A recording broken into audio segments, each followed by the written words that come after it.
We're live here with a tournament for the first time in a while. Tournament's going to be starting in 15 minutes. And if you would like to play, feel free to go down to the description of this here stream and check it out. Check it out. Feel free to sign up. We'll be hosting on the Total Tavern website.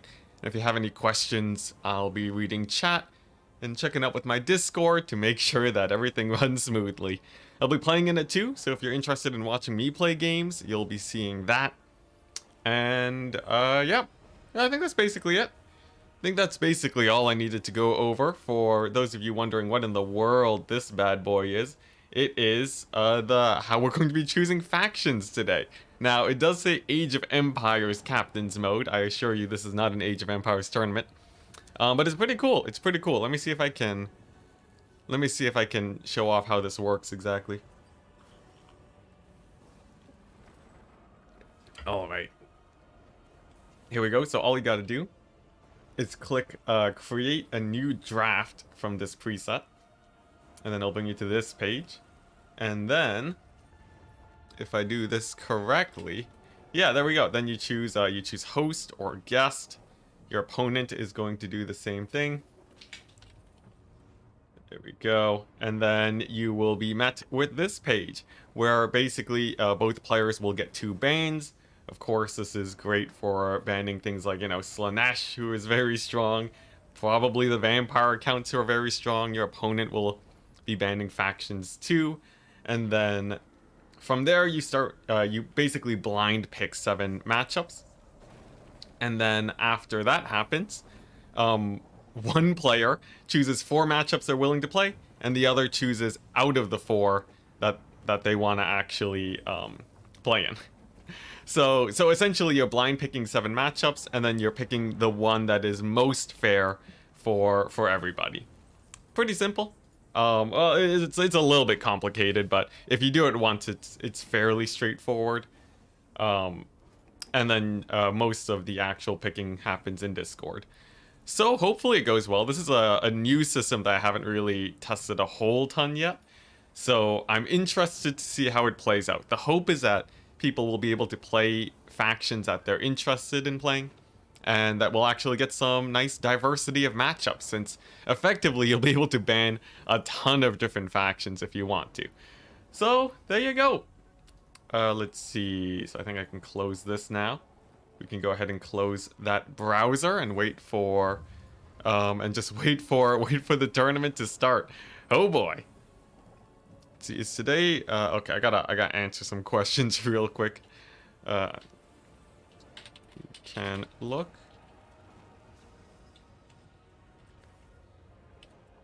at the number of maps. And that's how many games there will be in the round. There we go. Yeah, these tournaments do have a lot of management to do, but hopefully it all goes okay. Let's see. I think this guy's just giving me feedback. All right, cool. I think that's all basically set up. How's it going, chat? How's it going? You just spent 10 seconds trying to rewind the stream, only to realize this just started. Nice. Showing up just in time. Hello, Big Sarge. Diomed, hello. Gustavo. Rusty, hello. What do you think you could have done better against Kathy in the faction war? Oh, my goodness. The darn faction war. I guess we can sort of just hang out and answer questions in chat right now. Yeah, the faction war. I didn't have a properly optimized coast build. In hindsight, I would have preferred Luther Harkin. The cannon didn't have any defense against the Flying Lord. So, like, I think an obvious counter build is just go for, like, 4 cannons. But if I just wanted to rush better, probably cut the cannon and take Silostra. That would be really good. He had basically no defenses against single entities. Honestly, double gunnery white would have won too, so there was a lot of things I could have done, but such is the way of these tournaments. Of course, there's a lot of things Random Nicks could have done though. But I guess I was just pretty confident that my Depth Guard and Sirens would do well. Unfortunately, the Sirens just did not. do exceptionally great. Animated Hulks were only okay-ish, but even if I had subbed out Sirens for more depth guard, I think we might have won it there. So many things, so many things. I'll win the next one though. I plan to practice a lot of land battles in a bit. Can you say the word damage? Why? What's so special about me saying damage? Enticity, can you share a secret about? Can you share a secret how our brackets in a tournament like mine set up full random? Can I share a secret? Secret? Well, it's no secret. It's full random, yeah. I'm not finagling the brackets as far as I know. Did you watch some of the rest of the faction war? I watched a little bit, but I haven't had time to watch the full thing just yet.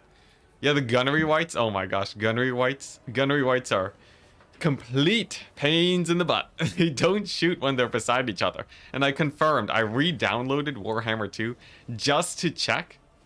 I re-downloaded Warhammer 2 just to see if gunnery whites were actually different between the two games, and they totally are. In Warhammer 2, they'll always shoot even if they're, like, if you put them beside each other. In Warhammer 3, they refuse to fire even though the game says that they are. Huge pain, huge pain. I did get into contact with CA about it, so fingers crossed it gets fixed. Fingers crossed. Though, who knows. Yeah, the fire rain rockets were a lot better than I thought they were. They were loads better than I thought they were. Because they were helping out even with the rush, they basically paid for themselves. Which is really rare when it comes to artillery. Can you please go double bone giant for the memes, please? We'll see. If I play Tomb Kings, maybe. I'll see what I can do, but I get a lot of meme requests all the time. You can't fit them all in, unfortunately. I'm sure you guys will be asking for bloated corpses too. Crazy chat. What's your go-to for a high elf army composition? Probably archers and Plague of Rust is the way to go. For those of you in the tournament, by the way, it will be starting in 8 minutes. I repeat, 8 minutes, and then the casual tournament will be starting in 38 minutes. So keep your eyes peeled. Keep your eyes peeled. I'll need to finish, I believe it's going to be a best of 1 for the first round. So I should be able to play my first game and then generate the bracket for the second tournament. I also have a good number of mods that will be helping out today. Thank you very much for those of you that will be helping answer questions on my Discord, if you are in chat today. Yeah, chat with loads of side quests, man. It's like an open world game. You just can't do them all. Can't do them all without going crazy. Yeah, double bone giant and high road titan. There we go. What would you do to make high elves stronger? Give them some sort of armor piercing. Like, they basically only have white lions and that's it. For like sort of mid-tier armor piercing. I feel like they need like AP cavalry or something. I don't know if that exists in lore though. Typoco with the €5. I'll see if I can get some Vampire Coast, okay? I'll have 1 bloat in the army just for you. We'll save it for the best of 3s though, because I don't want to throw first round. What do you think of that Nurgle build in the faction war? I thought it was terrible. I think Nurgle's just terrible in land battles. I don't think Nurgle would have a chance at winning at all, so I would say I don't know. But the thing is, I feel like overall the land meta is pretty underdeveloped just because we've been hosting so many domination tournaments. Also, by the way, thank you very much, Typoco. I don't know if I already said that, but I should reiterate. But yeah, it feels sort of like it feels like everyone could have had more optimized builds. Like, Random Nix had some pretty open weaknesses. His build was pretty tight, but like, it wasn't like, it didn't feel like everything was super refined, you know? Which is why I feel like I should get into land battles and just start dominating there. If Human Voice starts hosting, I'll be playing in those. Are Dragon Princes even good? No, they're very good. Just not as great against armor. They need a lot of babysitting. But if you ask like a pro player like Zyphos, he'll let you know that Dragon Princes are great. Alright, 5 more minutes, guys. 5 more minutes. And then I gotta start the tournament, answer a million questions, and then actually play a game, go back to answering questions, start the other tournament, and then life is pretty easy from there.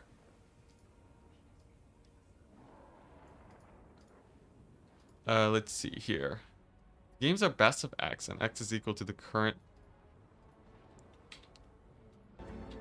It's equal to the number of maps, not current game. Man, everyone keeps asking about whether or not it's best of 5 or best of 3. I thought I made it clear. Maps. Games are best of X, where X is the number of maps. In the finals, there are 5 maps, so that means that it's a best of 5. Also, wow, thank you very much. Tragobe Naman. What a name. Thank you very much. 3 months, deckhand. Can I see the Dreadsorian, please? I'm paying you. Dreadsorian's actually pretty good. If I play Lizardman, I'll see if I can fit it in. My gosh. Everyone's just trying to bribe me now. I don't know how I feel about this situation, but if we do play Lizardman, I will try to sneak it in.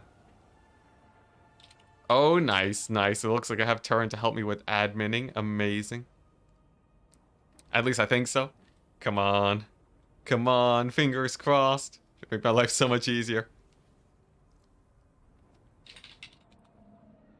Alright, nice. Let me just message him. He's gonna be helping me sort of manage Total Tavern today. Let's see.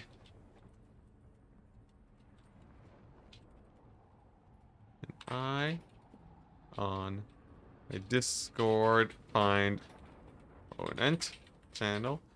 That'd be great. And then let's see here. And then oh yeah.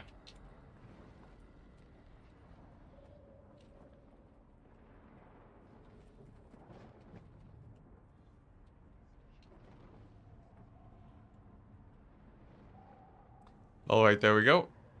There we go. I think that's good. Oh boy, the messages are rolling in. They're rolling in. There's so much adminning. All right, nice.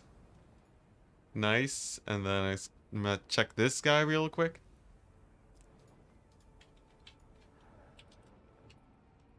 Let's see.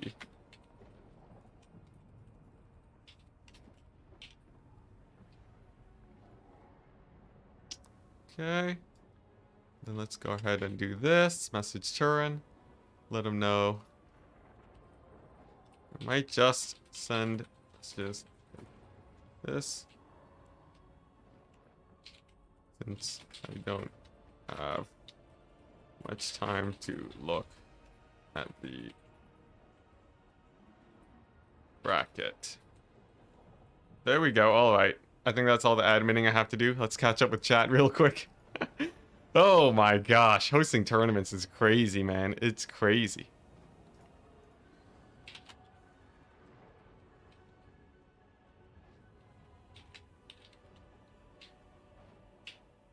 Let's see here. The improvements would be great. Just need you to help with backend stuff. I'm in game. All right, there we go. How's chat going? How's chat? Let's see here. Any units other than the bloat you'd recommend avoiding for domination? Moringulls are only okay. I'd avoid the gunnery white because they're completely broken. Let's see here. What else? What else? I'd say, honestly, a lot of them are really good. Like, even Terrorgeist and Rotting Leviathans are great. I'd say, like, just be careful with the gunnery whites and don't take bloats and you're fine. Christopher Jansen with the 100 SEK bribe. SEK is, what's it? No, I totally forgot what SEK is. SEK is Swedish krona. Thank you very much. I don't know what your bribe is, though. You'll have to let me know. Thank you so much, though. Enticity, do you think Chosen Hell Scourges need a contact effect? I do think they need some sort of buff. No problem, no problem. I think all the chaos is gonna be in the first 40 minutes. Alright, there we go.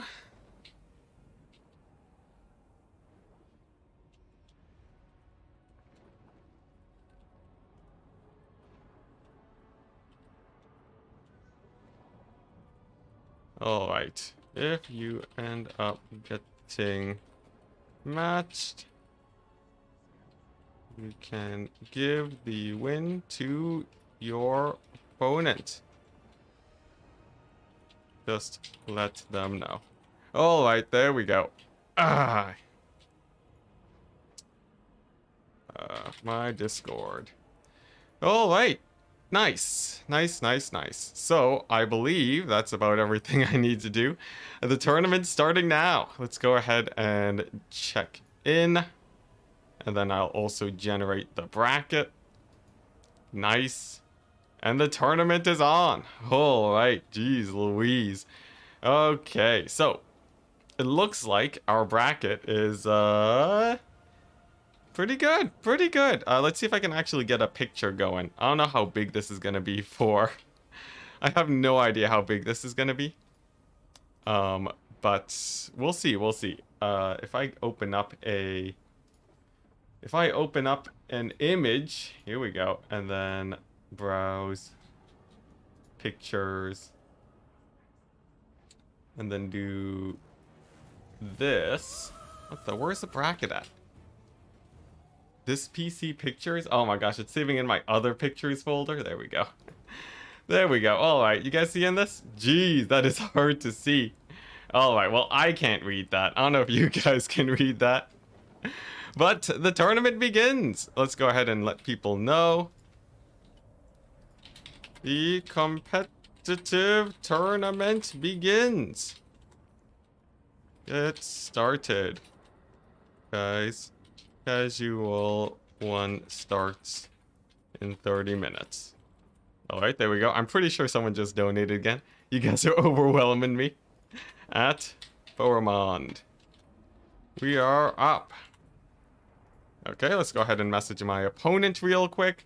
Let's go ahead and remove the bracket that's totally hard to read. Thank you very much, Alugard, for the $2.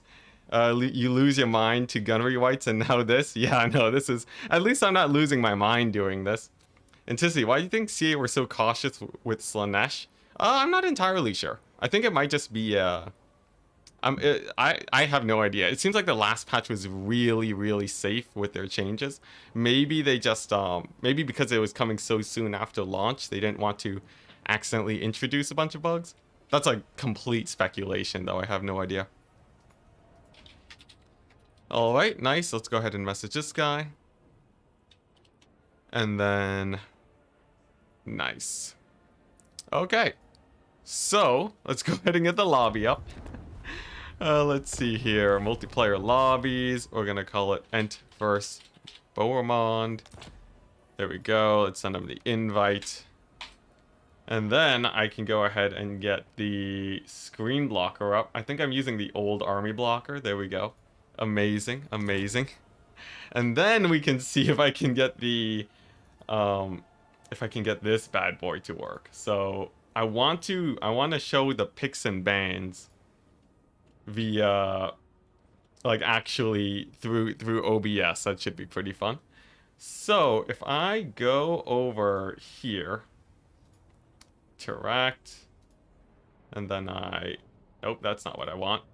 If I go here, let's see, so I need to copy this bad boy. So copy this link, and then I go to the browser source, and then do this.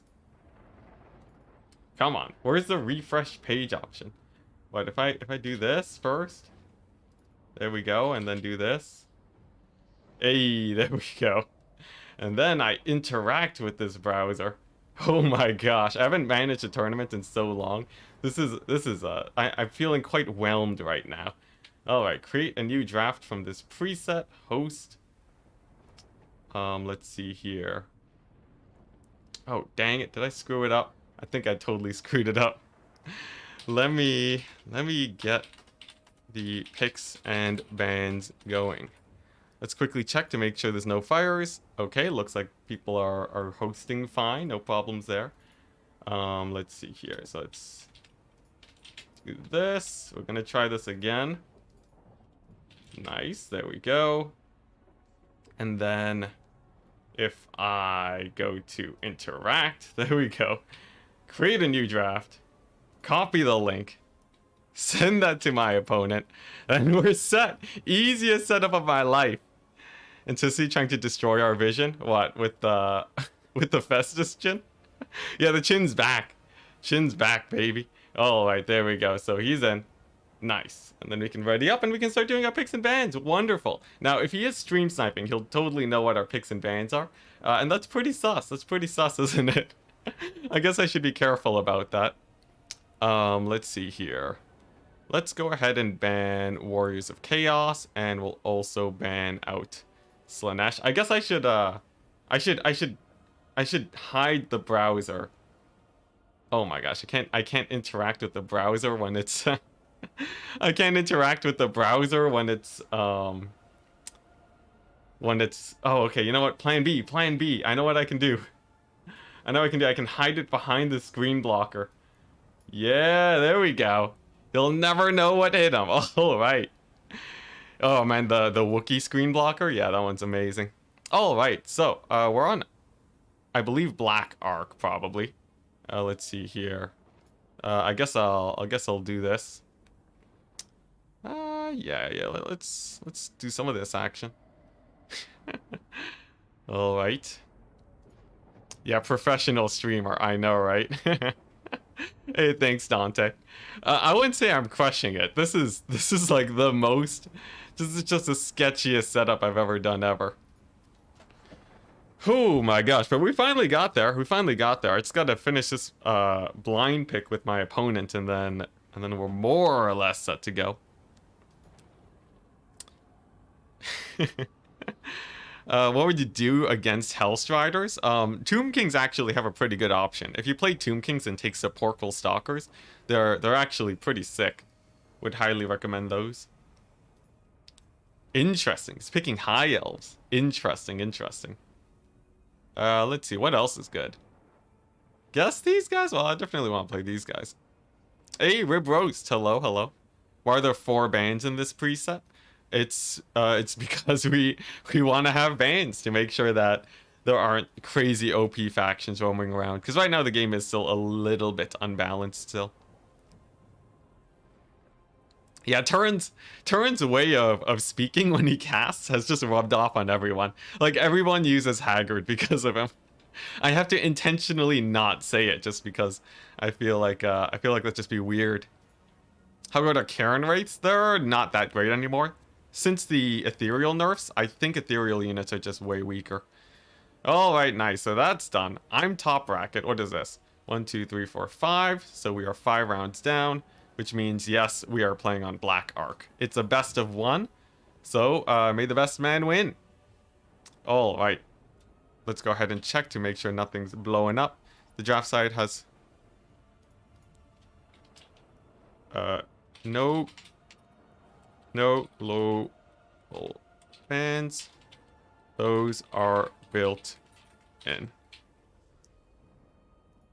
Alright, nice. We put out 1 fire. We put out 1 fire. Nice. Let's see here.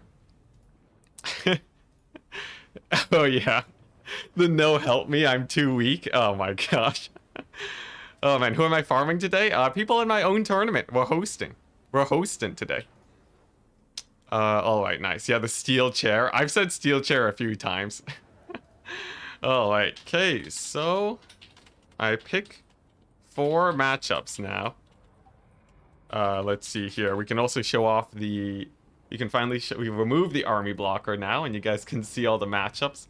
So, obviously Vampire Counts versus Bretonia is amazing.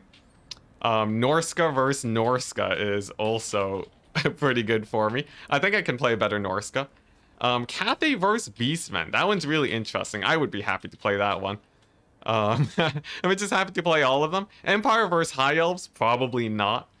I don't feel like running into that. Greenskins versus Dark Elves is pretty sus. Tomb Kings versus Greenskins is great, though. I don't want to play Lizardmen versus Tomb Kings. Let's go ahead and do... oh, actually, that's my 4. Sweet. So we have Vampire Counts versus Betonia, Norska versus Norska, Cathay versus Beastmen, and Tomb Kings versus Greenskins. And my opponent is going to pick out of those 3 the one that he prefers. And that's the matchup we'll be playing. And that's how this pick system works. Nice and simple. Not a single problem in the world. All right, there we go. Just clearing up questions in the Discord, making sure that there's no problems there. Hopefully we load into this game soon so that I can start the casual tournament at the right time. And then we're good to go. Oh man, easiest tournament setup of my life. Oh boy. Yeah, this system's pretty interesting. We already got like some really interesting matchups. Wow. And he goes Norska versus Norska. Of all the things. Wow, okay. Well, guys, you know, this system, you know, you usually don't see a lot of mirrors. So, if anything, right? If anything, this is bringing us a matchup that we usually don't see. Good old Norska versus Norska, guys. I failed. I should have banned that matchup. I knew it. Oh man, I should have taken Empire against High Elves. What am I doing? All right. At least it's not a Vampire Counts mirror, I guess.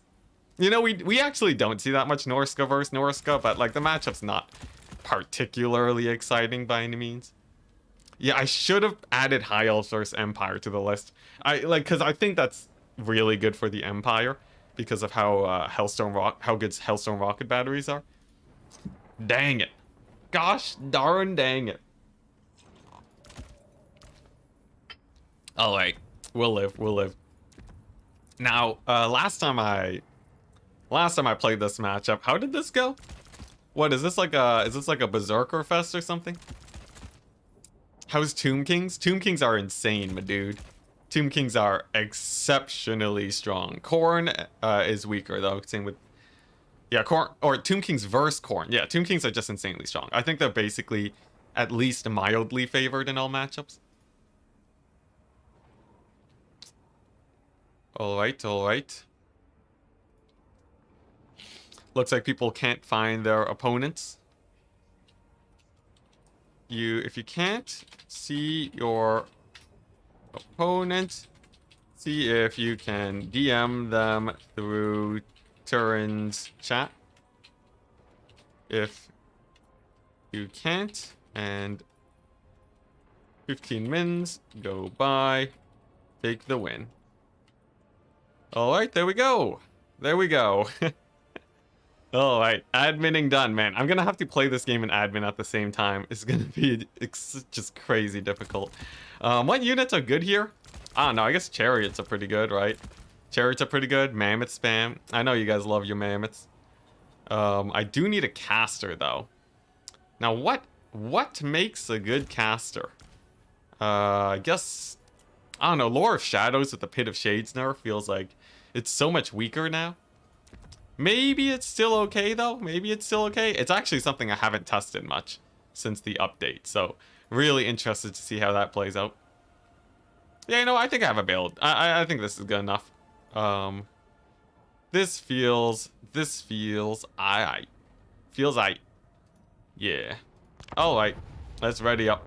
See what this guy has to bring against us. I guess there is something I would like to change with this build. There we go, much better. Much better. Yeah, Lore of Shadows, I don't know. Lore of Shadows is okay. It does speed up your units. Lore of Metal's pretty hype too. I love this banner, by the way, for Norska. Looks nice and fancy and new. Pretty hype.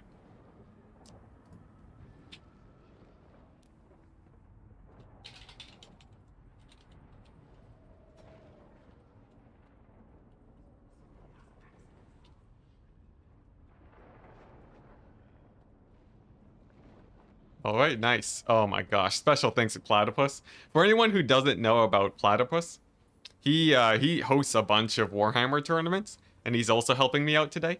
And definitely playing his tournaments. RTK's Platypus, if you guys want to find him. Special thanks to him, because he messaged me of his own accord to help me with this tournament just now, and that makes him the best person in the world right now to me, because there's so much to manage. I gotta change the army blockers. I gotta play a match. I gotta start the tournaments and stuff, and that just makes life so much better. All right, finally, let's go ahead and take a look at chat. Enticity, the Cold Voider, and 2 Frostworms is actually the meta. I don't know if that's actually the meta. I think that's just... I think that's like the maximum memeage, isn't it? The Frostworms are just so not great. Yeah, they're like okay, but like many dragons, they're a little bit squish. Now for my build, I like skirmishers. I'm just gonna stick with my bread and butter playstyle for now because I really don't want to. What's it? I don't want to accidentally throw the game with some sort of weird playstyle. And for the reinforcements, we got the usual, just like a bunch of infantry and a couple javelins in case he also goes mass skirmisher, since they can ward them off. Pretty simple, nothing too special. Let's see how it goes. Good luck, have fun. Ready to my opponent. Then we'll leave this up. We'll leave chat up. Nice. Probably life is the best lore. Life is a pretty good lore of magic. I think the lore of vampires, though, might be better. Yeah, Master of the Horse. We have our caster in reserves, by the way. Just made the money sort of fit a little bit better. Yeah, the lores of magic, I don't know which lore I prefer. I think, like... Oh, man, I don't know. There's no, like, really super high damage lores anymore. So honestly, it feels pretty well balanced. Lore of Fire though is still great. All right, here we go. The battle begins. As you can see with his army, it actually seems like he doesn't have that much. Just a couple javelins is all. If they are pretty good against my and a Throg, interesting. So he has some javelins. He has a Throg. Nothing exceptionally scary versus me. In fact, he doesn't have any skirmishers at all. So I'm very tempted to run, well, first I have to summon this guy, but I'm very tempted to run chariots into this build, just because I know that he doesn't have a lot of mass to actually stop them up. As for the javelins, I'm not super worried about them. I think you still want a lot of skirmishers in this matchup anyways, simply because the skirmishers can do something like this, overload one flank, and make it very hard for all of your javelins to shoot at the same time. So already, I think we have a pretty nice composition lead. He's going to be bringing in the Throg real quick to try and, I guess, use up some of my ammo with the javelins, but that's going to be pretty bad for him. Even with dodging, Throg's going to be taking a lot of damage here. And he's actually so far forwards, I can actually sort of aggressively push forwards. As for my Marauder Horse Masters, they actually have increased range over my other guys, and that's actually going to be helping them beat up these javelins too. Honestly, a pretty rough start for my opponent already. But we'll see how the battle progresses. He's doing a great job by summoning in skirmishers, but he definitely needs to keep them safe if he wants to not sort of lose the lead here. A little bit of pretty good poke damage here. What are these guys? Horse Masters, very good choice from him. And I'll just sort of keep poking. I can keep him quite close to his spawn here. And actually, as soon as this point unlocks, I might even be able to stall the capture. Now, of course, Domination is primarily a trading game now. You don't want to be trading down almost ever in Domination. So I'm going to be very careful that I stay out of the range of these guys and just sort of camp this area for now. Let's see, against his composition, what do I really want to? I guess I probably want... Let's see, what are these guys? Marauder Champions. He has a lot of champions. I would say I probably want to be summoning in some elite infantry of my own, if that's what he has. So let's go ahead and bring in my own. Nice. And then I'm very happy that I have Pit of Shades now, because Pit of Shades will just annihilate them. Yeah, micro's doing pretty good right now. The skirmish micro is really interesting. There's a lot of back and forth you can do to mitigate damage from your opponent. And there's a lot of sort of staying at the very edge of your skirmisher range to get damage in. But Yeah, it's a really interesting back and forth. Overall, though, this is something that I'm exceptionally experienced with, so I'm pretty happy taking these trades. Not to mention, I also just have a straight up advantage in terms of skirmishers right now, so I'm pretty comfortable just being super aggressive with them. In fact, I think I can just sort of push forwards here. He's going to be trying to move forwards with his infantry. This is a good time to move up with my skirmishers now, and I should be able to start giving him a hard time. Is this foolhardy? Will he see this boat? We'll see. He might be distracted by the skirmishers, perhaps? Oh, there we go. And we actually do get a pretty good boat. I'll take it. I'll take it. As for my chariots, we do take a nasty volley from those javelins. I was a little bit foolhardy with those guys. Let's go ahead and pull them back. Yeah, the line of death, indeed. That was pretty gnarly. Let's see here. And I guess I just keep spamming champions. I can summon with skin wolves, but I don't want them in here just yet, just because they're generally quite fast, and I think they can sort of move in to support much faster. So I'd rather have the champions move here by the time the battle starts. In the meantime, though, we'll just keep poking up his champions. I will be pretty generous about giving him territory here, simply because I don't really want to take a fight right now. I think he's fairly advantaged here with how many champions he has, and the javelins could probably ward me off too, so gotta be a little bit careful here. I guess I do have Wulfric, though. He's a pretty good beast. But for now, I'll just sort of let him overextend. We'll keep on pushing forwards. Looks like my skirmisher is actually sort of getting out-skirmished by him. Usually, if you have a front line of infantry ahead of you, they will traditionally... they'll usually actually eat up a lot of ammo from enemy skirmishers, and this buys a lot of time for your guys to get their damage in. So it's a nice strat to sort of counter a mass skirmish style. In this case, though, I did do so much damage to his infantry, I think he might still be screwed anyways. I can see he's moving into Wulfric too. I have to be very careful about that. But overall, I'd say this is going quite well. In fact, we might even be able to do a little bit of a bait here. If I could get these guys to blob up a little bit too much, that could be a lot of damage. Oh man, look at that, the nerfed Pit of Shades. We get almost a full dodge on that. That is huge. All right, well that is amazing for me. I hope that was overcast. Oh my goodness. And now we can actually play extremely aggressively. He did capture my point. That doesn't really matter here because of the how what's it? I can't think. It doesn't matter that I captured this point because domination tickets don't really matter right now. Over here, we're going to be taking a pretty nasty fight, but I think with the help of Wulfric, we'll be fine. And then, yeah, we should be recapturing this in a second, just by taking a much more optimal fight, I think. Here we go. Nice. Huge mass rout on his cavalry. He has to be careful that they don't rout off the map. Looks like my chariots have done great versus infantry. Sweet. And I think we've basically won it. Nice. Look at that. Yeah, Throg was pretty scary against the chariots, but unfortunately he's just a little bit too slow. Just a little bit too slow, sadly.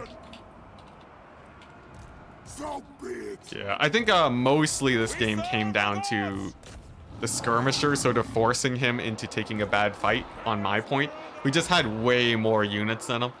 And then, and of course my front line ended up winning despite not really starting out with a lot of them. I'd say overall summoning in the Marauder Champions is really good too. But yeah, there we go. Mass routes abound. He is gonna get a pretty nasty Pit of Shades though. But let's see here. Who's gonna kill Throg? I guess that's sort of a very important question. I guess I could just sort of spam skirmishers and just javelin him to death. Wulfric probably won't really do that great because he doesn't have Hunter of Champions. So this is gonna be the next plan instead. He does eat his enemies. It's true, it's true. Ooh, I wonder if these Beasts of Tashnar too actually win against skin wolves. Nope. No, they don't. Are these large? No, they just get deleted by skin wolves. That was disgusting. Oh my gosh. The Beasts of Tashnar. And this is why anti-large does not actually matter that much. Oh my gosh, that was disgusting. What a charge. What a charge. All right. Well, There we go. Went pretty well. Skirmishers did insanely good. I think he probably would have wanted to start with counter skirmish. And by the looks of it, I think this build, I think if these were just normal horsemen, and he went very heavy infantry focused, he could have weathered the storm. But on something like Black Ark, it's definitely a little bit more difficult. Alright, GG. GG. So that's the best of one done. GG. Let's go ahead and report our score. So it was Norska against Norska. There we go. Norska against Norska. We won that, and we'll be moving on to the next round against our opponent, Freddy. Let's see how he does. And this time it's going to be a best of 3, so it should be quite interesting. At Freddy. Let's see here. And we can't find him. Well, let's message him in Turin's channel real quick. Let's see here. Looking for find your opponent at Freddy. There we go. Oh, I think this guy, I think he accidentally signed up to the wrong, to the wrong tournament. Hey, looks like we are up. There we go. Let's send him a message and see how it goes. Yeah, the OP faction banner, that's what did it. Hey, McWhiteface, hello, happy to have you here. Shilo, I don't think I've seen your name too often, but you've been a member for over 3 months. Thank you very much. Captain John Map.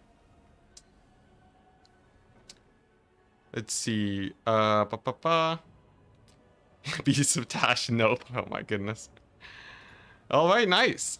Alright, so let's go ahead and get a lobby up. Here we go. Ready. We'll send them the code. Nice. And then we can go ahead and do the pick system.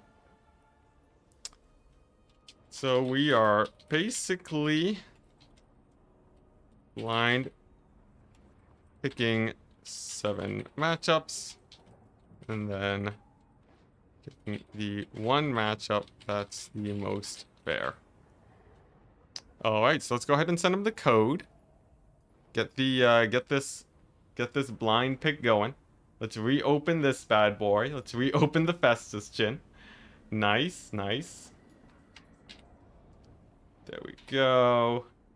Reset the thingamadude. Inspect the browser. Nice. Alright.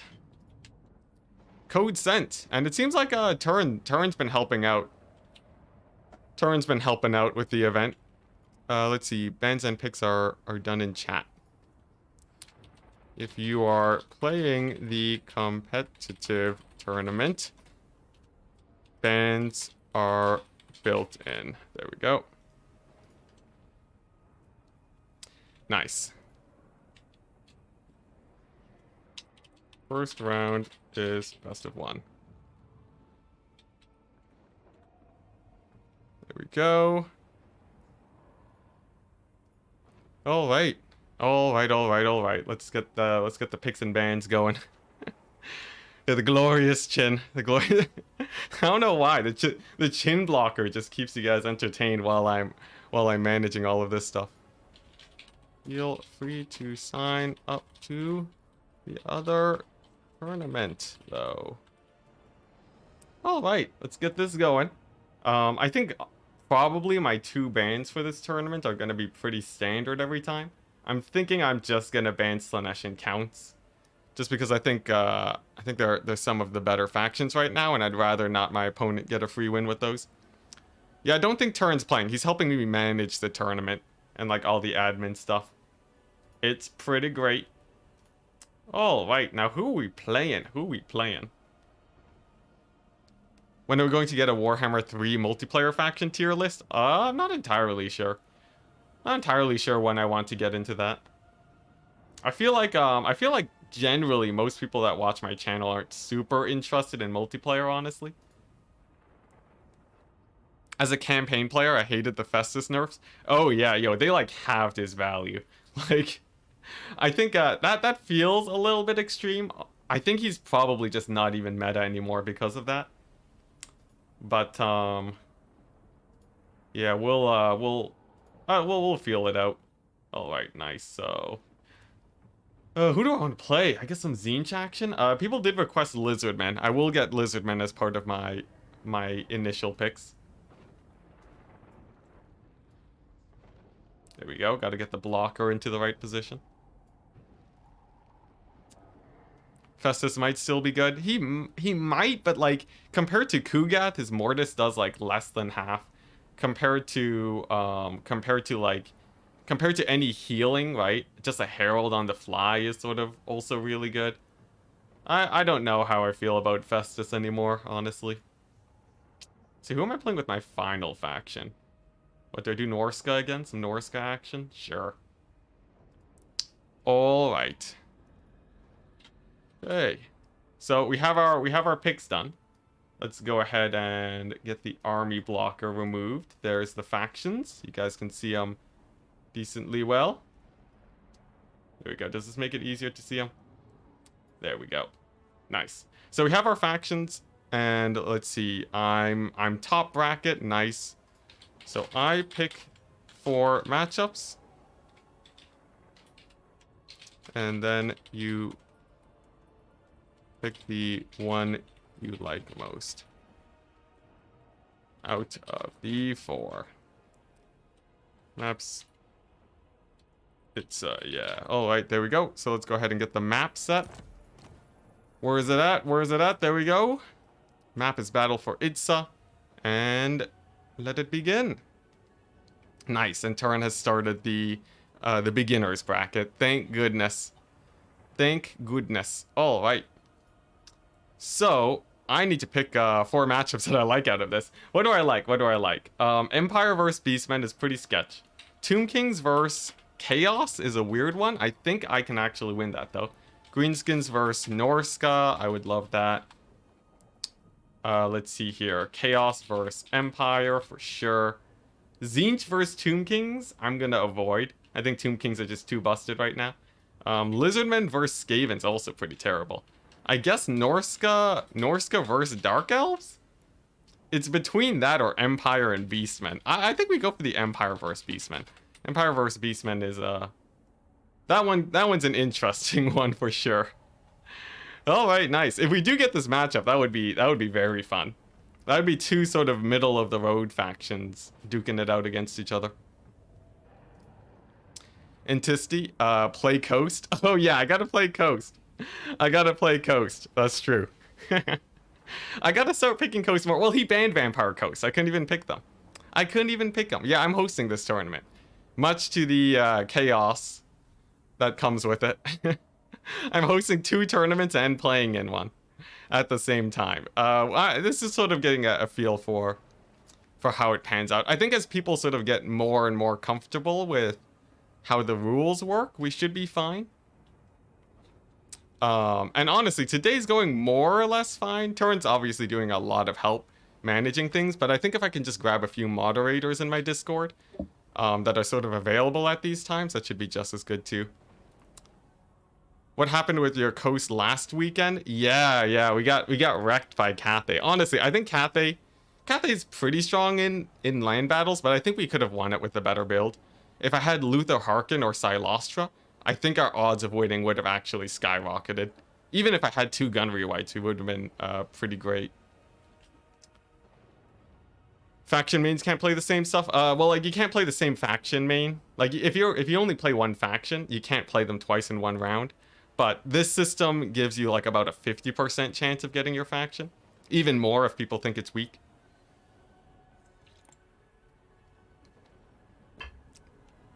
Yeah, I was surprised I didn't take Luther too after I loaded in. I was really kicking myself when I realized Luther literally would have just won it for me. Dang, we're going Empire versus Beastmen. All right, here we go. The Empire. Where are they at? All right, I gotta channel my inner Turin, guys. Turin's a dramatically better Empire player than me. So I'm basically just gonna copy his build. And then we'll be fine. We'll be totally fine after that. Oh boy, this one's gonna be interesting, yeah. Yeah, some pew-pew action. Let's see, what Empire banners do we have? Do we want to play as, ooh, the Nuln? Nuln is pretty hype. Yeah, here we go. The Luminarch. Oh boy, the Luminarch. Glorious, glorious Luminarch. I don't know how I feel about a Luminarch. I feel like maybe it has some, maybe it can have some teeth. I have no idea though. Sunmaker is definitely amazing. I think that's almost a guarantee. Let's see here. The thing is so expensive though. We might just get rushed down, right? Volkmar then. Volkmar is sort of the standard, but against Beastmen, sometimes you see like a Franz or a Boris for terror. Both of those guys are really good, so there's actually a lot of options you can bring here.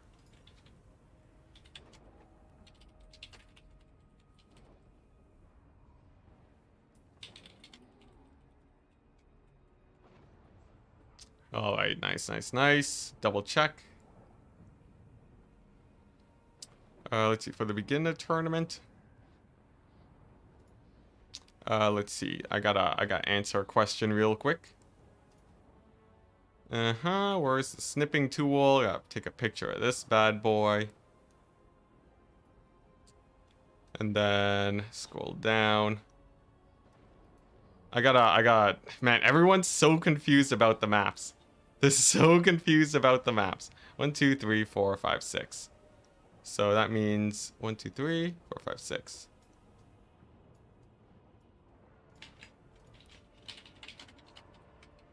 There we go. For the beginner tournament. There we go. All right, nice. Hey, nice. We got other people answering. Thank you so much. Oh my gosh. Platypus and Turn are hard carrying today. They're hard carrying so much today. I feel like I probably shouldn't have played in this tournament so I can manage better, but they're doing me wonders. If it wasn't for them, this would not be possible. All right, nice. Yeah, some Boris action. Boris would be pretty hype. I wonder if Marcus is good against the Beastmen. I'm not entirely sure how I feel about Marcus. Build looking obese. Yeah, we're not really showing the build, are we? If I hover this, dang it, you can't see what units I'm hovering. Blast them to bits. A full range build against Beastmen would sort of be bonkers. That's just asking to get massacred, right?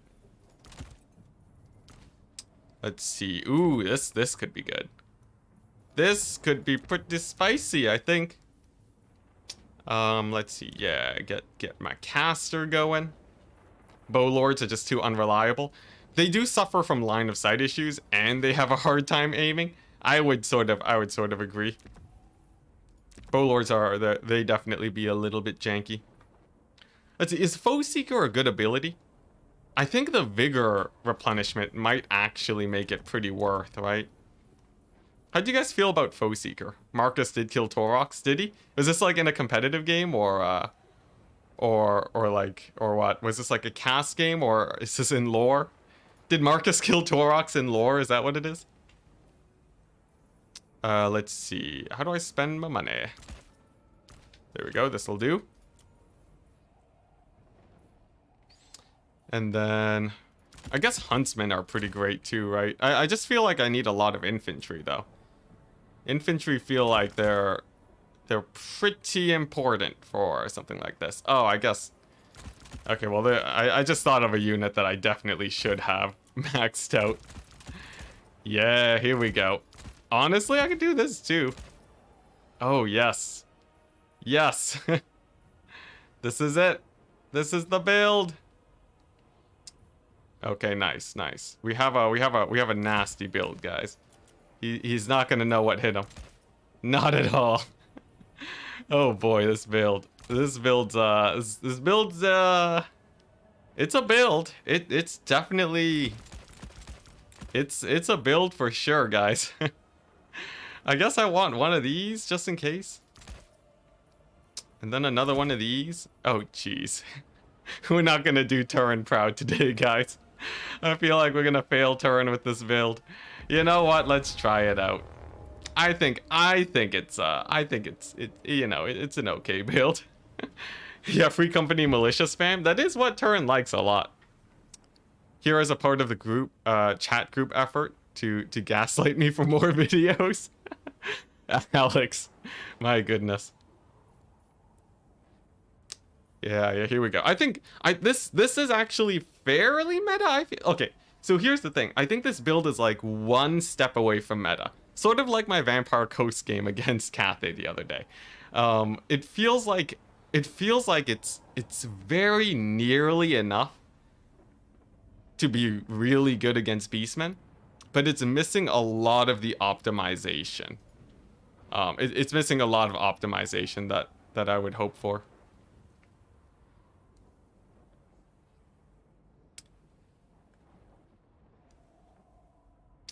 Man, okay, so just based on how much confusion there is on the maps, I need to change it to like, oh man, it's weird, right? Because I can't label it round 1, round 2, round 3. Because I'm labeling it top 8, top 16, top 32. So I think I have to rename them like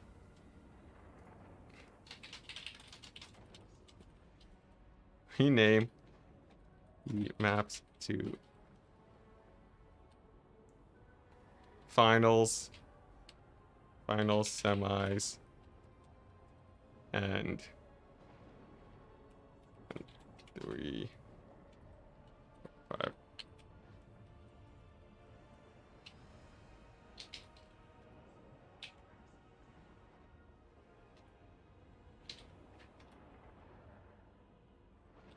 All right, there we go. There we go. Just clearing up some stuff. Yeah, I definitely need to change how I name the rounds because it's confusing everybody, apparently. It's confusing absolutely everybody. Better have friends. Better have everybody, man. I don't know. I can't take all the legendary lords, guys. I can only take one. Infantry rush build, that would be something. But like I said, this is fairly meta. I would think. Just not optimized, but I think it's getting there. Yeah, the dreaded old most meta. Oh boy, here we go. Fingers crossed it goes all right.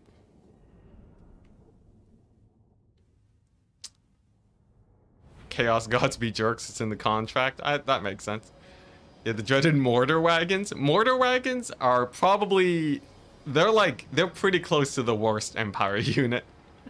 It's like, let's take a unit that doesn't benefit at all from mobility, and then give them mobility. What are you supposed to do with mortar wagons? Like, they should not be that much more expensive than normal mortars. Yeah, and honestly, even if they were this, man, I don't know. They don't benefit at all from mobility. Why have them on wagons? Like, they could have made, you know, cannon wagons. That would be sick. Then they'd basically be ogre kingdoms. Thank you, Sheila. Thank you for the good luck. Yeah, this is a weird one. I do think we can beat Beastmen here. I don't think they're that scary. For my build, you can see I've bought you know, the usual. I like my kite guys, and the reason I don't have 6 kite units is because yes, I do have a Luminarch. Now, the Luminarch's probably one of the least meta things about this build, but I think everything else is okay. Sort of my plan right now is that, let's see, yeah. The plan is that we're going to be kiting him into my spawn points, and then I just sort of spam units in front of his guy so that they can never catch my skirmishers. From there, we just get so much damage in that it's huge value, and then easy wins. Easy wins from there. Yeah, the Pew Pew Luminarch. This is basically just here for the memes, but if he does bring a big monster or a lord, this would actually just annihilate them. If, as long as the shots actually land.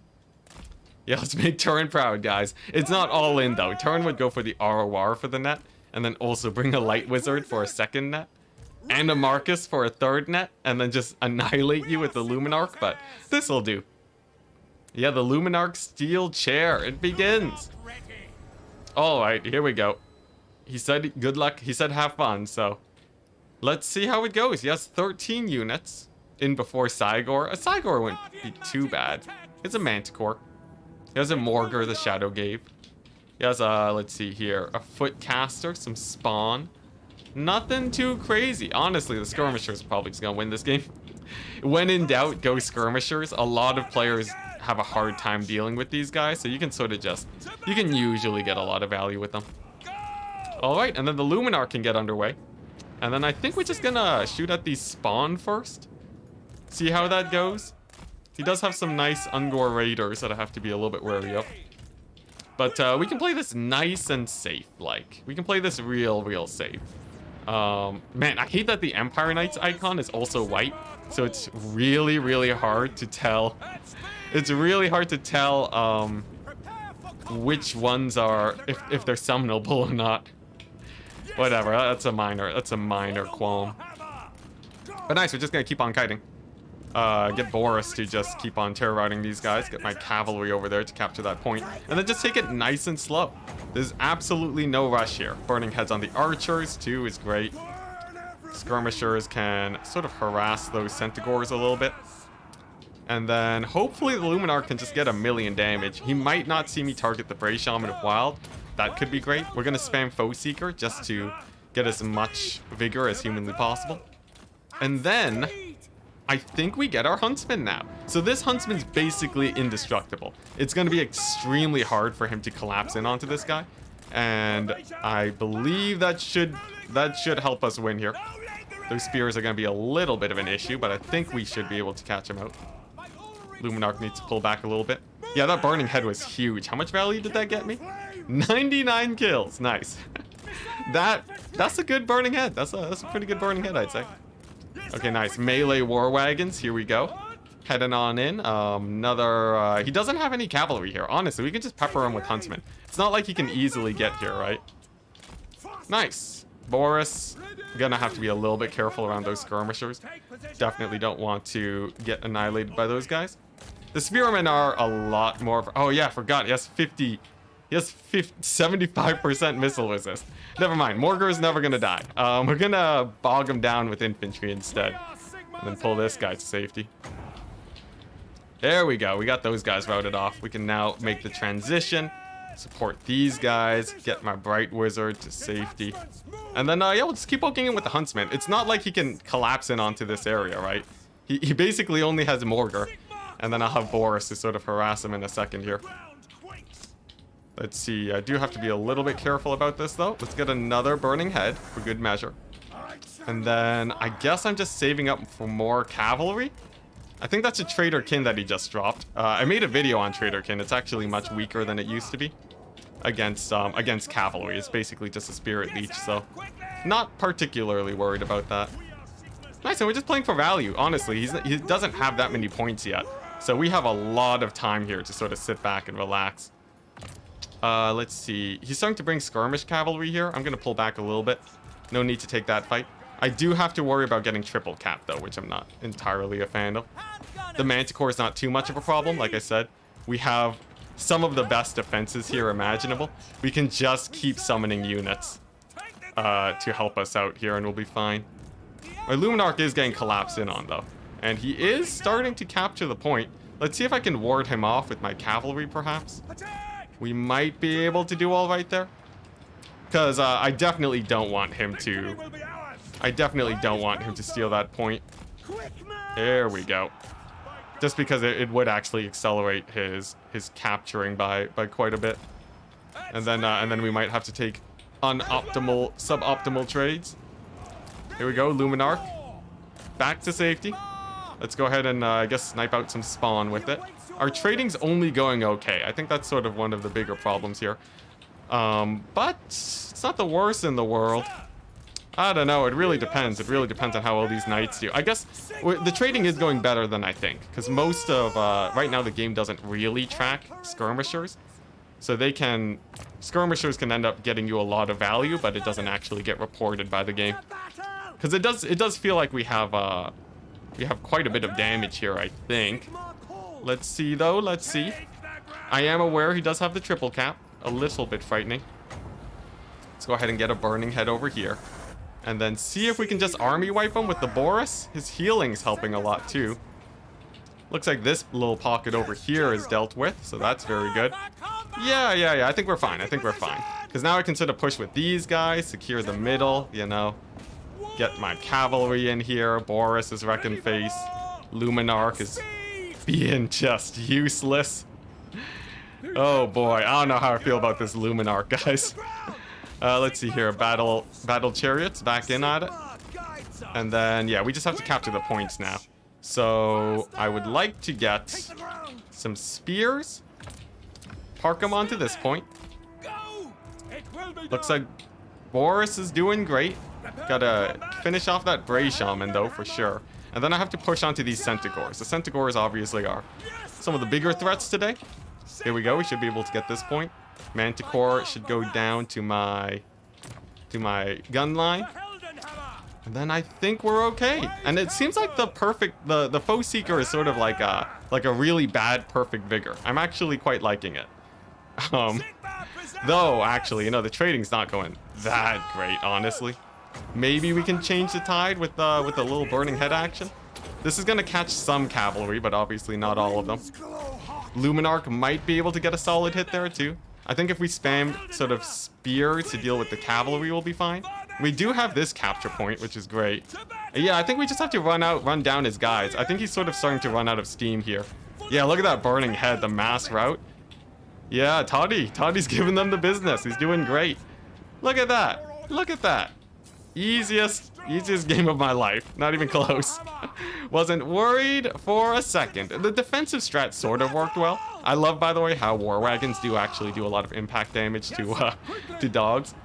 But yeah, we just sort of wore him down with at our spawn point, and then that was basically all we needed. This fight here is a little bit sketchy, though, not gonna lie. Honestly, he still has the middle too. Morgar's summons are terrifying.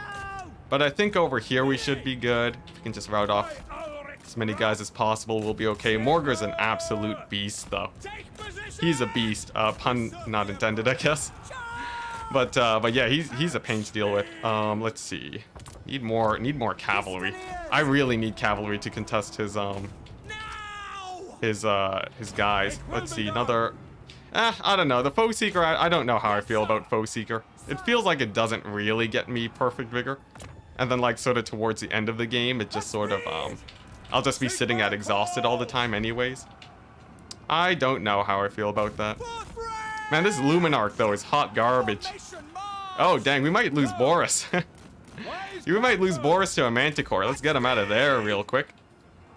Here we go. Get another Huntsman summon. Fire at the Manticore. Fire at these guys. Get Boris to safety. Yeah, it's a little bit contested. If he manages to start trading up dramatically, that's gonna be a pretty big problem, obviously. Yeah, the Fire Wizard got real dumpstered. We honestly don't have that much more Winds of Magic left, but he had a rough time indeed.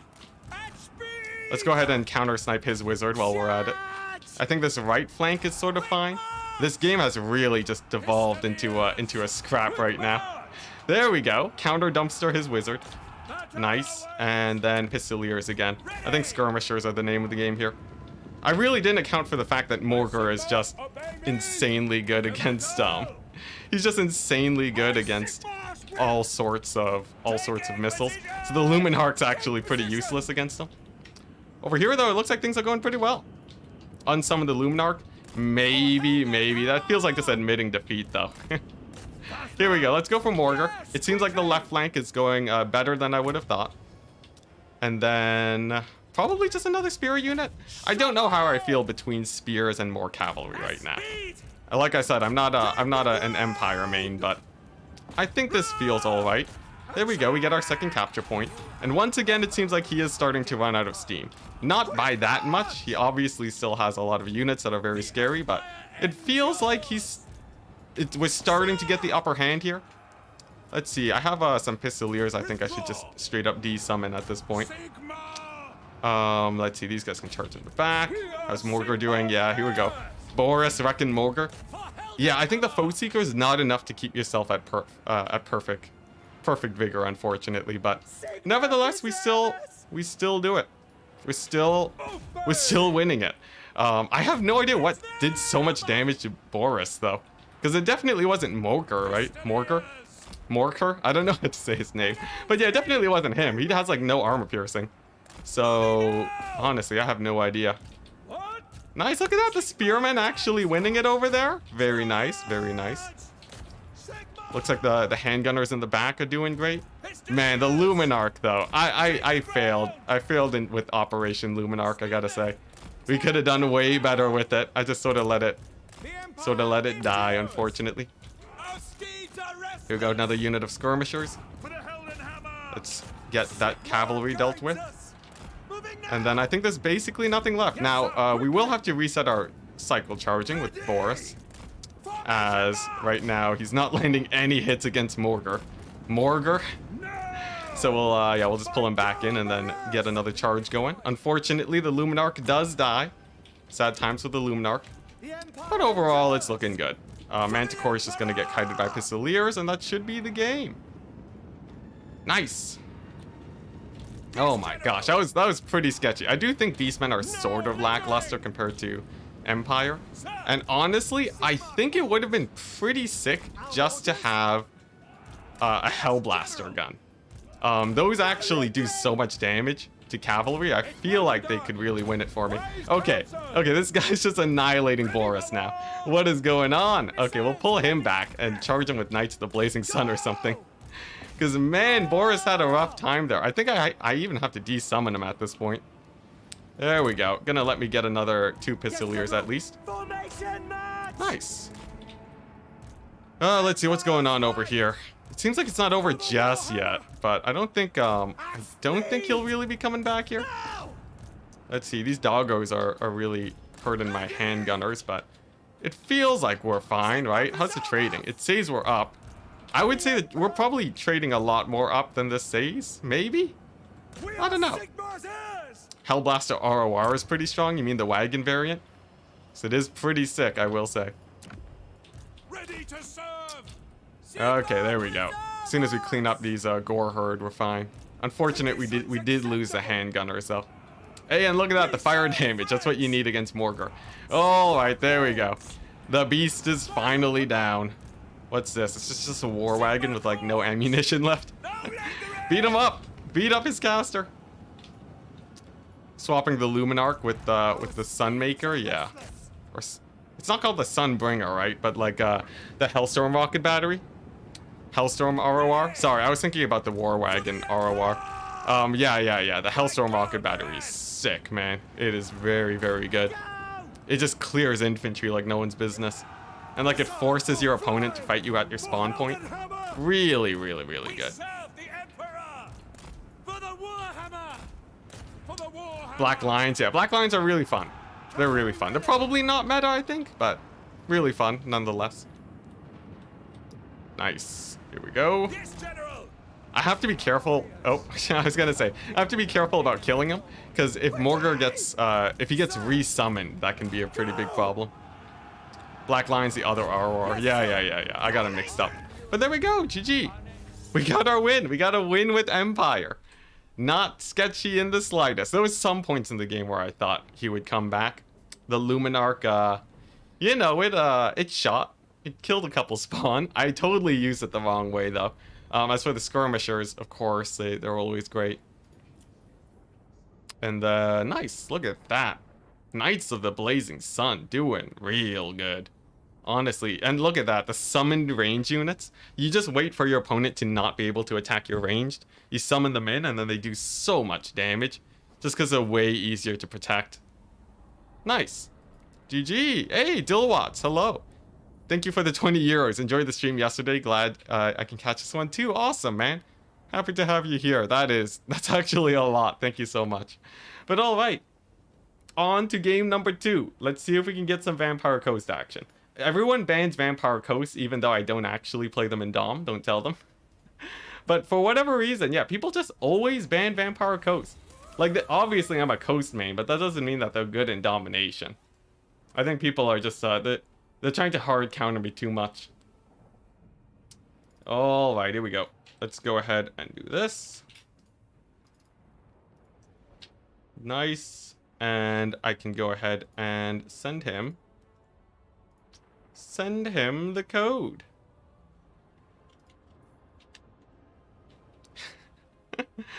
All right. Nice. Enticity, gore herds are losing to orc boys for 120 more is ridiculous. That's gore herds?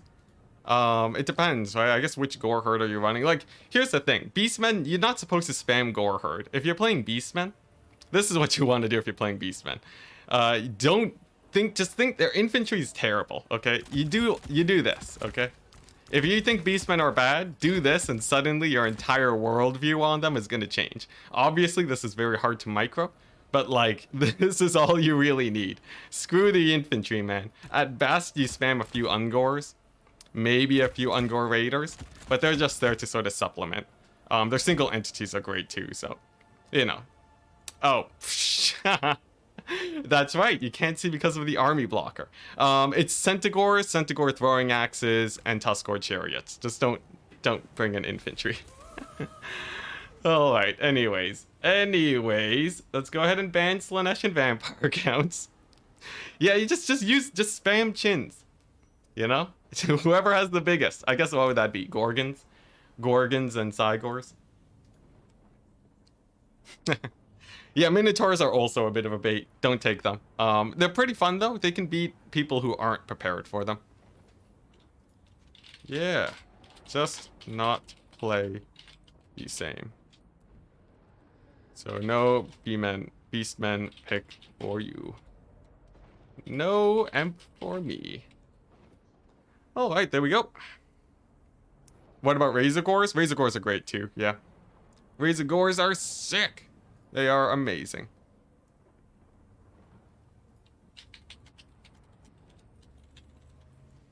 All right. There we go. Turin is heading out now, but his help was amazing. And now we can finally pick. All right. He banned Coast again. What a guy. What a guy. Just banning Coast all the time. Come on, how am I supposed to fulfill the memes? Alright, we'll do plan B. Maybe I can get a Lizardmen game in there. Maybe a little bit of Lizardmen. Yeah, Minotaurs are insane in campaign. If you want to win in campaign, yeah, of course, Minotaurs are definitely the way to go. Someone did mention Ogre Kingdoms. I think I'll try out some Ogres. Hype for the new maps. New maps. Oh man, I can't wait for new maps. It's been too long. It's been too long. Ugh. The shameless $10 and £20 donation buttons. What are you guys talking about there? What's the shameless part about it? I did catch their messages, right? Missed the newbie tournament, but glad I can at least catch the stream. Tear it up. And oh, thank you very much, Dylan. I think I totally missed your $10 donation. So sorry, so sorry. All right, let's see. What's my last faction? What do I want to play? Maybe Skaven? Maybe a little bit of Skaven? And Orska's just so good, though. All right, nice. Let's get rid of this. Let's get rid of the chin blocker. There we go. You know, I could use this as the army blocker, right? That would actually be pretty. That'd be equally good. There we go. So there's our factions. Now he has to pick 4. Yep. So you are picking 4. So the map that we're gonna be on, I believe, is Death Pass. Nice. Death Pass is a fun map. Very wide and open. 3 lanes of attack, but it's open enough where it doesn't really... You don't have, like, strict lanes. You can generally get a pretty decent surround on your opponent. Skaven. Well, he does have Skaven. We'll see. If he wants to play Skaven into my greenskins, I will take it. Yeah, how do you feel about this lineup? I feel like Chaos into Empire is great. Tomb Kings into Dwarves is maybe good for the Dwarves. Lizardmen into Bretonia is great. Ogres into Tomb Kings is suicide, though.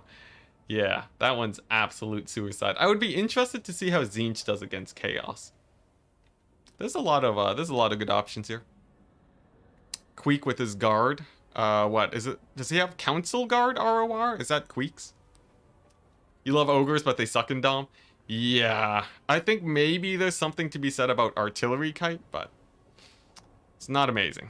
Okay, so he's saying he'll play Empire into Chaos. He'll play Tomb Kings into Ogres, of course. Yeah, the Bony Boys. We both have bony boys. I don't know how I feel about Tomb Kings into dwarves. Someone did request a bone giant pick. Maybe that's okay into dwarves.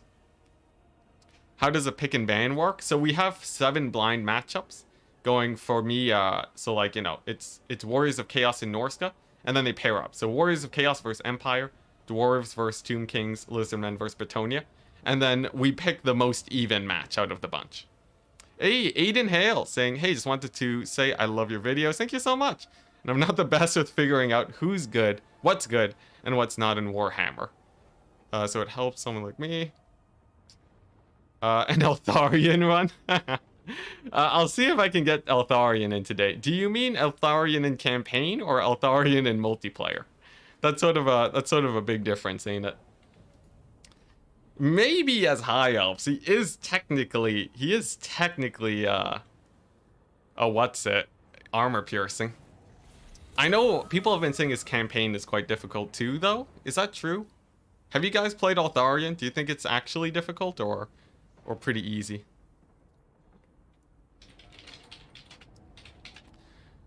Alright, nice. He has his picks. So, let's see here. But yeah, thank you very much for the $10. It looks like he is going for... He's going for... Empire vs. Chaos, Tomb Kings vs. Ogres, Skaven vs. Greenskins, and Dwarves vs. Tomb Kings. Empire and Chaos. That one's a weird one. I don't want to get wrecked by Empire. Maybe we go Tomb Kings versus Dwarves? I'll go Tomb Kings versus Dwarves. This feels like a bad idea. Let's see. Tomb Kings got buffed by a lot, though. Tomb Kings got pretty stupid buffed. Yeah, I'm gonna do it. I'm doing it. We'll do it for the chat. Taking a quick look at Twitch chat too. I should have this one be Twitch exclusive, so that I can actually see all your messages. Construct I have no idea what you're talking about. Cash grab. All right, here we go. So Tomb Kings versus Dwarves. This one's a really weird matchup. This one's sort of weird. I would say Bone Giants are maybe good. Maybe they're good. Yeah, we do have some tools. Yeah, we gotta fulfill a request too. I do think Tomb Kings actually have a little bit of teeth though. On a map like Death Pass, I think we might be able to do okay. Oh boy, this build. This build right here is a build.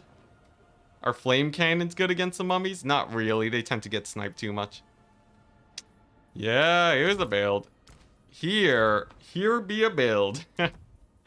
Oh boy, this is either gonna be disgusting or just hot garbage. It can't be anything else. Let's see. What lore of magic do I even take? Guess this is okay. I guess, yeah, something like this. I'm leaning a little bit more towards hot garbage, but you never know. You never know. Maybe it's not. Oh, that's weird. When I have this set to Twitch chat, it still shows YouTube chat. That's weird. Well, sorry, Twitch chat. If I miss your messages, it's YouTube's fault. Rip Lore of Shadows and for Tomb Kings in multiplayer. Yeah, that one's a bit sad. I hope they one day get it. Lore of Shadows is especially now that it's not super busted. All right, let's see. So I have some pretty good units so far. Dwarves are, as usual, quite a menace, but I don't think we're completely out of options against them. Obviously, we want loads of infantry. Dang it, Kepler Guard don't have their sick thing anymore. Their sick armor piercing values. We can make do though. We can make do. How do I feel about this build? Honestly, I have a pretty good idea. I have a cool idea, guys. Okay, yeah, if I do this. And then, oh my gosh, it's so hard to field infantry. It's so hard to field infantry. I think this is the build. This is such a bad build. Screw it. Screw it. We're the best Tomb Kings player in the world, right? Totally, totally. No, we're not. We're totally not. But I think we should be fine. I think we should be fine. I have an interesting build. I will say this definitely fulfills one request. Will it fulfill many? I'm not sure. At least Kepler Guards. Yeah, no, Kepler Guard is still insanely strong. I don't mean to sound like I'm complaining about it. Kepler Guard were busted with armor piercing. They were so broken. The only thing that made them not completely game breaking is that you could only take one. But yeah, no, they were great. They were insanely good. Now they should be fairly balanced. They'll still be on sort of the higher end of good, but nothing too insane. Let's see here. Oh, I gotta do some adminning real quick. Let's see, I was having some technical difficulties.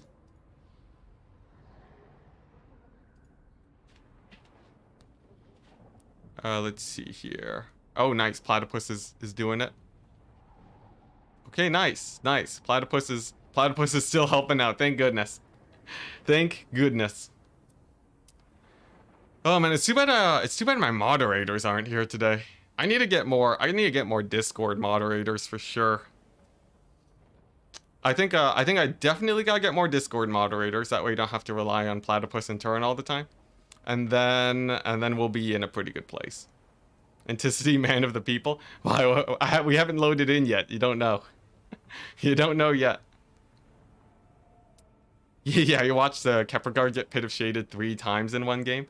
Honestly, if you overcast it, it's a bit better. Nowadays, though, because a lot of people misplay with Pit of Shades, they normal cast it, which actually is way weaker than the overcast. Hey, Rain, hello, happy to have you here. Let's go, the Tomb Kings. Feel like the casket gets killed by cannons? No worry about it, don't worry, I got plans. I got plans. The shenanigans. Oh. Yeah, always overcast Pit of Shades. Though I don't know if it's still worth it now. It might not be worth it with the changes to Pit of Shades. It lost 20% damage with the overcast. So might not be as efficient. What? So it was 5 damage for 13. So what? 13 divided or 5 divided by 13 verse what's it? Verse 8 divided by 20. It's only a little bit more damage efficient to overcast now. That's pretty garbage. That's pretty garbage, I gotta say. Yeah, Pit of Shades is not where it used to be. You feel guilty when you play Tomb Kings? You should. You should. They're really good. Oh, here we go. I don't think I can make anything work. We've lost games before with bloated corpses. I still blame the bloats. Sorry, just opening the window. Don't mind me. Wow, it's bright. It's bright outside. Alright, nice. We're loading in. Let's see how this goes. Kind of feel like Corns units are overpriced at the moment. Actually, they're not that overpriced. They actually do really well in melee. A lot of people, I don't know. I think the Corn units actually are at a fairly good place. So, but I haven't played a ton of Corn. Like, they might be a little bit more expensive. Obviously, they are expensive, but I feel like people are a little bit too worried about that. You can actually do really well with mass mid-tier infantry. Although 800 gold is generally where you want to be for most infantry units. Nakari's very overpriced. Yeah, Nakari's pretty expensive. Most people just go Sigvold. Okay, nice. Looks like we don't have any fires burning. Looks like everything's going just fine.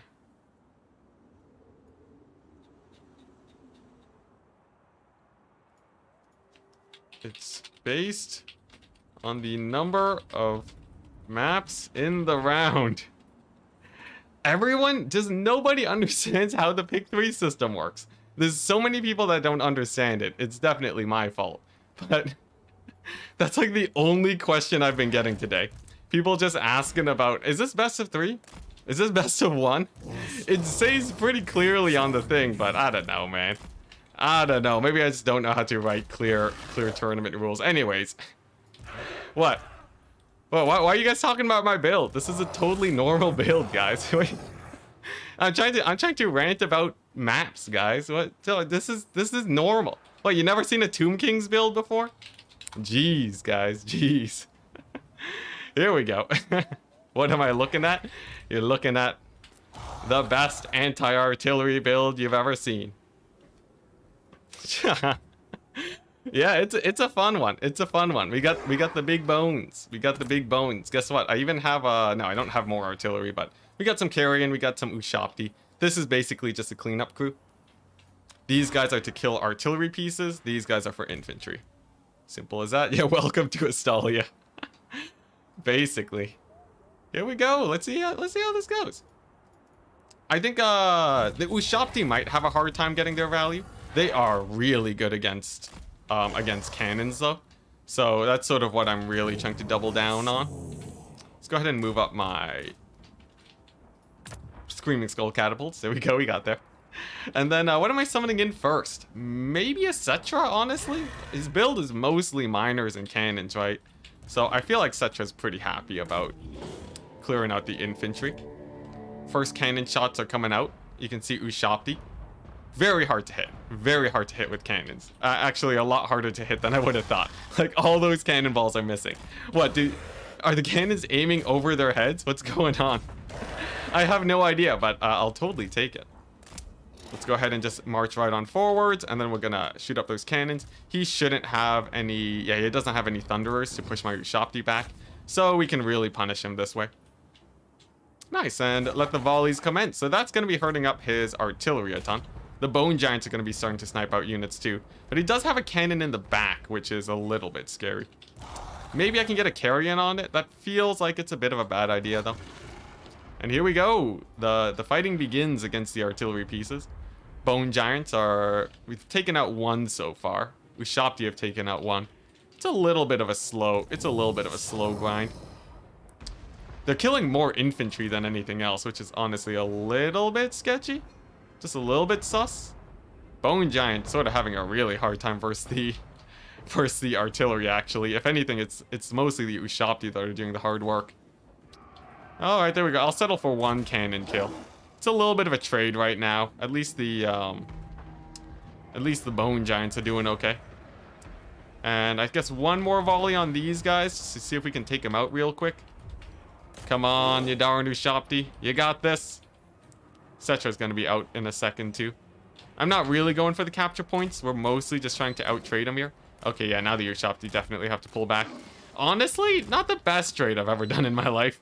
Of course, the Screaming Skull catapults are gonna be great, but yeah, we sort of just we burned a lot of ammo and Ushapti power on just trading artillery pieces. It's a little bit sketch. We'll see how this sort of plays out as we head on into the late game. At least our Bone Giants are doing okay. But now I sort of have to figure out how to deal with these miners. Miners are going to be a little bit of a problem, but not against the Bone Giants, honestly. I really just have to worry about them against basically just my other units. But nice. It seems like we've killed a good few cannon models so far. That feels okay. This one is so entrenched. This Bone Giant has not hit him a single time. We're going to retarget onto that Trebuchet instead. Or, my bad, the Grudge Thrower. And then I guess we just wait. I wait until I can get a Skeleton Chariot, perhaps, and then we'll use that to sort of rampage around in the back. Yeah, the tactics are incomprehensible. There we go. Honestly, this entrenched position is such a pain for me to deal with. And he summoned Organ Guns. He summoned Organ Guns in. Alright. How do I deal with Organ Guns? This is such an artillery fight. It's crazy. Okay, I gotta finish those guys off as soon as possible. That means moving up with my Ushapti. Gonna be a little bit sketch for them, but I'm sure it's fine. Let's use this ability just to get a little bit of a heal on my Ushapti units. Of course, the Screaming Skull catapults will be doing great too. And there we go. organ guns should be going down pretty fast here. Yeah, the unlimited ammo is a little bit sketch. You know, how much ammo do they have? 22. I'll desummon them in a bit. I feel like that's too dirty, right? It's having unlimited ammo. Honestly, the bone giants seem to have unlimited ammo too, but usually they don't spend it all, so I think it's a safe bet keeping those guys. There we go. Capture points done. Organ guns are going down. Nice, nice. Man, I need like, man, I have no cavalry. I have no cavalry. I need Carrion to dive in onto his artillery pieces. Alright, there we go. Let's fire at those guys. The organ guns are basically down. I don't know how I feel about this trading here. It's not going great. I do see a unit of Slayers moving here. I believe skeletons can trade okay there. And then I can sort of just start spamming out my Ushapti. In fact, you know what? This is so open. I think we're just gonna run in there. He doesn't have a lot. He's been spamming so much artillery. I'm pretty sure we can just move on in and just kill him. Okay, at this point, I think these guys they're basically out of ammo. I want more forces anyways. I'm thinking we get Ushapti and we just start rushing in here. And that should be pretty hard for him to deal with. Over here, we can go ahead and get a physical resist buff on my chariots. Very nice. He is going to be summoning in a couple Slayers. Thankfully, it's only one, so not especially scary.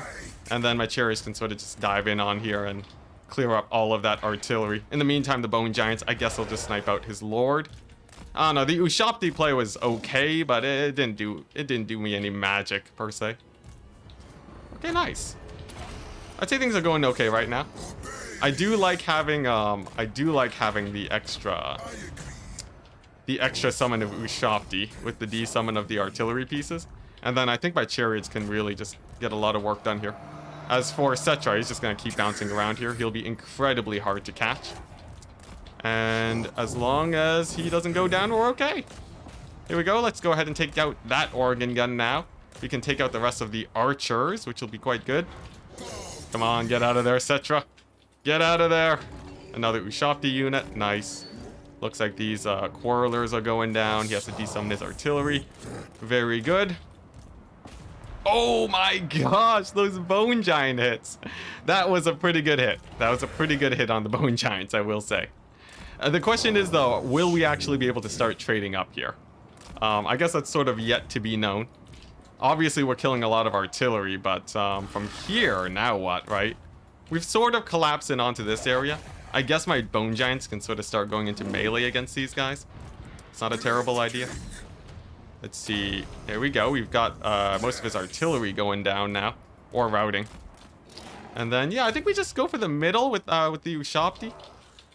And then, I don't know, another chariot. Chariots are the bane of dwarves, so we'll just summon that in too. And he summons another organ gun. He's not stopping with the artillery. He refuses to go for anything else. This should be fairly good for me then. If he's just going to be all artillery, I think Cetra in the back line should be a pretty decent cleanup tool, especially with the Carrion. And then we might be able to do fine there. As for the middle, it's going okay. The giants are actually capturing, which is very nice. But I don't have anything to clear Slayers, unfortunately. Definitely want something for them. Maybe the chariots? Maybe the chariots? Chariots aren't great against Slayers either. I guess we'll just send in the Ushapti. They do have anti-infantry now, so... I forget if they had anti-infantry before, but they'll be able to do well. And then perhaps I can get a Kepler Guard going. He summons another cannon. What's going on? He's made out of artillery. It's the ultimate artillery duel of fates. I guess I would like to just keep spamming chariots then, probably. Between chariots and Carrion. I would have loved to have had cavalry, but unfortunately that is simply not what I went for today. And yeah, yeah, I should get the Kepler Guard. Kepler Guard are going to be the ultimate cleanup tools on the point. And then the bone giants can, I guess, take a pot shot at this dwarf warrior unit. So for Cetra, oh geez. Cetra got caught up on Thorek. Didn't even realize. Is he being slowed right now? There we go. He gets out of there. That was pretty sketchy, though. He got real collapsing on there. That almost lost me the game there. But for now, we do have the middle point. We are trading atrociously, though, so I do have to be very careful about that. In the meantime, I guess another Carrion unit to keep his guys busy. They'll do great versus most of his forces. Pull the Ushapti away from those Slayers. That's just a bad day waiting to happen. Nice. And then once the Kepler Guard are here, I think we're in a better position.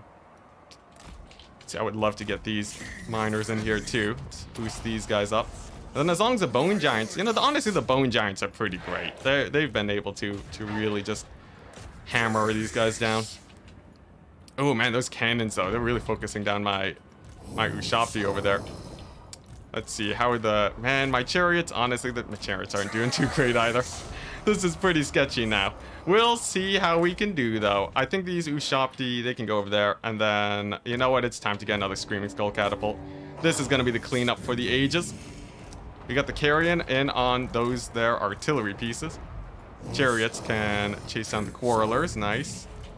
As long as I can keep them busy, I think we're okay. Finally, the Kepler Guard are here.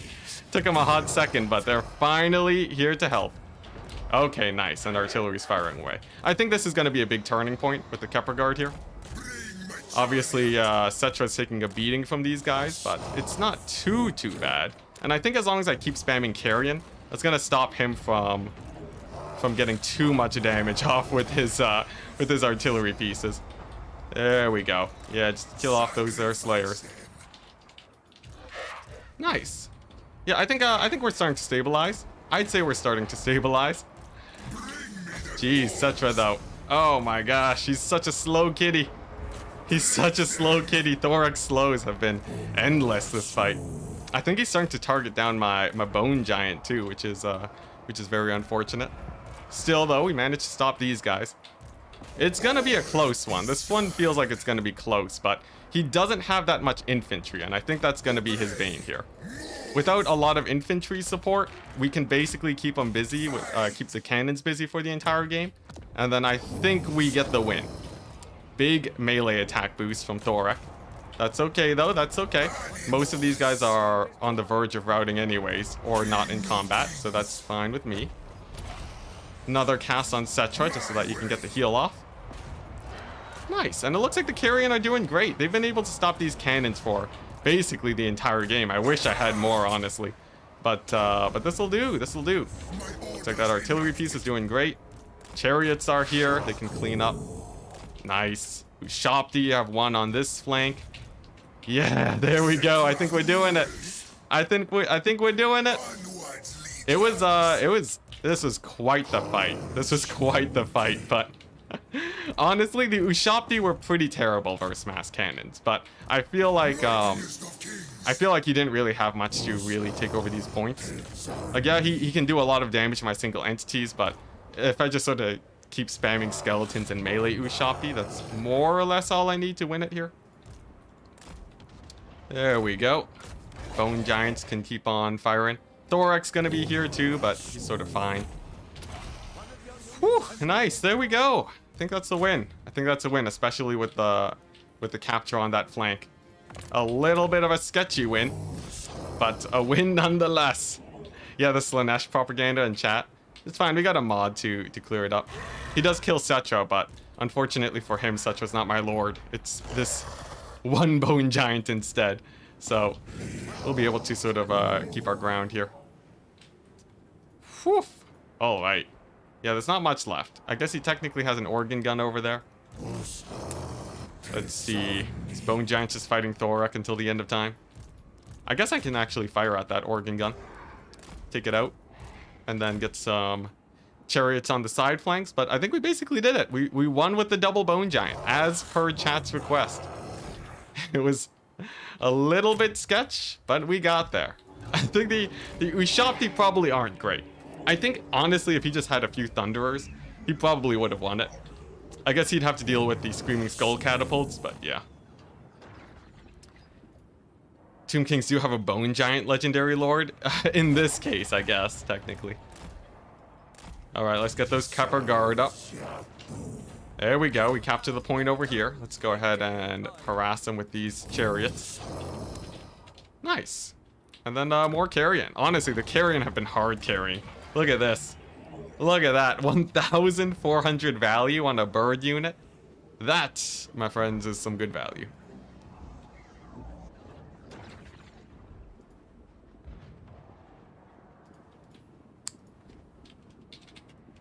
Anyone?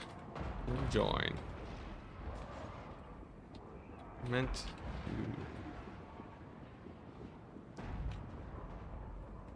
Sorry, just gotta do a little bit of adminning while we finish up this game. I'm pretty sure we won this, so I'm sort of fine just adminning. Yeah, the cherries can just distract the slayers. Let's see here.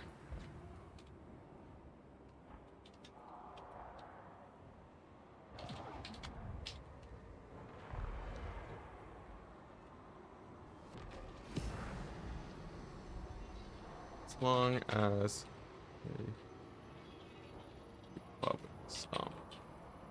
it's meant to be more of a visual.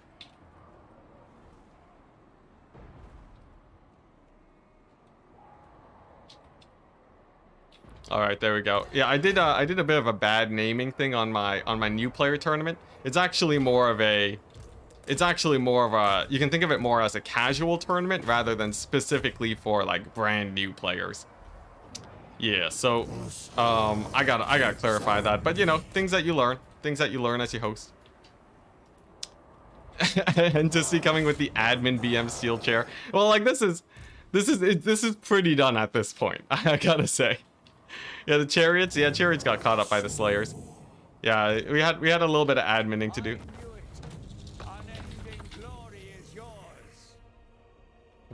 It as clarify it as a casual tournament next time. All right, there we go. Adminning done. Battle done at the same time. Sweet. Oh, I forgot. I should have something else to manage. I should have this bad boy. 3 wins, 0 losses so far. Will we win our own tournament? Perhaps, perhaps. All right, nice. Let's go ahead and report our score. Yeah, the dwarves have it pretty rough. The dwarves have it pretty rough. What was this? This was, we won with Beastmen? No, we won Empire against Beastmen. Empire and Tomb Kings. Tomb Kings, and then he played Beastmen and...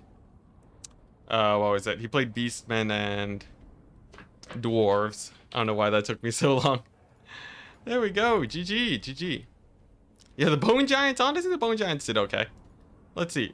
They didn't do that great. The Ushopti did even worse against a mass artillery build, but the Screaming Skull catapults, of course, are really good. Honestly, if something won it, it was the Carrion. The Carrion gave me so much value killing that artillery. It's insane. Absolutely insane. I think the Carrion were just magnificent there. Same with the Chariots too, honestly. Alright, well GG, GG. GG's. Alright. Oh, we're up against Hadri's next? Is that our opponent? Dang, we're up against Hadri's. Alright, well, let's see how this goes. Let's see here. So, let's send them the code for the lobby. Nice. Let's go ahead and grab a... Where's it at?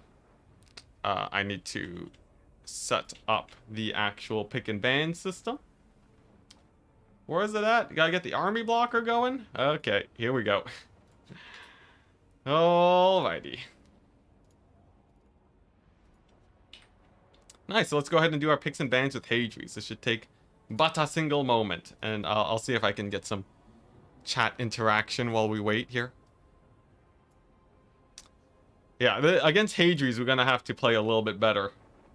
Maybe we won't meme it fully, but I might still play Vampire Coast. Here we go. Who's top bracket? I'm top bracket. Okay, cool, cool. Skaven, hopefully. Big fan of Skaven, I see. Yeah, like 3,200 value for... it was closer to like 1,000 gold that I spent. Still insane, though. Still just incredibly strong. Vampire Coast versus Skaven. I think Skaven would win it off the backs of Gisele's being very strong. Ooh, maybe I should have banned Hadri's as Skaven. Maybe I should have banned his Skaven. If you bring the same build against Hadri's, he might die of laughter, though. Oh, what was...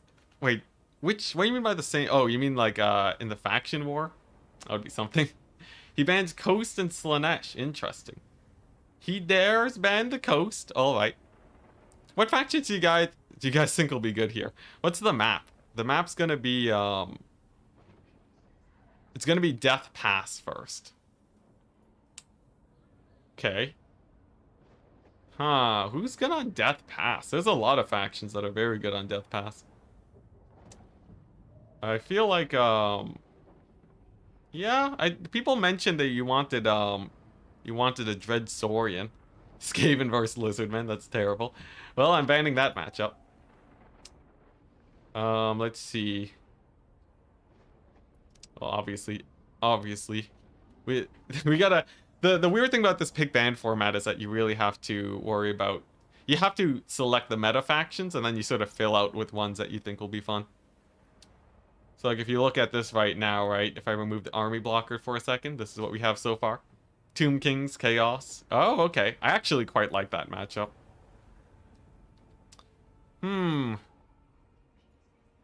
People are mentioning Dark Elves. Dark Elves are they're an okay faction, nothing too crazy. Dark Elves against Wood Elves is what we got. Dang, okay. You tried the triple poison globes the other day, was stronger than you expected. That's true. The Globadiers are so strong as Skaven. They are insane, my dude. Absolutely insane. Why people are really voting Norska, apparently. Are you guys just Norska fans, or you like the kite? Alright, final faction. What are we doing? I do have Cathay in my list, which is pretty funny. I guess, I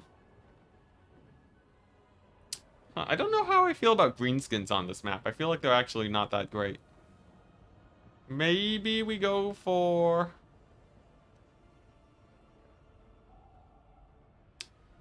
I don't know. The Dowie. The Dowie. Yes! Yes, we hard countered him. Look at that. Look at that. Oh my gosh, we hard countered him. We picked dwarves into his empire. Yes! Yes, get wrecked, Atreus.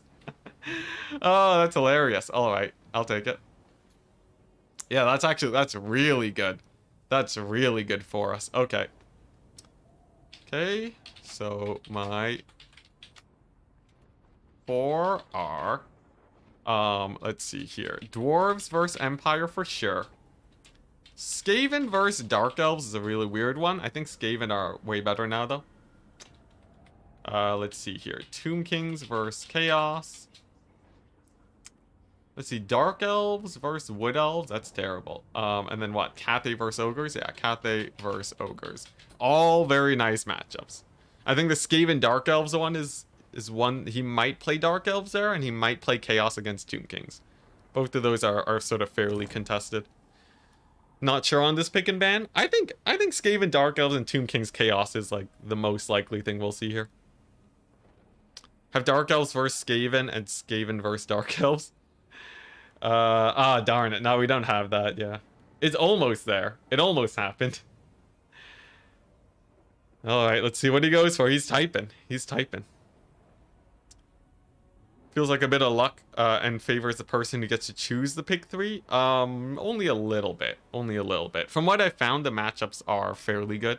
Yeah, and he's gonna do Dark Elves and Skaven. Honestly, pretty great, I'd say. I think this is fine. This is fine. So Dark Elves into Skaven. Let's see here. How are we gonna play Skaven? So obviously you can go for bolt throwers. I have to be careful about that. You could go for, like, you know, range. I think mass infantry Dark Elves is actually just suicide here. So I probably really only have to worry about his bolt throwers and we're fine.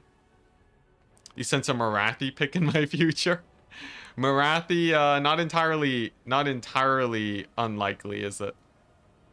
Yeah, I think, well, I don't know, right? What's she really gonna bring that's gonna be super scary? Oh, it's raining.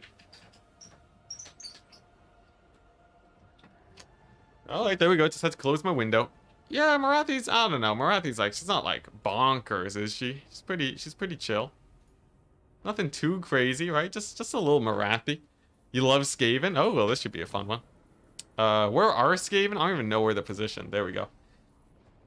How does Skaven deal with bolt throwers? That's sort of the big question.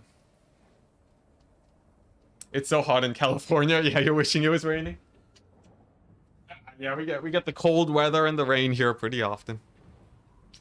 I gotta be careful though. If I talk about the rain all the time, people are gonna figure out where I live based on the weather. Hell pit abomination. A hell pit abomination is sort of weird. I don't know how I feel about that in particular. Yeah, I gotta deal with them bolt throwers. There's a few spells that do okay versus them. Is there any spell that does like amazing though? What, Flinching Ruin Overcast? Is that a thing? 100-meter range? Not enough, not enough. Okay, I got a plan. I got me a plan. Oh yes. Oh yes. I have a plan. Oh, okay. All right. Yeah, no, this is looking pretty good. This is looking pretty good, guys. Dreaded 13 and Gisele's. Yeah, those are both pretty good. All right. Now, he might take Malice too, which would be really interesting. I don't know how I feel about the Rogue Malice pick here. Like, he's good, but he's actually a much worse fighter than you would expect. Malice is, he can sort of be chump change if you're not careful. There we go, that's a good option. Obviously, we want these guys. And then, what, do I go for a 40 stack? The 40 stack Skaven build? I guess he could bring cavalry in. Cavalry can be a little bit scary. Let's see. Oh, okay, I know what I want. Yeah, here we go. Okay, man, this is great. Man, Skaven have so many different possibilities they can bring. It's crazy. Malice on a dragon versus rattling gunners. Ooh, that would be... Wait, no, you're saying Malice? Malice on dragon? You mean like Loki, right? Malice doesn't get a dragon, unfortunately. Okay, yeah, this is feeling great though. This is feeling magnificent. Canada's in a real place though. Yeah, has anyone here been to Canada? I think not. In fact, I know the majority of you haven't. Okay, nice. Nice. Nice. Nice. I'm liking this build, guys. I'm liking this build. You live in Canada? How can you prove it? How can you prove it's not just America? You live here? Alright, all the Canadians are starting to speak up now. Aren't you American, Flying Taco? I feel like I remember that. Oh man. Yeah, he banned Vampire Coast? Yeah, everyone's banning Coast with me. How am I supposed to get my Coast practice if everyone keeps banning them? I feel like that's like some weird counterplay. Just make it where I can never actually practice them. You visited Canada? They didn't like me. Nice, nice. You were on a train in Canada. What, you were on the TTC? Because the public transit here is hot garbage. Worse than bloated corpses. It's disgusting. Like, it's not gross. It's just really bad transit. It's really bad public transit. If you ever want to have just atrocious public transit, this is where you want to live. All right, nice. Definitely want rat ogres. Honestly, there's not like a whole ton he can bring versus me. That would be terrifying, right? It's not like a whole ton of things. Like, I'm trying to sift through the possibilities that he can field versus me. And I don't really see too many threats. Perhaps I'm just blind to the truth. But I don't think he can really... I don't think he really has that much. Am I crazy? Am I about to get just run over by Hadries? Oh boy, he says he's ready. He says he's ready. Ooh, that's a fun color. That's like very deep red. Okay, I think I have my build.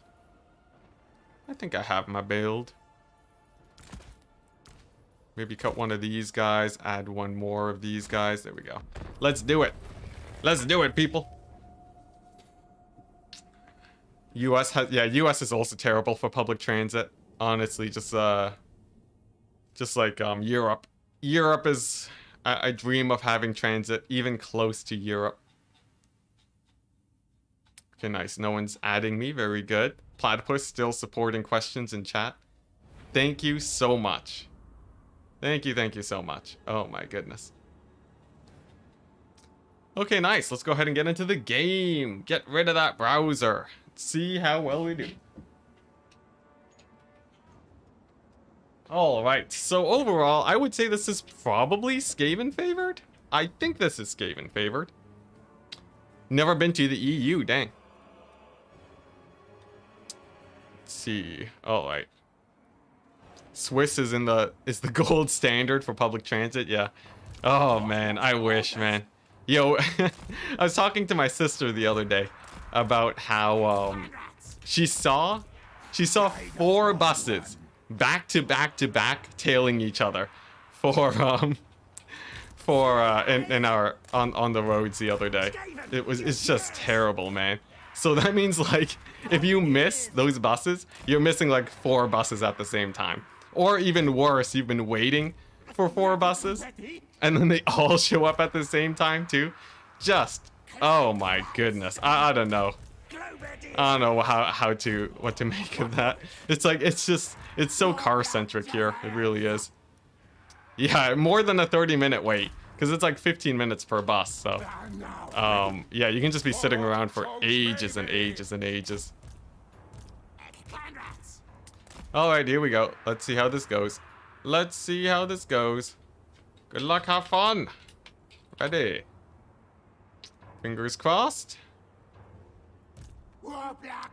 Poison globes seem risky. Not really, I don't think. I think the poison globes will be fine versus, they do pretty good damage versus cavalry. That's what I'm sort of feeling here. So like, you know, and I can defend them with rat ogre summons. Everything here is basically just to defend the poison globes. And then of course I have Dreaded 13th to move on up to snipe out his artillery.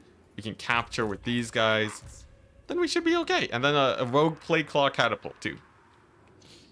It's about 15 minutes wait here in my city. I feel like 15 minutes is pretty standard, at least for what I'm used to. A lot of public transport strikes in Canada. Oh dang, I haven't been keeping up. Not surprised though, not surprised. Alright, let's see what he has. He's brought with him 3 Reaper Bolt Throwers. He also has a Malekith in the air. Very nice, very nice. And I just wanna scoot up a little bit, see what damage I can do. These guys fire at will off. And then what am I summoning in? He's gone pretty infantry heavy, I feel. I think that's to my benefit. These guys can actually probably go here and start going for that flank point. I can capture this one with a single clan rat. And then I just gotta jabate him. I gotta jabate him. Jabate the Malekith. Just lie in wait here with these guys. Turn on fire at will. They'll be pretty hard to see. And then we're good. Then we're good. Come on, go get him. Yeah, look at that damage. Yeah, I didn't even see it coming. Yeah, that's right. Get wrecked, Hadrius. Okay, that was like a little bit of damage. It wasn't that great. Back to stealth, back to stealth. And then in the meantime, I can also grab me a, I would love to get the Death Runners, but I think they're just gonna die instantly to cavalry. Instead, let's just go for, oh my gosh, he's diving onto Malekith. Oh, he's diving onto my lord. Alright, alright. Let's keep hitting him up with the Jezzails. That's a really good trade for me, honestly. There we go. And then I think we just summon like a million clan rats, right? It's not like he has that much infantry. Maybe like a single Death Runner. Swoop around the back, maybe. There we go. Get over there. And then see how much we can beat this guy up. His bolt throwers are getting their shots off, though, which is a bit scary. But man, look at that damage, though. Malekith basically did nothing for huge hits on him. That's really good for me. Okay, nice. And then my infantry can start pushing the middle. Very, very nice. Now, he does have a chariot over here that will be contesting my point. I'll have to be exceptionally wary of that. I think the solution, though, is just a Warp Lock Jezzail summon. Over here, Malekith continues his push onto my lord. We'll see if we can save him. We'll keep pressuring Malekith too, and then the Chieftain can sort of start moving on in. And then these guys can probably just start pushing inwards like this. I feel like that's honestly a pretty good strat. There we go. Yeah, Malekith's just getting so beat up. He's getting incredibly beat up now. Already down to half HP. That is brutal. And then we have the Jezzails over here. They're going to be relatively safe. As long as those chariots don't get too close, they should be fine. And nice. We can start moving up with our Poison Wind Globadiers. So I have to be a little bit wary about these chariots that I'm moving in. He's actually going pretty hard on the rush here. Let's go ahead and get these guys here and then start swarming his artillery pieces. I think we should be fine there. Globadiers can get their volleys off. And then we're just waiting for Rat Ogre summons, I think. I got loads of guys here, and let's see, Harpies. Crows of Cain. I think we actually, instead of the Rat Ogres, we're gonna get a dog summon. Get a dog summon to shut these guys down. There we go. Run away with the Jezzails. That should keep them nice and safe. We have the middle point. We have the flank point. He has a couple Dark Riders there, but that's fine. And then we have the back door incoming. A little bit of a scrappy engagement. Honestly, there's like a million things going on right now. But overall, I'd say we're fairly in the lead. Yeah, value trading's going great for us. There we go. Let's get those Death Runners in there. Let's get the Globadiers doing their damage. And then as long as the Manticore doesn't kill my Lord, I think we're okay. I think we're okay as long as that doesn't happen. Man, my Chieftain's getting so beat up though. I think I misplayed my Chieftain a little bit. But that's sort of fine. Let's see here. Manticore is heading on in.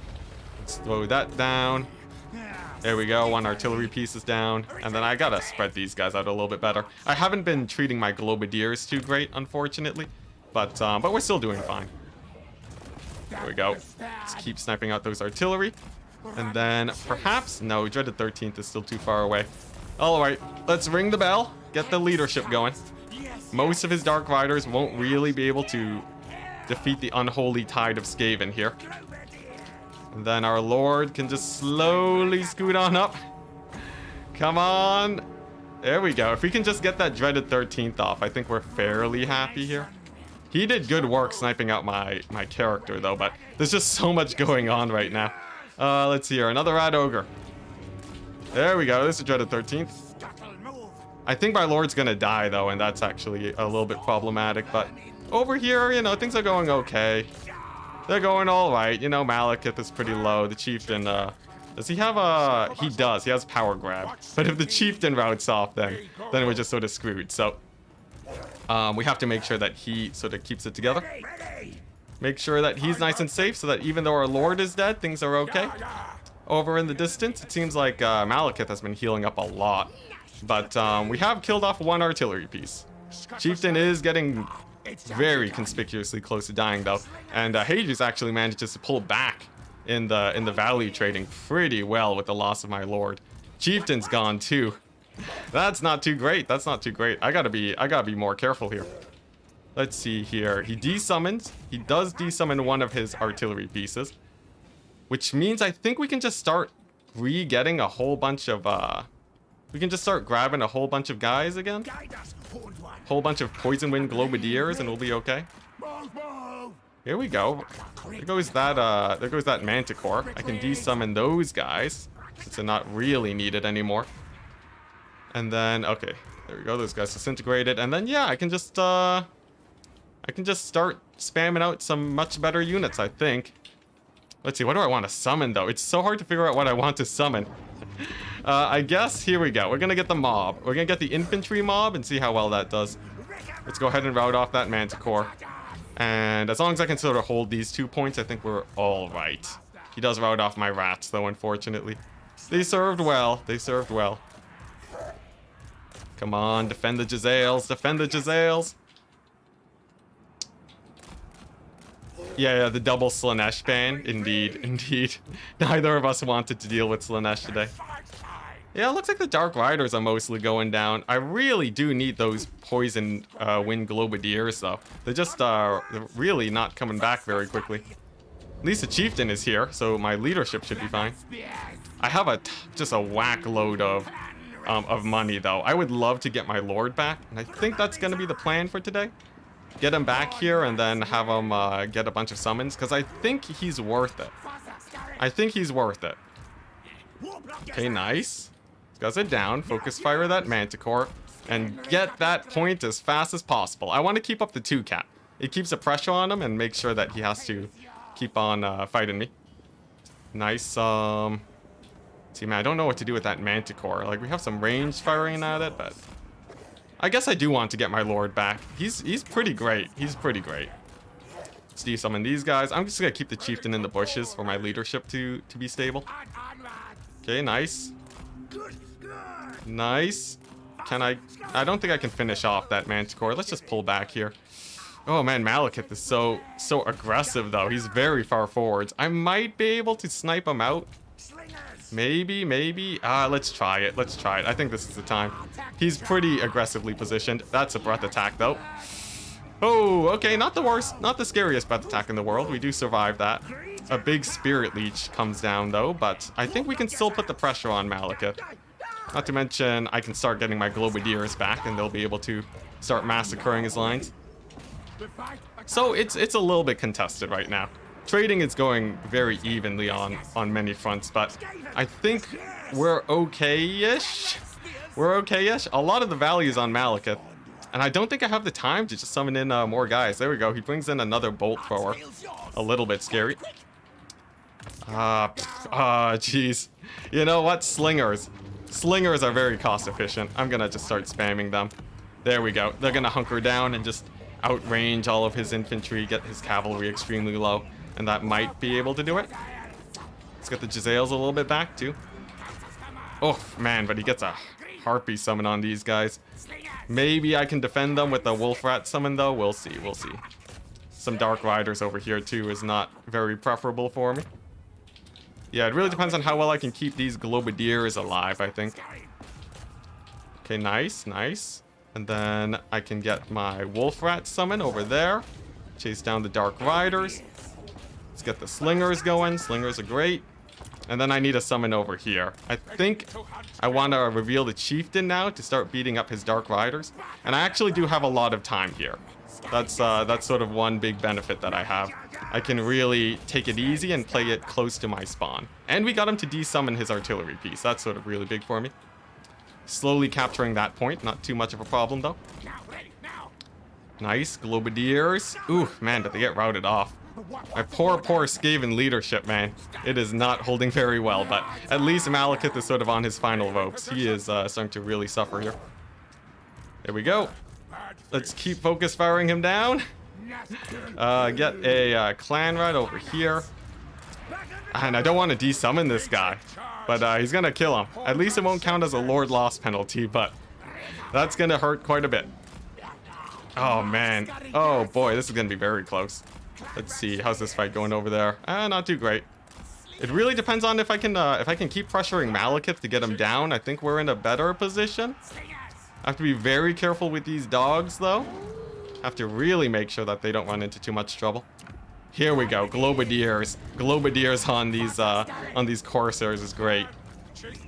And then we just have to do cleanup. We just gotta do cleanup. There we go. That's a massive volley on them. Very nice, very nice. Regroup with these Globadiers. Man, it's just such a mass rout, though. It's a huge rout on all fronts. We're trading so evenly. Things are getting a little bit better because I am sort of in my spawn zone right now, but it's real sketchy. Let's see. Man, I would love to get my Lord back. I would really love that. There we go. He has a triple cap, so time is quite limited now. Okay, maybe we can catch a Malekith here. Maybe we can catch a Malekith here. This could be huge. This could be huge if I can just bog him down. Okay, there we go. This is pretty good Globadier volley. Okay, nice, nice. The reclamation begins. So we're gonna get some Globadiers here. We're gonna see if we can hound down Malekith. And then see if we can get these Dark Riders off my back. Capture this point with my Chieftain. And then here we go. Get another I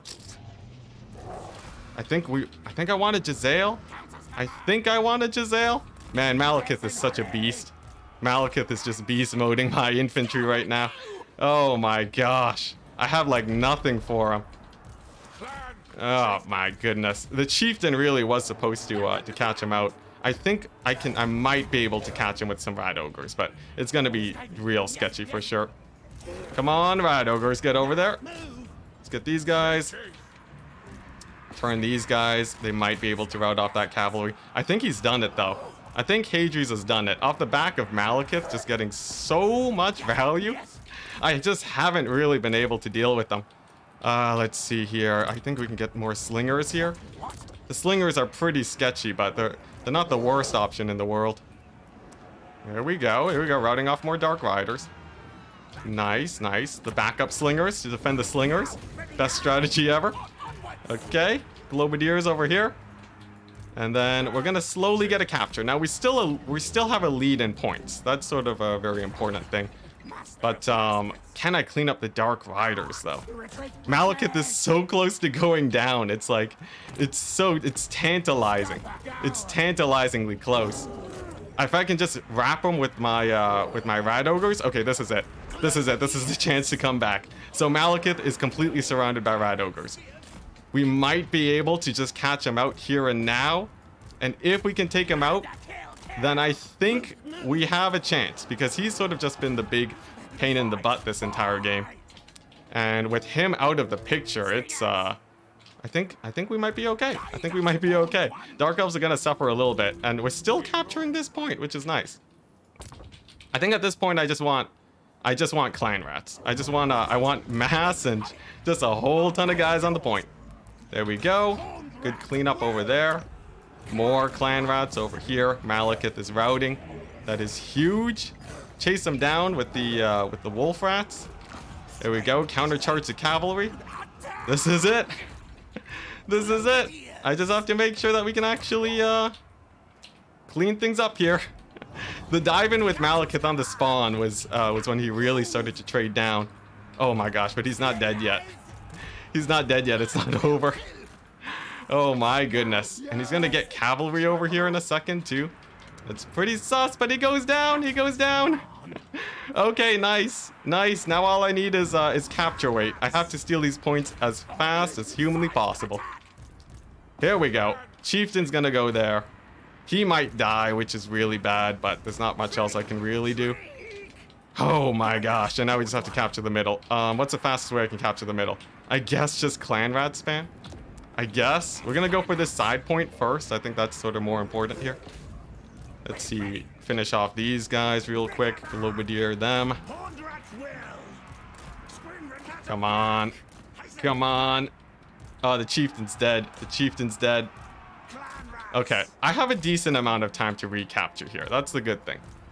I have a pretty good amount of time to sort of just sit back, relax, and just chase off as many guys as I possibly can. He has a bunch of Dark Riders that are being spammed my way, but it's not like I'm incapable of fighting them. Oh man, I need wolf rats though. I need wolf rats real bad, because he's gonna stop me up. Let's see here. Yeah, if I can just get a couple of wolf rats to clean up these Dark Riders, then we're fine. I can get my first point. He routes off the rat ogres though. That's sketchy. Alright, I gotta kill off these coursers too. Man, these coursers are such a pain. He's such a pain. Oh, I wish I had more single entities. There we go. That's one Dark Rider unit starting to die. I think he's probably won this. He's probably won this off the backs of the Dark Riders, but it's gonna be really, really close. Finally, those guys are routed off. Back to running to the point. Another wave of cavalry. Oh, jeez, the Dark Riders, they don't stop. They don't stop. They are an endless tide. An endless tide of Dark Riders. Here we go. There's the second wolf rat. And then I think I just gotta get some rat ogres, but it's gonna be exceptionally close here. It's gonna be exceptionally close. Here we go. He tries to get onto the point. It's gonna be a relatively bad trade for him. The wolf rats are on here. And I should be able to countercharge these guys now. Nice. There we go. There we go. Nice. And then I can just start spamming out guys in the middle. Oh my gosh, these Corsairs. These Corsairs are such a pain. Oh my gosh. They don't let up. They don't let up. Okay, there we go. We do have the first point, but no, it's over. Dang. Dang. I should have saved up for like one I should have saved up for the 1,100 gold Doom players. I really should have. Dang. Oh my gosh. GG. Yeah, the Doom players would have really done it there. They were like really nice single entities that could have won it. I think I had a little bit too much range to really just collapse in on me there. I think I could have played it better. I chalked that up to my inexperience as a Skaven player. Really fun game though, really fun game, Hadries. I got him to desummon his bolt throwers a million times, but losing my lord was obviously a big misplay. He could have helped clean up. Oh man, yeah, I had to triple cap him. It was over. Alright. Take two, take two. Can we get the reverse sweep on Hadries? It is a best of 3. Let's see if we can do it. Let's see, where is it at? I need to open this bad boy back up. Nice. Reset the thing. Oh man, that was so I could have played that way better. I just don't have enough Skaven experience. I just gotta get him in more. What's it? That's our first loss of today too. Dang. Dang. Alright. Well played. What's the map? The map is gonna be Grove of Slaughter. Alright, very interesting.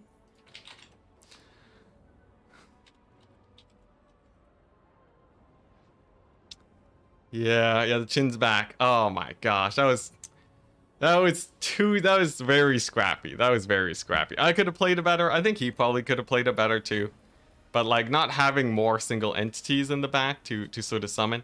Like maybe if I just spam more Rad Ogres, but the cavalry is really hard to deal with in the late game unless you have like tons of mobility, I guess. What would I want? I would have wanted a Brood Horror.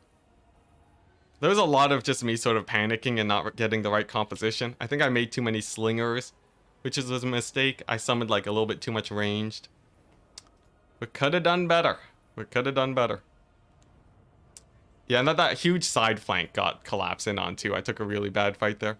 Rattling Gunners wouldn't have really made a difference. They're basically the same as Gisele's there. I think it was mostly just to play. And like, and that side flank was really badly fought. That was really, really badly fought. GG though. Hadries was the better player. Man, it's getting really hot. 1 second. Alright, nice. Let's go ahead and pick our factions. And there we go.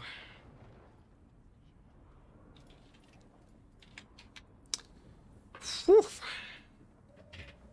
Yeah, single entities. They would have been good. Whenever you lose, a replay looks like you should have just fought on the point. Usually not, I would say. Usually not. Alright, let's ready up. Let's see. Now, I could ban Skaven now. That's actually sort of weird. I could ban Skaven just so that he can't play them. Are they really that scary, though? I feel like maybe... they're pretty scary. Let's go ahead and... let's knock them out of the park. What else is good? I guess, Skaven and, like... one Grove of Slaughter. Probably Slaanesh. Slaanesh feels like a pretty good ban here. Did you use a Dread Saurian? No, not yet. Not yet. Beastmen. Beastmen are pretty nice on Grove of Slaughter. That's true. I might go for that. Okay, nice. We got the chin blocker. Need that leadership. Yeah. Yeah, losing my lord and not resummoning them was a really big misplay. I should have brought him back. Ugh, so many misplays. Okay, so he's banned Skaven and Coast. Okay. Sure. Let's see how this goes. So I banned Skaven Slaanesh. He banned Vampire Coast and Slaanesh. Yeah, if Skaven lose their lord, it's a really bad time. You really shouldn't be losing your lord. But what will he pick? What will he pick?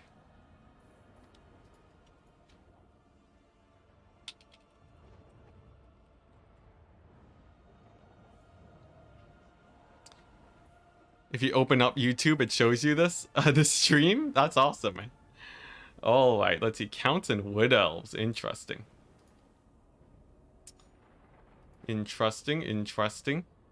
Wood elves can be okay on this map, but I don't think they're like crazy good. I think counts have a pretty big leg up here. The Tomb King's mirror.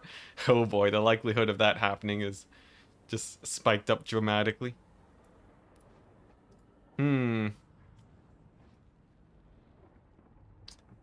Next matchup is Beastmen versus Chaos. Nice, nice.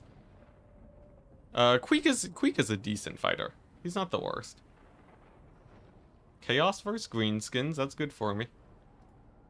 Who else is good on Grove of Slaughter though? I'm convinced Wood Elves aren't actually that good on this map. Maybe I'm crazy, but I feel like they don't have good line of sight, which hurts them. And like, yes, they can tree blob, but it's only on the middle point. Yeah, they know I'm a coast main. They always ban coast. I don't know why. Like, I'm not gonna play that good of a coast in domination on Grove of Slaughter. They're just they're not amazing. Not amazing here anyways. Let's see. Maybe I want to play Dark Elves now?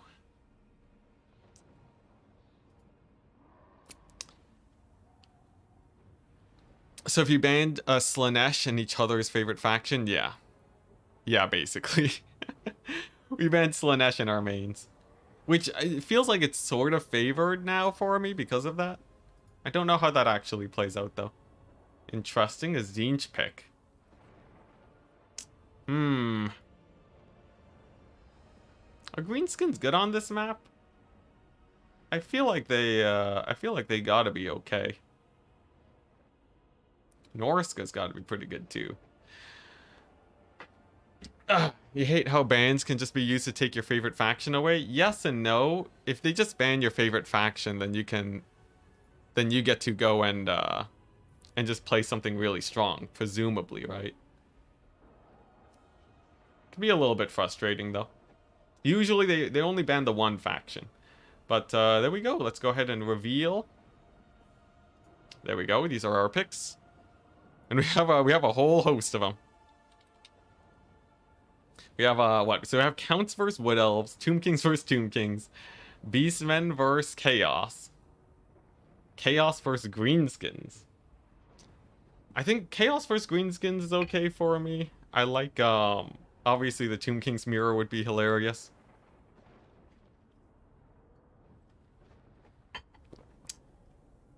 Lizardmen versus Norska is a really interesting one. What, Dark Elves versus Zinch? I don't know how that plays out at all. Yeah, no one's playing High Elves. High Elves are doing so bad in the meta right now, it's pretty sad.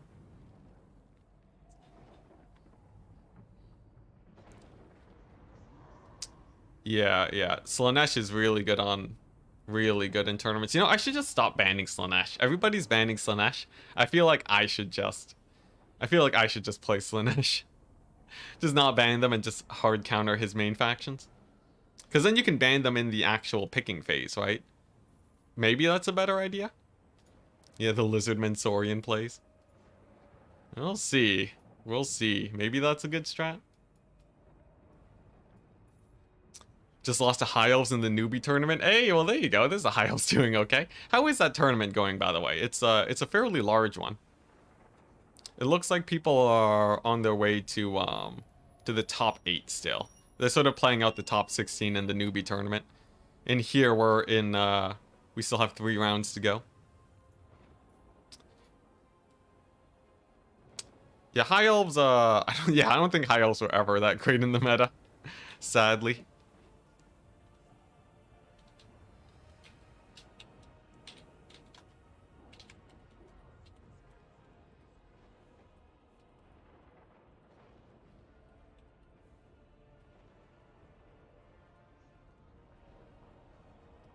Okay, there we go. Hey, Luftwaffles. Hello. Amazing name still. Happy to have you here. Ugh. Lost in top 16. Dang. Yeah, High Elves are, they lack good armor piercing. That's what really makes them suffer. High Elves really lack good armor piercing. I'm interested to see what Hadri's decides to go for here. There's a lot of pretty good options.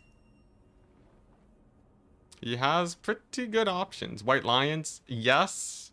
Like, are White Lions gonna be carrying the High Elves?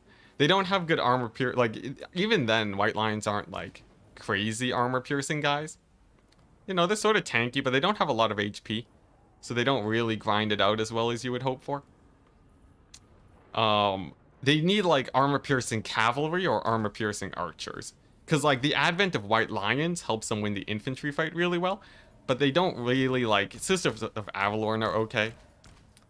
This is like basically the only option they have. So anyone that can shut these down is in a really good position.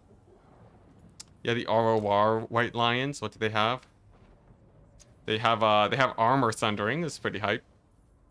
Okay, so Norska versus Lizardmen. Tzeentch versus Dark Elves, Chaos versus Beastmen, of course, and Khorne versus Norska. Interesting. I would be down to play Norska into Khorne. I feel like I have a good advantage there. What else is there? Hordes of Chaos versus Beastmen. I guess he'd have Flesh Hounds, which are pretty scary, but his skirmish cavalry is crazy expensive. Lizardmen into Norska? Lizardmen into Norska is pretty good for me too, I think. It's Lizardmen into Norska or Norska into Khorne. I think Lizardmen into Norska is okay. I think Lizardmen into Norska is okay. Of course they can like, you know, they can javelin spam, I guess. They have mammoths, of course. I think I'm just trying to think of what it'll take. If I go Norska into Khorne, what do I expect to see? If I do Norska into Khorne, I mostly have to fight Flesh Hounds. Dark Elves into Tzeentch is a weird one. I'm gonna go Lizardmen versus his Norska. Let's try it out. Let's see if this works. Thank you for banning bots, by the way. Thank you, Bubba's Big Blast. Yeah, we're gonna go Lizardmen. Let's see if this works, guys. Oh boy. Yeah, skinks do a lot of work.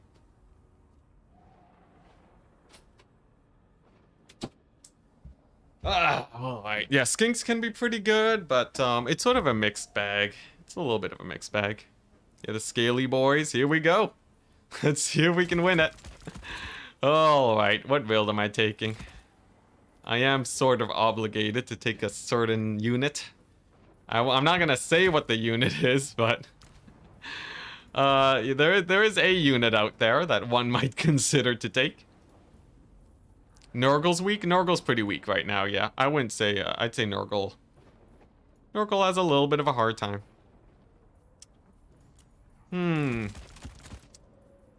Yep, Jurassic Park mode activating. Let's see. Oh man, I don't know. What do I want as a lord? It's gonna be my lord. Honestly, it's not too bad. Yeah, that's not too bad. Okay, I think I have my lord option selected. And then I can do this. And then some of these guys. Nice. Is Khorne weak as well? Khorne's actually, I would say Khorne's in a fairly good place. I wouldn't say Khorne is weak. Norska. Problem is that they're quite good in the forest fight, I think. They have some of the best infantry in the game. So I have to be exceptionally wary about that. Aside from that, though, am I particularly worried? Not that much. Not that much. Do I want a different caster? Very important question. Nah, I think I like what I have. Yeah, Norska's one of the better factions in the game right now. Got really great skirmish cav, have really great infantry. Really fast infantry too, so they can get onto the point. Marauder champions, of course, are very difficult for me to deal with. So I have to be super duper wary about them. If I can manage that, though, I might be okay. Hey, Rubik's Raptor. You always get dumpstered with lizards into Norska. Okay, that's a good. That gives me a little bit of hope. Maybe one of these guys, and then like.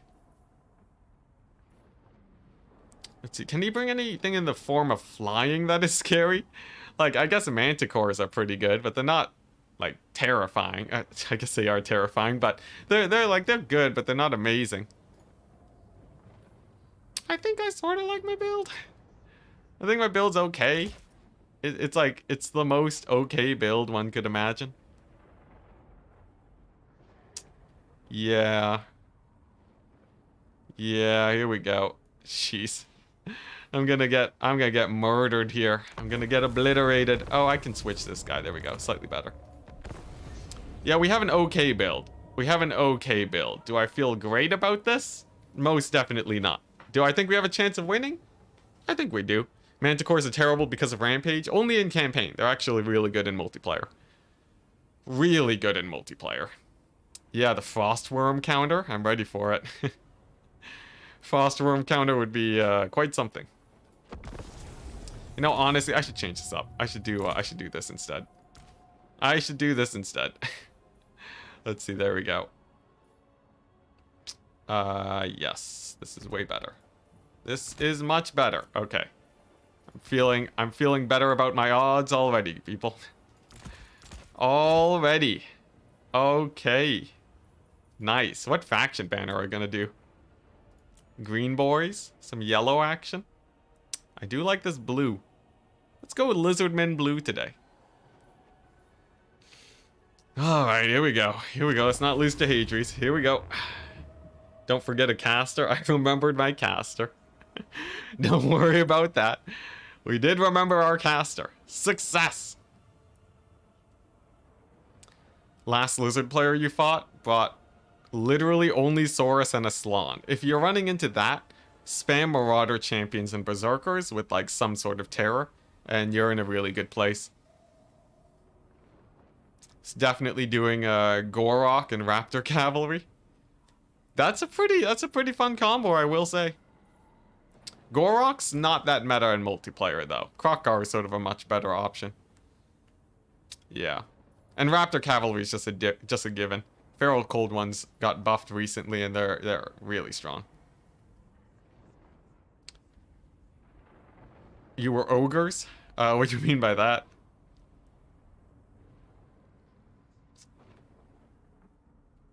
Yeah, manticores are basically just there to reduce the leadership of the enemy. So they're really good at that, and then they can do a doom dive sort of sniping attempt to kill guys. Nakai? Yeah, Nakai. Nakai's okay. You know? Yeah, like he did get buffed a little bit. Yeah, I don't think I've seen Gorok anywhere, honestly. I've seen him a little bit. I've seen him versus dwarves. Because he's such a great infantry fighter, he's really good at killing off dwarf heroes in the late game. That's about it, though. Yeah.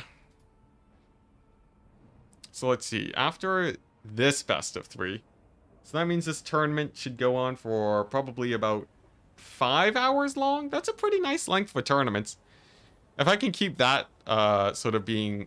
If I can make it where tournaments always last about 5 hours, I think that's basically the perfect place for them. Okay, he's ready. Hadries has given the good luck, have fun. He's taking the OP Norskin banner. Pretty scary, pretty scary. But let's see how it goes. I think we're not completely screwed. It really, I don't know. I can't think of something that he could take that would be like insanely strong with what we have. I think we have a build that is sort of middle of the road good versus a lot of things. So I think that should be fine. What's it? Macaque Macaqueboo? What a name. Saying good luck, thank you very much. I'm gonna get banned on YouTube now. Has any Mad Lad ever brought Kairos? No, Kairos is amazing. Are you kidding me? lots of normal lads have brought Kairos. Razordons and yeah, my what?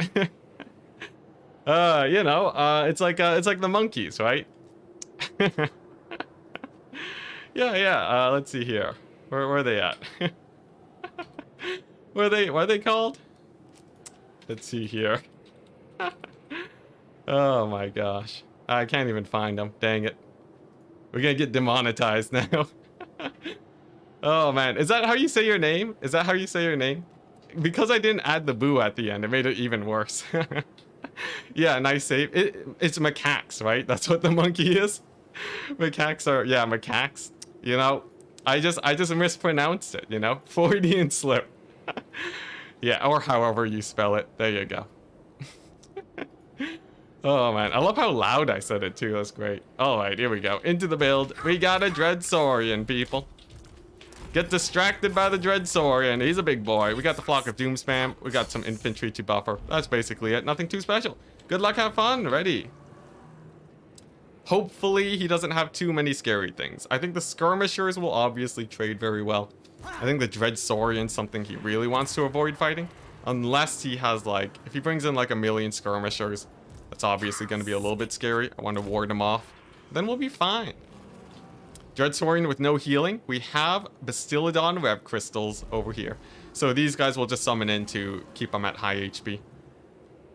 Yeah, we got the Chonk. We also got Nakai with Perfect Vigor Aura. This is really good for leadership, because you lose like 10 or something if you're at exhaustion levels. 10 or 8, I think. So this guy's he's really great. Yeah, Nakai, he'll basically stick around with this guy, keep the ward save going.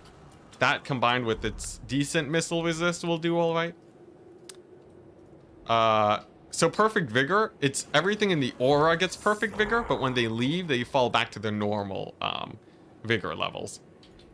Yeah, so it's not like a win all button. I also have a second Chameleon Skink, of course. If he does bring like mass skirmishers here, this will be great. And then we'll see what we can do in the forest. I'm sort of hoping that he goes for mass infantry. This build is quite good against that. So let's see. For his army, we're seeing a Frostworm. The Cold Voider is here. All right, well that's an interesting that there is an interesting unit. I believe I want another skirmisher against that. I'm gonna load up on the skirmishers, defend this point. He can't really assault this. He spent too much money on these guys. He actually went pretty heavy on the ranged, gonna be honest. That's fairly good for me. Since these guys are rather slow, he doesn't have any skirmishers, which is great. So I should, in theory, just be able to play heavily on the kite game and sort of bounce to this point if I want. Make it where the javelins won't really be able to do that much damage. Of course, I will. This point over here will be a little bit difficult to fight over, but I think with my skirmishers will be fine. First volley goes off, insane damage. These guys are great. Oh, but he goes for the charge. Dang. Actually chasing after my Chameleon Skinks. Let's scoot up a tiny bit. See if we can catch him out here, but I think overall we're fine. This is quite the meme, I must say. The Cold Voider, he's finally here. He's not particularly strong though. I think we're mostly fine there. And then his Brutes of the Hound we can actually get poking in the forest fight. So I think we're pretty happy. And I'm actually pretty happy taking this point over here too. Since he sent his infantry here, we're in a pretty good place. These dogs are gonna try running down my Skinks. Luckily for me, I do have a little bit of support there to help out. And then these Chameleon Skinks, they just gotta run away and they'll be mostly fine.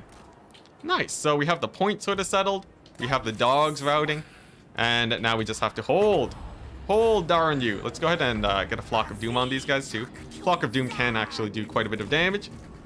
And then just keep on kiting that cavalry. I want them out of here as much as possible. Let's see here. Let's make sure we're on the point so we're actually capturing it. Pull these guys over. We have this far point. Should be fairly defensible. And I don't think he really has the tools to kill off a Dreadsaurian right now. Yeah, skirmishers are having a really hard time. The question is, what do I want to do about these here javelins? Javelins are a little bit scary. Not the worst things in the world, but they're a little bit. What the? What is that? Is that a pit of shades? He's trying to pit my my skinks. He is. Dang. All right, and then here we go. It's he has a Wulfric the Wanderer. Very interesting. I don't know how I feel about him being here. I feel like we're sort of okay with that. Let's go ahead and get another Flock of Doom on these guys real quick. Get my Dreadsaurian in there. And then see how this fight goes. I think we have a decent shot here. It's a little bit of a sketchy fight. He has a lot of dogs, that's for sure. Okay, those javelins are doing a lot of damage. I want to dive them as fast as possible. Let's keep the Dreadsaurian on Wulfric. Get some more feral cold ones coming in. And there we go. There we go. Nice. Next, I want to heal up the Dreadsaurian with the Rev Crystal. Get that over there. And then we're just going to keep beating up Wulfric. Honestly, he's going to be having a pretty rough time here. Most of his skirmishers are all caught up right now. We have tons of feral cold ones incoming. And then I think, honestly, man, Wulfric's getting annihilated right now. He is not having a good time. There we go. Get that heal off. That is so important. And there we go. Yeah, Wulfric is basically out of there. Now, he's probably going to come back, unfortunately. I don't think we can keep him chased off here. But I think we're mostly pretty happy about this situation. Look at that. All of his javelins are shut down, too. Let's get one last Flock of Doom for the road.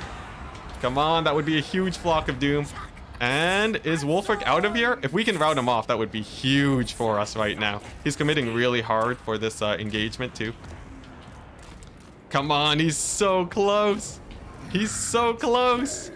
Dreadsaurian needs to get its boat flanking shots on Wulfric. Come on, yes, there we go. There we go, the Howdah.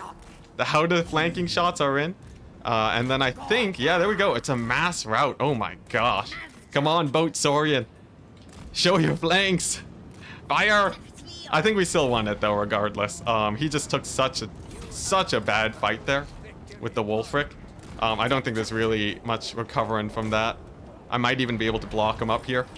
And then I even have a couple more chameleon skinks we can summon in. Nice. There we go. There he goes. Oh my gosh. Pretty sketchy, but yeah, look at that. We got Nakai winning against the Cold Voider. Wulfric is just gone. He's out of here. And we have a double cap. We're trading up exceptionally. And he's gone. Wulfric is gone. Oh my gosh. That was a little bit nerve-wracking, but in the end we just had a much stronger melee force, and I think Wulfric got a little bit caught out. That really saved us. Yeah, the Chad Nakai too. He was just tanking it versus that beast. Oh, it looks like there's a breath attack going down. That's fine though. Another big heal on the Saurian will be great. And yeah, it's basically over. There's like nothing left here. My chameleon skinks too are just capturing these points for free essentially. Whew. Okay, nice. So that's basically this game done. We just gotta win one more and then we're fine. I gotta say, I'm impressed with how well Nakai did though. Nakai's been doing great. Plus the perfect vigor aura. Like, look at this. This guy's already exhausted. And we're basically Sigvalding all over him. It's great, man. Nice. Let's get another one of these guys. Catch out those dogs over there. Cold Voider. No chance against Mass Chameleon Skinks. Nice. Alright, so what are the factions that he's played? So he's gone ahead and played... he's played Norska. And we also lost... and he's played Norska and Dark Elves. We had the Skaven game, so we can't play Skaven or Lizardmen anymore. But I think overall we have a bunch of really good factions we can bring against them. So I think we're okay. Let's see, where's this bad boy? Okay, he still needs a little bit more recharge time, but he'll get there eventually. But yeah, this is totally over though. We got the triple cap. It's done. What the? Why do I have these items on my Skink Priest? Whoopsies. Alright, anyways, let's get one more heal on the Dreadsaurian. Not even a scratch, man. Not even a scratch. I guess there is still a lot of time for him to possibly come back, but it's just gonna be way too hard. When was the last time anyone used a flying snake? It's been a while, man. It's a pretty bad unit. Just because it's so bloody expensive. Okay, nice. All these guys are down. Let's go ahead and go here. And what are we summoning? I guess just more Saurus. Saurus is, you know, they're the bread and butter of any Lizardmen army. Nice, we can now start making our transition over here. Skinks have defended the right flank. Whew, honestly, the Dreadsaurian's pretty good in domination. If you can just get people to take a fight against you, the Dreadsaurian will win you that fight. It's crazy, man. Also, Slanesh bots, nice. Unhappy to have you here. Alright, nice. Oh, another breath attack from downtown. Alright, all the way up there. Not enough, though. It gets blocked by a single tree. Poor Cold Voider. Alright, nice. I think we can get like a... Nah, we can't get the flock. Oh, we can overcast it. The overcast Flock of Doom. Fun fact, it gives you extra casting range, which is pretty nice. Alright. Let's bring these guys over here. Couple javelins. Nice. Honestly, the fact that we're still triple capping him is crazy, man. I'm surprised that the Cold Voider did live for as long as it did, though. It didn't do terribly. What, 36 kills? It didn't do terribly. Like, it didn't do amazingly, but it wasn't terrible. You know, it was alright. It's alright. A little bit of Cold Voider action. It did okay. Yeah, the pit of shades. The pit of shades whipping was pretty rough too. Yeah.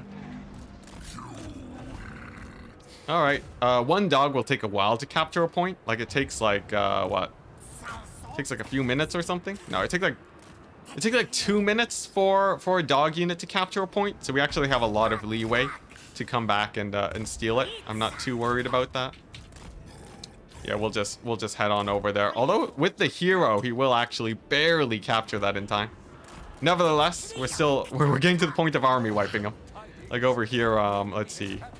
He's sending in some cavalry into my chameleon skinks. They're just a little bit too strong, though, unfortunately. And by a little bit, I mean they're extremely good. They're so good against cavalry. Because like, you just keep running away and they'll keep firing. It's brutal, man. Alright, let's go over here. And then let's regroup onto this point. Nice. I'm surprised that his lord actually lived. It's good for him. But there we go. Chameleon skinks are everywhere. Want to cast this off cooldown as usual. Nice. Alright, let's get this point captured again. Don't want Hadri stealing too many points from me. He might be able to take some good trades. Honestly, holding a triple cap is very hard in the new domination. Because like people have all the time in the world to hard counter you, but we still have a crazy lead over him. So how well did the Dreadsaurian do? Dang. Dreadsaurian almost paid for itself. That is pretty sick. That's pretty sick, I must say. Nakai's not bad for tournaments. I would unironically run Nakai in a tournament now, because the thing is, a lot of Mazdamundi spells got nerfed, so he's not nearly as good as he used to be. So sort of we're seeing a lot more melee lords start to take the place over Mazdamundi, though he is of course still a really good lord option. He's not like a must pick like he used to be. Nice, there we go. There goes the cavalry. It's done. It's done. We did it. Bit of shades on the skinks. Nice. I think that was a normal cast. No, that was an overcast. It's just nerfed. Dang. Pit of Shades got hit hard, man. It just sort of deserved it, though. Before, I did think Pit of Shades was actually fairly well balanced. Because the damage values actually sort of match up with other spells. But it's so good at locking infantry down that it really did need that nerf. Anyways, that was just a disgusting initial fight that we took. That basically just single-handedly won it for us. Like, the javelins did get their volleys on the Dreadsaurian, but then I just dived into melee against them, killed everything with my guys, and that was basically it. GG! Well played to Hadris. We are now 1-1 against them. So we gotta do the final pick. The final picks and bans. Can it be done? Alright, here we go. Interact. New draft. Here we go. Yeah, 360 minutes. Oh, deal. Alright, here we go. What are we doing? I believe we are doing, what map are we playing on? The last map is Broken Leg Gully. Pretty fun map. Let's see here. There we go. Yeah, the thing about the chameleon skinks is that they're very hard to spot too. They fire and stay stealthed. I think it's a bug right now, but it makes them really, really strong. All right, let's see. What are we banning? What are we banning? Do I leave Slanesh open and play versus Slanesh on Gully? I feel like I want less variance. I feel like I don't want too much variance. Ogres, my lord. Oh man, ogres. Poor, poor ogres. Alright, let's see. Who are we banning? Who are we banning? I think the... Unbroken Leg Gully, I don't want to play versus vampire counts. I don't think I really want to play versus counts. I would also probably like to get rid of his Skaven, because that's pretty sketch. Had your first domination win? Hey, that's awesome. It's awesome, Michael. Enticity, do you get anything for calling out Nakai? Do I get anything for calling out Nakai in the Frost Firm? Oh yeah, that's true. I did see that in chat. I didn't see if it was you messaging it, but yeah, that's true. Well, you get the shout out right now. Tragob Naman, amazing name. I read your name without checking it, and I don't regret it. All right, what are we playing on this map here? He banned Slanesh and counts. Honestly, I got some pretty fun picks. You just wait and see, guys. We got some pretty spicy picks today. I should stretch my legs, too. Oh, we both went for the Cathay Mirror. That's amazing. Oh my gosh. We both fancied a little bit of Cathay action here. There's a non-zero chance we get a Cathay Mirror. Greenskins versus Tomb Kings. That's a bad one for me. Greenskins versus Tomb Kings ain't great. Get some Dark Elves? Maybe. We saw a Dark Elf win earlier. They're a pretty good faction.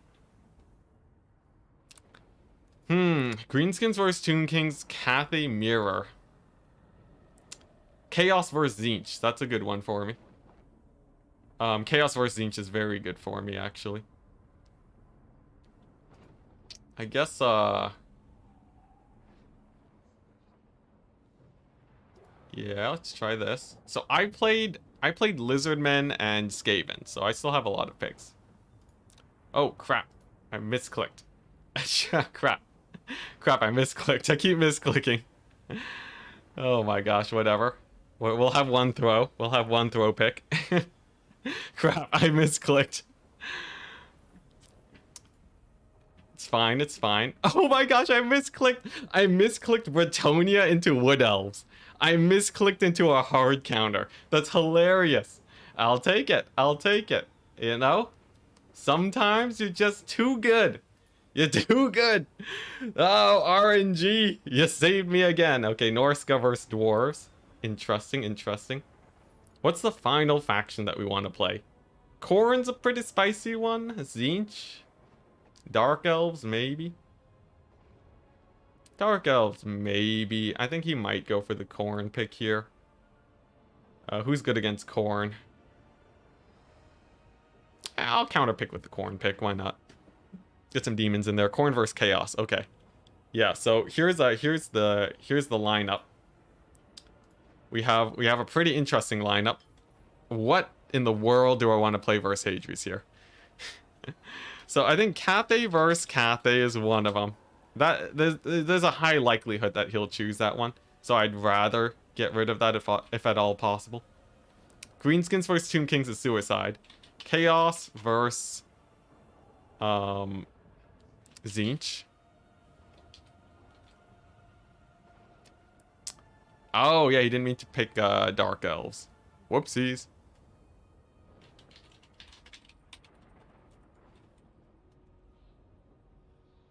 Let's see here.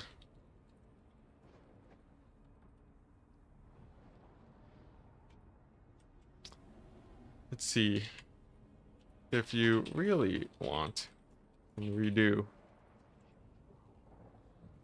I'll offer him a redo if he really wants it, but otherwise we can, yeah, no repeat factions.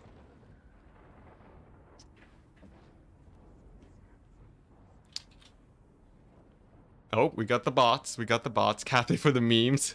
Cathay might actually be really good in domination now. That's a weird thing.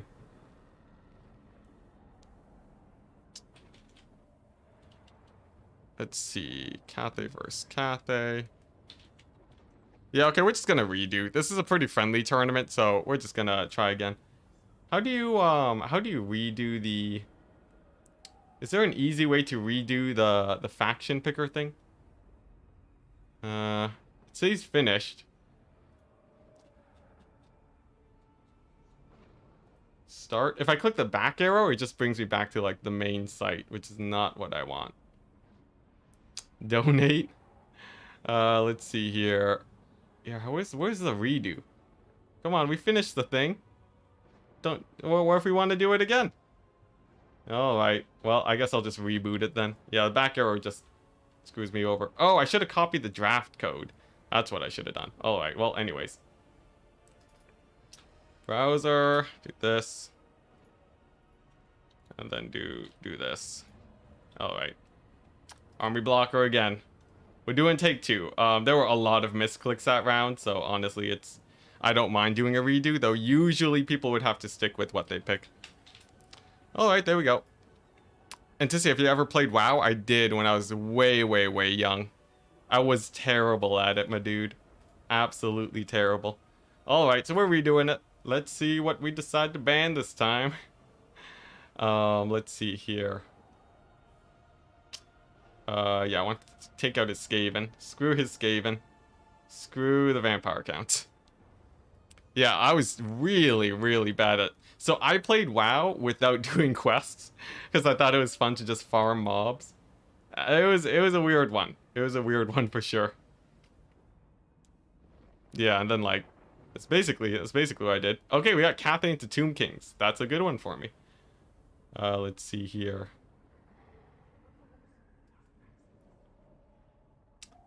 Okay, nice. And then we got Tomb Kings into Cathay. Hilarious. Let's see here. So I can't play Lizardman or Skaven. So we got both sides of the matchup. So it's all even so far. It's all even. Yeah, doing quest only is a really bad way of getting experience, it turns out. Oh man. And then the Chaos Mirror. Dang, this is like a really even picking situation. Let's see. Okay, let's try these guys.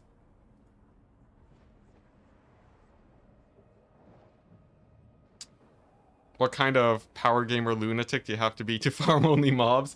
You have to be a young child that doesn't know how games work. Greenskins into Wood Elves. That's also pretty good for me.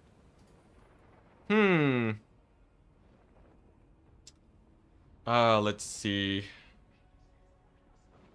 I think this is a good one. Sure. So, Greenskins into Wood Elves, Norska into Tzeentch. I was expecting him to go for a Tzeentch. I don't know if Norska is what I really wanted to take there, though. They're okay against Tzeentch, but they're not super duper amazing. They can have a rough time. I don't even know how I feel about Tzeentch on this at all. Corn into his Lizardmen. Corn into Lizardmen's a really interesting one. Corn into Lizardmen's actually really interesting. I have no idea how I feel about that. Alright. And then for the final matchup, what's it gonna be? For the Dragon Emperor? Yeah. For the Dragon Emperor. I don't even know how to say it properly. Alright. Let's see what he's picked. Let's get rid of the let's get rid of the blocker. There we go. So, Tzeentch Empire. Interesting. Alright. So, Cathay versus Tomb Kings. I think that's a good one. I do. Since it flips each game. So, I think Cathay versus Tomb Kings is a good one for me. Cathay has a lot of tools to shut down Tomb King's units. Chaos Mirror, I'd like to avoid for now. Greenskins versus Wood Elves. And then I think Norska versus Tzeentch is such a weird one. I think it's Tzeentch favored.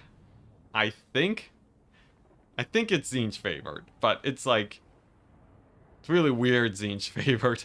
Maybe on this map more than others. They both have skirmishers. They're both very, yeah. So like what? Corn versus Lizardmen and like Zinch versus Empire. Zinch versus Empire. Zinch has to be good against Empire, right? And then I can avoid the Chaos Mirror. Honestly, I don't think I could. I think I'm pretty safe in a Chaos Mirror. That's actually a matchup I practice a lot. So I feel like I can just double down on that and hope that he takes that. And then instead of what? Corn versus Lizardmen, I think, is Corn favored. Greenskins versus Wood Elves should be Greenskin favored. Can't they? I guess we knock out the Zinch versus Empire and go like, and go Chaos versus Chaos. And see if he takes the bait and goes for the mirror. It's a pretty nice lineup. Last season, Norsko was dumpstering Zinch. Yeah, but against a player like Hadries, I think there's a lot of shenanigans you can do to win it. There's like 506 unique matchups. How do you know them all? There's only like 5 meta factions. So like if you told me to play, I don't know. If you told me to play like Skaven into Greenskins, I don't know what I'm doing. I haven't played Skaven that much. So it's like I just learn a set of factions and then we're fine. There's also a lot of factions where I sort of intuitively know from Warhammer 2 roughly how it'll go. So even though I'm not super trained there, I'm pretty okay.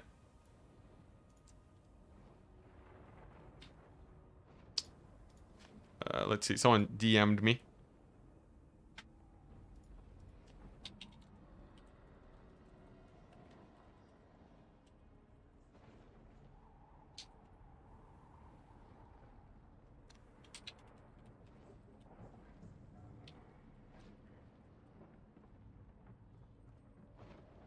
Alright, there we go. Just doing a little bit of adminning. It looks like Hadries is going for Lizard into Corn.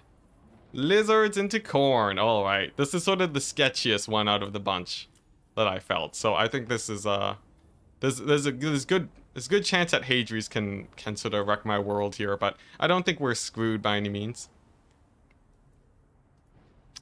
Yeah, the Corn one seems pretty fair. Corn one seems pretty fair.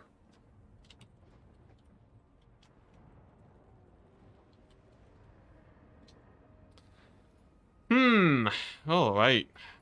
How do we do this? So it's a little bit of a mixed bag. Like he has a lot of things that can sort of like he has a lot of skirmish that's great. I have flesh hounds that can do a lot of damage. I really wonder how I want to handle his skirmishers though. They are very, very strong. I think his Saurus warriors don't trade nearly as well into my guys though. So I'm feeling pretty safe on that front. I guess Razor Dawns maybe. Like Razor Dawns are a very okay unit. Nothing too special going on there. Pterodons can be a bit scary, but I do have tools for dealing with those guys. So like I don't think I'm super scared here.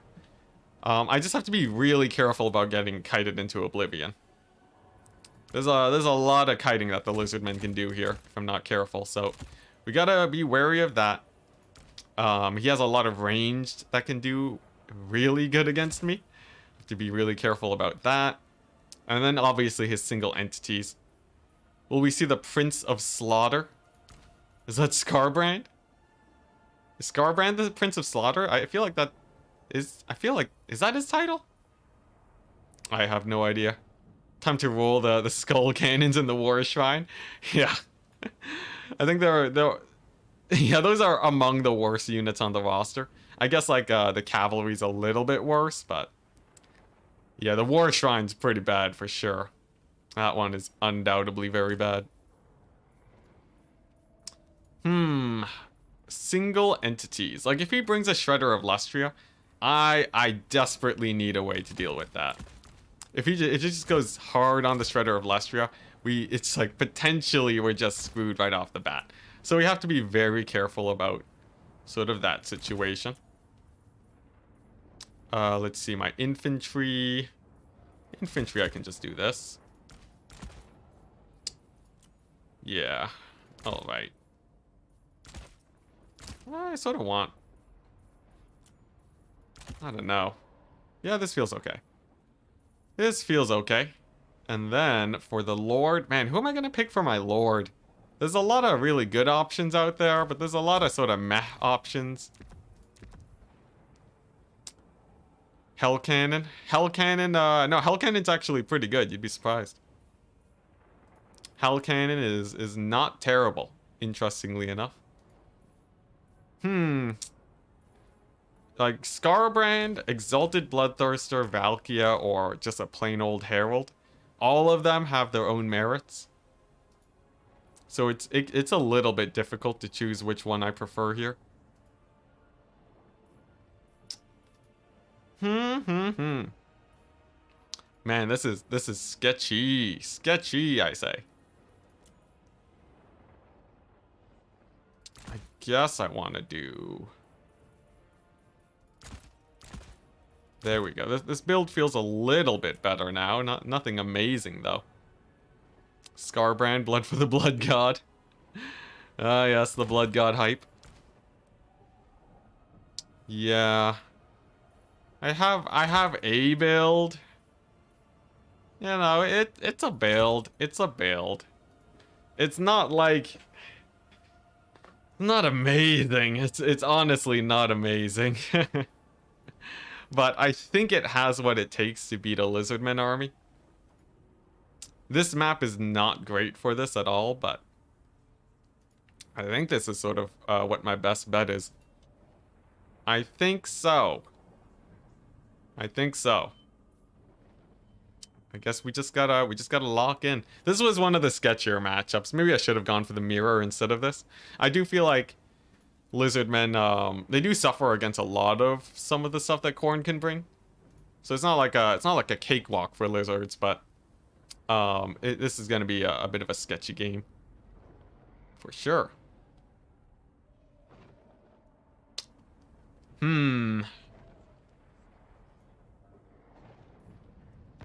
Yeah, let's lock in. Let's see what happens.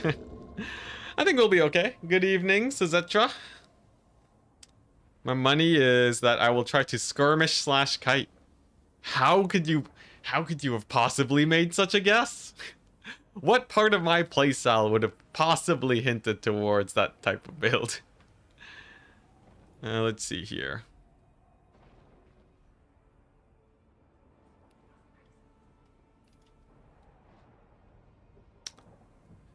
Yeah, I'm ready. I'm ready.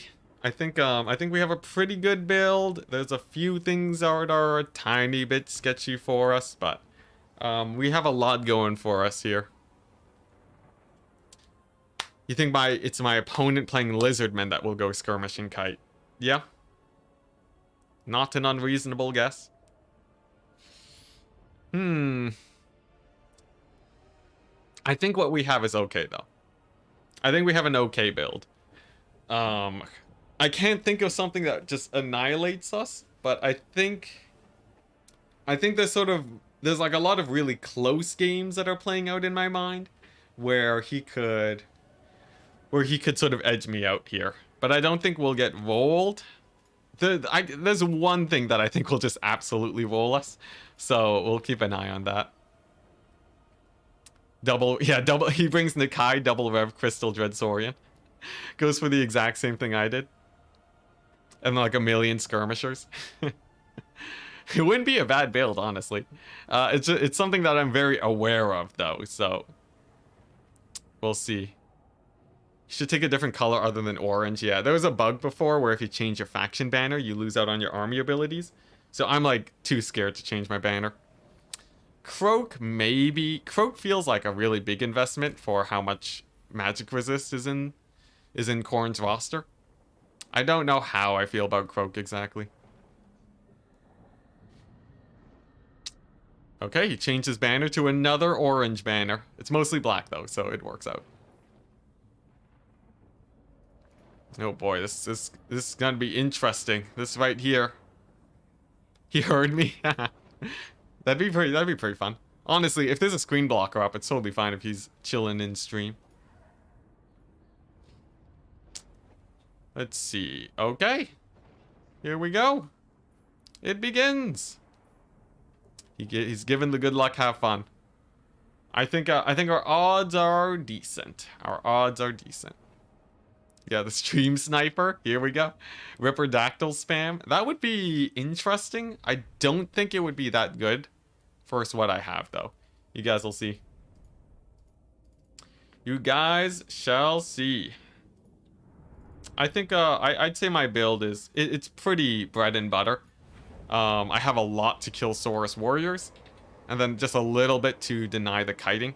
So I brought with me 3 units with silver shields, and I indeed have actually brought a Scarbrand just to make sure that I can win single entity fights if I really want to. Of course, if he goes full on Shredder of Lustria, that changes things up a little bit, but Scarbrand is quite the beast. He should be able to do well as long as he's not getting shot by skinks.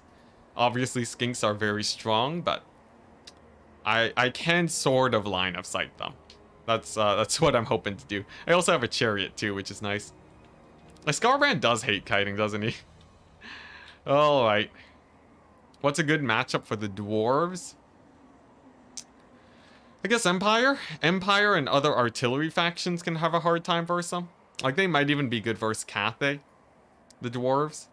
Though, that's a little bit up for debate.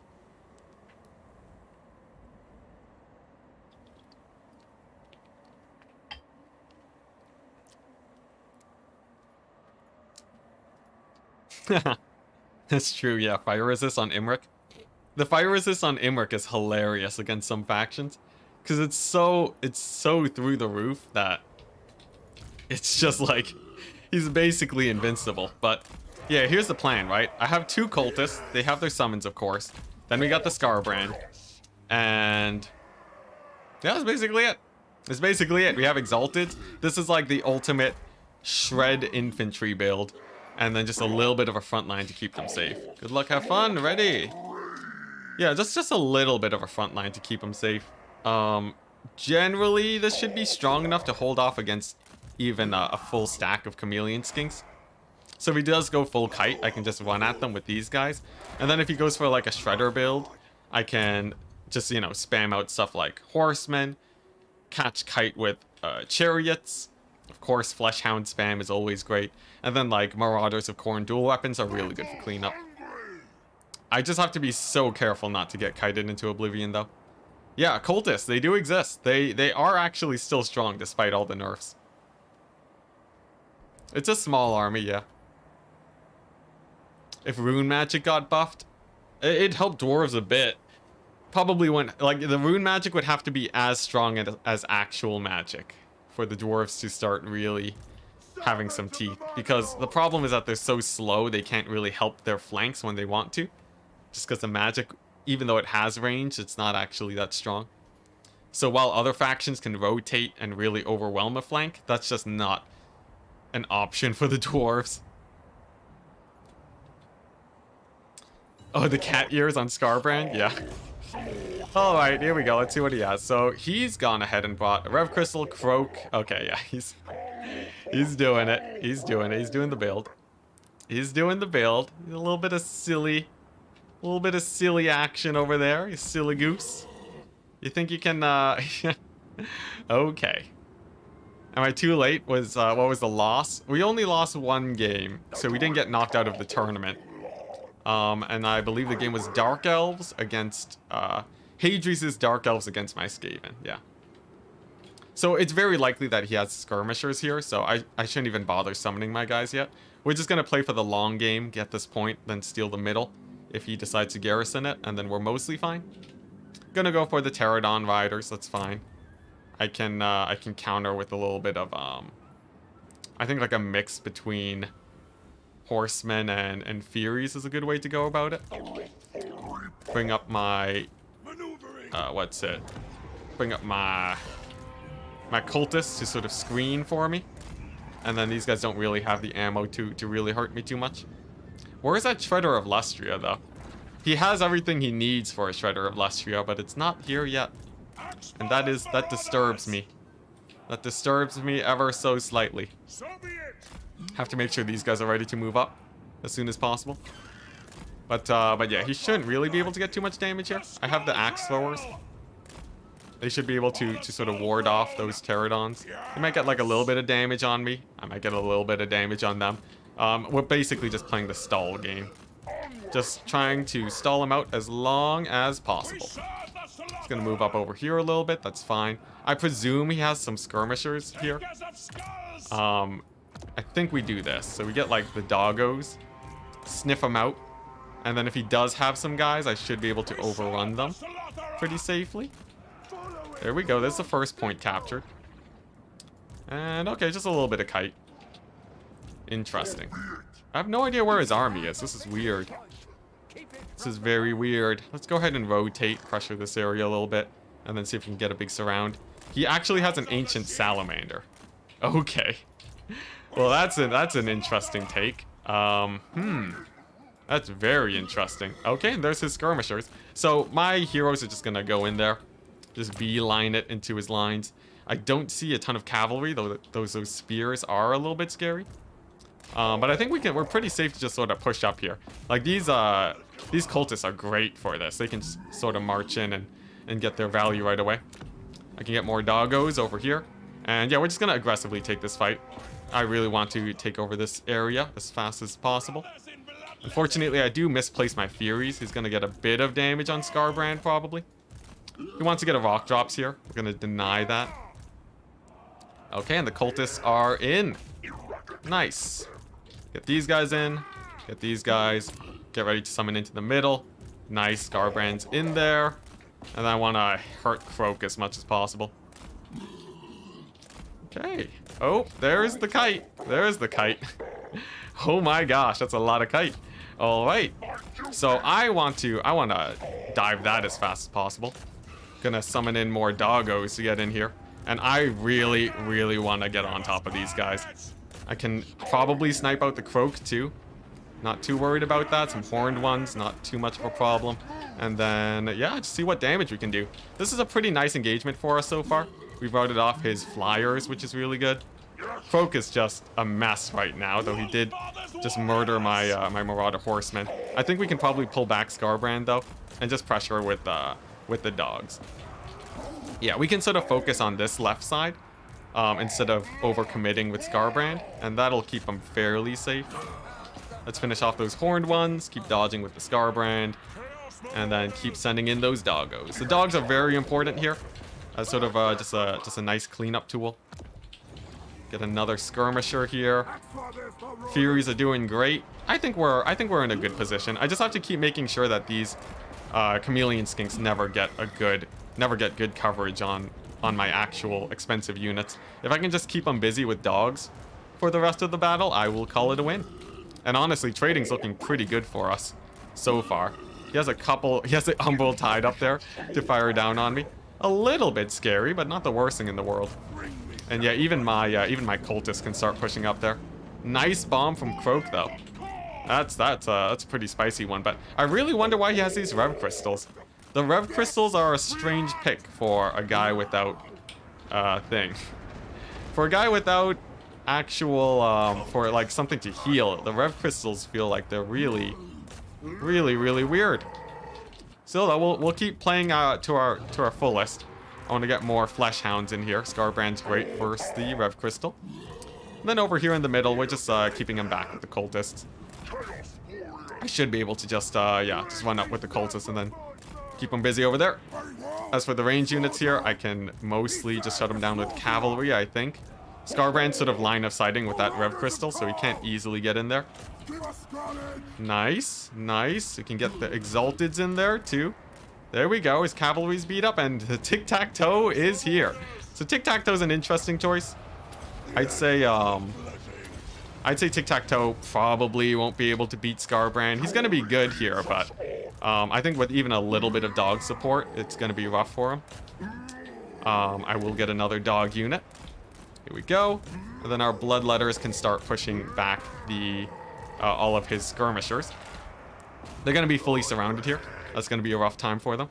And then as soon as the Rev Crystal is down, I think we're good. Honestly, this fight's going very well for us by the looks of it. Most of his skirmishers weren't really able to get their value off. And then of course we have Scarbrand here just wrecking shop. We have the 2 cultists still very healthy, and we're already on our way to a triple cap, possibly. Though I do still have to be very careful that Scarbrand doesn't die. There we go. Oh my goodness, catching those skirmishers feels great. Let's not lose those exalted bloodletters, though. Let's pull as many of them out as we can. Nice. Pretty good. And Scarbrand's in a great position to run these guys down now. More dogs! Dogs for days! Fleshhounds are a great summoning tool if you're ever playing Domination. You basically, as they die, they'll just come back extremely quickly. So you can essentially just spam them out forever. And they're so good at reinforcing too, because they'll just trade well versus more or less whatever you throw them at. Nice. And now the death of Croak begins. We can just distract with these guys over here. There's the capture point. And then I just gotta save up for another dog unit. These bloodletters too will be awesome for clearing out the infantry here. It seems like he might be able to save Croak though. I'm going to disengage just to make sure I don't accidentally throw away Scarbrand. That would obviously be a very bad idea. And now we can get another Fury summon. So the Furies are great just for constantly shutting down his Pterodons. If you're ever having a hard time for his flyers, just Fury spam. Nice. And, oh, he's bracing. He braced versus my dogs at the last second. So we're just going to deny that engagement and pull away. There we go. And Scarbrand gets a huge charge in the back. One of my cultists dies, but that's totally fine. He basically used up his value there. And, okay, he canceled the explosion. That's a nice play from Hadri's. But, oh, there it is again. He's trying to get a big spell on my Exalted, but he's going to keep canceling it. No, he lets that one go off. But I think we get a pretty decent dodge there. There we go, nice. Let's see. You know what, just more Fleshhound spam. Honestly, the Fleshhounds have been doing great for me. And we're sitting on the triple cap, which means that eventually we can just fight them on our final point instead of sort of taking bad fights in an open field like this. Nice, that's another Pterodon unit down. Scarbrand still rocking. Very nice HP for himself. Nice. And the cultist he's doing all right. We lost our ROR berserkers, but that's totally fine. Nice, and once again the Pterodons are gone. Now, Ancient Salamander is going to be a little bit annoying here. Still not the worst thing in the world. I think we have enough moving here to shut down his, Feral Cold Ones. So, maybe I keep pressuring Croak with Scarbrand. Honestly, Scarbrand's such a good tool for making sure his single entities can't do too much. I think that should work in my favor. Let's go ahead and bring him in. And then, I guess a couple skirmish cavalry now for cleanup. They're not as good as the dogs, but they're still a really nice tool. And here we go. Honestly, look at that. Even our cultist is doing well versus tic-tac-toe. Let's make him a little bit better with a little bit of a combat buff. Let's see. Oh, he's going for the capture here. Interesting, the back cap. That's generally not worth it because you usually just lose your unit.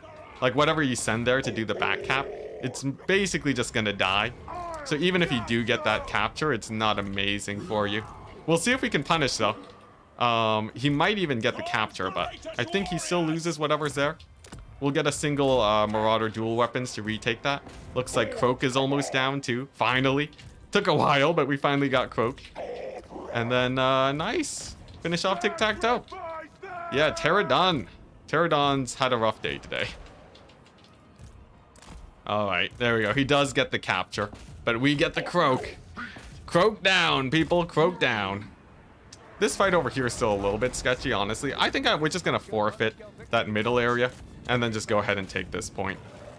Seems like a fairly safe play. We still have the high ground secured.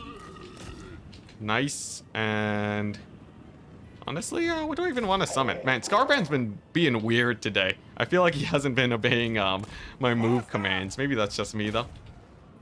Let's see, how do we want to deal with these guys, though? They're a little bit annoying. I think, honestly, another cultist. Bring in the cultist again. He's so good for shutting down, these sort of range styles of play. He's great. And we can just run him in there. We still have tons of time. So I think we're fine over there. We'll be ready for another Fury summon in a second to retake that high ground. Nice. And then we should be able to collapse in on the Umbral Tide too. Nice. All right, let's go ahead and make that engagement then. These Exalted Bloodletters too are just going to be unkillable today. Oh man, yeah, the move commands get ignored on occasion. I feel like that's what's going on. Looks like he wants to get a big old rock drop on me. Let's see if we can dodge. Okay, decent maneuvering. As long as he doesn't get a big rock drop on those exalteds, I'm happy. Nice. And finally, we might be able to finally kill that ancient salamander. It took a while, but I think we got there. Nice, Scarbrand can just dive him. I don't think he has too many things in the way of killing that. Nice, he routed off the skink cohort. And we can just cut away from his cavalry. Whew. Pretty scary. A lot of his kite tools managed to stay alive for a long time this game, but we sort of just managed to scrap it through and weather the storm. I played extremely conservatively here to make sure that I didn't get army lost. And honestly, in the end, we just ended up trading up. Let's see here. Yeah, let's get another flesh hound. These flesh hounds are gonna have so much value by the end of this. There we go. Man, the exalted bloodletters are so good too. And the Furies are just such a hard counter to Pterodons. The poor guys have not been able to do anything this game. Alright, we can finally chase off those guys. We got the triple cap incoming in a second here. Nice. Ooh, pretty spicy, pretty spicy. Honestly, I'm not a huge fan of these Marauder Horsemen of Khorne. I really just prefer I just prefer dog spam. I feel like they're just so much better. Because usually you do want to take a melee fight, and they just wreck shop if they can get a solid charge into the enemy. We'll just make those guys invulnerable for another 20 seconds. That'll be long enough for me to hold the point. And then we're good. GG Hadries. Nice game though, nice game. If something doesn't work, try again. The pro strat. I will say his range build was pretty good. I think the double cultists really did him in. He might not have been expecting them, I'm not entirely sure. But the double cultist is just such a pain to deal with if you have a kite build. They have silver shields. They can just march right up into your face and then drop a summon on top of you. It's painful, man. I'd say this is probably Khorne favored. Yeah, GG. Oh. 'Tis but a flesh hound, yeah. I'm really surprised he didn't go for the Shredder of Lustria, though. Shredder would have been a pretty fun fight against Scarbrand. Look at that value. Huge value on the bloodletters. Of course he would have just spammed Marauder Horsemen to kill it, and then just finish him off with Scarbrand, but I think it would have been a little bit scarier. I'm not entirely sure. I like the tic-tac-toe pick, though. Tic-tac-toe is basically a manticore that doesn't rampage. But like these guys got summoned 3 times. They averaged 200 gold a summon. That is not a lot of value. Like if you just look at my one Fury that I was summoning, I summoned 2, and between them they made 2,500 value. It's like even more than my flesh hounds. That's crazy, man. Absolutely crazy. GG, well played to Hadries though. Nice, nice, nice. Yeah, 3k. Crazy, man. Alright, nice. So, we're on to our next match now. I think we're up against Mofet. Let's see how this game goes. Let's get the code. And then let's go ahead and message him. I think we are up. I think this is the right Mofet. There's like 2 Mofet accounts. 'Tis confusing. I should also report my score against Hadries. So, he won Dark Elves versus Skaven. And then I won Lizardmen into his Norska.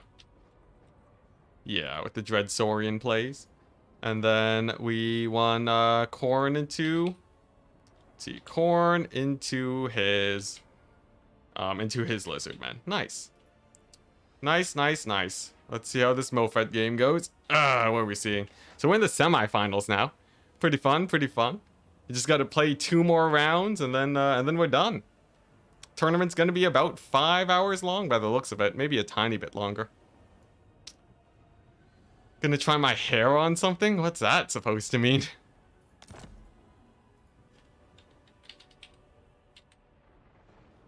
Do I not have access to Mofet?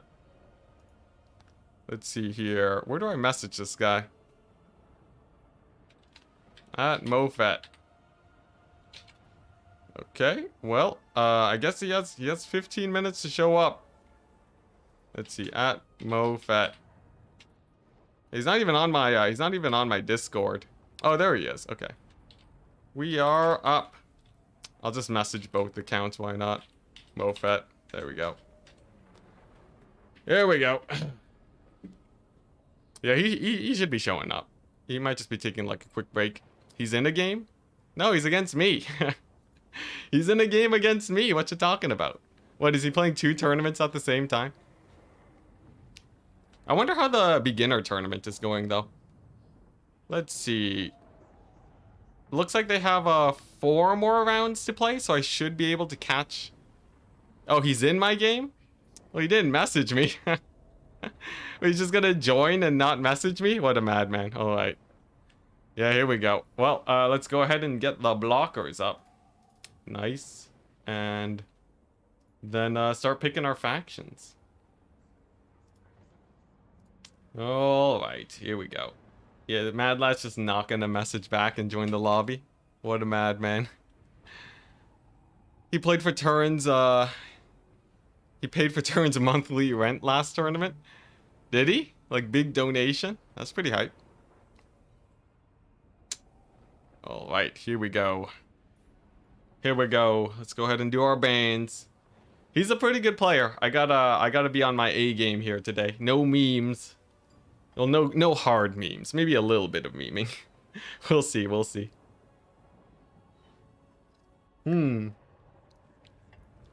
What map are we on? For the semis. What, we're on Black Arc first. Interesting, interesting. Yeah, let's do it like this. I'm feeling pretty confident here. I'm feeling, like, pretty confident. We'll see, though. Turn got a couple hundreds in donations in the finals. Yeah, that was pretty hype. It wasn't from MoFet, though. It was just from him playing. Really interesting finals. I can't believe Counts managed to beat Zinch Cheese in the first game. That was crazy. Just a smidge of memes. Just a dash. He banned Coast and Lizardman. This guy just... Everyone loves banning just my main factions, but they're factions that I don't even think are good. It's so weird. Everyone's like, if I was playing against myself, I would not ban Vampire Coast. I don't think Coast is a good faction, but I guess because they're global bans, it doesn't really matter. All right, so we have Chaos into Norska, pretty standard, pretty standard. Yeah, let's try this. Chaos into Norska, then Norska into Chaos, of course, of course. And then the dual matchup picks are hilarious. What else would I want? We're on Cathay. Let's try these guys. Greenskins into Counts. That's an interesting matchup. That's a really interesting matchup.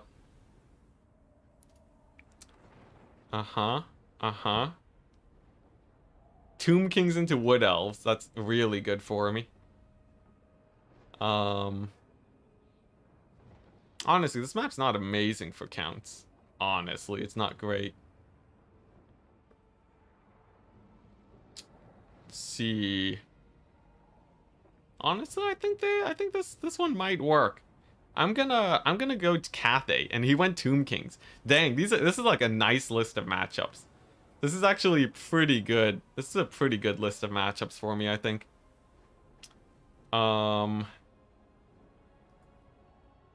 What's the next one? What's the next one? Counts versus Dark Elves. I think that's decent for me.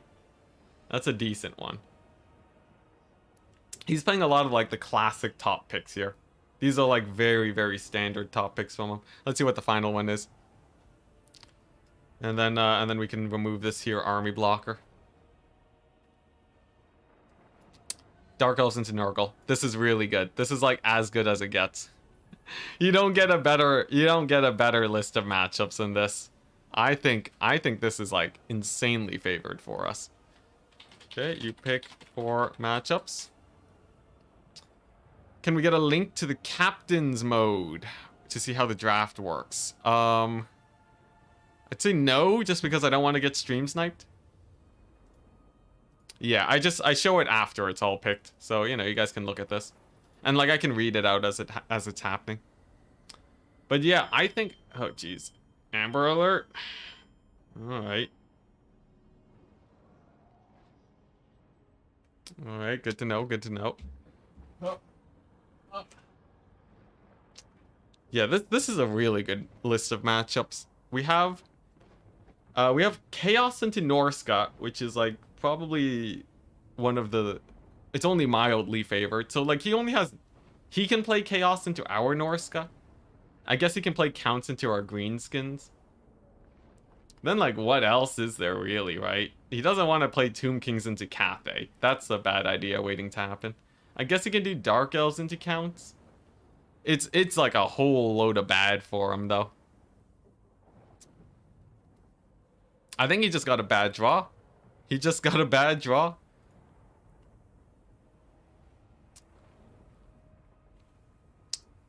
Oh, you get the Amber Alerts all the time in Vancouver. Dang. Okay, so he's picking Norska and Warriors of Chaos, Counts versus my Greenskins. Okay, yeah, all pretty standard. His Dark Elves into my Counts, pretty standard. So I could play Dark Elves into his Nurgle if I wanted to. That sounds disgusting. I'm gonna play my Dark Elves into your Nurgle. There's just no way, right? There's no way that he can win this. This is disgusting, right? I'm pretty sure this is just disgusting. Dark Elves into Nurgle is just like I can't even imagine. Like I guess Nurgle can sort of field mortal units now, but it's gotta be a rough one. I think this is probably the one that he wanted to play the least out of everything. But let's see, maybe he has the strats. Maybe he has the 6 strats. Alright, how are we gonna do this today? These guys are obviously very good. I would like to take a couple of these. And then against Nurgle, he's just gonna have a lot of infantry, right? We want Nurgle to win so bad. I think a lot of us many of us would hope that Nurgle could win it. Like it's a non-zero chance that he wins it, you know. He could, you know, maybe he has the strats. Maybe he has the 6 strats and we don't even know it yet. Double Soul Grinder. Yeah, like Double Soul Grinder is okay. Double Soul Grinder is not amazing though. It's like it's so oh so vanilla. You know, like there's a lot of things that can really punish it. I think that would be a rough time. I'm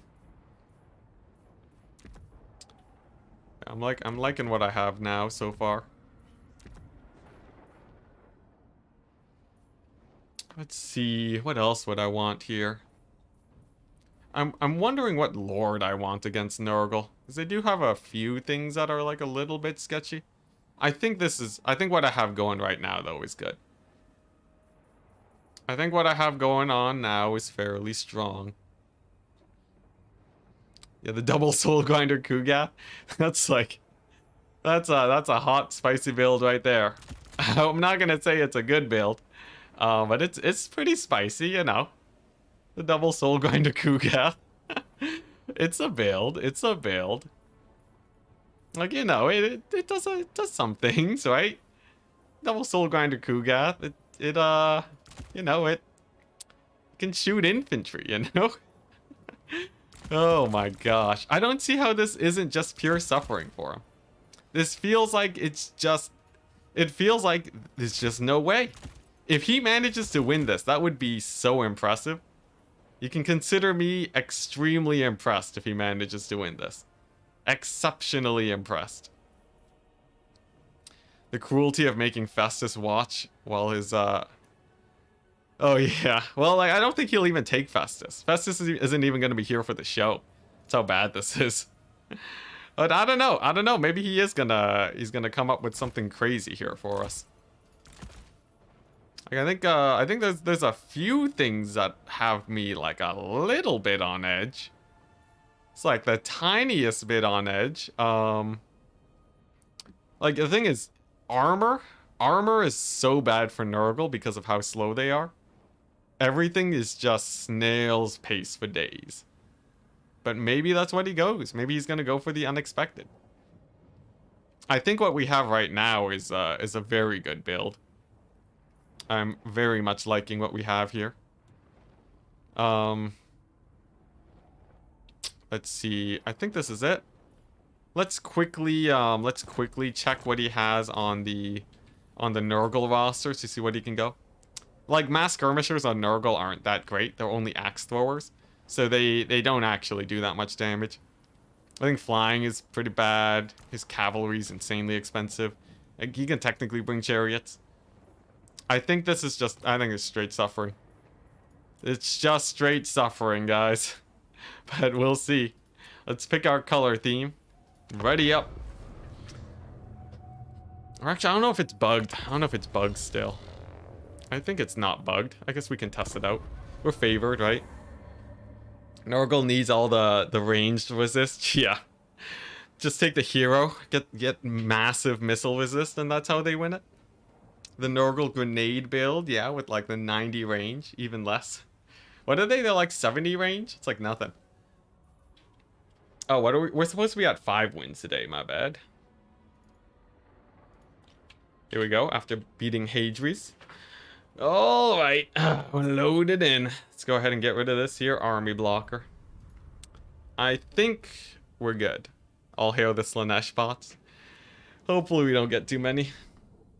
Full mobility Nurgle. It's like, full mobility Nurgle is just like a worse full mobility anything. It's like saying full mobility, like, you know, you can make full mobility Empire and it's way scarier. Here we go. I think it's very likely we're gonna see soul grinders here. I think that's pretty likely. I just don't think they're gonna be good. Especially against what I brought. I brought 4 Scourge Runners. They're amazing. Yeah, Scourge Runners are the name of the game. Here we go. Quad Scourge Runner. The filth. The absolute audacity of my play. Double Bolt Thrower.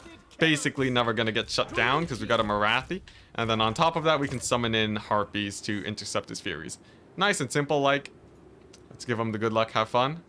Good luck, have fun, ready? See how it goes.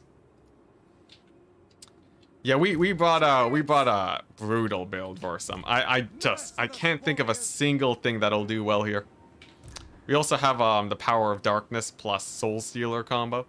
Insane. Absolutely insane. So we just Power of Darkness our bolt throwers probably. Get like crazy winds of magic, spam Soul Stealer every 5 seconds. Soul Stealer is great for clearing out the Furies, which is why I took it. Why am I so mean? we gotta go all in. Mofet's a good player. And he bought Festus, the madman. Festus got nerfed into the ground. Oh my gosh. Well, maybe he's gonna try tanking it out. Maybe he'll try tanking it out. Oh my goodness, that's disgusting. I want to throw up. This. If I lose this, you can consider me a very surprised. You can consider me the most surprised I've ever been in my life. This is just. This is like, oh my gosh. Jeez, this is gonna be bad. It's gonna be a gross one, guys. It's gonna be very gross. Honestly, I probably just want to spam Dark Rider repeater crossbows. Like, what's this guy gonna do? He's a nothing engine. He like what? He's gonna get some heals, I guess. These guys are a little bit scary, like a tiny bit. Okay, some nice pullback from him.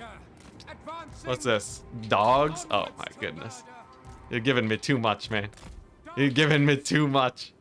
Let's go ahead and spam out. Let's get the Dark Rider dog counter.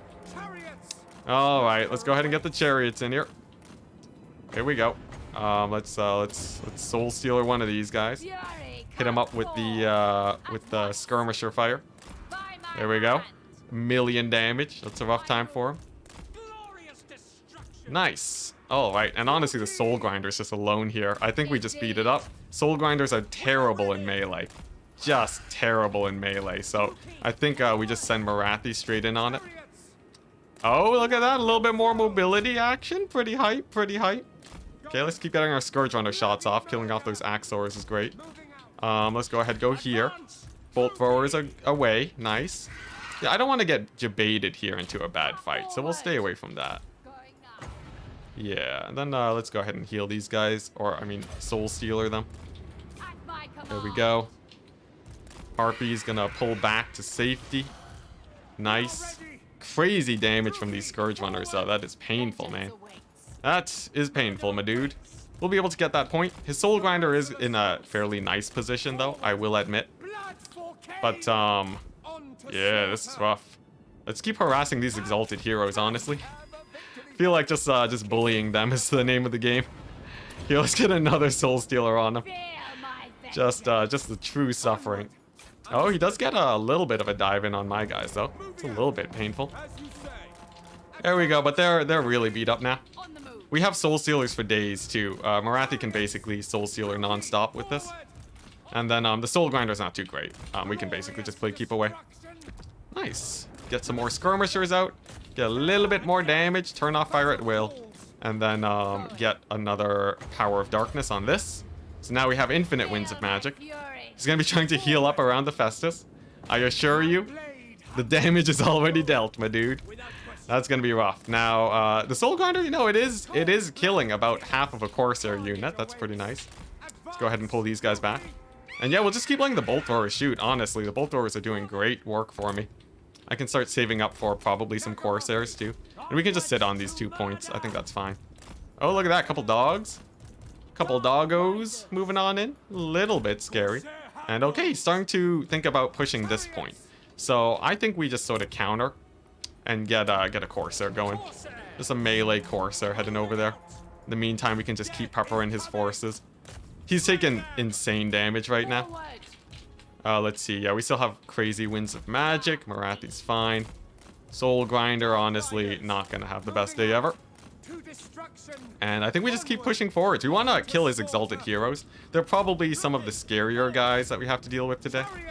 They're a little bit spicy because they're just such good single entities. So I'm like really focusing them down. There we go. One of them almost dies. Jeez. Jeez. He's going to throw down a heal on him. That's a good play. That's a good play. He sends in the Furies onto my guys. Let's get a bit of a counter charge going. Nice. Kite back with these. Yeah, we still have the low ground objective. It looks like he is making a big push, though. So I'm going to go ahead and summon a Manticore for Terror, since that will be important here in a second. And then, yeah, we're just going to kite away his heroes. I think that should be fine. Furies can sort of chase away these guys. And then, yeah, here we go. Let's get these Skirmishers in. So I'm not too worried about the Exalted Heroes, honestly. I'm not worried about the dogs either, really. My cavalry's just exceptionally strong versus them. And then, Festus. Festus isn't too bad. I can more or less just play keep away from him. He's a slow guy. He's pretty slow, so not too much issues there. Let's get another Harpy summon down. And then, yeah, we just gotta finish off the Exalted Heroes. He might do a big dive on Marathi. That would be a terrible idea for him. Some Dark Riders getting kited out, sadly. That's a little bit painful for him, but not the end of the world. I think we can even take the fight there against his good old Great Unclean One. And nice. Nice, nice, nice. I think we're good. Yeah, I just have to contest the low ground against a Soul Grinder. Nurgle Soul Grinders are notoriously bad at everything. They're terrible, man. Nurgle Soul Grinders have it rough. Yeah, they have no combat stats, so I think we can just sort of run in here, get into the melee, and sort of do cleanup. Marathi's dealt with those guys fairly well. There's a big missile onto Festus. Nice. We can even get a Soul Stealer on him. And it's basically over. Yeah, this was just a terrible matchup. This was just a terrible matchup. Oh my goodness. Oh my goodness. And Bolt Throwers have used up like all of their ammunition too. Jeez Louise. There we go. Let's get another Corsair going. Nice. And Festus is gone. With like barely any value too, honestly. He did not have a great time. Yeah, this was, man, we're like 3,000 gold ahead, and it's like the start of the game. Brutality. Brutality. Now, over here, he is sort of holding. I will give him that. You know, we have used up a good amount of our ammo on Marathi. Or not our ammo, but, we've used up a good amount of our Winds of Magic. Never mind, she still has like 50 Winds of Magic. Marathi still has Winds of Magic. That's so devastating. Oh my gosh. And then our army passive kicks in? Yeah, that's disgusting. Well, oh man. That was, yeah, that was just rough. The Soul Grinder didn't even pay for half of himself. Like, he paid basically half of himself, having shot pretty good targets the whole game. You know, my 2 bolt throwers didn't do that much, and they did better than this guy. Festus, 200 value. Exalted Champions, just, oh my gosh, it's so gross. Oh, that was so terrible. It was like on the worst map imaginable too, but he, to be honest, he was dealt a pretty bad hand. I think he probably should have taken Norska versus Chaos and Chaos versus Norska instead of this matchup, and forced me to play something else, man. Oh my goodness, that was a rough one. Yep. Yeah, alright, well, we're on to the next matchup. Platypus is the guy to message. Let's see here. If you have a replay and he's not around, send it to me. Or at a mod. There we go. Alright, adminning done. Let's go ahead and get the next map ready. So what are we looking at? We're looking at Battle for Itza. Battle for Itza is an extremely fun map. It's actually much better for slower factions because of how small it is. So let's see if we can do well there. Let's go ahead and get the army blocker, open up the browser, and then see if we can win this bad boy. If I can 2-0 Mofet, that would be sick. He's a pretty good player. He won the faction war. But yeah, just a clean 2-0. That'd be pretty good. That'd be pretty good. Yeah, Druchi too powerful. So I can't play Dark Elves this game, and he can't play Nurgle. So honestly, I lose a better faction here. But I wonder what his other factions are gonna be. And what do I ban? I probably want to ban Slanesh. They're always very good. Yeah, I think I got some pretty good bans. Can we see the chariot value? Oh dang, sorry, yeah, I missed the chariot value. Sorry, everything did so well. You can just assume it's 1 million. Oh my gosh. Okay, and he bans Coast and Lizardmen again. Classic. Now, what are we actually starting off with here? So I can't pick Dark Elves. Yeah, I can't pick Dark Elves, but there's like so many good options here. We have a lot. We have a lot that can win it for us. Honestly, so far I'm quite liking this. Ooh, Cathay versus Zinch. That is insanely favored for me. Wonder what his next one's gonna be. Chaos Mirror. That one's a pretty spicy one. Tomb Kings versus Norska. That's a good one for me. Okay. Yeah, I think we've won this. Norska versus Tomb Kings. Classic. The thing is, when someone picks a faction, then you're thinking about it. And then you're more likely to pick the faction. So you get, like, both sides of the matchup very often. What else is gonna go for? Be'lakor versus the World. Be'lakor is pretty hype. Greenskins versus Wood Elves. That's a really weird one. I wonder if that's the one we'll end up playing. I think the odds are actually sort of likely. Okay, let's see if I can catch him out here. Khorne versus Greenskins. Not the one I was looking for. I thought he was going to pick Dark Elves. Who's good against the Dark Elves? I think him going Dark Elves is very likely here. So I would love to have some sort of hard counter versus them. What, Bretonia? Bretonia is good against Elves. Maybe less so in Dom. I think if I wanted to play against his Dark Elves, I think I would go Bretonia. Okay, we did get the counter pick. The question is whether or not I actually know how to play this matchup. Let's go ahead and remove the blocker. Here's our matchups. So I would love to play Cathay versus Zinch. I would love to play the Chaos Mirror. Well, Chaos Mirror is sort of undecided. I would love to play Tomb Kings versus Norska. Jeez, we got good matchups today. Greenskins versus Wood Elves is sort of weird. I think he might be able to come back there. And then like what, Bretonia versus Dark Elves. So like if I cut the Chaos Mirror, he could go Wood Elves into our Greenskins. I think Greenskins just win that though, right? I think Greenskins win it with the new Squig Herd. This Tomb Kings versus Norska is great for us. And then I can skip the Chaos Mirror. So we have Cathay versus Tzeentch, Tomb Kings, Norska, Greenskins, Wood Elves, Bretonia, Dark Elves. Bretonia Dark Elves is a sketchy one. That's really, really sketchy. I think the map is too good for him there. I think I offer the Chaos Mirror instead. And then if we play the Mirror, that's fine. I think I can play better.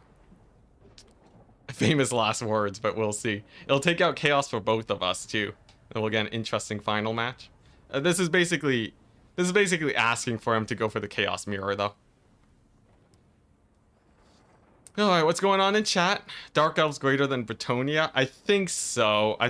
In, like, land battle, it used to be good for Bretonia, but Dark Elves got so many buffs, I don't think it's that way anymore. And on domination, they can play really defensive. So, I just avoid that. What's it, the buffed Greenskin Cavalry?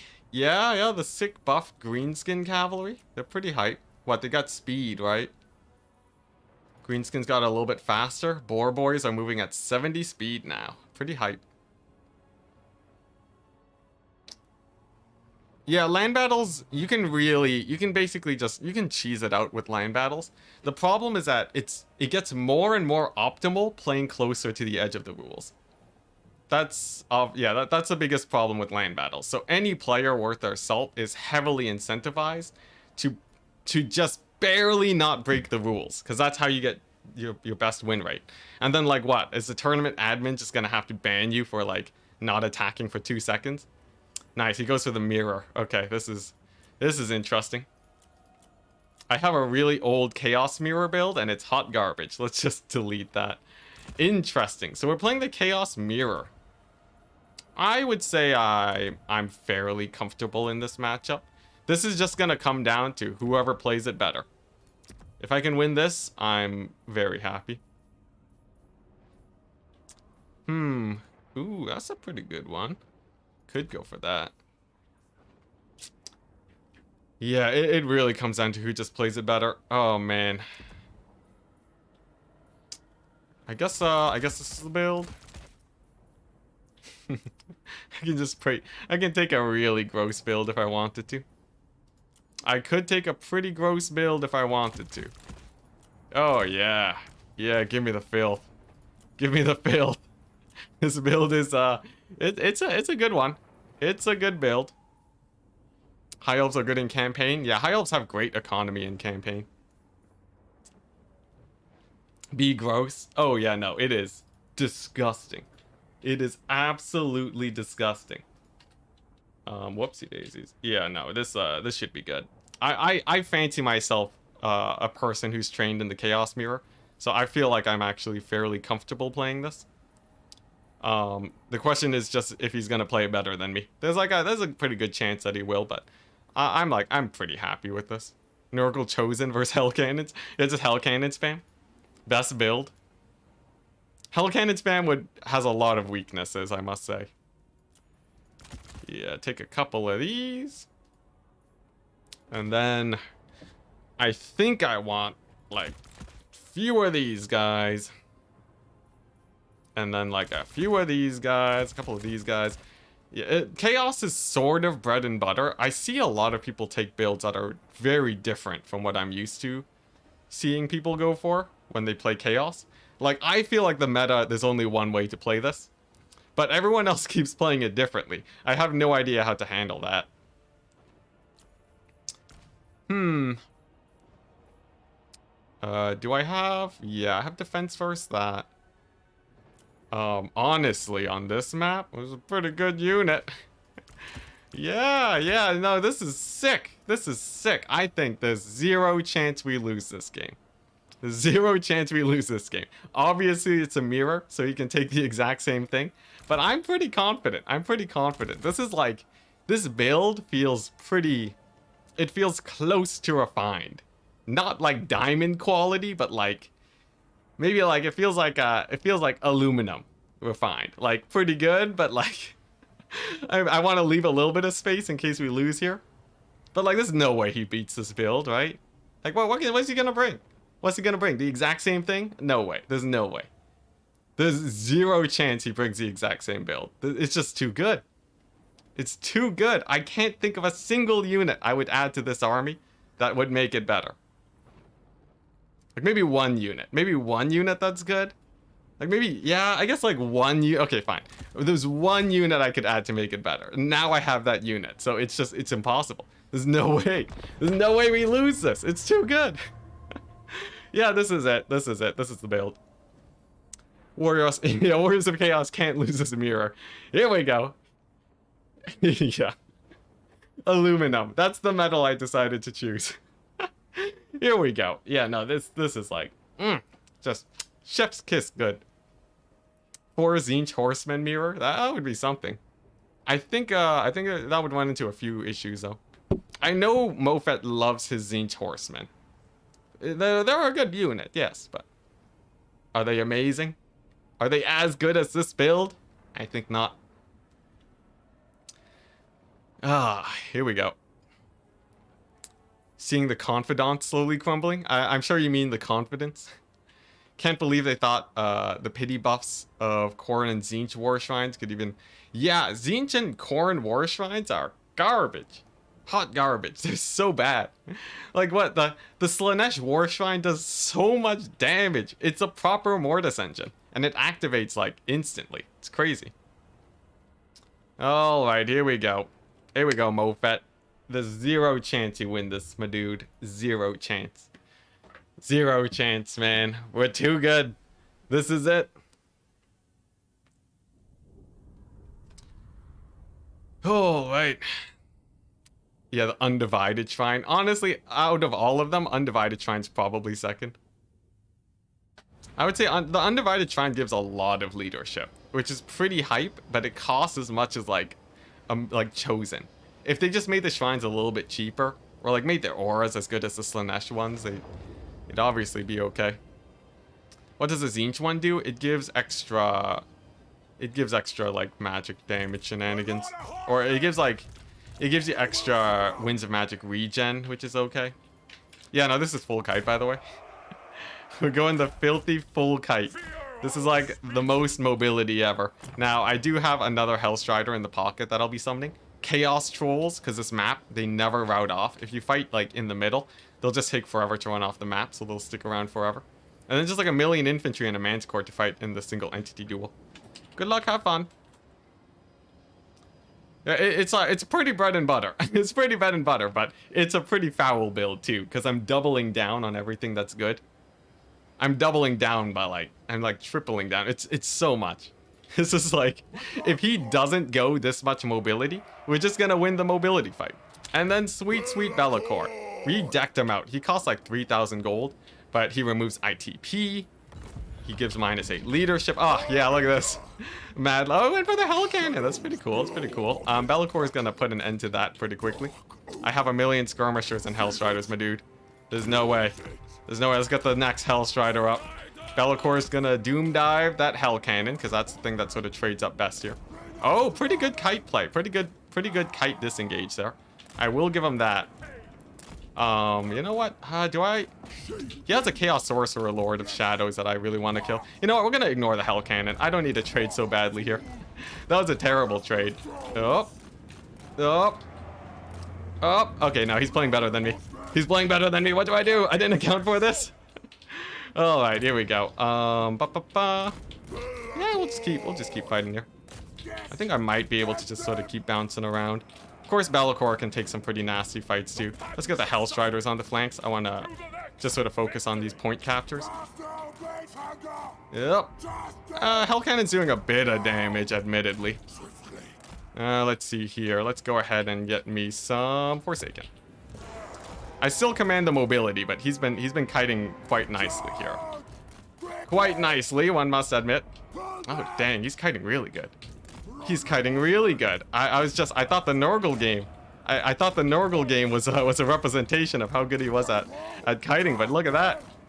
He's doing some shenanigans over here. All right. Well, Bellacor's still gonna be playing hella aggressive over here. We're gonna have this point, and then the Forsaken can sort of start poking away. We're gonna try to drain his ammo here. I think that's a fairly safe bet. And then, I guess Marauders. I don't have a great way of dealing with that Hell Cannon, because he has all their skirmishers doing all right. But, I think we can overload here a little bit. Let's poke in there, pull him back. Go over here and then get another Forsaken unit. These Forsaken should be able to clear out the infantry really well. I'm not liking how much damage Be'lakor is taking though. That's obviously a pretty big misplay on my part. But perhaps we might be able to get a Lord Snipe here. I think the Lord Snipe is very important for us. Why do I have guard mode on? Dang it, I have the mode where guard mode's always on. That's going to be a little bit painful here. Let's get that Pit of Shades.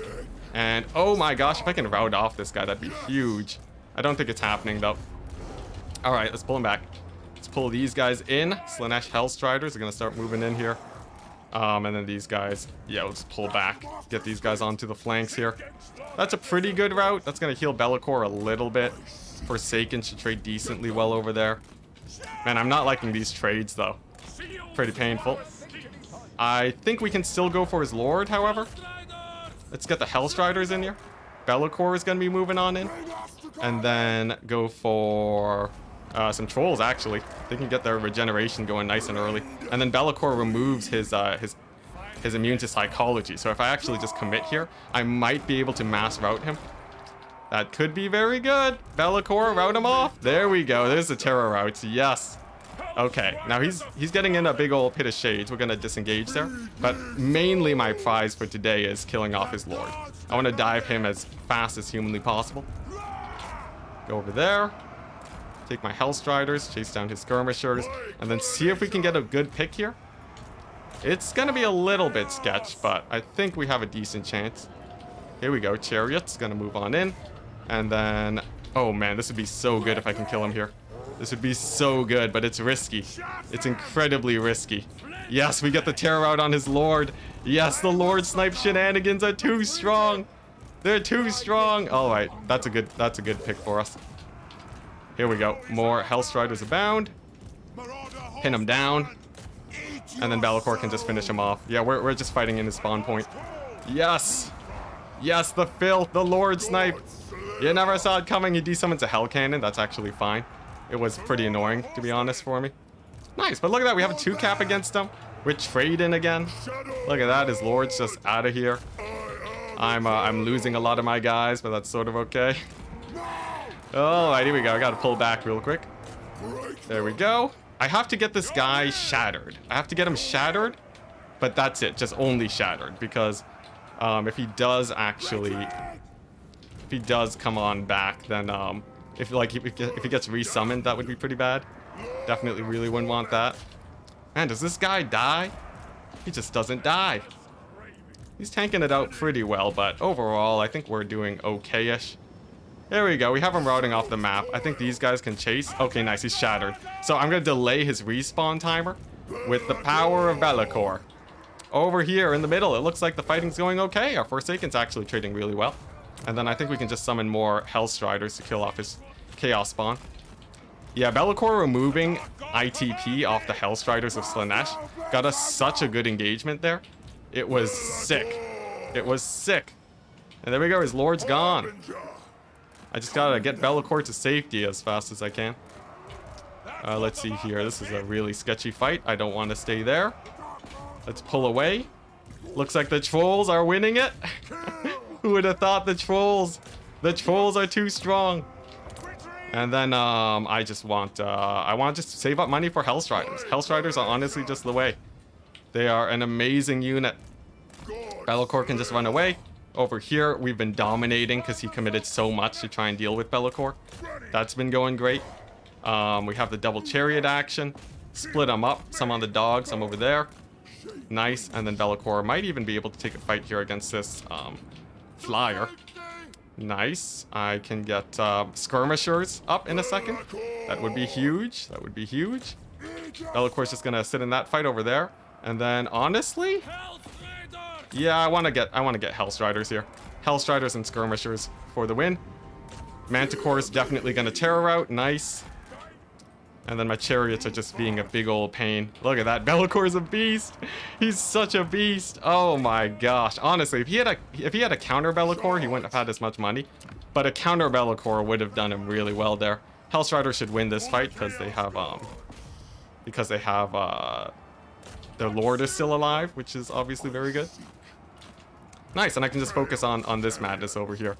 Let's see if I can bait out this blob. I think that's fairly favored for me. You can see how good the trolls are too. As long as their leadership doesn't waver, they are great. They are absolutely amazing. And then nice, we're just saving up for more Hellstriders because obviously this is a Hellstriders game. All right, here we go. Big old pit of shades.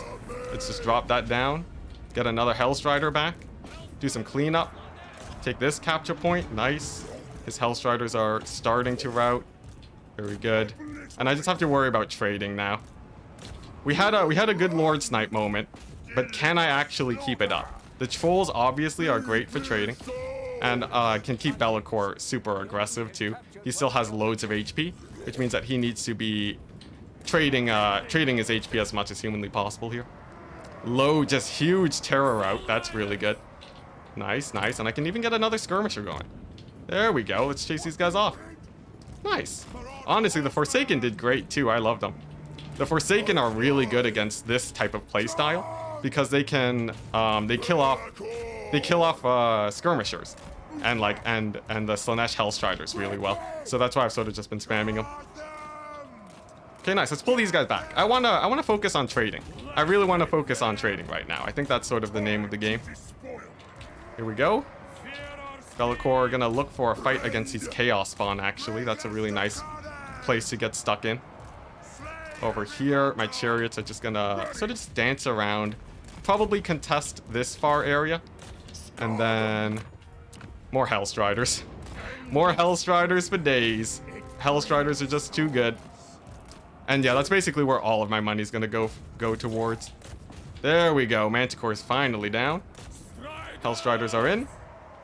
It's a decent charge on his guys. I don't want to stay here though, because I think that's a bad fight. Yeah, I want to start running away over there and kite him with the skirmishers. In the meantime, the chariot should do fine. Let's keep on kiting. Keep on kiting on. And then the chariots should be able to claim that. Nice. He's going to summon in some more skirmishers. Who would have guessed it? I will probably counter skirmish him. Or Hellstriders. It's really just... There's one unit. That's the name of the game. Let's see here.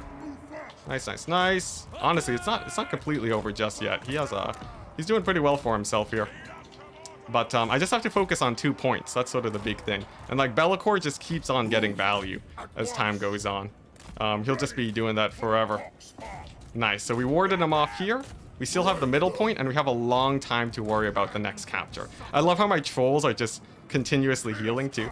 They're just slowly getting more and more value as time goes on. And he can't route them off because they're in the middle.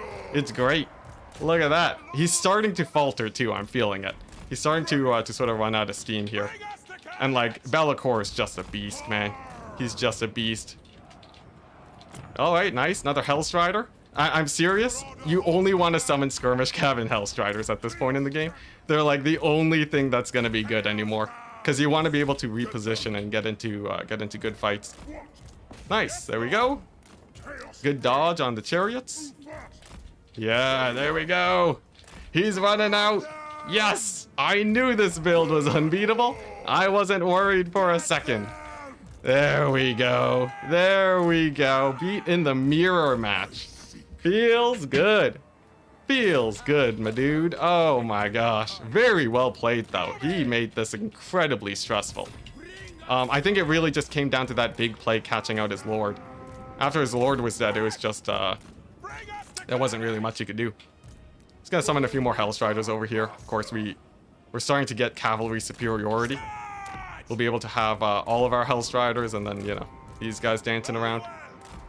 As long as we don't give up too much ground, we're okay. I just have to make sure I don't take a bad trade, honestly. As long as these guys are kiting, we're good. Oh, he brought him back. He brought his lord back. Interesting, interesting. Well, that's sort of a good reason for Be'lakor to dive in here. I would love to kill another lord. Of course I would. Yeah, Be'lakor is great. Be'lakor is great for sniping out these sort of foot characters. Because, like, he's just going to tear out off the map. He's not incredibly fast. I can just take a very decisive fight over there and we'll be fine. Gonna pull back with my skirmish cav here. I will say, Mofet had incredibly good skirmish cavalry micro at the start, using his infantry to draw my fire. But I don't think it was enough. And at this point, we're sort of doing really good. I'm getting into the groove, the skirmish cav groove. So I'm feeling quite nice. Nice, there we go. And I'm just gonna give him this point. I don't want to start trading down. So I'm sort of completely fine just going for his lord and getting for a 2 capture win. We'll wait for him to bring down his forces before I really sort of spice things up a little bit more. Okay, here we go. He's gonna try and retreat with his lord, and that buys me more time here. It's a very even trade, except I get 2 capture points, so there's basically nothing you can really do there. I just have to make sure I don't throw, essentially. Just like don't overcommit, because he has to take a fight on these points at some point. And when he does, that's gonna be the end of him. Another skirmish cavalry. Only skirmish cavalry. Here we go, a couple of Marauder horsemen. This is a good dive on for Be'lakor. He brings in some Hellstriders. We get a nice counter charge there, and then our skirmish cav can take him out. Over yonder, he's gonna move up with his horsemen. He's gonna pull away there. We're gonna counter pull away to dodge his shots. Nice bait on my Hellstriders. That's actually pretty painful for me, but there's no way he can take back these 2 points while staying cost efficient, I think. I really don't think so. In fact, I think I can even get another, get my Forsaken back, honestly. The Forsaken are great. Okay, nice. The trolls are engaged. We got the Chaos Trolls here. Yeah, I can probably start thinking about getting Forsaken going. Because we are sort of just falling into, like, the full-on, you know, spam cavalry meta. And the Forsaken are great for shutting that down. So we're going to bring them in. The trolls are almost heal capped. I repeat, the trolls are almost heal capped. That is glorious. One of the best purchases in my entire life. My goodness, they just cleaned things up. They cleaned things up and they lived. Stayed on the point. Oh man, I'm so happy about the troll pick. Because this is exactly how I wanted to use them. Alright, let's see how this goes. We're going to get some nice charges here on his cavalry. Going to be quite painful for him over there. He can't rout off my trolls. They're too tanky. Oh my gosh, they're not even armored trolls. They're just, you know, basic vanilla trolls. And they're doing so great. Yeah, he's never going to get on this point. He's never going to get here. I think a second Forsaken summon basically seals the deal. And then Be'lakor, of course, is just a menace. Yeah, I think resummoning his lord, he was in a catch 22. Because he had to resummon his lord to win even trades with Hellstriders. But then because he resummoned his lord, he just didn't have the money to do much else. He just had fewer units, so... like, he basically needed me to make some sort of crazy misplay to win it here. Really good match, though. Really good back and forth sort of kite skirmish match. I will say that was incredibly fun. Whew. My goodness. Alright. Skirmishers are doing great. He's staying on the point. He's gonna have to pull away here. If he doesn't, if he commits to the fight, it's not gonna look good. Okay, he like half commits. I do get a pretty nice charge there. But yeah, the presence of Be'lakor, he changes any fight that he's near. Because like he just can't take a fight versus Be'lakor. He's such a beast. He's basically indestructible. Nice, and another Hellstrider. I'll take it, I'll take it. Hellstriders for days.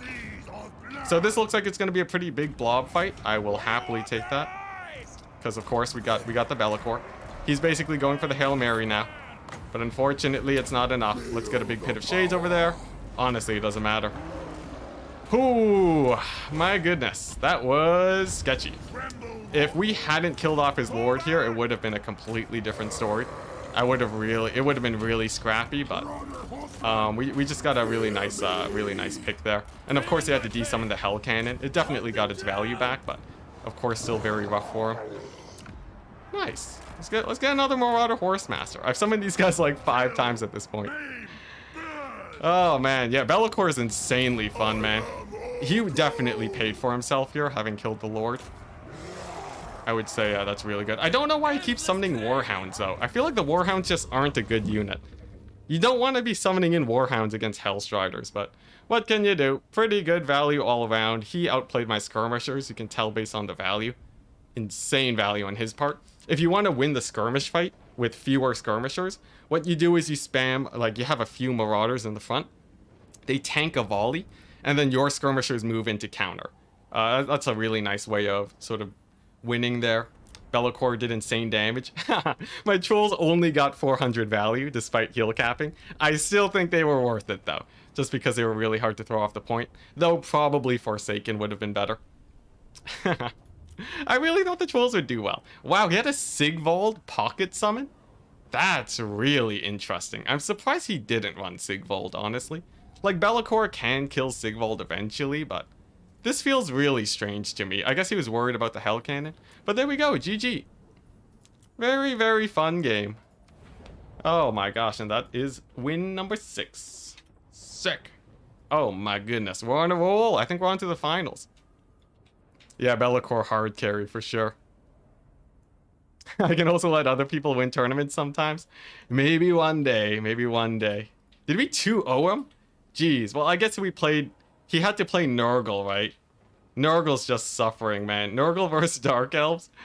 Oh my gosh. Nurgle versus Dark Elves is just the saddest thing I've ever seen. Oh my gosh. Let's see. Warriors of Chaos versus Warriors of Chaos. There we go. Pretty good. Take a shot every time I say Hellstrider. Oh man, that would be... You'd be dead. You'd be dead in a minute. Nice. So we're going to spectate Tim the Wielder against Narim. We finally get to spectate a game. Let's see. If I type in Tim, Nar, dang it, they're not in here. Maybe they're finishing up. Let's see here. Can we get a... If I type in Ent. Okay, so we have a few games we might be able to spectate. Fingers crossed, fingers crossed. And then we can go ahead and play the finals as soon as we're able to. Sick. That could have been the finals. Honestly, it could have been. That was a really fun match. Like, his skirmish play is, like, really good. Really good. That initial fight was so bad for me. It's just I'm too good at sniping lords. That's my special ability. It's true. If he took Sigvold, he'd be down 2 Hellstriders. Oh, man. Actually, though, Forsaken are really good in the Chaos Mirror. Like, I would say we both basically played very meta builds, except for maybe the Chaos Trolls. Oh my gosh. Ooh. Let's see, are there any lobbies up yet? Dang it. Dang it. Let's see here. At Tim the Wielder at Nahrime. Let me know if your lobby is open to spectating. There we go. We'll just send him a message, see if we can find a couple games to cast here today. Whew. Any notable other than... What's this? Is this a Turin tournament? Is Turin? No. Turin's not in the tournament. It's just me. Ah, they've already started? Dang it. Dang it. Are they like game 1? Because I'd be down to cast game 2. I think that'd be pretty hype. Oh my gosh. Oh man, that was stressful though. That was stressful. That was like... that was the hardest I've had to play in a little while. Like, that initial trade was so bad.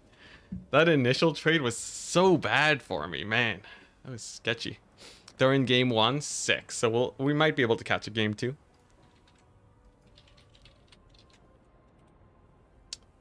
Let's see here. Dang, there's no lobbies with Ent. Alright. I see how it is. Everyone's just playing their games. Yeah, Slanesh bots are back. Oh man, I need like a hot break after that one. Jeez. That was sketchy, man. That was crazy sketchy.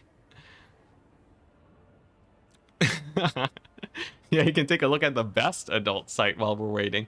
That's true, that's true. The perfect downtime. Get some viruses going. spend a little bit of money. The Hellstriders. Oh, man. Man, that was such a fun game. That was such a fun game. Oh, my goodness. It wouldn't have been a fun game if I lost it, but because I won, it was amazing. Yeah, I really want to get to this position for land battles, you know? I feel like I've really gotten a good grasp on domination, but I could be a lot better for land battles. At some point, I want to start grinding out the Human Boy tournaments. He's doing a lot of land battle stuff. And then I want to dominate when we get back to the faction war. That would be sick. Oh, man. I'm so excited. Well, I really, out of everything, I want to be the best Warhammer multiplayer player in the world. Is that too much to ask? Is that really too much to ask? I gotta say, it sounds so bad, but I think I got too used to winning domination tournaments, because losing round 1 in the land battle tournament had me just reeling for like a good few hours. I literally just sat down on the couch and just reflected for like hours. And then after that, I got up and I was like, you know what? I just gotta be good. You know? When in doubt, just get good. So like I started exercising again. You know, I made some YouTube videos. I really put myself together after that. Oh my goodness. To be good in land battles, you need to skirt the rules, which is the sad part. Honestly, I'm ready for it. All I have to do is contact the, I have to contact the tournament admins and just ask them what's legal and then just play that, you know? Yeah, the land battle PTSD. I know, it was so bad. I lost that so badly because I bought a build that was just suboptimal. Oh my goodness. It was devastating. Yeah, I just gotta get good. If I can tell my chat to get good, I can tell myself to just get good. So yeah, that's what we're doing. We're just gonna get good. And then, you know, we're just gonna be the best Warhammer player out there. Hopefully. As long as Falcon doesn't come back. He is... he annihilated me so many times back in the day. Here we go. Yeah, just keep winning Dom until land battle falls into obscurity.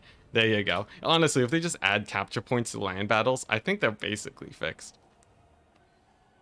How do you beat Skaven as Slanesh? Mostly you just want to overrun them. Get like a lot of infantry. Get like a stupid amount of infantry and cavalry. And keep it cheap. Take a Sigvault too while you're at it. And you're mostly good to go. It's about timing the rush, which is a lot harder to explain. But rushing is generally the way you want to go and spam Hellstriders. If that doesn't work, it means you probably just need to practice build more. Time your engagements well. Like if you look at your replays and you see like, oh, this Hellstrider moved in 5 seconds too early and they ate an extra volley of Giselle fire because of it. Then that's something that you can work on to improve. So, you know, it can usually be pretty evident what went wrong in a rush build. Because timing your engagement to be perfect is almost impossible to do. The only player that I can think of who had the best timing attacks possible, where every unit moved in right as your guns are moving to turn and fire, and they only get one volley off before they're completely overwhelmed, obviously Falcon. He timed his Lizardman attacks insanely well, and he would always give me the hardest time when he was rushing me, even against like the strongest Vampire Coast meta. So, you know, like, unless you're Falcon, just get better at your timing attacks, basically. Of course, builds will be much more impactful, but that's like a really good skill to work on. Yeah. You don't get Warriors of Chaos. They really rely on the skirmishers, if you couldn't tell. Basically against every faction.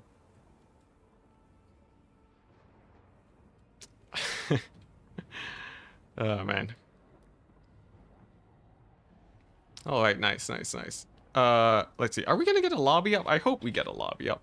I have to make sure I get the screen blocker before we join, though. I guess, you know what? Now's a good time for a quick break, you know? We've been at it for 4 hours now. If you guys want to get a quick drink or something, now's the time. I'll be back in, like, 2 minutes. Yep.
Alright, we're back. We be back.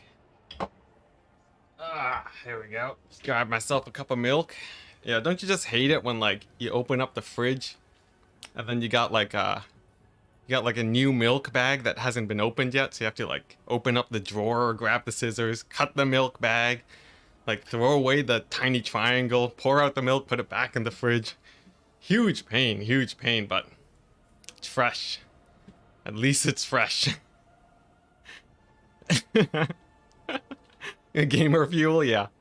Yeah, you know, milk bag? Come on, J-Dub, what, you don't know what milk bags are? I knew it. I knew there'd be a ton of people today that aren't in the know. You're not in the know? Yeah, Canada. It's part of my heritage. Oh, man.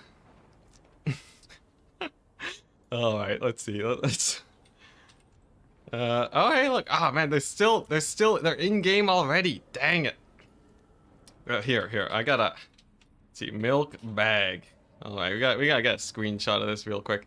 Look, I mean the hole in the milk bag. You can... Let's see, what's a good image of it? This is a pretty, like, tame image. Here we go. So, like, if I screen... Save that, right? Over here. Oh, let's see here. Image. Yeah, here we go. Here we go. This bad boy. This bad boy right here. Yeah, you never seen this before, guys? Never seen this before? My 90% of my audience that isn't Canadian. Yeah, look at that. Look at that. The milk bag blocker. You know, let's just use this as a blocker now. It's basically just as good as of an army blocker as anything else, right? Now, I'm sure many of you find it mildly disturbing, but trust me, it feels totally normal. Oh, geez. Where'd it go? Did I delete the milk bag blocker? Let's see here. Where'd it go? Oh, it's all the way down there. Dang. Let's see. There we go. Ah, there we go. Yeah. See, you see the hole in the top right? The hole in the top right is... I haven't even been looking at chat. I just caught up, and it's hilarious. Yeah, no. The hole in the top right is where you pour the milk out of. And you have each house has their own holder. We've been here before, chat. I can tell you guys aren't regular viewers because you don't know about this.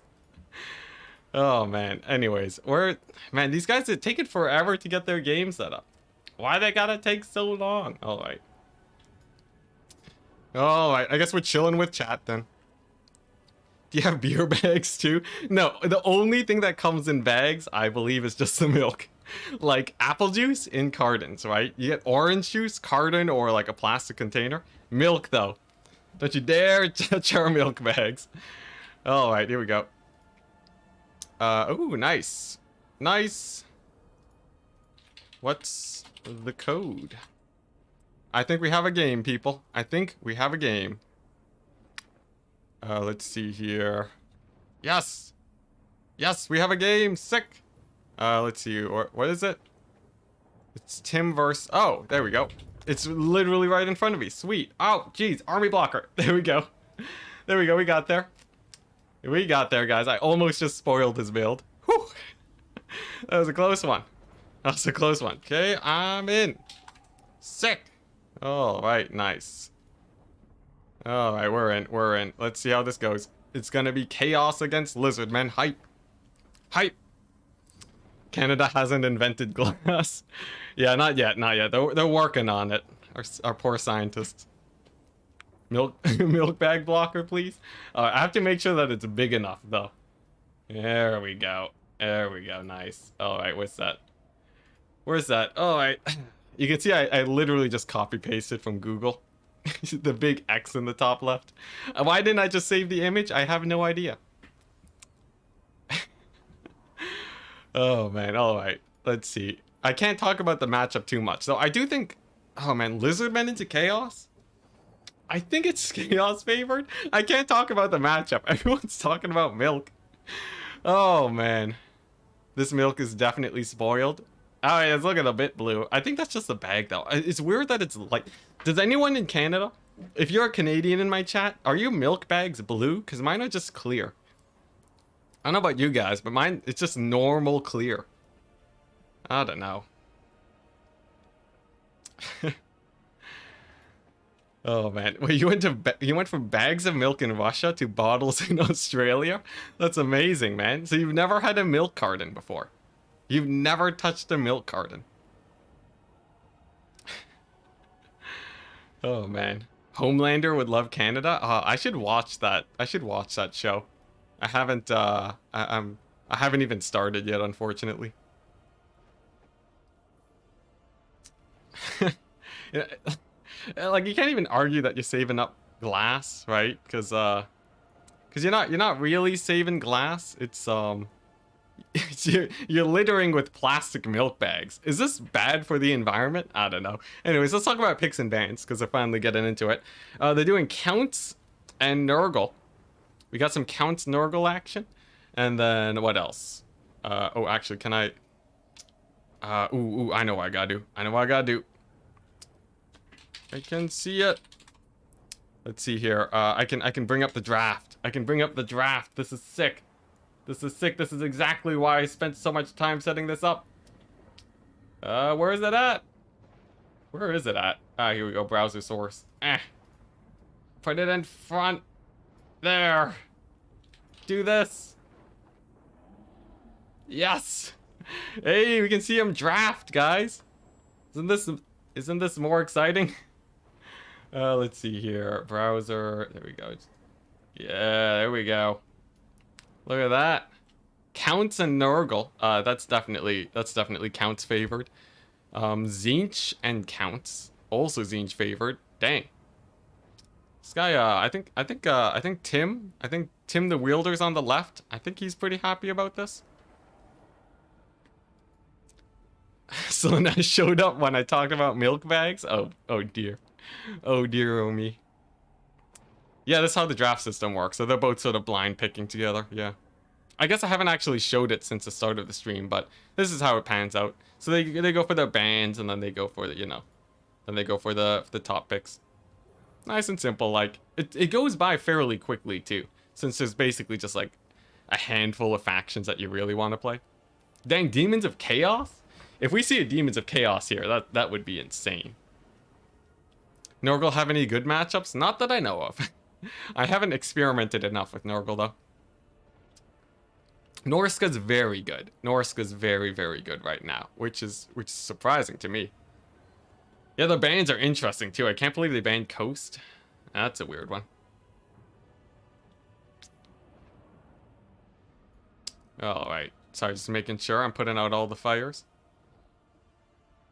Alright, nice. No fires. No fires. We're good. We're good. I should double check the casual tournament to see if that's going to be finishing up soon.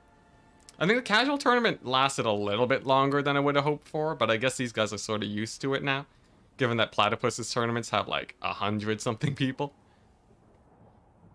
And this one even started with a best of one too. It's crazy. But it looks like they're in top 8 now, so they'll be playing semis soon. We might be able to catch the finals of the casual tournament after this. How do you guys feel about casual and competitive, by the way? Do you think those are good names? Because I called it a newbie tournament for new players, but then people who are like they've been playing a long time but just haven't been grinding sort of feel confused about that. I feel like I could change that around a bit.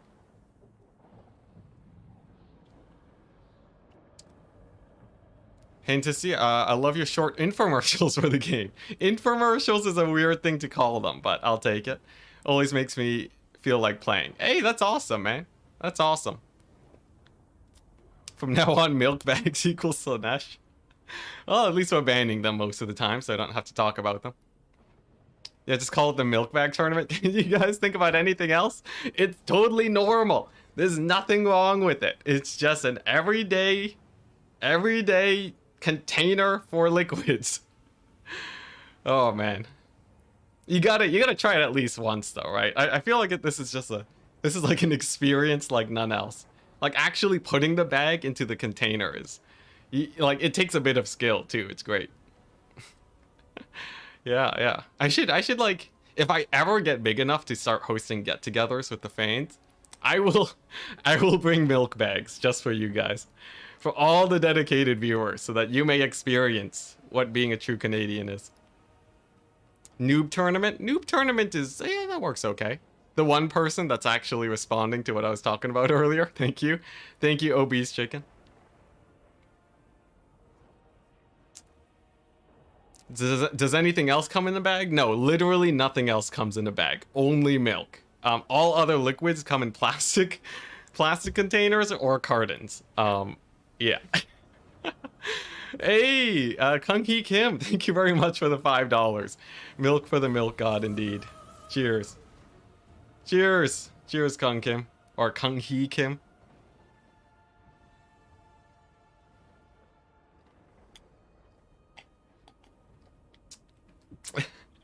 Do you ever bring a straw to drink straight out of the bag? Do you know how much milk that is? That's like, it's like almost 2 liters of milk. That's insane. Oh my gosh. Jeez. Will you take me for a monster? Oh my goodness. Oh man. Wait, so why milk? Oh, I don't know, it's just a thing. If they ever changed it, I would be devastated. Is popping in the straw? What, like, it's just like a... Oh my gosh.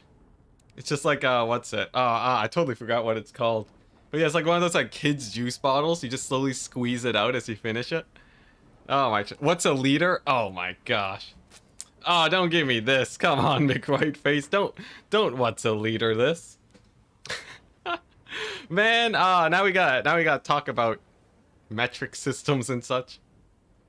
Yeah, Capri Sun, there you go. Oh man, I almost nailed the joke. I blanked on it. Yeah, Capri Sun. Yo, that would be sick. Imagine showing up to school and you have a Capri Sun filled with milk. Oh my goodness, that would be something. Milk Sun, Optimus Pine, you got it. Oh man, what's a liter? A liter is like a lot, like those like big bottles. I should not be doing this. Anyways, you know those like big bottles of pop, right? That's 2 liters. 1 liter is a kilogram. Oh my gosh. Oh man, you guys. Oh man, okay, I just can't. What are they playing? They actually went into Count's Nurgle. The Madmen. Madmen playing Count's Nurgle? I think the Counts have this in spades, man. There's no way Nurgle wins this, right? Gallon of milk? Oh man, there's so many systems. There aren't that many systems, it's just metric and Oh, I can't think of the name. The streamer curse. You know, metric and American. The 2 systems, you know? I use inches on the daily, though. It's weird. I have, like, a weird mix of systems. Liters are a myth. Oh, my gosh. 1 liter equals 23 football fields. What's it? Isn't, like, isn't the Imperial system just... I remembered it. Imperial system, it's like based on, like, corn grains, right? It's like, yes, 7 barley corns is a foot. And we have a 1 barley corn, and... then we have like micro barley corns, and that's how we get the smaller measurements. And then it's like, hey, how do you like 10,000ths of an inch? 1,000,000th of an inch? Because we can't go smaller than inches, apparently. Because when the system was made, we were literally just farming. Brutal. Absolutely brutal. But you know, they get by with it. Except for that one time that a spaceship literally blew up because someone mixed 2 systems incorrectly. The spaceship, like, I think on takeoff, it exploded because, like, there was, like, 2 parts that just, like, didn't go together. That's devastating. Oh, my goodness. Yeah. That's pretty brutal. That's pretty brutal. I think there's, at the very least, it should be fairly standardized. And obviously metric's better, so we should standardize to metric, you know? Imperial's British? I don't know. Regardless, they're on metric now, whether or not that is true. Okay, yeah, I guess it came from Britain. No, that's true, it's true. Nevertheless, it's still a bad system. I don't care where it was made, okay? I don't care where it was made. I think it's sus. I think it's mega sus. Is this too much? Am I alienating my American viewers? Okay, sure. Look, Americans are also British, huh? What do you think about that? What, are we gonna call Americans British now just because it originated from there? How about where they are now, you know? I think Imperial system is as British as Americans are British. Okay, fight me. Fight me. No one can argue against that. All right, it's pretty close. How dare I? How dare you?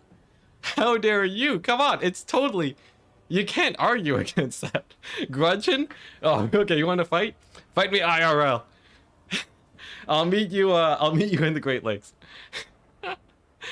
Oh my goodness. Is this game gonna start? Is this what it's like to be a caster? You just watch people just sitting in lobby? Did someone DM me that something's going on? Why hasn't the game started yet? Was the Nurgle build? Nurgle's build's basically done. I guess it's a high stakes tournament, you know. We have a solid $0 Canadian riding on this tournament. Maybe Tim the Wielder had to like go to the washroom or something. God bless the King Joe Biden. Oh my gosh. Yeah, US Brits. I'll fight you in the streets. All right, man. We gotta get into the game. This discussion is like way too deep. We've gone multiple layers down. I don't even know where to go from here, man. We've dug our pit and we've sat in it. My villain arc, dang. I would have thought this would have been my hero arc, but I guess I know which side of the coin you fall on. Oh, man. Oh, yeah, burning down the White House. Good times, good times. Oh, my goodness. Random question. Where is Canada and London? Where in Canada is London? Oh, dang. Honestly, I don't know. I gotta look it up. London, Canada. I got your answer for you coming right here, man. It's, oh, okay. It's pretty close. Okay. So it's just in between the lakes. Just stuck right in Canada's little foot sticking into America. There you go. It's in Ontario. That's a pretty big range, man. In Ontario could be like half the globe north, my dude. Ontario's pretty big. Would you rather be a greenskin or a dwarf? Totally a dwarf, my dude. Why a greenskin? I guess like if you enjoy fighting, but like, have you seen my physique? Look at these guns. Oh yeah. I'm not fit to be a greenskin. Honestly, I'm not fit to be a dwarf either. Let's be honest. Fake London, Ontario, yeah. Oh man. The military in the US uses metric? Dang. Well, I guess we know who's better. That's the clear winner there, obviously. The US military is they are the authorities in many ways. I'm going to say, you know, if Canada, like I'm willing to side on whichever side the US military is on. Yeah, I'm a little old goblin. Yeah, I'd be a goblin. That'd be hype. I love backstabbing. That's amazing. Yeah, no, Goblin would be great. That'd be great. I think Hobgoblin is fairly good too. Noblar's pretty good. Noblar would be great. Not metric? Oh, okay. Well, I guess I was lied to. Since when does the internet lie? Since when? Since when? Enticity Goblin confirmed. Yeah, honestly, that'd be pretty sick if I hadn't been given the Vampire Coast titles. Goblin would be great. Man, we have so many members that are here for longer than like that have been here for like many months now. I gotta make new membership badges. Excuse me, sorry. I gotta make new membership badges. Tier casual tournament and for all players. And then I have to remember to do membership badges. I just have like a notepad document. Just have a notepad document always open that I write notes on. I'm like at line 800. And this isn't even the first one. It's crazy, man. Oh, we got the Slanesh bots. I got this one. There we go. It's report. Let's see here. Yes. Explicit material. There we go. We got him. Okay, we're finally here. Oh, thank goodness. Thank goodness. I had to stall for so long. Oh, we're finally in the game. And what do we have today? We got a zombie wall of We got a wall of zombies, zombie wall of zombies. We got the crypt horrors over on the right flank. Really good unit. They recently got buffed on all fronts. Their stats are massive. We also have what I believe to be 2 mana batteries. Yep, we got, mana battery with the Wind of Death. Forbidden Rod, of course, very good too. This one's a pure battery, extremely cheap. And if we go over here, we can see some skeleton spears. Okay, so it's a chaff build. Very interesting. If you go for a full capture rate build against Nurgle, you will steal the points, but you might trade down. This build isn't incredibly good at trading down, and in fact, there's no Mortis engine here. Ain't no Mortis engines. He's still talking about bags of milk. We're in the game. We're in the game already. Anyways, there ain't no Mortis engine for the counts. Just a basic Manfred. I guess he's really relying on the Winds of Death to do well. Raised Dead. We recently made a video on that. Check it out. YouTube/Enticity. We got the Invocation. Why am I telling you guys this? You know what channel I'm on. Invocation of Nehek, of course, very good. Pretty standard stuff. For the Nurgle forces, we got Chaos Warriors, quite a bit stronger. This sort of tells me Nurgle's looking for a trading game. We got the Festus, recently nerfed into the ground. He's in the pits because, look at that, his Mortis engine does, I think, equal or less damage than a Mortis engine now. And his healing's only 0.1, half as much as it used to be. He's literally just a corpse cart if you have this on. Literally just a corpse cart. So you better be making good value off of this Harbinger or Pestilent, because honestly he's quite expensive. Pestilent Potions, also pretty interesting ability. Guess what? Only lasts 25 seconds. It's not going to do jack, at least in my humble opinion. Maybe our players here who are in the semis that are playing the actual tournament know what they're doing more than me.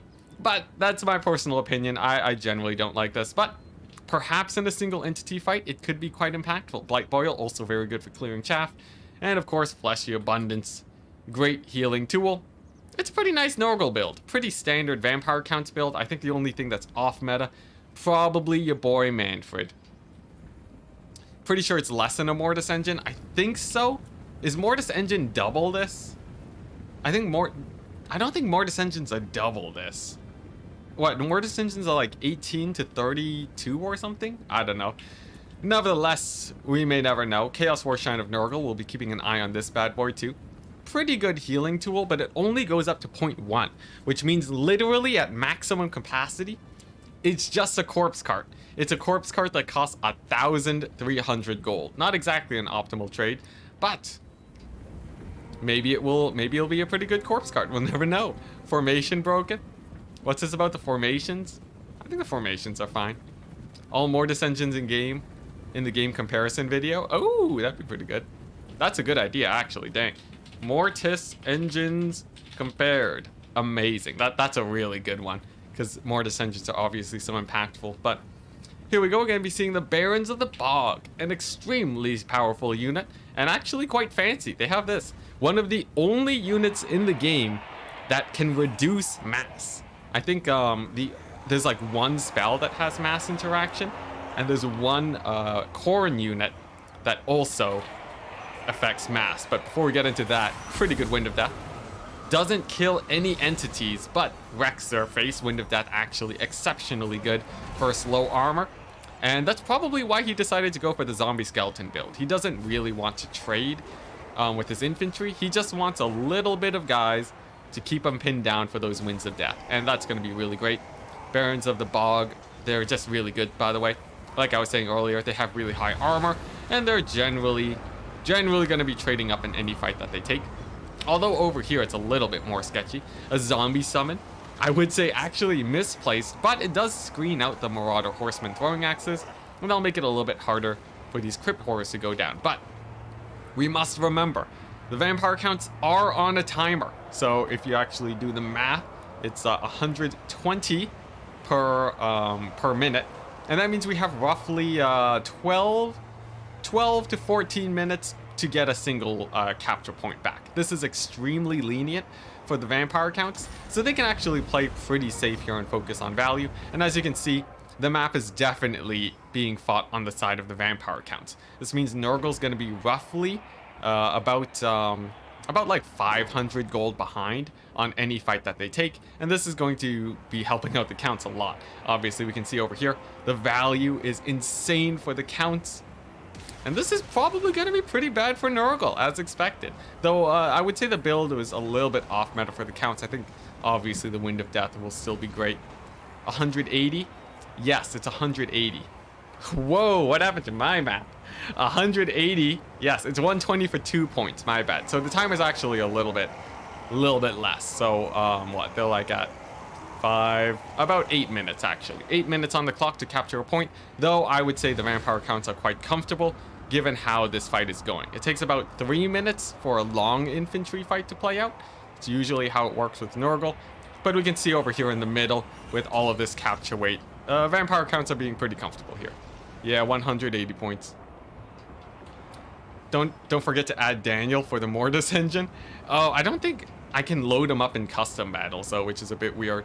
But people can look at his ability. Maybe I'll load up a campaign for it. But anyways, for the actual battle, it's going pretty bad for Nurgle. If you look over here, this capture point is stolen, and now that buys count a lot of time. It's going to be 120 victory tickets now for the forces of Nurgle.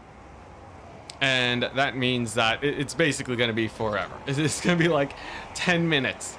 10 minutes to try and stall the counts, and that's going to be obviously very rough. The Barons of the Bog, though, doing pretty good. And let's take a quick look at this Chaos Warshrine of Nurgle. Let's answer the question, is it better than a Corpse Cart? It's at its maximum healing, so it's about equal to a Corpse Cart right now. But unfortunately, it's not healing too many units. So, pretty brutal. Pretty brutal. Don't forget the Jabber Slide. I'll get them all. Don't worry, guys. Man, everybody's really interested in this Mortis engine video. Honestly, it's gonna be like another 30-second video where I'm just like, yeah, this Mortis engine's half as good. This one's twice as good. Daniel one's terrible because it does like no damage. All right, that's it. See you later, guys. And then I'll cut the video off short. But yeah, if you're wondering why we're not really covering this game, Nurgle got annihilated, guys. I don't know what to say. Nurgle got absolutely obliterated. Look at this. I think the initial Wind of Death was huge here, but honestly, they're just trading up so well. Look at this. The counts even brought their own Mortis engine. Fun fact, Mortis engine cost 1,400 gold. This bad boy, Chaos Warshrine of Nurgle, cost 12,000 gold, or 1,300? 12,000. Like 1,200 or 1,300? This Mortis engine over here is a Mortis engine. Does insane damage, even more than Festus. And on top of that, it also gives you power recharge, and it gives you healing 0.1 per second. That means that when this Mortis engine pops out, it's already as strong as the Nurgle variant. Obviously, it's a little bit squishier, missing 5,000 HP, but it's obviously way better. Yeah, you can't disease the dead, apparently. Although I would say, honestly, Great Unclean ones are still very good. I'm surprised people haven't switched to a Great Unclean one meta. And also a really nice strategy over here, too. Very often, if you are having trouble with Festus, what you want to do is catch him while he's transitioning between these 2 points over here. And then you just bog him down with infantry. He has pretty bad mass. You can see he's pushing. He's trying his darndest to push through these zombies, but he's slow walking through, and he's not really going to be making it out of there. So that's a really nice way of denying his value. His Mortis won't do anything against skeletons and zombies. And honestly, just a really nicely played game for the vampire counts. I think they did really well. Obviously, they'll still have to capture a point, but Nurgle's on the verge of army losses right now. And this is why most people say that Domination is primarily a trading game at this point. Just because it's so easy to get army wiped if you take a big, wide engagement. The only time you won't really see that happen is sort of like what I had earlier with the chaos sort of skirmish versus skirmish play styles. But nice, what do we have here? We have a little bit of a summon. Couple spawn of Nurgle, nothing that's really going to clear off this madness. And here we go, we have the Mortis facing off against the Chaos Warshrine of Nurgle. It's going to be pretty rough, but oh my goodness! Festus with very likely the Overcast Blight Boil. For those of you that don't know, 72 damage, one shots infantry. Gonna be huge, Actually frees him up from the blob. Fortunately, only does about 400 gold worth of damage. But much more importantly, it gets Festus out of there, and perhaps he can get out for a little bit of Mortis engineering action. But actually, what is this? Does he have his ability activated? Yes, he has his Mortis engine on and rolling. So the combination of Festus and the Warshrine of Nurgle combined over 2,000 gold value will be about just as good as this Mortis engine. That's disgusting. Mortis engines are so good. But nevertheless, it is a fairly nice blob. Festus could potentially scrap back some value here. And if the counts aren't careful, maybe there's a comeback. It's going to be very difficult, though. I don't think there's a chance. Counts just have a wall of zombies here. If you look at this, do they need to triple cap to win it? They don't. They don't. At least as far as my math is going, yeah. Yeah, Vampire counts can sit on 2 points if they really wanted to, but even so, they're still going for the 3rd point. Gonna be drawing away some of Nurgle's forces. Of course, the Mortis engine won't be there, so that's very good, but oh my gosh, another Wind of Death.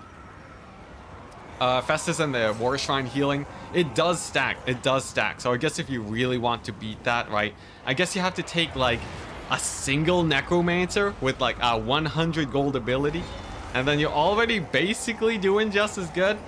You can have an Unholy Lodestone.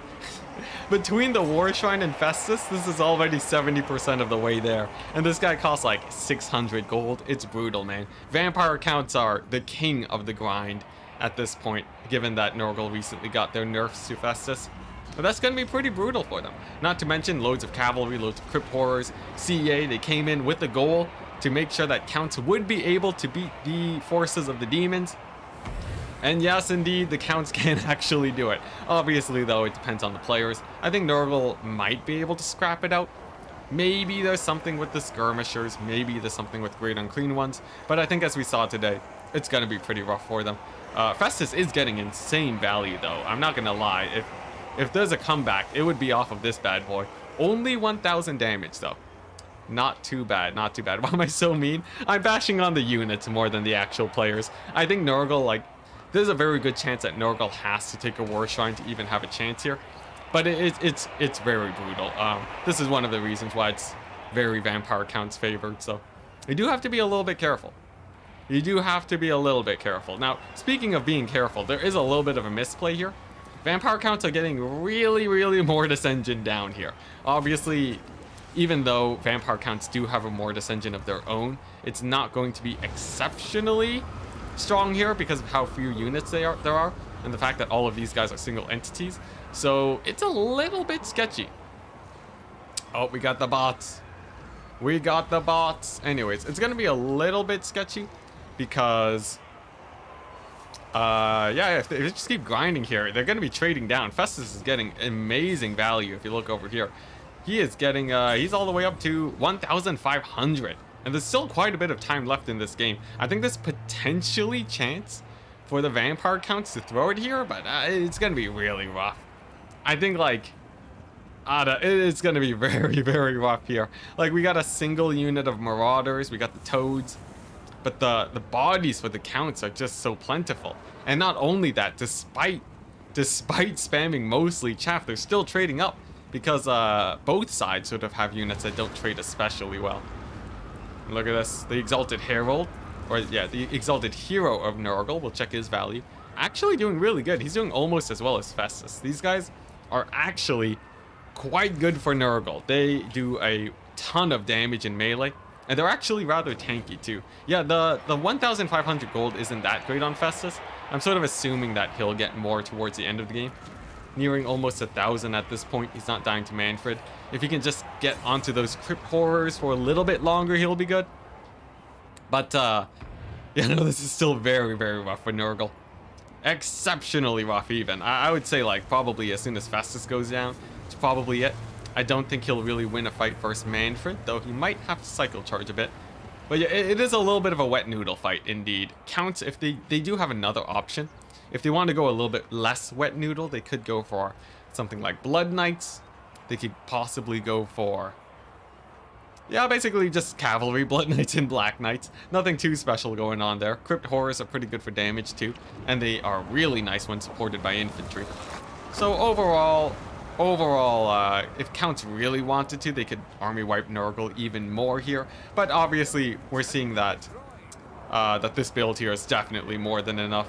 It's a good build. I think this counts build is very good. I'm just a little bit surprised about the Manfred, but I guess he brought his own Mortis engine anyways.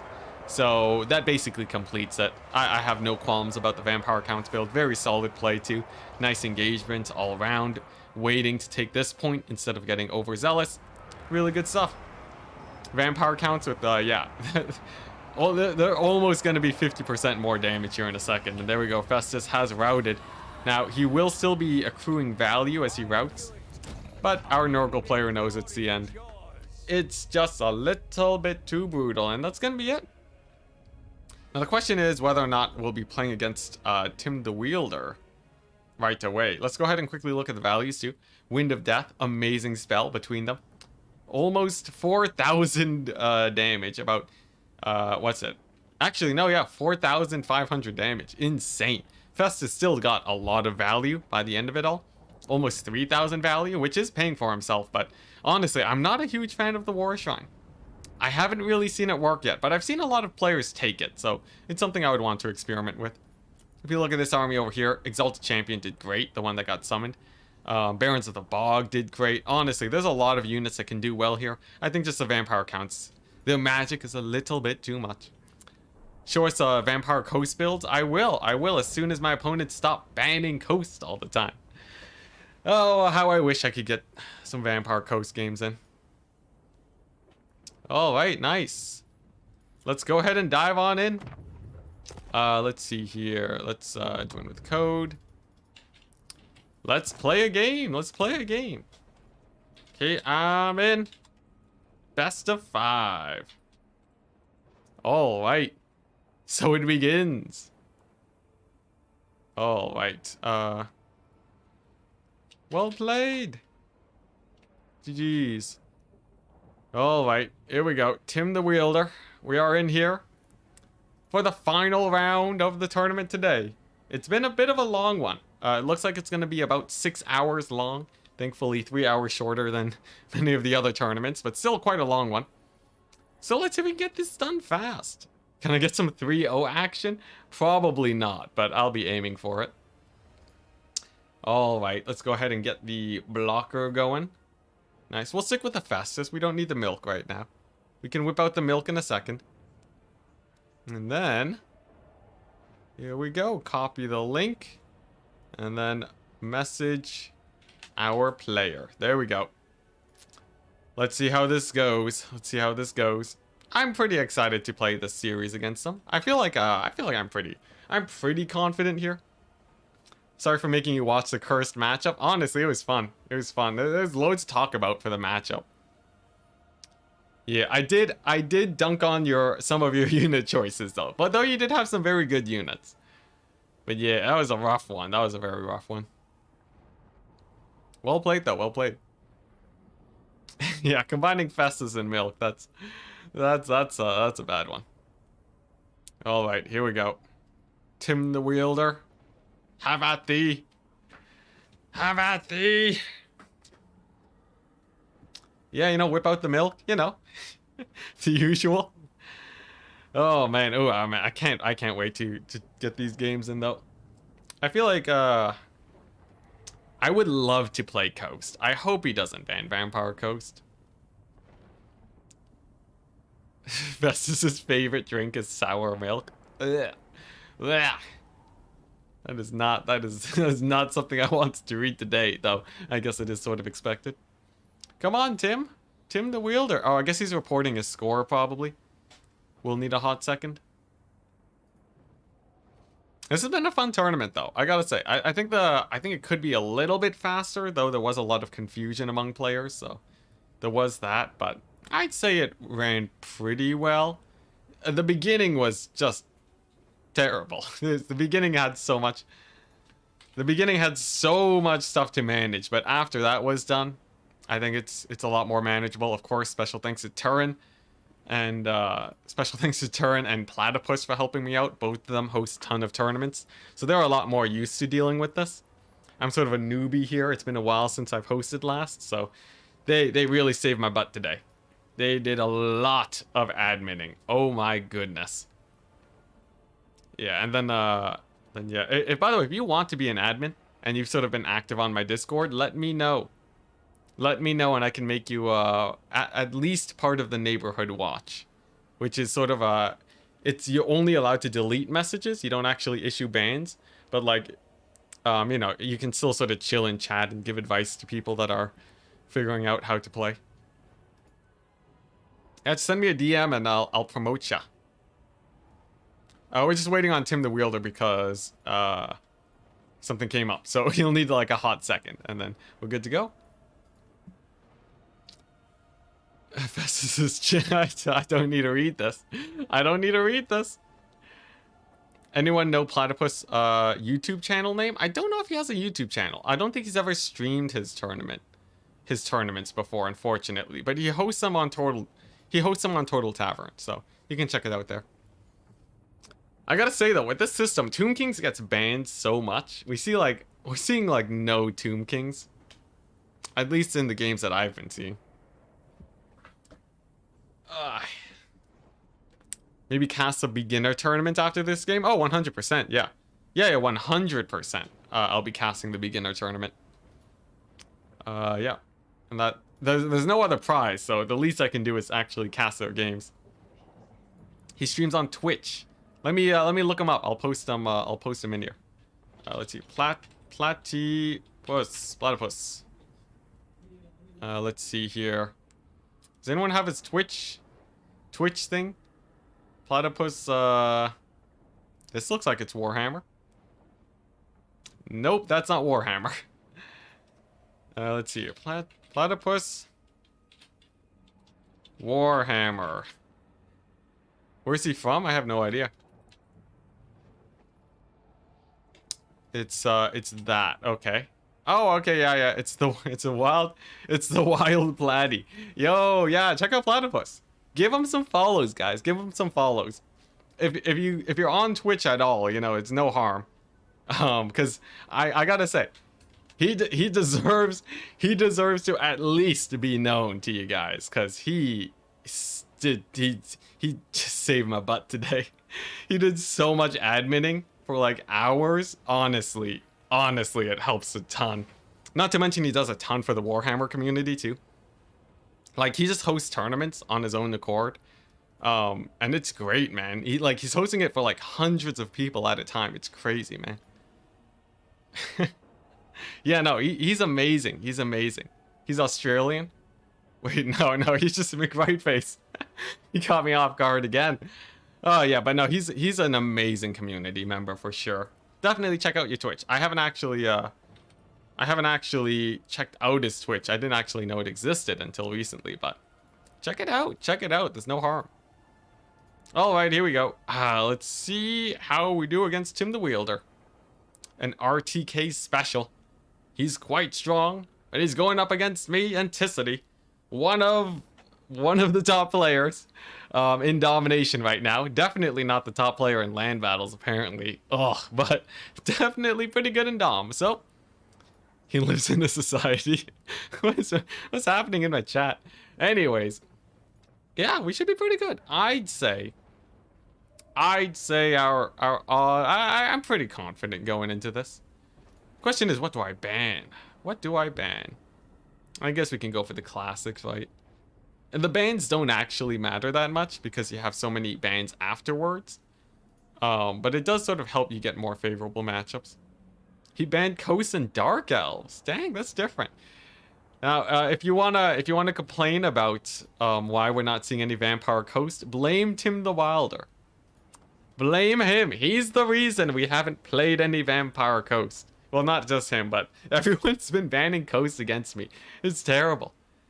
Can I get a single Coast game today? Oh my goodness. I don't even think they're good. It's a free win. Just take it. Just take the free win. I don't know what's up with these guys. What's the map? The map is, first map I think is Arnheim. I'm pretty sure the first map is Arnheim. Yes, first map's Arnheim. Ugh, okay. How do I feel about that? What's a good faction on Arnheim? I guess, dang, it's a little bit sketch. Let's try this. He's gonna pick Cathay. No, Tomb Kings versus Greenskins. Okay. So far we have Tomb Kings versus Norska, Cathay versus Chaos, and Greenskins versus Tomb Kings. Overall, I'd say I'm slightly ahead here, though not massively. Let's try some of this action. Yeah, Cathay's, I think legit Cathay's actually pretty good in domination right now. Norska versus Zinch. That one's popped up a lot of times today. I don't know how I feel about Norska versus Zinch. It's a little bit sketch. Let's see. Okay, well, I gotta throw this one in. 3 barley corn is an inch. Dang it! I thought it was 5. I thought it was 5. What are we? Are we top bracket? So I have to pick the factions I want. Let's see. Yes, I'm top bracket. Sweet, sweet. The Legion of Chaos. Apparently, Tim the Wilder, a fan of the Legions of Chaos. Against Chaos, though, is probably suicide. So I think we have the leg there. I think we have a leg up there. I wonder if Corn is good here. Honestly, Corn is pretty good. Corn is... Oh, Corn into Nurgle. That's a good one. That's a good one. I'll take that. Although Corn can trade down into Nurgle, it can be a little bit sketch. I wonder what his last faction's gonna be. I hope it's not Skaven. Yeah, Cathay's pretty solid on account of their infantry being indestructible. Absolutely indestructible. Alright, there we go. We got the bot again. Oh, I hope YouTube finds a way of dealing with these bots. It's not even hard to manage them. But alright, here we go. We have our picks and bans. Let's take a quick screenshot real quick. Boom. And if I do this, and it's in the wrong layer. There we go. Oh, that's massive. Oh.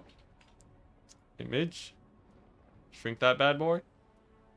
There we go. There's our army blocker for today. Or not our army blocker, our faction picks. Let's see if we can win it. Let's see if we can win it. So, I would love to play Tomb Kings versus Norska. I would love to play Cathay versus Warriors of Chaos. That would be an interesting one. I would not like to play Greenskins into Tomb Kings or Norska into Zinch, but I'd like to play Warriors of Chaos versus Demons of Chaos. And then Corn into Nurgle? Yeah, Corn into Nurgle. I think this is a good lineup. Honestly, I like a lot of matchups. There's a lot of matchups that I love. Cathay are like dwarves if dwarves had mobility. Well, more or less. They're like dwarves, but good. They're like actually good dwarves for once. Oi! Alright. What's he gonna pick? What's he gonna pick? He's thinking about it. Tomb Kings versus Greenskins would be fun. I think Tomb Kings are pretty massively favored there. Honestly, I've been banning Tomb Kings every single time. I'm never letting my opponent pick Tomb Kings, because I think they're actually stronger than Warriors of Chaos now.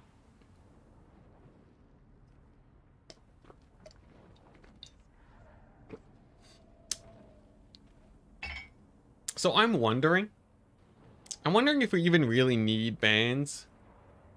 Like, the 2 global bans sort of don't really feel that useful, because you're already banning so many factions with the pick 7 system, right?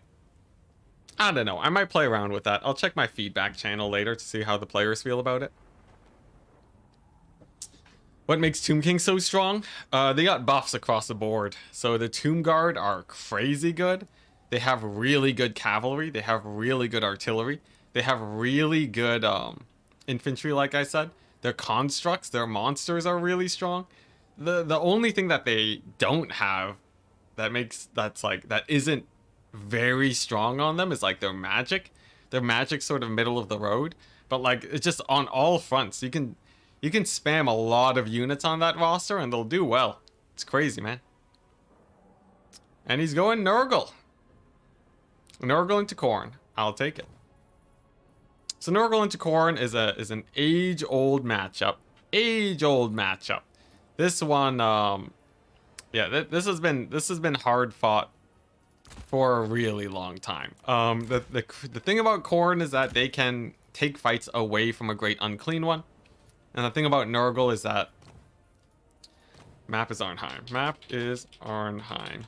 And the thing about Nurgle is that they have just an extremely strong Mortis engine that can just tear you to shreds. So it's sort of been a back and forth for a long time, but overall it was generally regarded as Khorne favored, except nowadays, perhaps it could be more Nurgle favored now. They have a lot more time to sort of sit back and trade, which is great for them. Yep. Yeah, that's all they got. No. Nurgle, I still think Nurgle isn't super favored here. I think they run into a few issues. Though, I can sort of see it going either way. It sort of depends. It sort of depends on what he brings too, right? Nurgle has a lot of armor now, right? If they want to, they can really focus on going for, you know, just like a bunch of marauders and warriors. So the matchup has changed a little bit since from how it was before. But overall, I'd say Khorne is still pretty happy to take this fight. Overall, I'd say Khorne is pretty happy about it. What's the best Nurgle matchup? Who would I play as Nurgle? Maybe versus Bretonia? Nurgle's pretty happy. Nurgle's pretty happy versus Bretonia. Nurgle's pretty happy versus Demons of Chaos too. On account of demons. Well, even Demons of Chaos might beat Nurgle, but their armor will probably keep them safe. They're also decently happy versus Ogre Kingdoms, though nowadays probably not. And that's it. That's all I can think of. Everyone else will just murder Nurgle. Murder Nurgle. How do I want to do this? How do I want to do this? Do I even need this unit? Honestly, probably not. I can just spam out these guys, right? Yeah.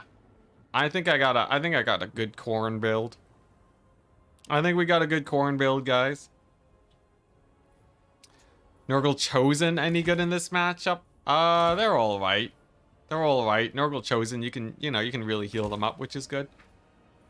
But I wouldn't say that they're like, super duper amazing. Like I don't have any spells to shut them down. Of course, I have skirmishers. I have like exalted bloodletters, which just annihilate them. It's a bit of back and forth. The big question is whether or not Nurgle can beat exalted bloodletters and get toads on top of them. That's sort of their big win condition.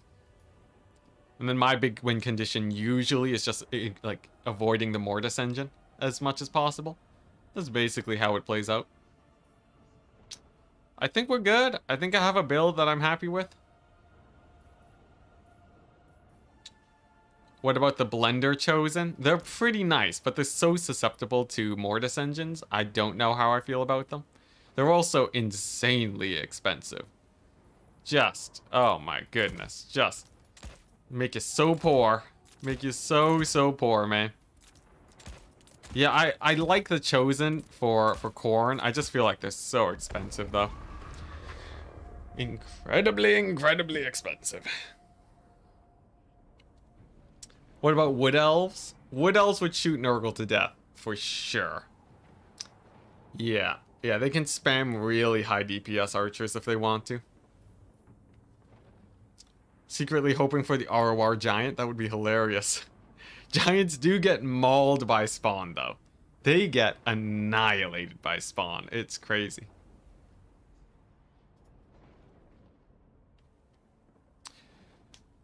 Haven't seen a lot of people play Wood Elves. They're not super strong. I think they get beat by a lot of factions with high armor.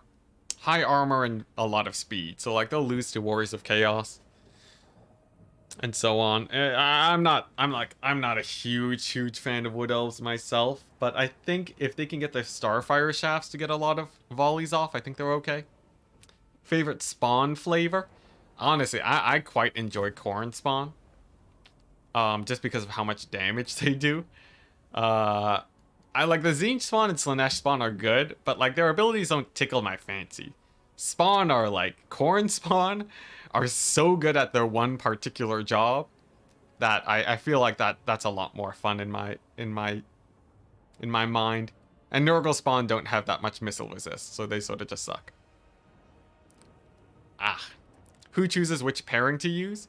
For like the faction picks, we each pick one at a time, so that's how they get paired up. Ah, man, my jaw. My jaw is like sore. It's like tired. Oh my goodness.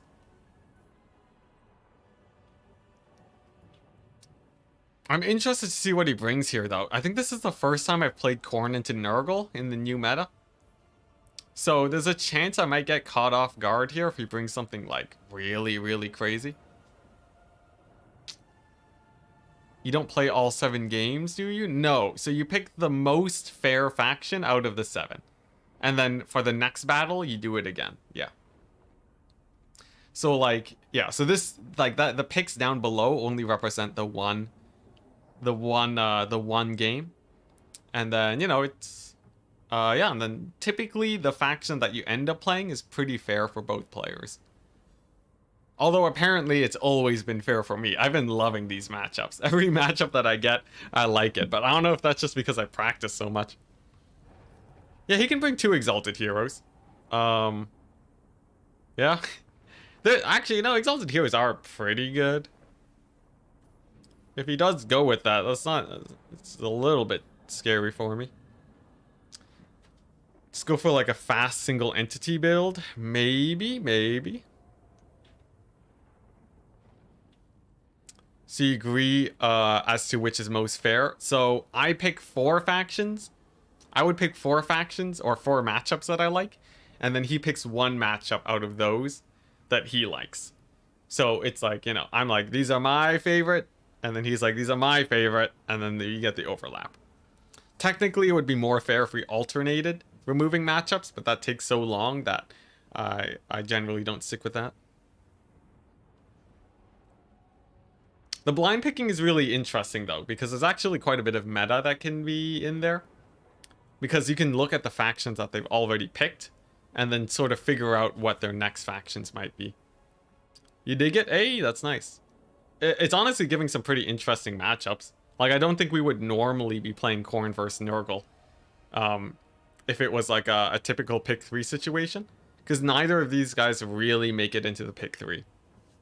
Usually what you see is like, you know, you see like Dark Elves, Tomb Kings, Warriors of Chaos, and then they're like, all right, I'll play like, you know, Tomb Kings into your Dark Elves of Chaos, right? So this like gets really down into factions, into matchups that people are less familiar with. And the system overall very much favors knowing a lot of matchups. Which may or may not be very favored for me. I might have made a faction picking system that just makes me really happy. Maybe the Enticity conspiracy theory begins. And then I can win more tournaments. Amazing. Any of the soul grinders viable? Not really. A lot of them are viable. Nurgle one is brink of viable, bottom of viable. Slaanesh one is like upper end viable. Then we have yeah, Ent Ladder 2.0. Then we have yeah, just have it match up. Have it where like I'm always the one picking first. There was a thing about Ent Ladder where people thought that it wasn't giving them random like setting them up randomly to be first pick or second picker, but it's just the nature of randomness for it to be weird sometimes. What's it? Khorne soul grinders like bottom of viable, probably not even. Khorne soul grinder is pretty garbage, not gonna lie. And then you have stuff like I don't know. You got what? You got the Khorne soul grinder. Tzeentch Soul Grinder is so bad I couldn't even remember it. It's terrible. Don't take the Tzeentch Soul Grinder. Like a lot of players that like to kite go for the Tzeentch Soul Grinder. It's so bad. I can never get it to work. Maybe it's just me, but like I feel like it's so bad. It's so expensive, and like, oh man, like they take it against Kislev to try and kill sleds and stuff, which like I could sort of get behind. Like it's the only thing to take out sleds. But it's so expensive, you might as well just run, like, you know, 5 Marauders. And then that's just as good. Good luck, have fun! Tim the Wielder, I think he's ready. Oh my gosh, the Slaanesh bots. They'd be endless. Alright, there we go. Let's get him out of here. Get him out of here. We don't need the best adult dating site yet. Not today, maybe tomorrow. Get out of there. Alright.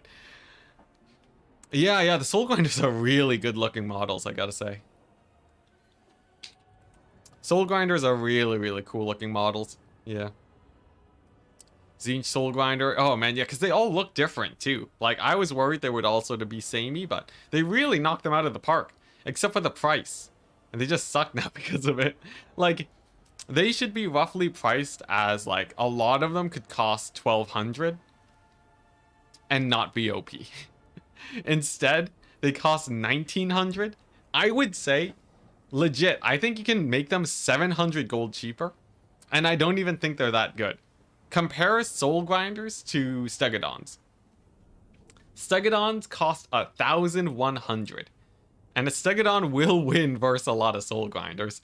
I guess like maybe 1,600 is a little bit more. Is a little bit better. More balanced. Because like I think they're sort of maybe Carnosaur-ish level. They feel weaker than Carnosaurs though. I feel like they should be 1,400 gold at least. I don't know, they just feel so bad, but people keep running them, so maybe I'm just crazy. Maybe I'm just crazy. I'm not gonna rule that out. It's not like I'm incapable of being wrong, but yeah, it just feels it's weird. It's weird, man. It's weird. I don't know. There's a lot of units that people run that I completely disagree with. But such is the way of competitive games, right? You just keep playing until you prove each other wrong. It's a nice way to go about it. Now, first things first, I need to see what in the world his deployment looks like. He's brought with him 11 units. Pretty interesting. You like to run pump wagons? Actually, pump wagons are not that bad. From what I've tested, in domination, they can actually do pretty good. For like a 500 gold, just high damage chariot. Sort of the situations you get in domination are much better for pump wagons than in land battle, so I think they're pretty hype. But yeah, here we go. Let's see how the matchup actually plays out. So, for our build today, oh, he's going all on the high ground. He's bought the Festus. He's bought the Marauder Force. Okay, it's Chaos Warriors. So, we'll see how that plays out. I'm pretty happy about what I see here, though. And honestly, I think his army's a little bit susceptible to skirmishers. So, I'm just going to start bringing those guys out. Get these Brutes of the Hound over here. And then I just want to secure 2 points, basically. Force him to split up, and then we're pretty happy. Looks like he also has a Cultist. Cultists are sort of sketchy. Thankfully, he didn't bring in any of those heroes of Nurgle. The Exalted, whatever they're called. But they're very strong. I think the Cultist is a little bit weaker. But we'll see how he does. He has, oh, he has the damage reduction ability. That's really interesting. He doesn't even have the interesting thing is that he doesn't have the summon, which is usually fairly common on these here cultists. So we'll see how that plays out. I feel like the summon would have been great for him, but we'll see. We take a pretty bad trade into those Chaos Warriors. Of course, they have a lot of high armor, so they don't mind getting charged as much. Festus too, giving a bit of heal into them. I think we're just gonna stick with our throwing axes instead of charging them. I'll wait for some weaker folk before I actually commit to that. And we're just gonna keep spamming out skirmishers. He didn't bring any defense against this, so this is sort of our best option right now. Nice. I'd say we're feeling pretty comfortable right now. I'm feeling pretty good about my odds. Eventually, he's gonna have to make the transition onto the low ground. Skirmishers are doing great. And actually, he has so many warriors. I do have a Gore Beast Chariot, and I would love to summon that onto the battlefield. Gore Beast Chariot would do very good for me here. Here we go, just some light poke damage. I really want to get onto these Marauders. No, actually, it doesn't have any Marauders, so all Chaos Warriors, dang. Well, they might actually be able to tank out my Skirmishers here if I'm not careful. The question, though, is if they can beat Exalted Bloodletters and some Spawn. I don't think that'll be an easy task by any means, but we'll see how he does. In the meantime, we'll just keep on poking on. I might be able to even get a little bit of damage on Festus. He's being a little bit too aggressive with them, and I think we'll be able to actually poke him down at least a tiny bit. My Herald is actually pretty fine using the motorcycle to just dive in onto those Spawn. So he's pretty happy over there. We got the Demon Spew. We have a 4th Skirmisher coming on up in a second. I'd say I'm pretty happy about this situation.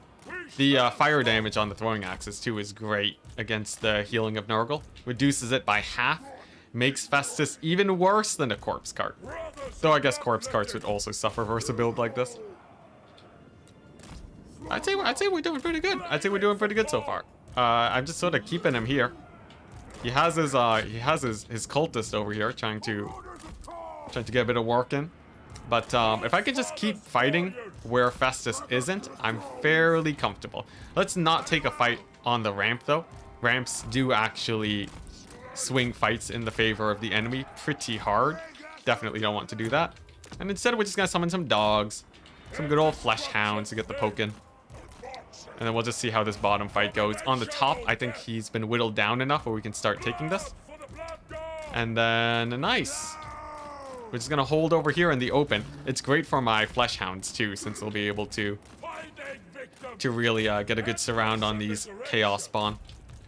Oh, dang, I'm accidentally drawing these skirmishers in. I gotta put them on a different hotkey. There we go. Nice, and let the battle begin. So, we have the Bloodletters are charging the spawn. The spawn don't have support, which is great. Over here, I believe we can just take a straight up fight and win this. I do have a bunch of Exalteds over there. And then my Flesh Hounds can get some big charges there. Now, Festus is in a little bit of trouble right now. You'll notice that my Skirmishers are just target firing him like crazy. And that's because Festus actually has a really, really big hitbox. He suffers a lot from missile fire. So we're going to be trying to abuse that as much as possible. And just focus firing him down, seeing if we can just get an early pick on him. And indeed, it does show up. Or it does happen. Festus just gets annihilated, and he's already routing. So I just have to make sure that we don't take too much damage from the Mortis, and then we're okay. Because I think the rest of this top fight's going pretty well. I think this bottom fight is a little bit more sketchy. But overall, I'd say we're doing good. I'd say we're doing good. Let's get those axes onto him. His Mortis won't do too much damage to us now. And nice. Couple more Flesh Hounds. Flesh Hounds should do great against Marauders. Honestly, my Bloodletters are doing quite nice over there too. Festus is gonna it's gonna take a little while to take out, unfortunately, but looks like he is going down eventually. Nice. Looks like my my character over here helping with this fight. And really, I only have to worry about this bottom area, but even here it's going okay. We might even be able to get the Sword of Khorne soon. And if we do, that would just be the end of my opponent. Sword of Khorne would be devastating for him with this blob over here. Looks like he has a couple more spawn. No problem. Come on, Festus. Come on, just go down, Festus. Get down. Let's see, how's this fight going over here? I think that's going okay. Couple more Flesh Hounds to rout off these guys.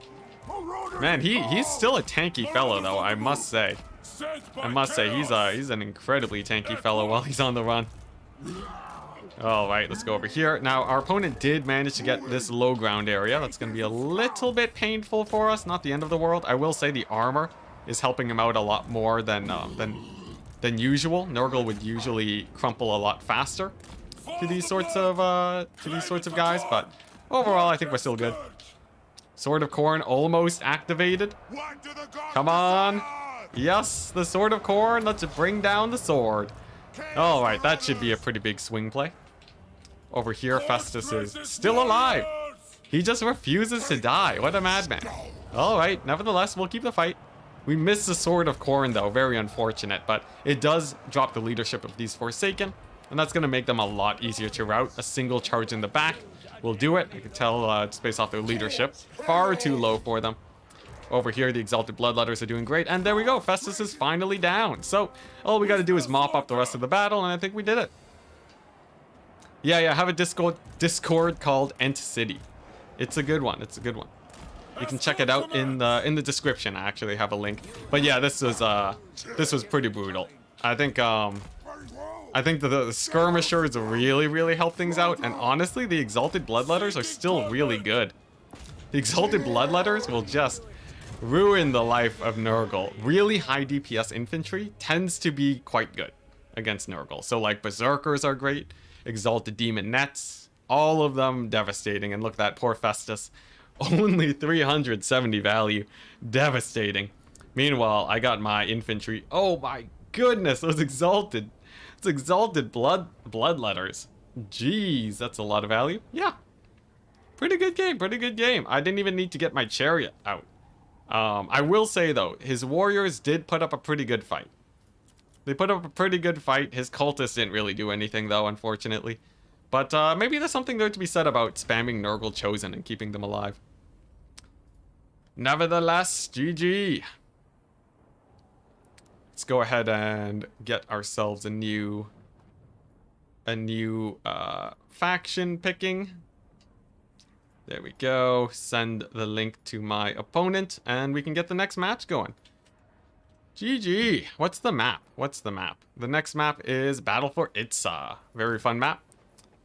Great for factions that are generally pretty slow. Yeah, Festus had a really rough time. Wow, Jake Hastings. Amazing. Amazing. Oh my gosh. Yeah, 7-1, 7-1. Let's see here. Where is the text box? There we go. 7-1. Honestly, this is going better than my Vampire Coast wind farming stream. Honestly. All right, here we go. Let's get the picks going. Here we go. I would love him to not ban Vampire Coast. I want to play some Coast, but I'm pretty sure he will because he knows I'll play Coast if it's left unbanned. Let's see here. I don't really want these guys, and I really probably don't want these guys. If only you could use the crabs. The gunnery whites would be so good if they actually worked. If they could actually work for once. Unfortunately, they don't. Don't coast me, bro. Oh, man. Yeah, he banned Coast and Dark Elves again. They're just gonna be perma-banned. Unfortunate. There's a weird thing about this pick system where you can ban factions that you've played, and that actually offers a pretty nice advantage. Okay, so Cathay versus Chaos again. Norska versus Greenskins. That one's actually very fun. And then Chaos versus Tzeentch. Also, I would say favorite for me.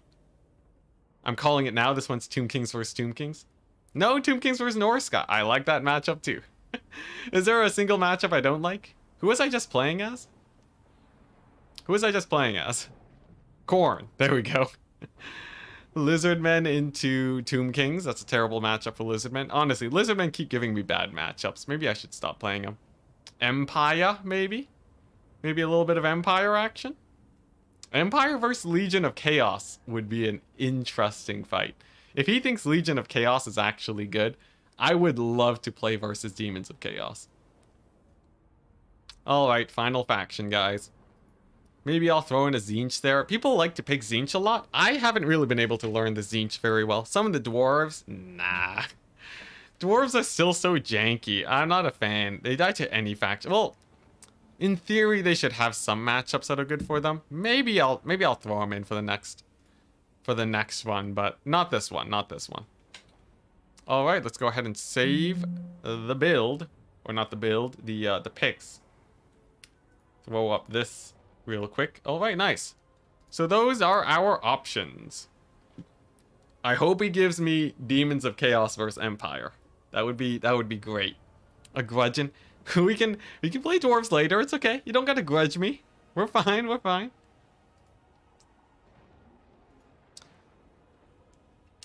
I've yet to see Nurgle beat a dwarves. That's true. Dwarves probably beat Nurgle, don't they? Dwarves probably beat Nurgle. Yeah.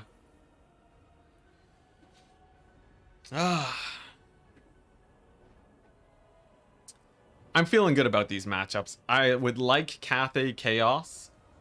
Norska Greenskins is pretty even though. Like both of those are sort of up in the air. Chaos Tzeentch I like though. Ignore the next two matchups. Empire Legions and Tzeentch Khorne. The Tzeentch Khorne one's a little bit sketch. He can force a pretty nasty matchup line. If he goes Khorne, Tomb Kings, Norska, and Tzeentch, I think. Or Khorne, Tomb Kings. Zinch and Greenskins? I don't know. We'll see. We'll see what he goes for. What, you know, here's an interesting thing. In chat, what do you guys think is the most even matchup here? I'm interested to hear about that. I said dwarves were bad. Oh. Nice book emojis. Yeah, what do you think is the most even matchup here? I would say maybe Greenskins Norska's. Greenskins Norska's the most even. Any mirror? No mirror matches, no. So it's ordered left to right on the left side? Or left to right on the right. They're paired like this. It expands outwards. Norska versus Greenskins. I feel like that one's the most even. Yeah, I'm not talking matchups in general. I mean out of the 7. Okay, Demons of Chaos Empire, Tomb Kings, the Lizardmen, Greenskins, Norska, Warriors of Chaos, Grand Cathay. I'm gonna play Empire versus my Empire versus your Demons of Chaos. Let's get that Empire win rate going. Let's get that Empire win rate. I never picked a matchup faster in my life. I swear, there's no way. There's no way he wins this, right? Empire is the sickest. Empire is the best. Demons versus Empire. Oh, well, there you go. Action window. You get in that matchup. Let's go. Let's go. Here we go. What am I doing? What am I doing here? What is the build that would work best here? Honestly, I could just do this, right? Honestly, I could just do this. It's over, guys. It's over. He had no shot. No shot. This is the build. Oh my gosh, this is a good Empire build. Yep. Yep. Definitely want that. Definitely want that. Oh yes. Oh yes, this is a good Empire build. You guys are gonna love it. You guys are gonna love it. Let's see. I would definitely want a couple of these guys. A couple of these guys. One of these guys. Do I want this? Sure, we'll take one. Pistols and Sunmaker. Oh yeah, that's true. I have to remember to take the Sunmaker. Oh my gosh, Sunmaker is expensive. Sunmaker. Why you gotta be so pricey for? Alright, well, we'll still take it. Let's see. How cheap can I get my caster? That's a real question. I think Empire has 600 gold casters, which is pretty sick. Oh yes, yes they do. Oh my gosh, Empire casters can be 350 gold with one spell. That's insanely cost efficient. I'll take it. Let's see here. What spell do I want though? I guess I'll go for that. Nice. Nice. Oh, I'm loving this build, guys. You don't even know. Take Gelt. You want Gelt? Everyone wants Gelt. I think we have a better option. We don't need Gelt. We got a pretty fun one here. We got a pretty fun lord. It's the generic Huntsman General, guys. Oh man, yeah, I wish I could run Gotrek and Felix. It's too bad they just suck. Gotrek and Felix are sorta meh, unfortunately. What else could I run here? Can I take one more of these? I can, that's good. And we're maxed out on range units, just as it was meant to be.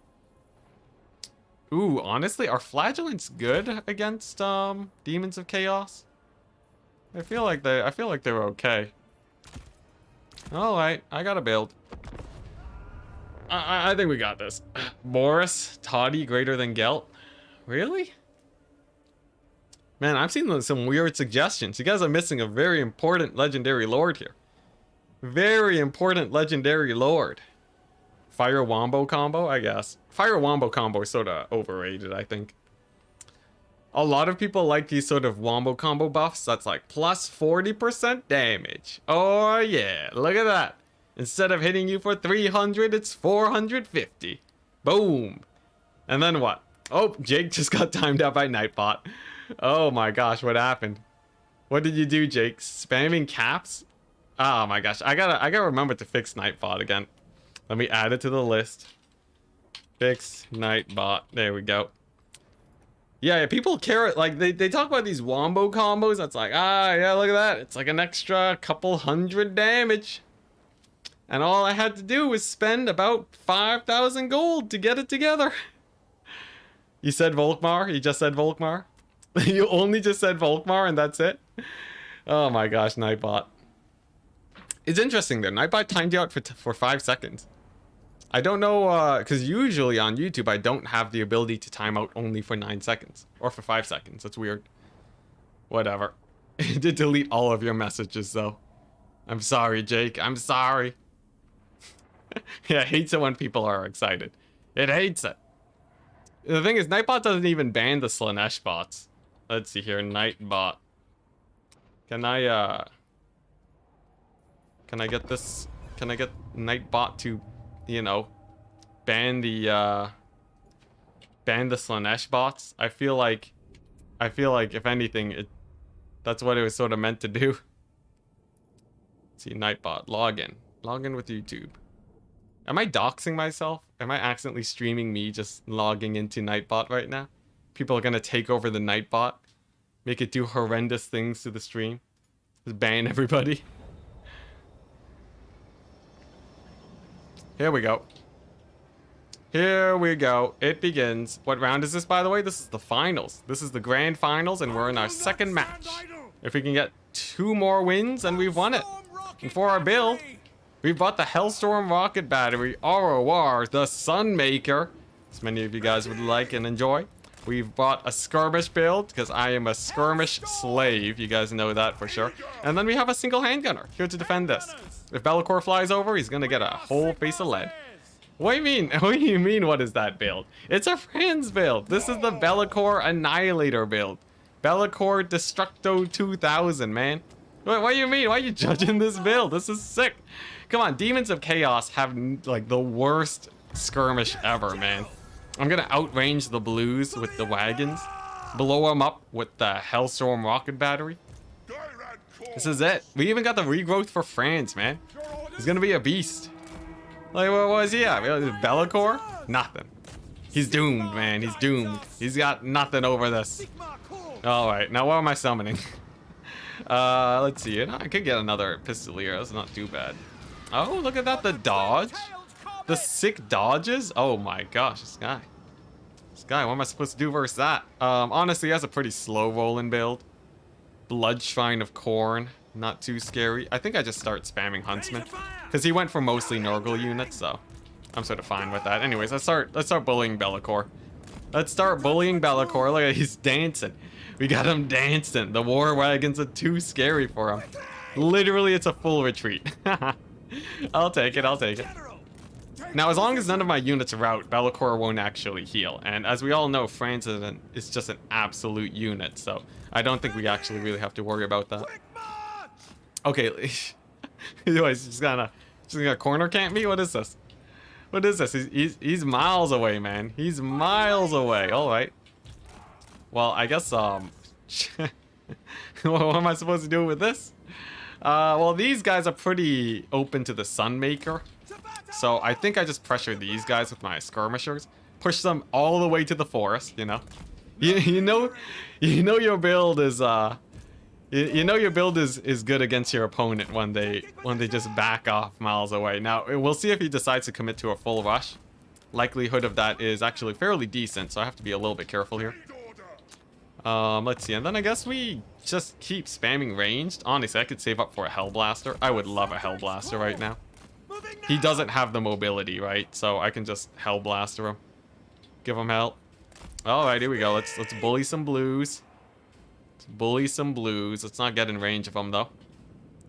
Here we go. And then yeah, I guess we'll just get the Hellblaster in a second. There we go. Little bit of damage. Don't want to actually get shot by them though. So I have to be a little bit careful. But nice. Points are unlocked. Oh, we're just gonna triple cap the Demons of Chaos. Maybe he's waiting. Maybe he's waiting for like until the very last moment to try and push me. Be'lakor with the Melkots mystifying miasma. Pretty hype. It doesn't actually kill Pistolier entities though, so they're actually pretty fine with this state of affairs. All right, well there's a triple cap. He has about 8 minutes. Praise the sun indeed. Yeah, he's about 8 minutes. Okay. Well, I guess we just sit back, relax, and wait. I don't know, I can move up the Sunmaker, perhaps. Let us go. The fun thing is that he actually can't see any of my ranged. They're all completely stealthed, so it makes him really wary about where he wants to push. Like, I can just overload with all stealth range units here, and then if he doesn't have enough units to actually defend that, he sort of gets ruined. Oh yeah, Electric Count Summon. Honestly, he has to make a play. I don't know what he's doing. He might be saving up for cavalry, like a mass Slanesh cavalry thing. That would be a little bit scary. I think like mass Slanesh cavalry could maybe give me a run for my money here. I would want Knights of the Blazing Sun. He's saving up a lot, so like I think that's what we wait for.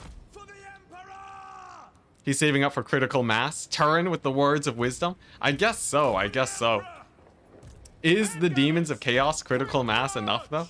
Because like I can just you know bunker down on 1 point if it takes too long. Oh, here we go. He's rolling out. He's getting out of there. Let's push him back into the forest. All right, let's get in there. I think Knights of the Blazing Sun will be pretty good against if he does go for like a bunch of cavalry. I would want these guys. He probably expects that I have a lot of range units over here, so I have to be a little bit careful. But I think we're fine. Yeah, we got Turin in the house. Hope everything's going well for you, Turin. This has been a pretty fun tournament, I will say. But by the way, thank you so much for helping me earlier today with management. You saved my butt. There was so much management and like adminning that I had to do. You really saved me there. Okay, but he was saving up for mass skirmishers. They just got annihilated.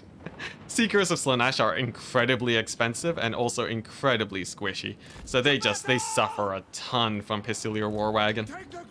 And Franz too will rip Bellacor's face off. Look at Franz's stats. Pretty even, except Franz also has Stand Your Ground. He also has Reichling Moonfang and Golem Miraz. All I really have to do is just get Be'lakor to proc his thingamabob first, and then we're fine. I'm thinking we're just gonna kite back here too. Let the Sunmaker do its thing. We have artillery dominance here. There we go. And then we'll just keep kiting. We'll just keep kiting. Honestly, artillery pieces are great here. He's also played his hand. He brought in the summons. So I think it's safe to bring in more skirmishers now. We can run from Be'lakor. He'll trade really badly running from these guys. Nice. How's this going? Looks like it's going great. The blues are taking a load of damage. Always very nice to see. And Sunmaker, honestly, I think Sunmaker is probably one of the more meta picks here.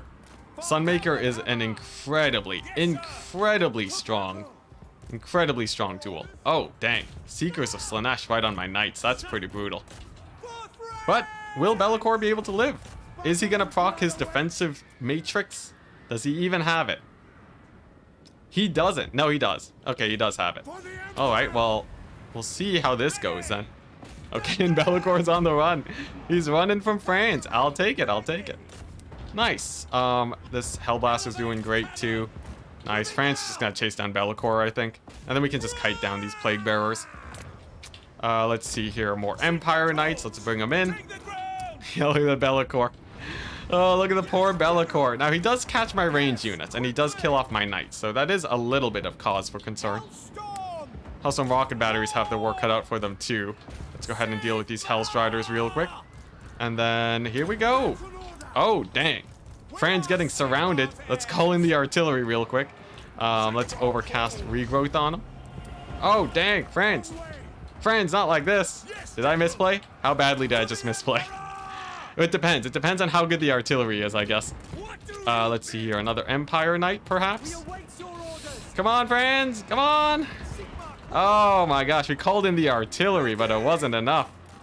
It wasn't enough. That's going to be a little bit scary. Now, the regrowth will be keeping him in there at least a little while. Of course, the artillery is great, too. They annihilated those Hellstriders, but Franz is on the run now. Terror routed, even. And I think we need to go in for an operation to save him. Of course, we do have a good few guys that can move in, but Franz running towards the wrong edge of the map. That could be incredibly painful here. But the Knights of the Blazing Sun, no, they get terror routed by the Be'lakor. Oh boy, let's see how this goes. Let's see how this goes. Operation Save France is underway. Let's go ahead and bring these guys over. Let's take these guys, fire at that. Sunmaker doing all right. All right, here we go. War wagons, it's all on you. It's all on you. Come on, France. Oh, he rallies. Get wrecked, Bellicor. Get wrecked. Can he win? Does he win against Bellicor here? Let's see. Let's give him that buff. There we go. Come on. Come on, Bellicor. If we can take out Bellicor, that'd be great. Oh, come on, France. You got this. You're a beast. Come on. Oh, he takes a massive hit from Bellicor. Oh my gosh, he got the shield ability. He got the shield going. Oh, France. France, no. Oh, France is out. France is out for the count. All right, well, things just got a whole lot more scary, didn't it? Didn't it?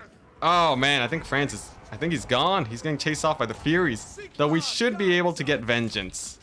We should be able to get vengeance here in a second. The War Wagon should be able to snipe out Bellicor, so we'll call it even. We'll call it even. Sunmaker can go ahead and desummon now. Come on, Bellicor. Go down, darn ya. Come on, he's so low. He's so low. I'm willing to sacrifice everything to kill Bellicor. Come on. The leadership hit on the demons would be so good. Let's see here. More Pistoliers. And then I need to summon units, actually. I guess we get these guys. Maybe I can just get France resummoned. Oh my gosh. Dang it. Bellicor's gonna live with the 1 HP? Well, that's not good, guys. That's not good at all. That ain't good. Alright, well, time to recapture these points. Okay, I memed it up a little bit with France. I'm not gonna lie. We might have caused a little bit of an issue on the front of France. But nevertheless, we shall prevail. Let's see here. He should be coming back in a second anyways. And then he can finish off Bellicor. We gotta use the rest of these regrowths too, right? Dang, that's such a shame. That's such a shame. France got annihilated there. Alright, alright. We'll resummon the skirmish cavalry. Clean up here. Oh my gosh, Bellicor. He's so low. He's so low. I shouldn't have dived in with France. That was a bad idea. Alright, time to come back. Get this over here. Fire at these guys. Oh, dang. He's gonna get the dogs on me. He's gonna get the dogs on me. Come on, desummon, desummon, desummon. Oh, we're fine. We're fine. All right, nice. Not even close. Not even close. Let's go ahead and get the knights going. And I don't have enough money for the France. That's a big problem. Dang it. Dang it. Oh my gosh, this is catastrophic. Catastrophic even. Alright. Alright. Demons know how to scrap a little bit. But do they know how to scrap enough? Bellicor is basically gone. So honestly, I don't really need France at this point. I'm just suffering tremendous leadership issues. Let's see here. Handgunners fire at the Furies. Oh no, I guess I can heal these guys. Heal up the handgunners. Pull my guys in, and then here we go. Get these guys here. Get a few more skirmishers. Kite out the Slanesh cavalry. Yeah, this is a little bit sketchy. I gotta retake points ASAP, man. It's pretty sketch. It's pretty sketch. Those Nurglings too are a little bit of an issue. Nevertheless, we shall prevail. We are the Empire. I have my single wizard giving some support. Let's see. I don't really need wagons anymore. I do think I want this, though. Hellblaster Volley Gun. Amazing unit. Gonna be helping clean up these guys. Oh, man. Come on. Oh, man. That fight versus Bellicor was so bad. I wish I killed Bellicor. Here we go. Pistolier is gonna be doing great. Ah. Dang it. Dang it. Alright, well, Hellblaster Volley Gun's still gonna be good. We're trading okay into those Hellstriders. Or into those Seekers, but... Oh, man. I did Empire dirty today. I can't believe I let the Franz die.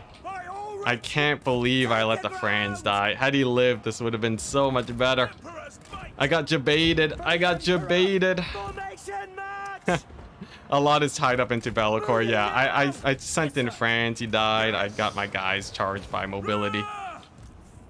It's a rough time, it's a rough time, but it's not over just yet. It's not over just yet. We only just got even on the points here. I just have to stop losing range units left, right, and center. Honestly, we're losing so much range here. The flesh hounds are really cleaning me up. I don't have, I just have like my one artillery piece. I think he cleaned me up.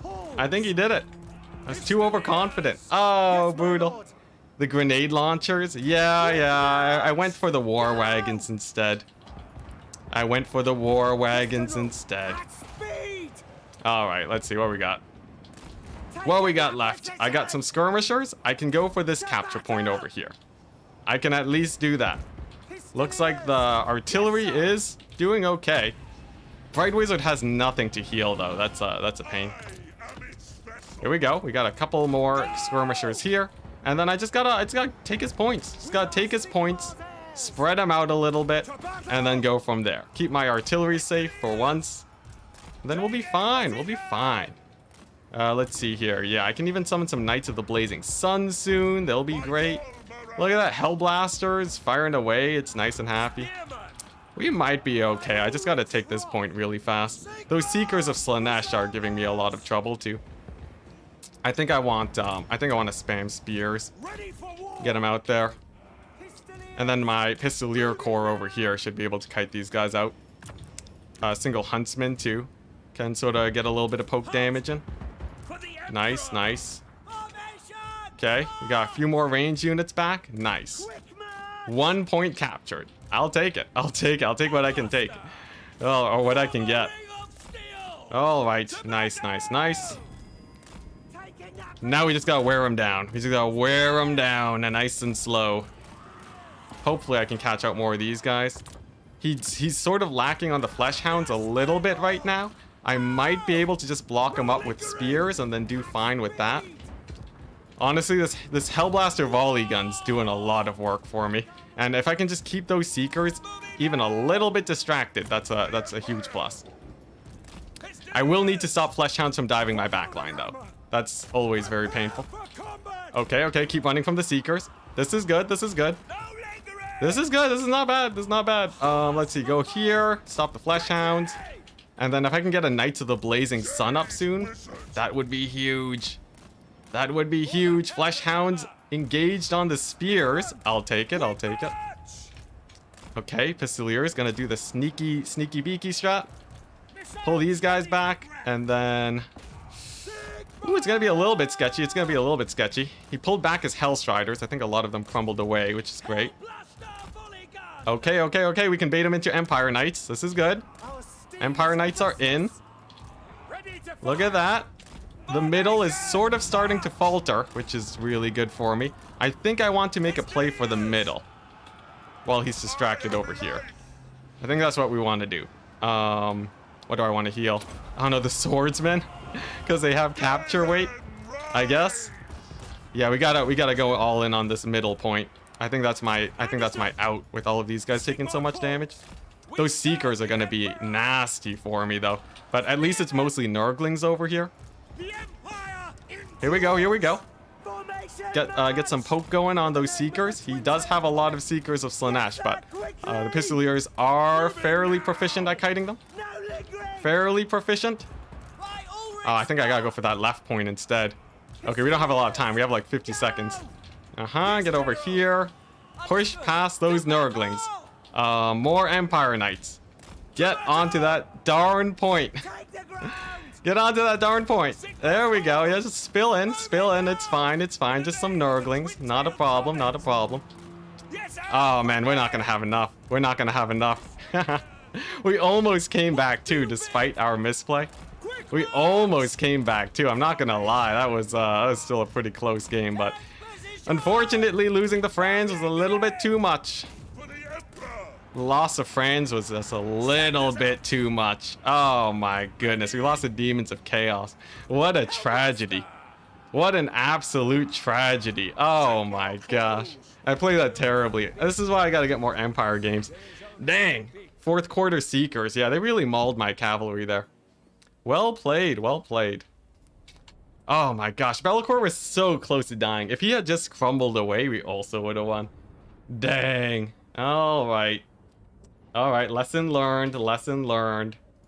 No more Empire. That's the lesson. All right, here we go. Let's go ahead and get him, let's get him the next lobby. Dang it. Oh my gosh. I really thought France would win it there, but Bellicor barely desummoned. Ugh. Brutal. Sunmaker did okay. Skirmishers, of course, did very good, but too bad. Yeah, the grenades. The grenades. Turns all about the grenades. Oh, man. All right. Well, we're 1-1. We're 1-1. We have a proper match going now. Let's go ahead and set up the next thingamabob. Get the army blocker going. And see what our factions will be.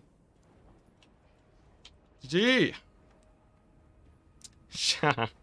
He just messaged me. He said his hands are very sweaty. That's great. He won it. He won it with the Demons of Chaos. Unsummon the Elector counts. Yeah. All right. Pray he doesn't ban Coast. I hope he bans Coast. Screw Coast. We're only going meta factions from here on out. I'm going all in. No more weird Empire business. I gotta redeem myself for that loss. Yeah, Festus's chin. It's great. It's real good. Real crisp. Let's zoom in. Yeah. Oh, man, I really thought that Empire would do all right against the Demons of Chaos. I didn't account for the mass mobility beating off all my knights. Beating off all my knights? What did I just say? Beating all my knights. I really didn't account for that. Yeah. A little bit of a wee problem. But it's fine. It's fine. Yeah, I hope he doesn't ban Vampire Coast. It's a best of 5. It's a best of 5 indeed. You didn't hear me say anything. It's been a long stream, guys. It's been 6 hours. Dang, this tournament still lasted a really long time. At least it's only gonna be 6 hours, maybe 6 hours 40 minutes ish. Yeah, let's go beast mode, guys. It's beast mode time. It was Slanesh Cav, yeah. I'm used to Seekers not really being that good though. Usually Seekers can have a really hard time, but against Cavalry, they do really well. They do pretty good. Dwellers is pretty good. Yeah, Dwellers is pretty good. I honestly had wasted magic that entire game with Franz dying. 40 minutes later, it's a best of 10. If we keep on losing. The pick ban system actually doesn't last that long, honestly. Most of it is actually just army picking. I'm not gonna lie. The pick and ban system takes about like 30 seconds. It's about as long as pick 3. There we go. He's back. He's back. We can actually do the pick ban system now. It's a little bit longer than usual, but players sometimes spend 15 minutes making their builds. You can't tell me that pick ban matters when players are like, when 50% of tournaments is just making builds. Yeah. Alright, so I played Empire. Let's see. I'm ready to. Is it not starting? Is it broken? Is the drafting broken? There we go. Alright, what are we banning? I guess we keep banning Slanesh. Counts per usual. So I've already played. I've played the Empire, and I also played Khorne. So we have a few options here. All right, all the meta factions, guys. Every single meta faction you can think of. Chaos into Tzeentch. Good start. Good start. The Bloat Siren Rush build. Bloats and Sirens. Oh boy. Dwarf meta. Dwarf meta is pretty cool. What's the map that we're playing on? We're playing on Black Ark next. That's a pretty big one. Let's see here. Black Ark. Oh. Let's see. Black Ark's an interesting one. Definitely want these guys if it's Black Ark. Tzeentch against Greenskins. Huge win for me. Huge win. What else is good on Black Ark? Yeah, this. Everyone's talking about dwarves. You want me to lose this tournament? Chat wants me to lose the tournament. What, do I sneak in one dwarf there? Just a single dwarf pick? Just one? But a single dwarf pick? Black Ark's like the worst map for it, though. Black Ark's like a terrible map for dwarves. What's he going? Dwarves versus Norska. Interesting. Interesting. What else would I want? This is not a bad one. Yep, ready your axes. Oh my goodness. I told myself I wasn't gonna meme, but I did it anyways. I'm a meme slave. Alright, Skaven versus Khorne. Well, we have an interesting lineup. We have a pretty interesting lineup. I think I'm the one picking 4 now. Here we go. I'm pretty sure I'm the one picking 4 now. Let's see. Khorne versus Nurgle, and then... Okay. So, I would love to play Chaos versus Tzeentch. I would love to play... Norska versus Tomb Kings, terrible. Tomb Kings versus Chaos, that's pretty good for me. Tzeentch versus Chaos? Nah, I'm not gonna play the other side of that matchup. Let's see here. Tzeentch versus... Oh yeah, Tzeentch versus Greenskins. That's the one that I'll be playing. Definitely good. And then Greenskins versus Wood Elves, maybe. Dwarves versus Norska. Dwarves versus Norska, is that what it is? Dwarves versus Norska. How do I feel about that? That's not terrible. It's not terrible. Tzeentch versus Greenskins, Dwarves versus Norska, Tomb Kings versus Chaos, Chaos versus Tzeentch. Chaos versus Tzeentch is a little bit sketchy. I don't really have a better matchup though unless I want to do Skaven Khorne, and that sort of sucks. So let's do this. Let's do this. Play as Krakadrak. Yo, you can play as Krakadrak? Dude, that's like the faction. Where are they at? Yeah, you can play as Krakadrak. Dang, that's hype. Yo, I hope he plays dwarves. I hope he plays dwarves. Or I hope he plays Norska. Map is Black Ark. There we go. Satisfy the grudge. Oh, come on.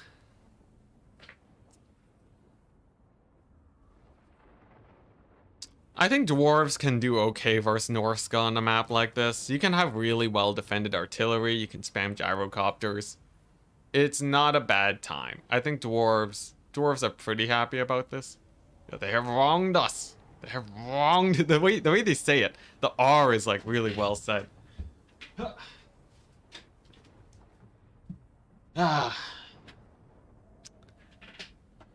Yeah, but it depends on what he goes for. What, is he gonna deny me the coast and the dwarves? Don't do that, Tim the Wielder. Don't do that. He's probably not gonna pick dwarves versus Norska, is he? He's probably not. He's probably not. Yeah, the Dowie Air Force. It's pretty good. I wouldn't start with an Air Force, but I think having a lot of skirmishers in the air is usually a good idea.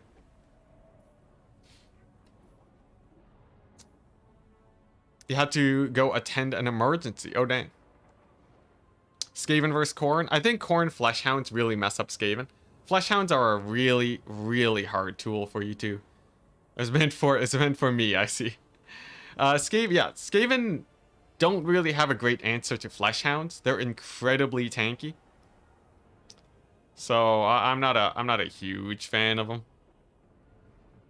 Yeah, like Fleshhounds could route rat ogres really easily. They can route any clan rats super easily. They just don't really have a good counter to them. If you want to kill Fleshhounds, you need lance cavalry, like really high charge bonus shock cavalry. That's the way to deal with Fleshhounds generally. He's really taking his time. He's taking his time. I hope the new player tournament doesn't wrap up before we finish this.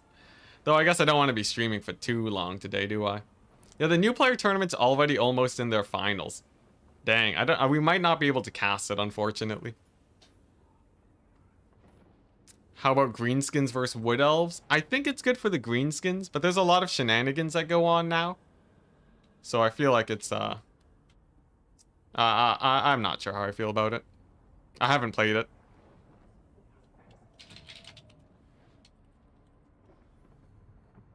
Dual cast. Dual cast? Cast a game and also play at the same time? Sounds pretty fun, pretty fun. Come on, Tim the Wilder. Come on. I guess it's not gonna really make me stream any longer if this one goes on for a bit.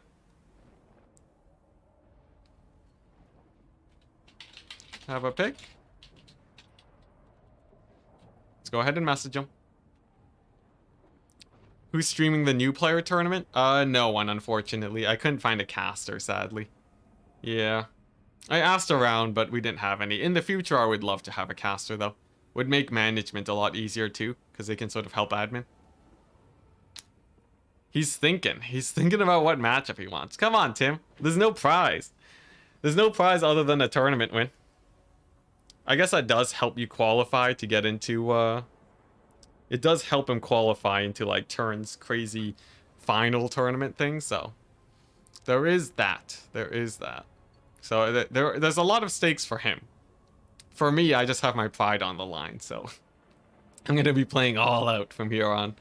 Unless, you know, unless I'm playing dwarves, then we're memeing.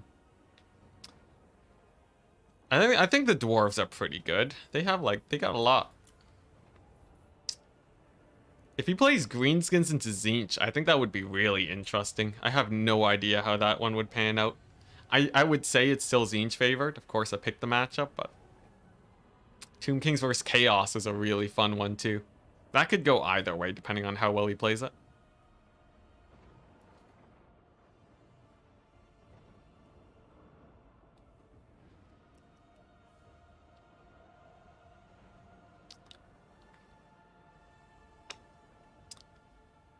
They're so good that I rated them F. Yeah.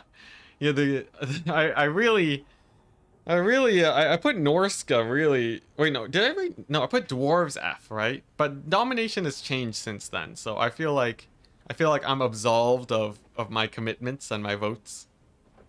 Though Norska did do a lot better than I thought they would.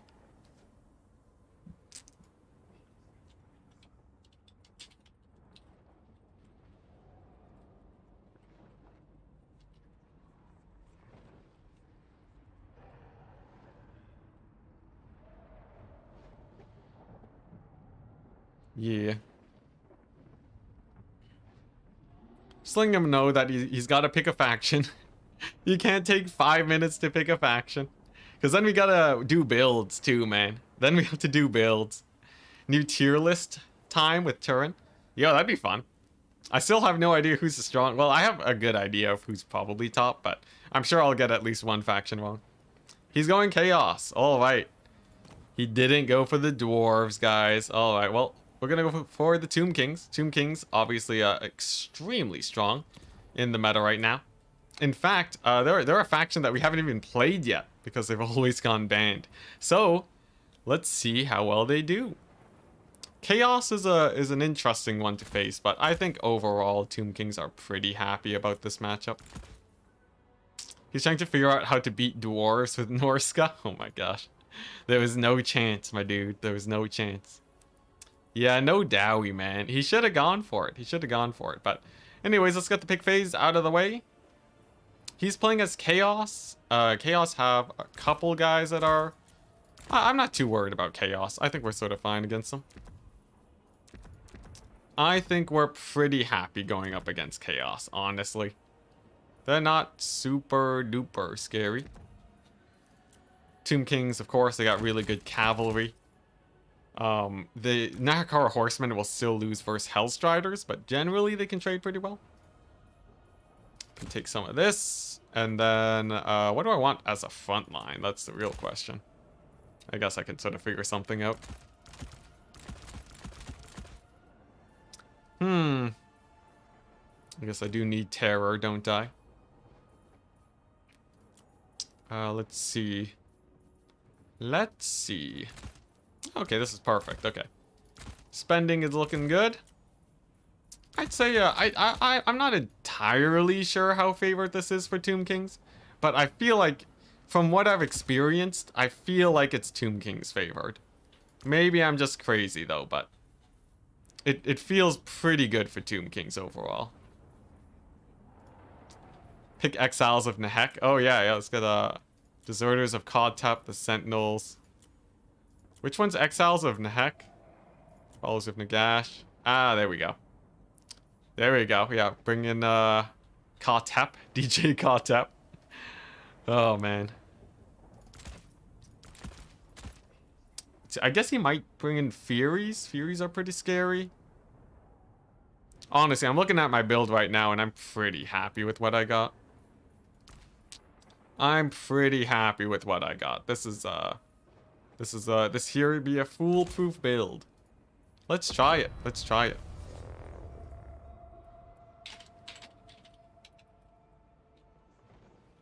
Alright, so I took my time making my build. I'll give him I'll give him like 5 minutes and then give him a warning if it takes him forever to make his build. We don't got all day, man. We don't got all day. I've been streaming for like 6 hours, 20 minutes. They don't have Furies? Correct. Correct. Yes. Chaos do not have Furies. Fun fact, guys. Fun fact. Cringe tap. Oh, that was so hilarious. Oh my goodness. For anyone who missed the Turin. Anyone who missed the Turin head-to-head stream. Good stuff. Oh man.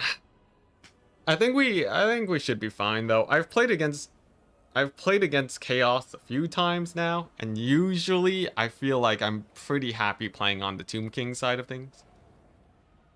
Tomb Kings feel I'm pretty comfortable playing as the Tomb Kings here, especially on a map like this. I feel like it's very hard for him to get a win here. Maybe I'm wrong, but I think we're all right. Scorpion Tomb stack. The Tomb Scorpions are a really good single entity though. They're like crazy cheap terror and they can kill other single entities really well. Only Scorpions, easy win. Win with the 2 units. One Scorpion's my lord, the other one is my army. You love watching multiplayer, but man, am I a bad player? Yeah, it's fine, man. Honestly, it just comes with the hours. If you just don't have time to play multiplayer, that's the leading cause of being bad at multiplayer. I don't think anyone is, or I don't think many people are just innately bad at multiplayer.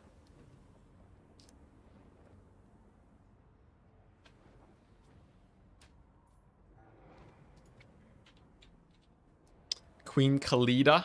Yeah, Khalida.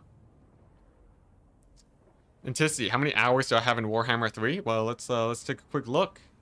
1,071. Pretty good, pretty good.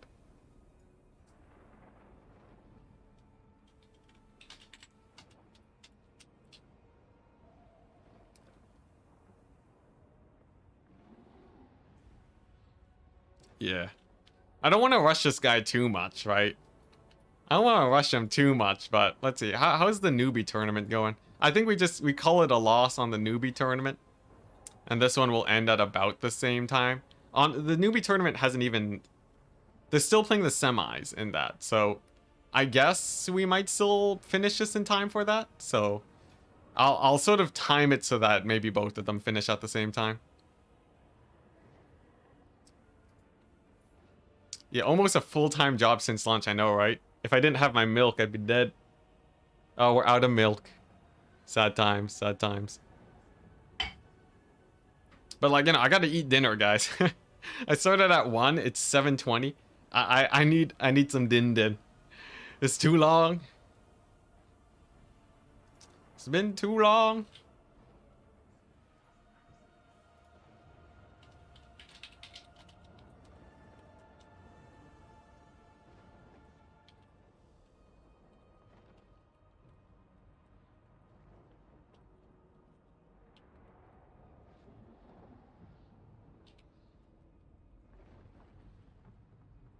Alright, there we go. Just sort of send in some messages real quick.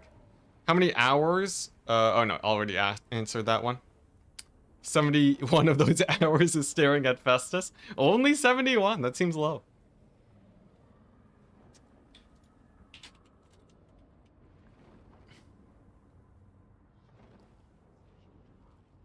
All right, there we go. He's ready. He's ready. Oh my goodness. All right. All right, here we go. Should be a pretty fun match. Honestly, Chaos have some pretty nice tools here. I think he might get a double kill on us here, and then we have to bring it back. Do you customarily dip your hand in the bag of what? Do I dip my hand into the bag of milk? Look, first of all, the hole's not big enough for that. Second of all, that is both disturbing and oddly, possibly satisfying at the same time. I'm not gonna lie. Maybe if it's warm. Maybe it was warm milk. You know, as a kid, I loved warm milk. I would microwave it and then drink from there. My sister thought I was disgusting, and as I grew older, I sort of got her. All right, good luck, have fun, ready.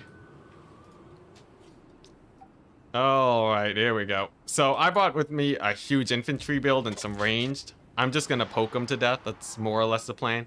And it's gonna be incredibly hard for him to flank with all of these spears blocking the way. That way I can get more of a frontal fight. And then if he brings some sort of scary hero that doesn't heal, I'll just spirit leech him to death. Yeah, nothing like a hot bag of milk. I didn't microwave the milk bag. I microwaved it in the cup. Jeez. Oh, you think I'm a monster? Come on, chat. Alright, anyways, we got a Tomb Scorpion 2, Terror, obviously. You know, we got a Screaming Skull Catapult, Mass Infantry, you know, the works. It's the works. For him, he's gone for Festus again. I don't know how everyone keeps bringing Festus. I think they're crazy, man. People be bringing Festus like he's still good. A Hell Cannon? The ROR Hell Cannon. Okay, well, now we're talking. Now we're talking. Alright. I believe I just get my Ushopti and I kill it. I'm pretty sure I just do that. The Ushopti are great for sort of just moving right on in. They can poke it down really aggressively. Of course, my infantry line, thick, or I guess thin in this case, but they're going to be blocking up all of the possible paths that he can take here. And here we go. Let's see if these Ushopti have what it takes. Of course, the Stalkers are here to deal with his Slanesh Cav. We're just going to camp his reinforcement point there. And then, yeah, we're just gonna hit him with the catapults. This artillery piece will be great. We'll just park it right here. It's extremely hard for him to take out. A little bit of damage on Ark in the Black there, but he's fine. And let's see, it looks like he's bringing in the cavalry to try and deal with my Ushopti here. That's gonna be a little bit sketchy for him. I think my Ushopti can just get a lot of poke damage, but oh, look at that. Pretty good Hell Cannon shot. Pretty good Hell Cannon shot. He has his Lord of Shadows over here on his big sort of mount. But those Ushopti are devastating. They just completely annihilate his cavalry over there. Oh my goodness, those Ushopti, they are so good. And in the meantime, I guess we just start going for... He has a lot of infantry. I would love to get me... We're gonna go classic, you know? It's double Nehekar Horseman. Nice and stable, like. Here we go. We got these guys that can start moving on forwards, and I might be able to kill off this Hell Cannon. That would be the hope. These skeletons, if they can get on top of that spawn point, that would be huge for me. Because they just shut down his summons basically instantly, right? Nice, and then looks like the Screaming Skull Catapult's doing great. We're doing fine, and his artillery piece is looking not too great right now. It's very likely gonna go down if he doesn't manage to defend it. He does have a lot of infantry, though, that I have to sort of be wary of. But overall, I think our 2 capture here is great. Hell Cannon's looking pretty worked on right now. Sepulchral Stalkers are getting in a lot of damage, too. And I think that's the Hell Cannon down. The Stalkers might run into a bit of an issue here. Dang, Hell Cannon's actually still alive. Good for it. Alright, here we go. Ark in the Black. Dropping the Skeleton Summon. Oh, there we go. Defend those Stalkers real quick. Keep them nice and safe. Nice. Oh, Pit of Shades, though. Pretty painful on my guys. But, man, I can't believe that's still alive. There we go. Just gonna Spirit Leech it down. Alright, Screaming Skull Catapult gonna turn and fire into over here instead. And then I think we're just gonna get the Tomb Scorpion and kill off these guys. Get them out of there. All right. How do I feel about this situation right now? Honestly, it's not the greatest. Killing off my stalkers is a big pain. Looks like the artillery at least is down, but I'm losing a lot of my range units, which is not optimal in the slightest. I gotta make sure that they stay safe. My Ushopti are having a rough time too against those Hellstriders. Maybe I can keep them safe. Let's see if I can take these guys out. At the very least, it'll become a trade, and I think I'm just gonna start saving up to resummon my Ushopti, because it'll be really important for killing off his lord here. Alright, let's start pulling these guys back. And nice. Good summon from him. Honestly, he's doing really well here. I will say he's doing some good work. I'm not taking incredibly great trades right now, but the Ushopti do stabilize with a decent amount of entities. So we might be able to capitalize on that.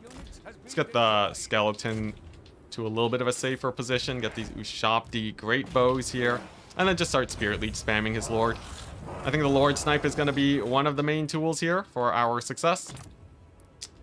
Let's see here. Yeah, more Skeleton Horsemen. Let's bring them in and then save up for the ranged pressure. There we go. Looks like these guys are doing great. And man, those Ushopti just wreck shop. Look at that poor Lord, man. He is getting pretty well annihilated. Though I do see he is sending these guys in. I would love to take him out. I think I can barely stop him in time with this, so I might be able to get a pretty good sandwich on him. Nice, nice. As for his lord, he's looking pretty rough. Let's go ahead and buff these guys up, make sure that they're not dying, and then yeah, just finish off his lord with the Ushopti. The living Ushopti really are going to be saving me here. Oh, it's not his lord, it's just his caster. Nevertheless, he'll still be going down. Over here, my artillery piece is fine. Looking good. There go his skirmishers. We can start pressuring this area and taking over that capture area. Nice. All right. This guy's still a beast, though. He's been really causing me some issues. He really wants to kill my Ushopti. I'm not gonna let him do that. Just gonna bog him down as much as possible. And it looks like he might kill him. He might kill him. Honestly, I might want to just relocate these guys. Maybe reman that artillery piece real quick. Those his units over there are causing me a little bit of grief. At least the front line's going well. Kepler Guard, as usual, are just an amazing unit. But I really wonder if I can kill off this hero over here. He's being a big pain.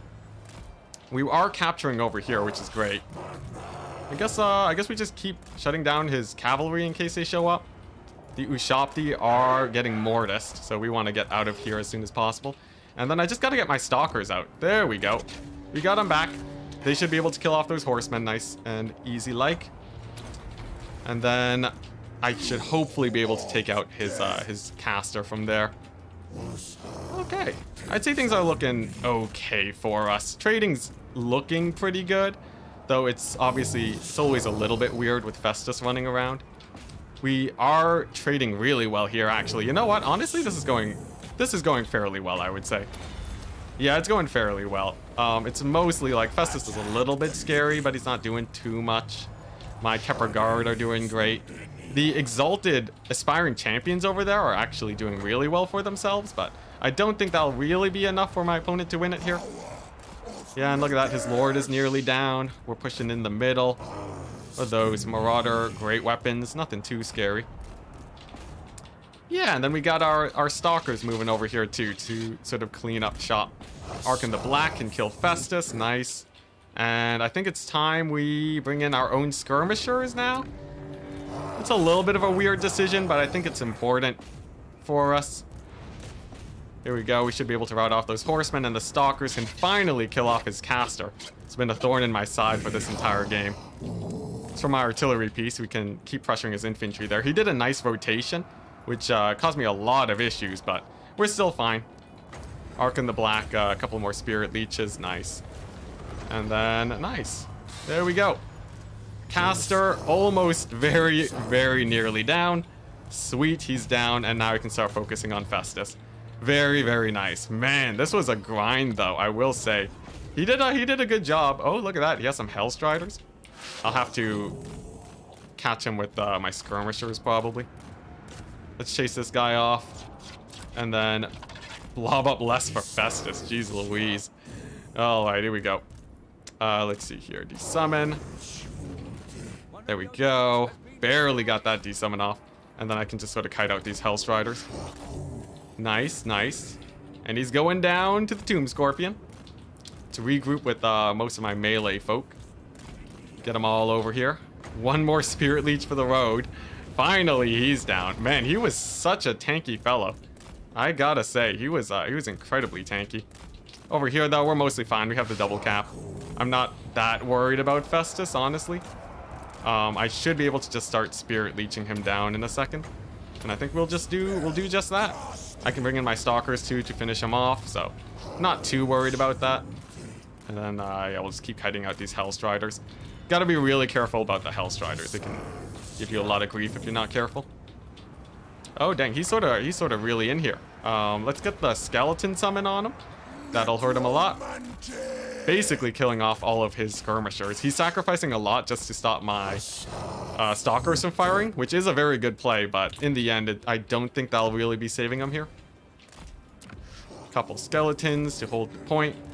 And then, how's Ark in the Black doing? Ark in the Black's doing fine. He has loads of support here. And the Tomb Scorpion's gonna kill off Festus.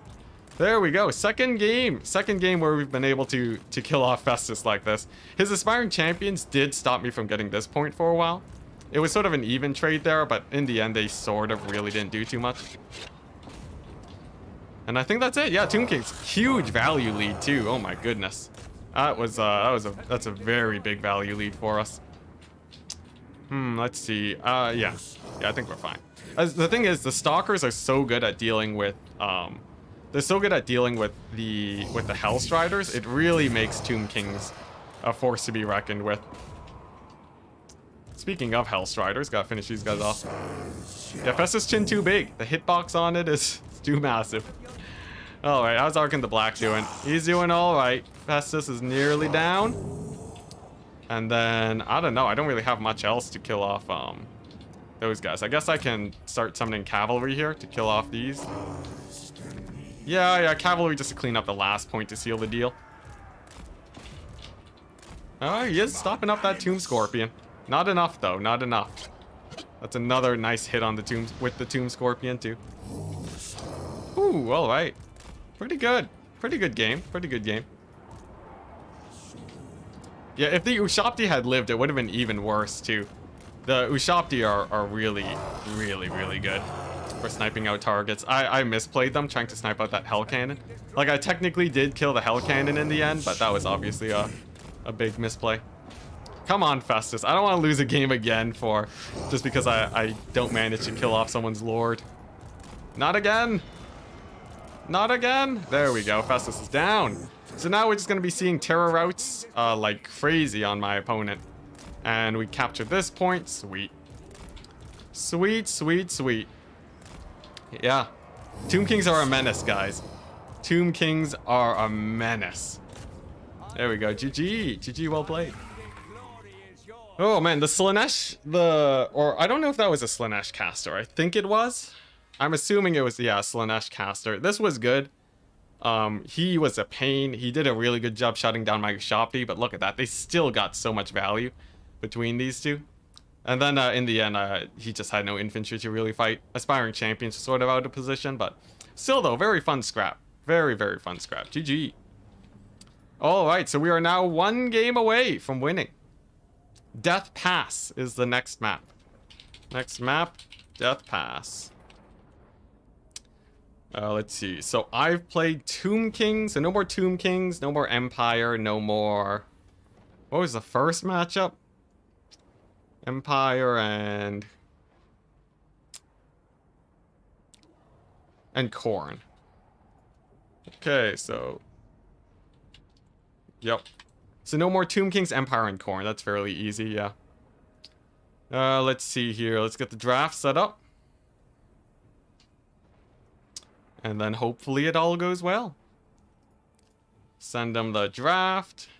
Get the army blocker up.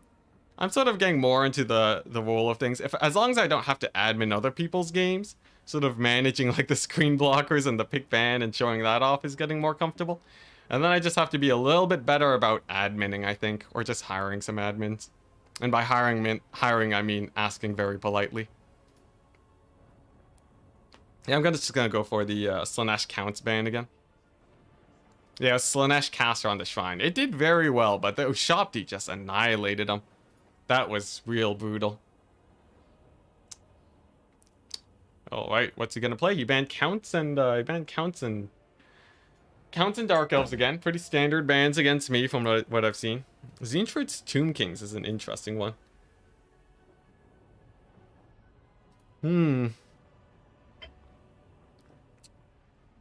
It would have been a good play had he banned Chaos, I think. Let's see. Death Pass. Wood Elf Hawk Rider spam? Wood Elf Hawk Rider spam? I don't think that would be super great, unfortunately. Okay. Cathay versus Norska. That's generally pretty good for me. And then Norska versus Wood Elves. Dang, that one would be really interesting. That might be the matchup that we play, actually. Let's see. I'm like so scared to play Skaven again. I feel like I don't know what I'm doing with them. He banned Coast. He banned Coast. I banned Counts. Yeah. It's very unfortunate. Greenskins versus Corn. Pretty nice.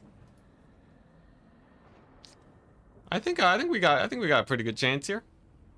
Just based on these picks so far. There's a few of them that are good. I think at the very least we'll have an even matchup. All right, last matchup. What, the dwarves? Are on the dwarves? The glorious dwarves. Honestly, this map's not terrible for them. Dwarves are into Lizardmen. Yes. Every time I go for the meme pick, it always gets me the better side of the matchup. I love it. Oh my goodness. All right. Let's go ahead and show off the thing. Boom. Looking good, looking good. Yeah, dwarves into lizardmen. I hope he gives me that one. Lizardmen into greenskins is good. Greenskins into corn is pretty good. Cathay into Norska is really good. I think he's boned. I think he's boned. He has to pick between those four at least. Excuse me. He has to pick between those four, and I can do Chaos into Tzeentch. It's a good one, yeah. Cathay versus Norska. Very good for me. Very, very good.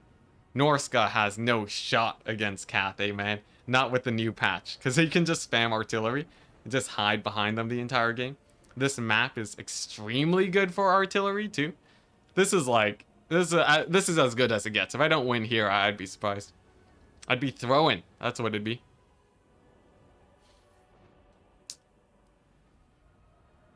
You think dwarves are actually favored into lizardmen? No, yeah, no. Dwarves are favored into lizardmen. Yeah, yeah. This isn't, they were favored in land battles. And in domination, they should also be fine. Just because our artillery will be crazy good. I'm overconfident again? Oh, that's true, that's true. The overconfidence? I gotta check myself. Come on, Tim. Yeah, give us Cathay. Get the Cathay. I keep dishing out the Cathay, but they never take the bait. They never take the bait against Cathay. It's sad. It's sad. I threw the game against demons to make it on purpose to make it more interesting. I can agree that I threw the game. I'm not gonna agree that it was on purpose. Oh man, I really thought Franz would have won it there. And then I severely underestimated how strong they would be. Lizardmen, Tomb King. Tomb King's what? So he's picking Tomb King's Tomb King Tzeentch. Tzeentch Warriors of Chaos. Norska Grand Cathay. I'll go Cathay into your Norska. It's time, people. It's time. It's Cathay time. Here we go. Where are they at? Grand Cathay against Norska. This should be pretty exciting. This should be pretty exciting. I would say Cathay is severely severely favored into Norska on this map. Perhaps I'm wrong, though. Perhaps I'm wrong, and that's what I have to prepare for. But in general, they're pretty happy about this matchup, I'd say. Yeah, the human dwarves are here. Yeah, I'd say they're pretty good into Norska. I just sort of have to worry about, like, what do we even have to worry about? Like, what could he possibly bring that would be super scary? There's not a whole lot, gonna be honest. I feel extraordinarily safe. Like, extraordinarily safe here. It just feels like, I don't think Norska can really rush my spawn. So they have to push onto other points. But if they do, I just get easy lines of artillery fire on them. I just have to sort of be careful that I don't get rushed. And then I'm basically fine, I think. I think as long as he never gets on top of my artillery, then I'm in a good place. If he gets on top of them, it's probably a misplay on my part. The meme mammoth? Oh yeah, just go for the campaign mammoth. That would be hilarious. I would love to see a campaign mammoth show up. Yeah, this is looking good. Yeah. I think we're already set, honestly. This build makes itself. Cathay is a terror. Their infantry right now is exceptionally strong. Exceptionally strong. Let's see, the question is just what other units do I really need here to finish the build? I guess, like, I don't know, more infantry is okay. What's more of these guys? That feels risky. That feels a little bit risky. I don't want to go all in there. I guess something like this. Something like this feels okay. Yeah. Yeah, let's try it out. Let's try it out. There isn't too much he could bring that would be super scary for me, but there's probably like a few things that would do well. Crane gunners. Crane gunners are great. They're amazing. Honestly, should I get more crane gunners? Crane gunners are good. I don't know if I need like that many crane gunners. I don't know if I need that many. Oh, I think our wins are supposed to be at 8 now with that last game. Nice, nice. 8 and 2, about as equal as our Vampire Coast win farming. What changed with Cathay? They just kept getting buffs. And apparently their formation attack gives them like +8 melee defense now. Their harmony bonuses are huge. Ooh, I should change my banner. Actually, no, I like the classic Cathay banner. Yeah, but yeah, they trade really well. And because domination games last a lot longer now, Cathay has a lot of time to just sit back and trade, which makes them super, super good. Super good. Their infantry's insane, though. Their infantry's really just insane. If you just spam melee infantry with harmony bonuses, you're in for a good time. And that's exactly what I brought for myself today. It's gonna be the one balloon with double artillery. Pretty nice. Supported by just a million spears. And as one might expect, couple archers. Couple archers to clear off the berserkers. Berserkers are a little bit scary here. I don't want to just get massacred by them. But yeah, this is basically just a harmony balloon, as it can stay extremely safe. And then my artillery just sort of sits back here and covers the 2 points. And that's basically it. Good luck, have fun. Ready. Yeah, harmony feels a little bit strong, I gotta say. Like a lot of units struggle trying to kill Cathay infantry. Wind and fire. Yeah. Although I feel like range builds will actually beat them. Cathay is a little bit susceptible to mass range, but against melee factions like this, I think we're fine.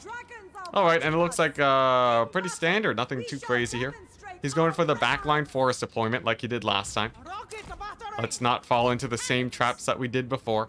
Let's get our cannons into position. Get some nice damage going. Get the war balloon going to poke him up. Get a little bit of poke action there, and then I have tons of reserve summons. Now, I would love to get the Great Longbow Riders. It sort of depends on what his caster is, though. If he's just gonna obliterate them from range, then obviously we want to change things up. Okay, nice. Nice, nice, nice. Looks like he's committing a little bit to this side. I wonder how much he's gonna commit there, though. Most of his guys are in this forest, so I'm just gonna garrison this area. Just sort of garrison this choke point. Move up with the archers, only a little bit. They don't have to be that far forwards. Artillery's a firing. Ammunition doesn't really matter on the cannons, so I think that's fine. And then I guess we just start dragon breathing these guys. There we go. These Iron Hail Gunners, by the way, they're for the good old what's it? Iron Hail Gunners are for, I can't think right now. Iron Hail Gunners are for mammoths, yeah. Okay, now he has a Fimir as his lord, and he's bought Pit of Shades. Okay, pretty classic. Pretty standard, nothing too crazy there. This is actually perfect for these guys. Insanely strong cavalry. They will beat any mobility that Norskin decides to field. Nice. Nice, honestly, I think we just rotate a little bit here. He's gone pretty hard on this area. But our artillery's just getting loads of value. He's gonna start pushing forwards over here. Let's go ahead and retarget. Nice. And then archers can just stop right over here where they'll be nice and safe. Overcast Dragon's Breath always. Just slam that down on the Marauders. Oh, they're champions. Whoops. A bit of a waste of magic there on my part.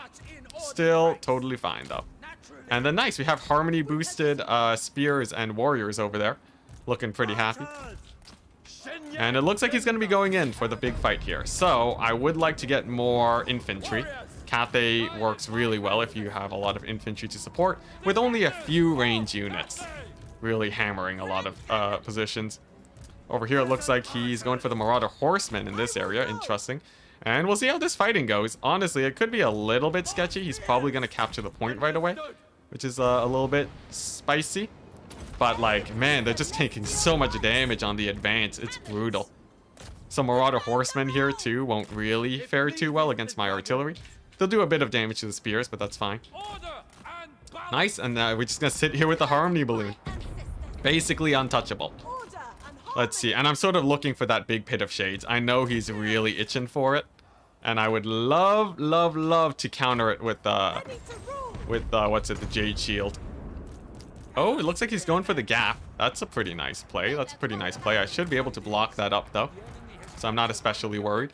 Artillery piece can just fire into here. And then the Longbow Riders is just going to catch those Skin Wolves. Should go perfectly fine for me on that front. Couple of these horsemen do manage to skirt by, not a problem. I think it's sort of time that I start spamming out cavalry. Oh, there we go. And save them. Okay, we're a little bit slow on the draw for the Jade Shield there, but it's fine. They fared okay, they fared okay. Looks like my cavalry is here. They're doing okay. Okay, nice. I just gotta get myself out of triple cap as soon as possible. So that means getting some horsemen. We're trading up amazingly well right now. You can see these guys are just, they're not dying in the slightest. Nice. And the artillery it's a bit shut down. Oh, okay, he shut it down. He shut it down, okay. Let's see, let's get these guys turned and firing. And then I just have to deal with this Manticore. So fun trick that we can do for that. We can just pull our Lord back over here, get the Iron Hails, and then have them just execute it. Looks like he decides to pull back. That's a good call. Nice, nice. And then Iron Hails, they can just keep chasing him down.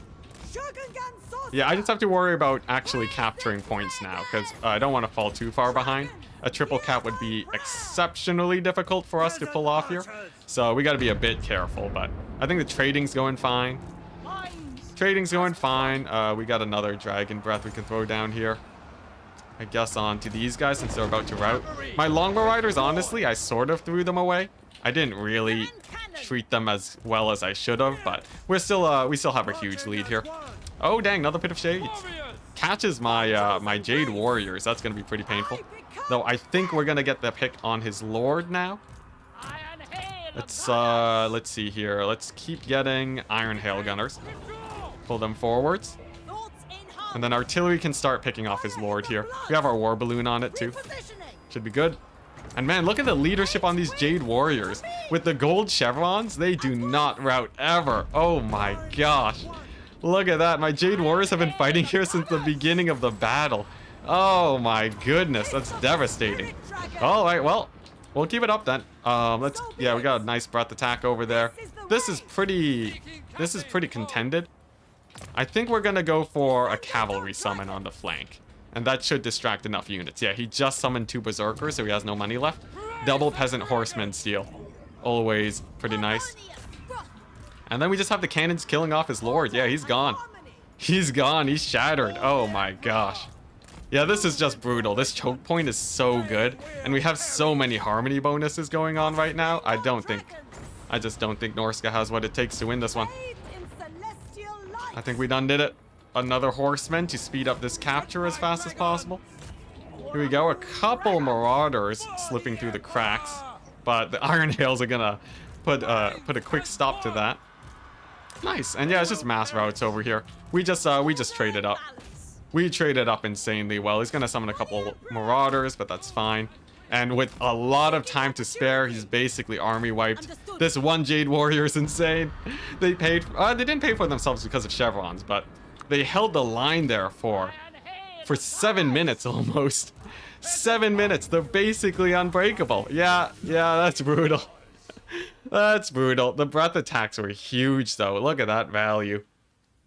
Almost 1,000. For being halfway through the game, that is pretty good. GG, well played. Well played, Tim the Wielder. GG's. Good to see that he did manage to take a game off of us. But I think this is just too brutal, man. A little bit too brutal. All the archers are safe. With my one artillery piece that got shut down got 1,800 value. Oh my goodness. I call that pretty good. Pretty good. All right, well, there we go. So that's that out of the way. We can now, let's see here. Nice. Coming in. Nice, and now we can cast a newbie tournament. Amazing. Amazing. So we end off at 9 wins to 2 losses. 2 losses were pretty sketch, but we got there. And now, to sort of round off the rest of the day, we'll be going over to the newbie tournament to cast some games. Let's see, where's it at? Ent. Here we go. Pretty exciting. Let's see what the best of the worst have to offer. Should be pretty interesting. Nice. And we're in. Eat something? No, we're not done yet. We're not done yet. Apparently, they only just got to the finals. But it's just a best of 3, so this should only last about an hour. Hype, hype, hype. Oh man, so nice to see so many people playing today. We had a lot of people for the newbie tournament. Oh my goodness. What, they had 1, 2, 3, 4, 5 rounds to play? Jeez Louise. Oh yeah, I gotta report my score too, so we'll sort of get that. Make sure to send me the spectator code. There we go. Letting them know, and that way we can watch the picks and bans, sit back, relax, and enjoy the victory. So what were the matchups? It was Korn into his Nurgle.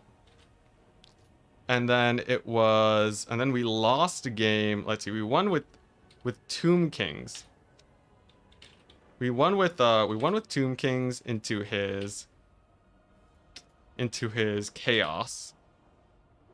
Let's see, Warriors of Chaos. What was the one that we lost? I've blanked it from my memory. Oh jeez, Empire versus Demons of Chaos. Oh my goodness.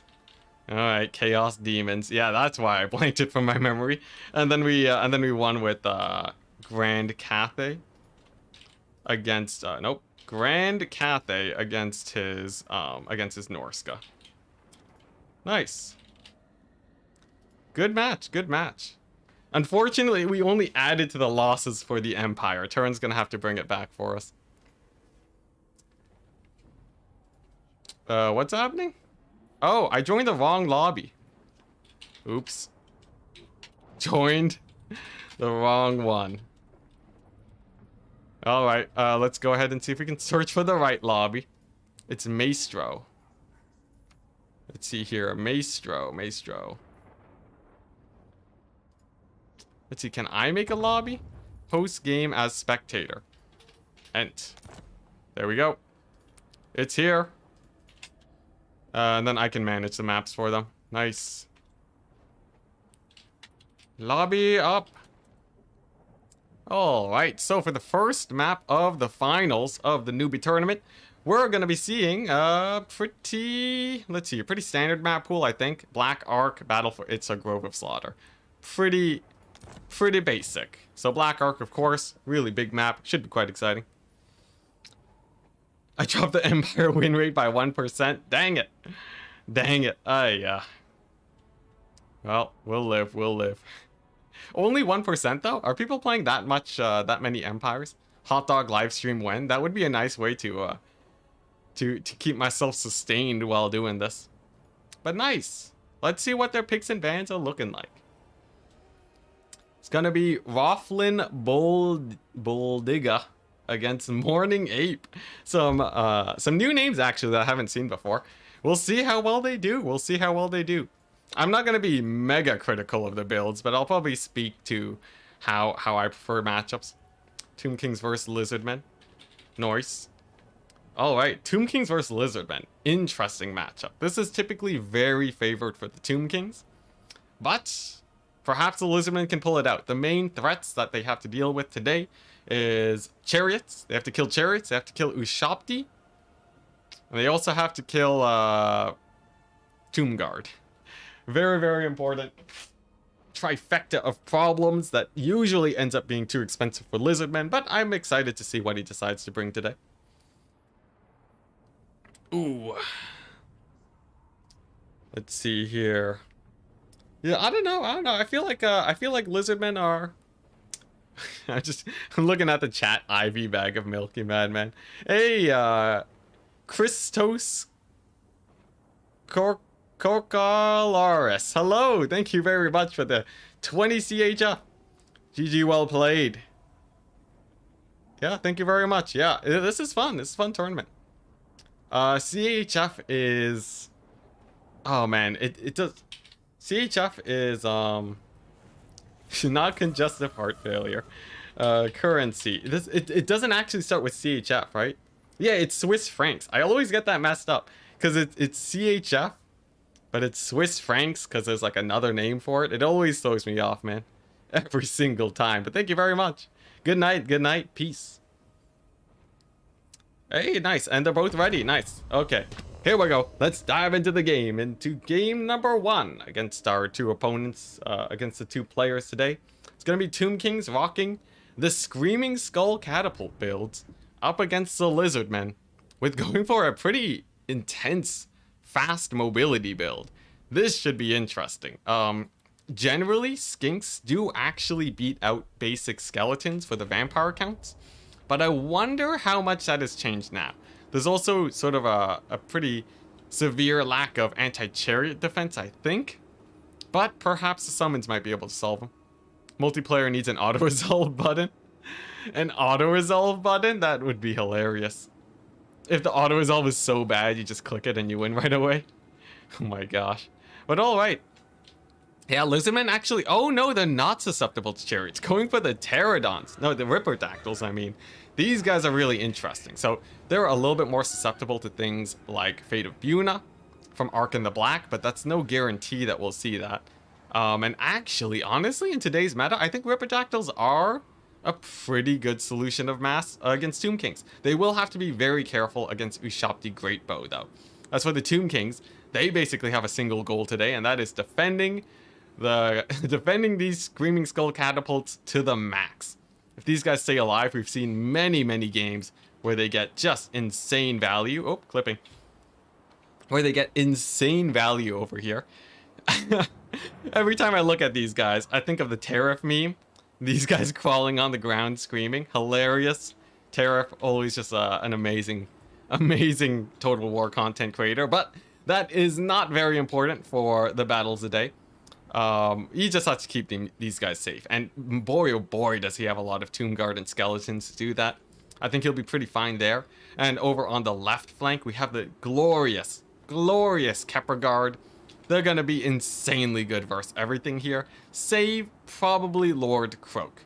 Lord Croak does have a fair amount of spells that can deal with them, one of which being Battle of Itza 1, another great spell, Battle of Itza 2, really good at killing Tomb Guard, and let's of course not forget Battle of Itza 3, Battle for Itza. Dang it, I was talking about the map, Deliverance of Itza 1, 2, and 3, all very, very good against the good old Kepler Guard. So let's see how it goes. Yeah, we did win. We won our own tournament. Totally rigged. Totally, absolutely rigged. But yeah, while we wait for them to march in and get a kill in, let's see how it goes. Let's see how it goes. Let's see. I think I have to click finalize tournament here. And then that finishes this tournament. Nice. All right. So our tournament finished. Spoilers, we did manage to win it. And now we're casting the finals of the newbie tournament. So we do see an Arc in the Black. He does come in with the Spirit Leech and Fate of Buna. Quite terrifying to the Ripperdactyls, but perhaps they'll be able to stay safe. It doesn't have a lot of range. And honestly, Spirit Leech doesn't do that much damage compared to how much it did before. So I feel like the Pterodons are fairly happy about this situation. So the Tomb Kings, they're scooting up with those Screaming Skull catapults way in the distance over here, moving in formation to make sure that they stay safe. And the Lizardmen are going for the capture points. Now, this is sort of a big pivotal moment. Will the Lizardmen be able to ward off the Kepler Guard? Obviously, they have more than enough capture weight to take this point, but he sort of doesn't really want to rush into here. If he goes too far, cavalry summons will be able to support. So it's a little bit of a fight on the balance. Perhaps the Lizardmen will win it. Perhaps the Tomb Kings will win it. They're being a little bit wary here, but something that does change that, we do see a Ripperdactyl summon on the right flank. And actually, perhaps a misstep on the Tomb King's part. If they don't have a response for this, it's going to be pretty sketchy, but of course they do. They got the Chosen of the Gods, Ushapti, and on top of that, a Carrion to stall these guys. A really nice response from the Tomb Kings. Gonna be absolutely shredding these guys. Huge volley. Misses a little bit because of they did dodge by stopping their movement. But still pretty scary for them. Over here we have some Pterodons. They're going to be chased off by the Carrion most likely, but we are seeing a little bit of maneuvering. It seems like the Tomb Kings might be looking to make a big play onto this fight here, but big ol' Fate of Buna gonna be rocking the world of these Ripperdactyls. Gonna bring them to about 60% HP. Will be pretty rough for them. Ushapti shut down the Pterodon Riders, but very pivotal moment. We have one Ripperdactyl that's gonna be making it here. The other one, only losing a little bit of life to the Carrion, might be able to do it. And oh my gosh, the Pterodon Riders get the rock drop. Despite all odds, they managed to hold their leadership, and now it's getting a little bit spicy. Against all odds, the Lizardmen actually getting a pretty good dive on the Tomb Kings. Now all they have to do is finish the job. And honestly, I don't know how well that's going to go. We do see a Skeleton Summon. Going to be distracting these Ripperdactyls here. They're taking massive damage, and this is why it's rough for the Lizardmen. Despite being able to actually dive into this position, they honestly aren't doing that much damage to the Chosen of the Gods. These guys are anti-infantry, not anti-large. They're taking huge damage, and now the Lizardmen, they have to make a play with their infantry. If they just sat back, it's already a huge loss. They're already falling behind on value, and they probably don't want to go for a long grindy game against the Tomb Kings, looking for another big play, sending in the Ripperdactyls. Will they be able to do it? Looks like it's going to be a charge on the Screaming Skulls.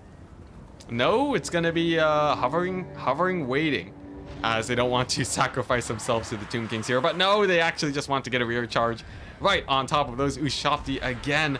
But the big important question is, was it worth it? Obviously, the Ushapti might be going down, but at a cost of 3 Ripperdactyls, it's pretty brutal. However, it is important to mention that at the same time, they're also stopping up these Screaming Skull catapults a little bit from firing. That, of course, is very good. They're eating up a lot of Winds of Magic. And potentially, if the Lizardmen can win an infantry fight here, it could be a big swing. Over here, Kepler Guard are just cleaning up shop. They will eat and just annihilate each and every single unit here, so they're pretty happy about that. And in about 3 minutes time, the Tomb Kings will probably start coming out ahead on that area. But over here in the middle, it's going pretty well for the Lizardmen, honestly. Aside from trading, they do manage to get a triple cap, so they're looking to end the game off in about 8 minutes or so. Each minute with the triple cap is almost 200 points. So, yeah, if they can just hold the triple cap for as long as possible, they might be able to do it. Did I win the tournament? I did. But overall, it's gonna be a little bit sketchy. Let's be honest here. Lizardmen lost about 3,000 gold worth of pterodons to this engagement over here. And for what? Honestly, not too much. I believe they did kill off the Ushopti, though. No, the Ushopti are still alive and wreaking havoc into these skin cohorts. And even though they can kill vampire count skeletons, Tomb King skeletons are built a little bit different, apparently. These guys are holding exceptionally well against the skin cohort, barely taking any damage there. Over here on the left-hand side, the Kepler Guard, like I said, a couple minutes is all they need to really rout here. And it seems like the Tomb Kings are sort of gearing up for a trade and cap type of play. So they're just going to sit back, relax, get a whole ton of value, and then in the late game, there's basically no enemy left and they can take all the points. Opinion, how's Casket of Souls compared to Screaming Skulls? They're both, they're all right. They're all right. Casket of Souls used to be pretty meta in land battles, but I think the ultra size actually favors the Screaming Skull catapults a bit more now.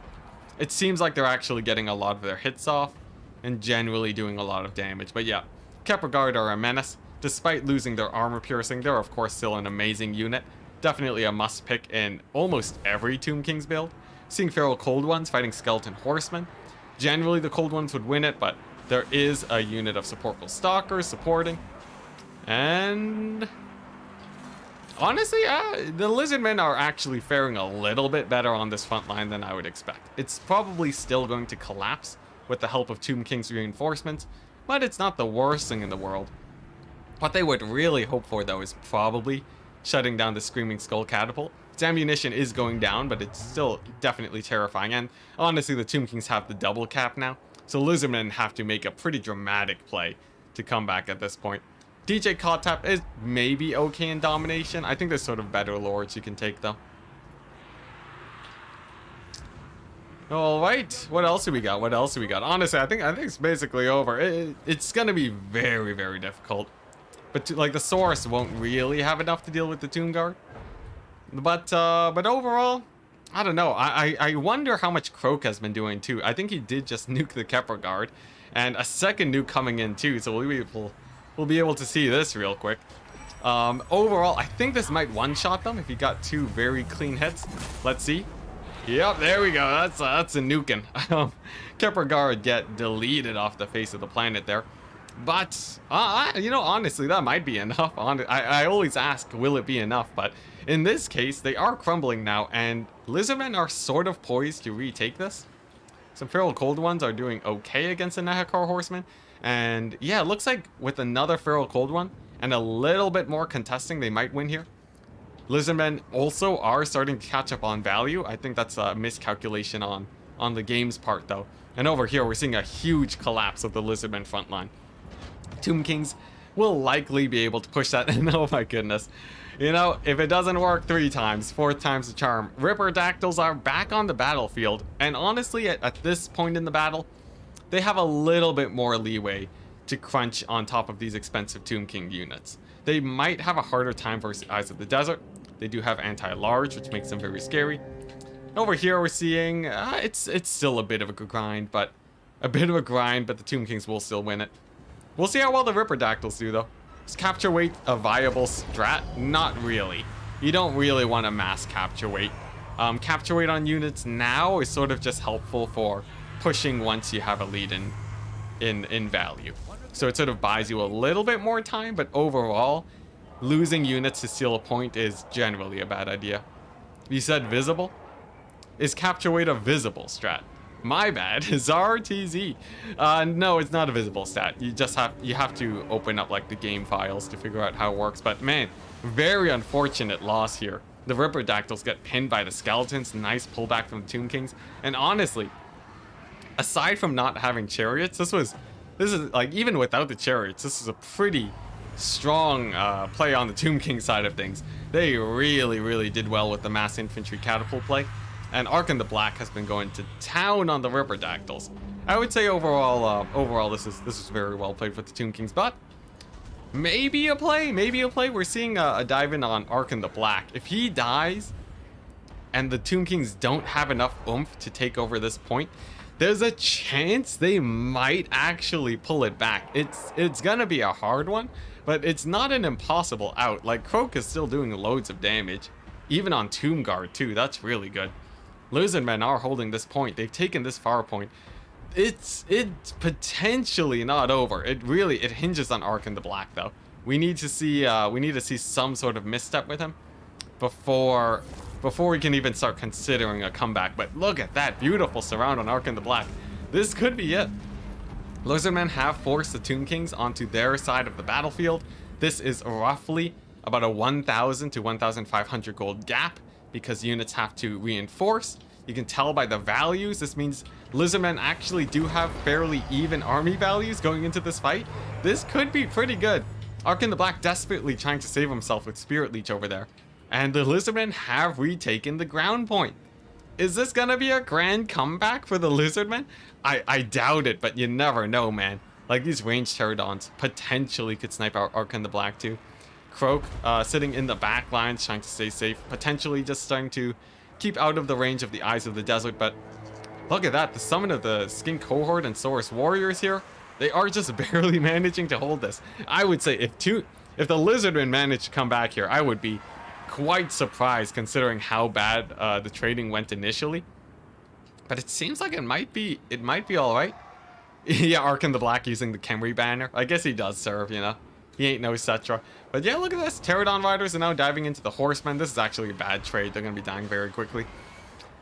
Oh man, it really depends on how this goes though. I think we saw a D-summon on Croak. That sort of implies that he's out of Winds of Magic at this point. But Ark in the Black still lives. We're seeing not a whole lot of summons on the Tomb King side, and that's because they wanted to double down over here. Oh my gosh, Tomb Kings were holding back. The triple Horseman summon to retake this point, that is gonna be brutal. Absolutely brutal for the Lizardmen, and there we go. That's gonna be a capture of the point. Pretty nice on the side of the Tomb Kings over here. They're gonna be starting to get the triple cap, and I think that basically is the nail in the coffin. Tomb Kings were just holding back on the Lizardmen. Very unfortunate. Supplies, yeah, they're about even, so no back pocket summons for the Lizardmen. And that's gonna be it. A pretty close hold over here. If they had managed to keep holding here, it would have been fine, but if I had to guess what might have gone wrong, I think it's just matchup. I think Lizardmen really suffer versus the Tomb Kings. Their infantry won't trade up. Their monsters won't really do too well. And then you have a really strong lore of magic to clean them up. Even a D summon on Ark in the Black to ensure that he's not gonna die. The Ripperdactyls landing into nothing. Sad times for these guys. They're chatting it up, wondering where Ark in the Black went. Sad times. And over here, yeah, this is completely secured. Tomb Kings now have a 3 capture point lead, and Lizardmen, unless we see like a resummon of Croak on the Vanguards, this is done.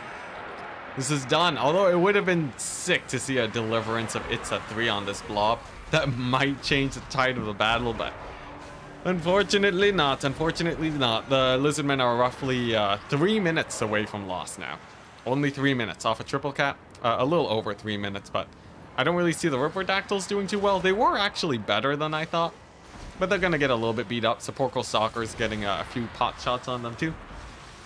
And a little bit of cleanup on the Skeleton Horsemen.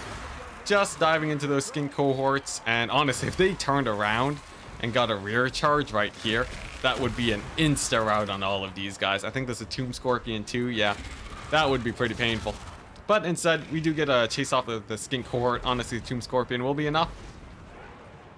Yeah, pretty brutal. Honestly, this is sort of a conundrum that I've always thought about in this matchup. You always have to wonder as the Lizardmen, how in the world am I gonna dive onto Ushabti Great Bows? Because Lizardmen do have decent tools for shutting down artillery. They, of course, they have their rock drops, right? Pterodon Riders, but Ushabti are built a little bit different from your conventional artillery. They will hold much longer. And generally, there just aren't too many tools for killing them. I gotta say for myself, I haven't really found a good solution here.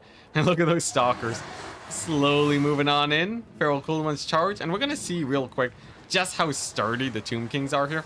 Feral Cold Ones, they nail the charge on these range units, but they're gonna get obliterated.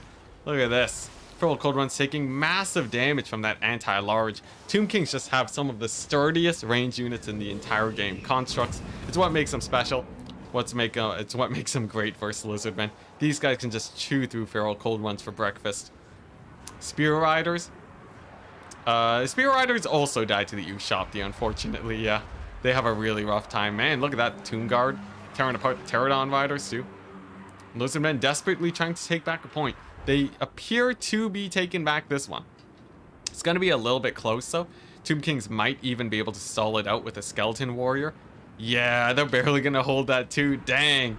Oh, man. Lizardmen do have slightly better capture weight against Tomb Kings, but it's not going to be enough. And honestly, Eyes of the Desert and Chosen of the Gods is a really good combination between the two of them. Dread Saurian also will die to the Ushopti. So Ushopti mean that you basically can't take any large units. And Screaming Skull Catapults mean you can't take infantry. So, you know, between large units and infantry, that's basically your entire roster. Yeah, you could go all infantry, but Lizardmen infantry just aren't sturdy enough to deal with what Tomb Kings have to offer. Maybe like a mass Saurus build with some feral cold ones to shut down the chariots, maybe. It's a hard maybe though. Brutality. Absolute brutality. We're on to about 1 minute left before the end of the battle here. Eyes of the Desert gonna be rampaging into these skink cohorts, doing loads of damage. Solar Engine. Solar Engine is okay. Solar Engine is the one unit that can sort of live against the Tomb Kings. The problem is that it doesn't do any damage against the Tomb Kings. So pretty sad times for that too. GG, well played, well played. It's going to be match number 1 going to Rothlan.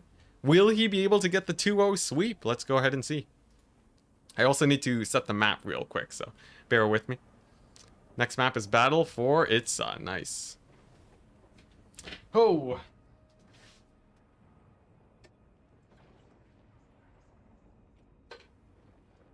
Pouring myself some water. Don't mind me. Don't mind me. We're here.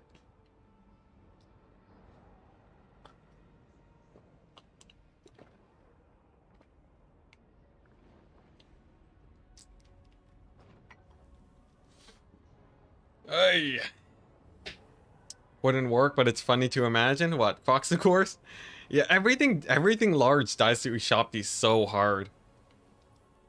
Unless you have a way, you need single entities that are a bit faster. I think that's sort of the solution for Tomb Kings. So like, you know, Throg can sort of dodge Ushopti shots. That's why those factions do much better. Maybe like a Carnosaur, but even then it's... Carnosaur is like a little bit too large. It'll still suffer quite a bit. But like if you had to beat Tomb Kings, you need like single entities to dive, onto their constructs. And then you can sort of start cleaning up the rest of the forces. That's your general strat for Tomb Kings.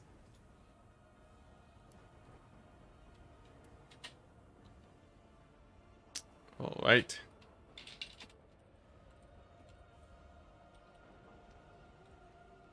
So let's go ahead and see what their picks and bans look like. Let's take a quick look. Let's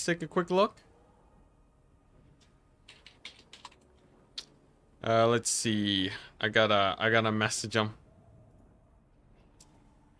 Do they have the pick and ban set up yet?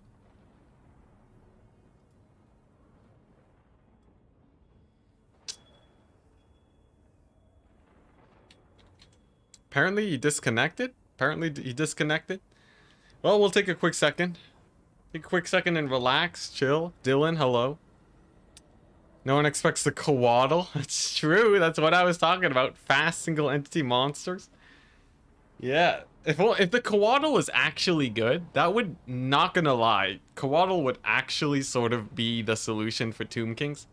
You can dive artillery pieces, AoE the infantry, and then fight constructs at the same time. The only problem is that the Coatl is hot garbage. Absolute hot garbage. They should buff it. CA should really buff it. Hey, thank you very much, Brandon England. Thank you very much for the $10. That's quite a bit. Thank you very much, good sir. Yeah, so he'll be back in a second.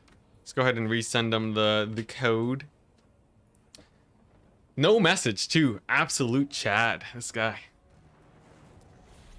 What do you think the Coatl needs? Just a cost reduction? I think its AoE needs to be a bit better. And then it needs a cost reduction. It's just too expensive.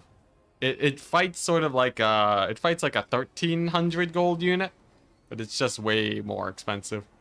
What, koalas are like 16 or 1800? It's crazy, man, for what they do. They could also use more damage. Like, if they were armor piercing, like armor piercing, high melee attack. I haven't actually tested them in combat that much, but I feel like that might be a factor. Remove the green man. All right, all right. I'll get rid of the green boy. You asked for it. Let's see. Oh, dang, I don't have the milk blocker. Dang, never mind. Never mind. We gotta keep the Festus here. I gotta get a new, you know, let's change it up a bit. What's better than Festus? I can go for, oh yeah, I can go for Crazy Luther. That's pretty fun. This is a pretty fun army blocker. I like it. This is great. I love his animations. Luther is awesome, man. It's hilarious.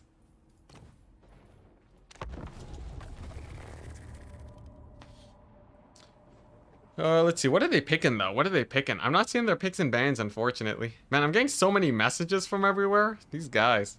I'm gonna have so many messages to comb through after this. It's gonna be insane. And I just want to eat. I just want to eat. It looks like, what? He's hovering Bretonia. Interesting. Is this, no, it's an actual animation. I didn't touch anything. So he goes crazy, man. He has like a paranoid animation. He has just like a crazy break all your limbs animation. And then he has like his usual stoicness. It's hilarious though. Oh my goodness. They did good with the Vampire Coast on this one. Hey, Brandon, England again? Oh my gosh, thank you so much. Another $5, this time with the message. Watch you at work, and now I'm watching you before bed. Oh my gosh, thank you so much, man. Thank you so much. Yeah, yo, honestly, like, my, I feel like I'm doing good work just by providing people with entertainment before bed and during work. I'm convinced that's when people watch me the most. No chicken blocker? Chicken blocker. Never heard of that. Of all the things I've lost, I miss my mind the most. Luther Harkin probably. That'd be a good quote.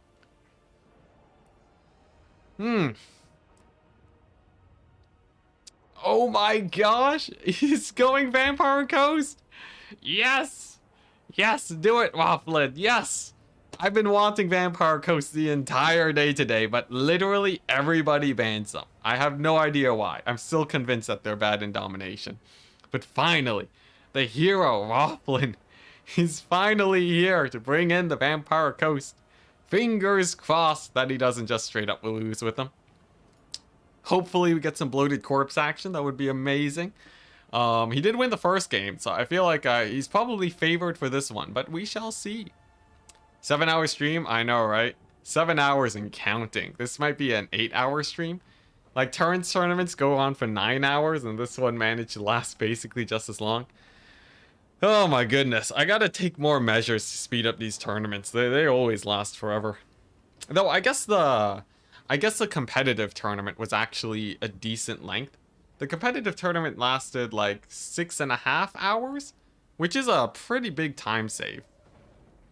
I think I'll probably keep this format, and then, I don't know, I might just still have to, I need to get another caster to cast the casual tournaments, because doing 2 tournaments back to back can be pretty spicy.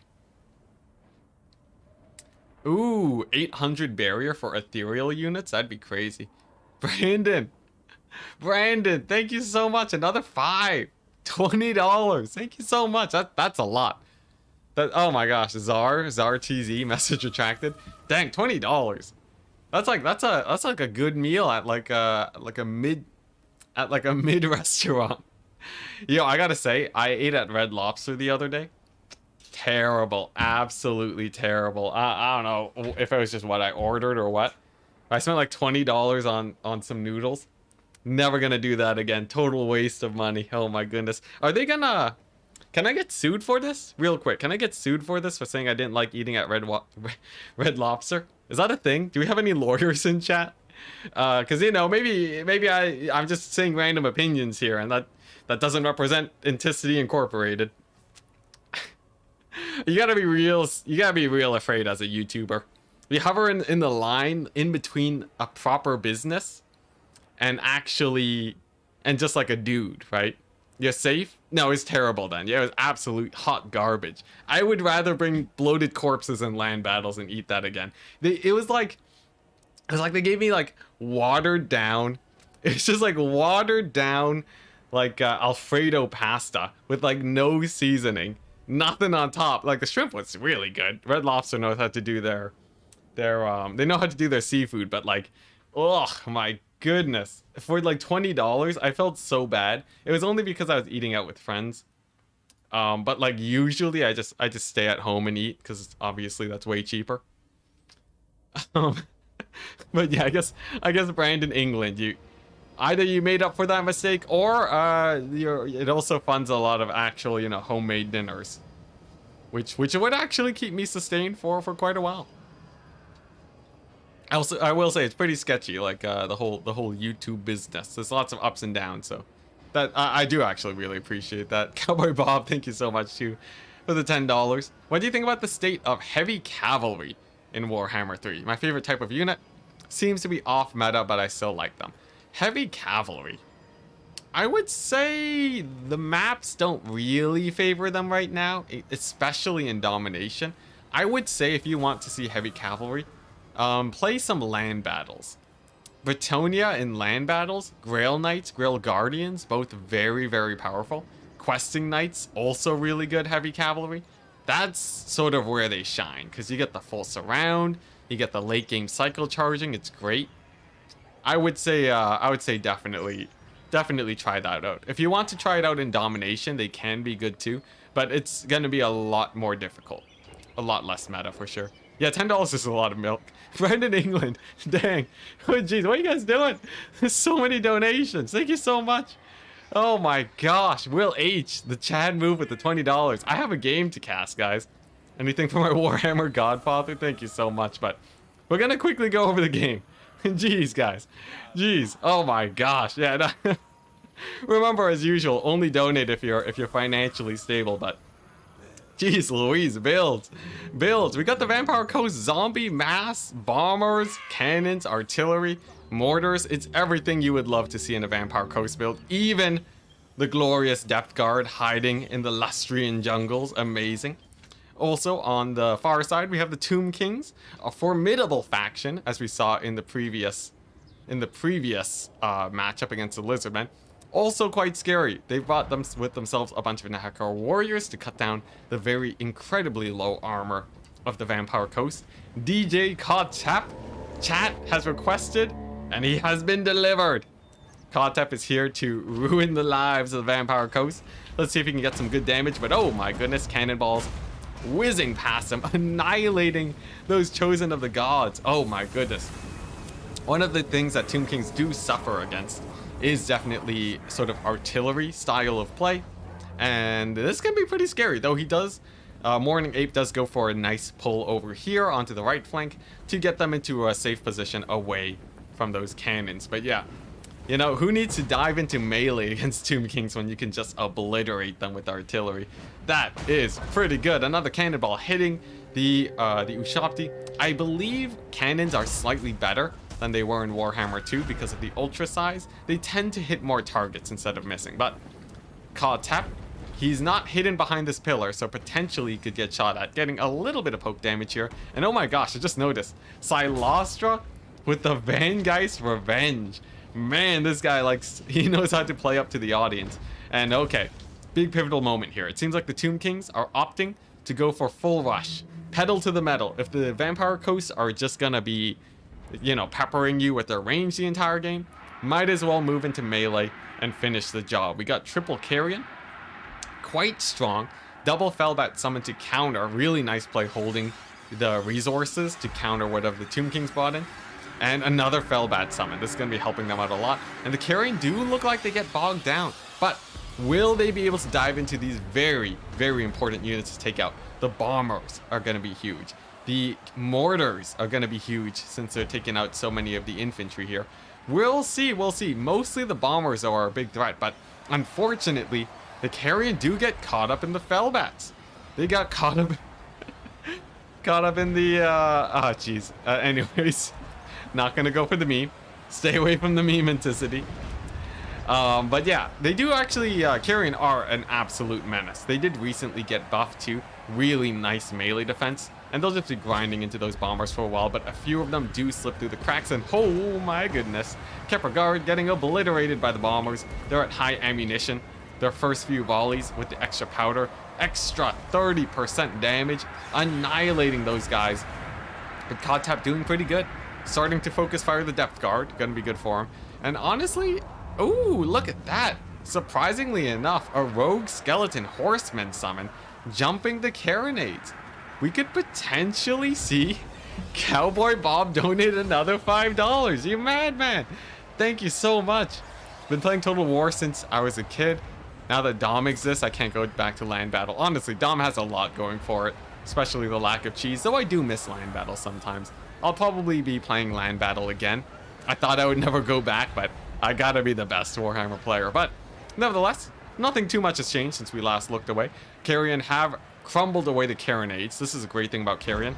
They tend to finish off the artillery pieces, even though they get taken out. But oh, it's gonna be really close. Oh, minus 50 leadership. I think the carronades are gonna go down. And there we go, they're gone. Minus 50 leadership is where they start suffering the incredibly fast crumbling speed. I have a cute smile. Thank you so much. Honestly, I don't know what to say about that. That is an incredibly kind compliment. But nevertheless, we have a game to cast. So I lost for doing great. And it seems like the Vampire Coast are now starting to take the aggressive stance in this battle. It seems like the Tomb Kings have sort of faltered pretty heavily. Most of their guys have fallen to the bombers. Look at that, glorious. A bomber with basically no ammunition left. Gonna be cleaning up the rest of the infantry, skeleton warriors, spearmen.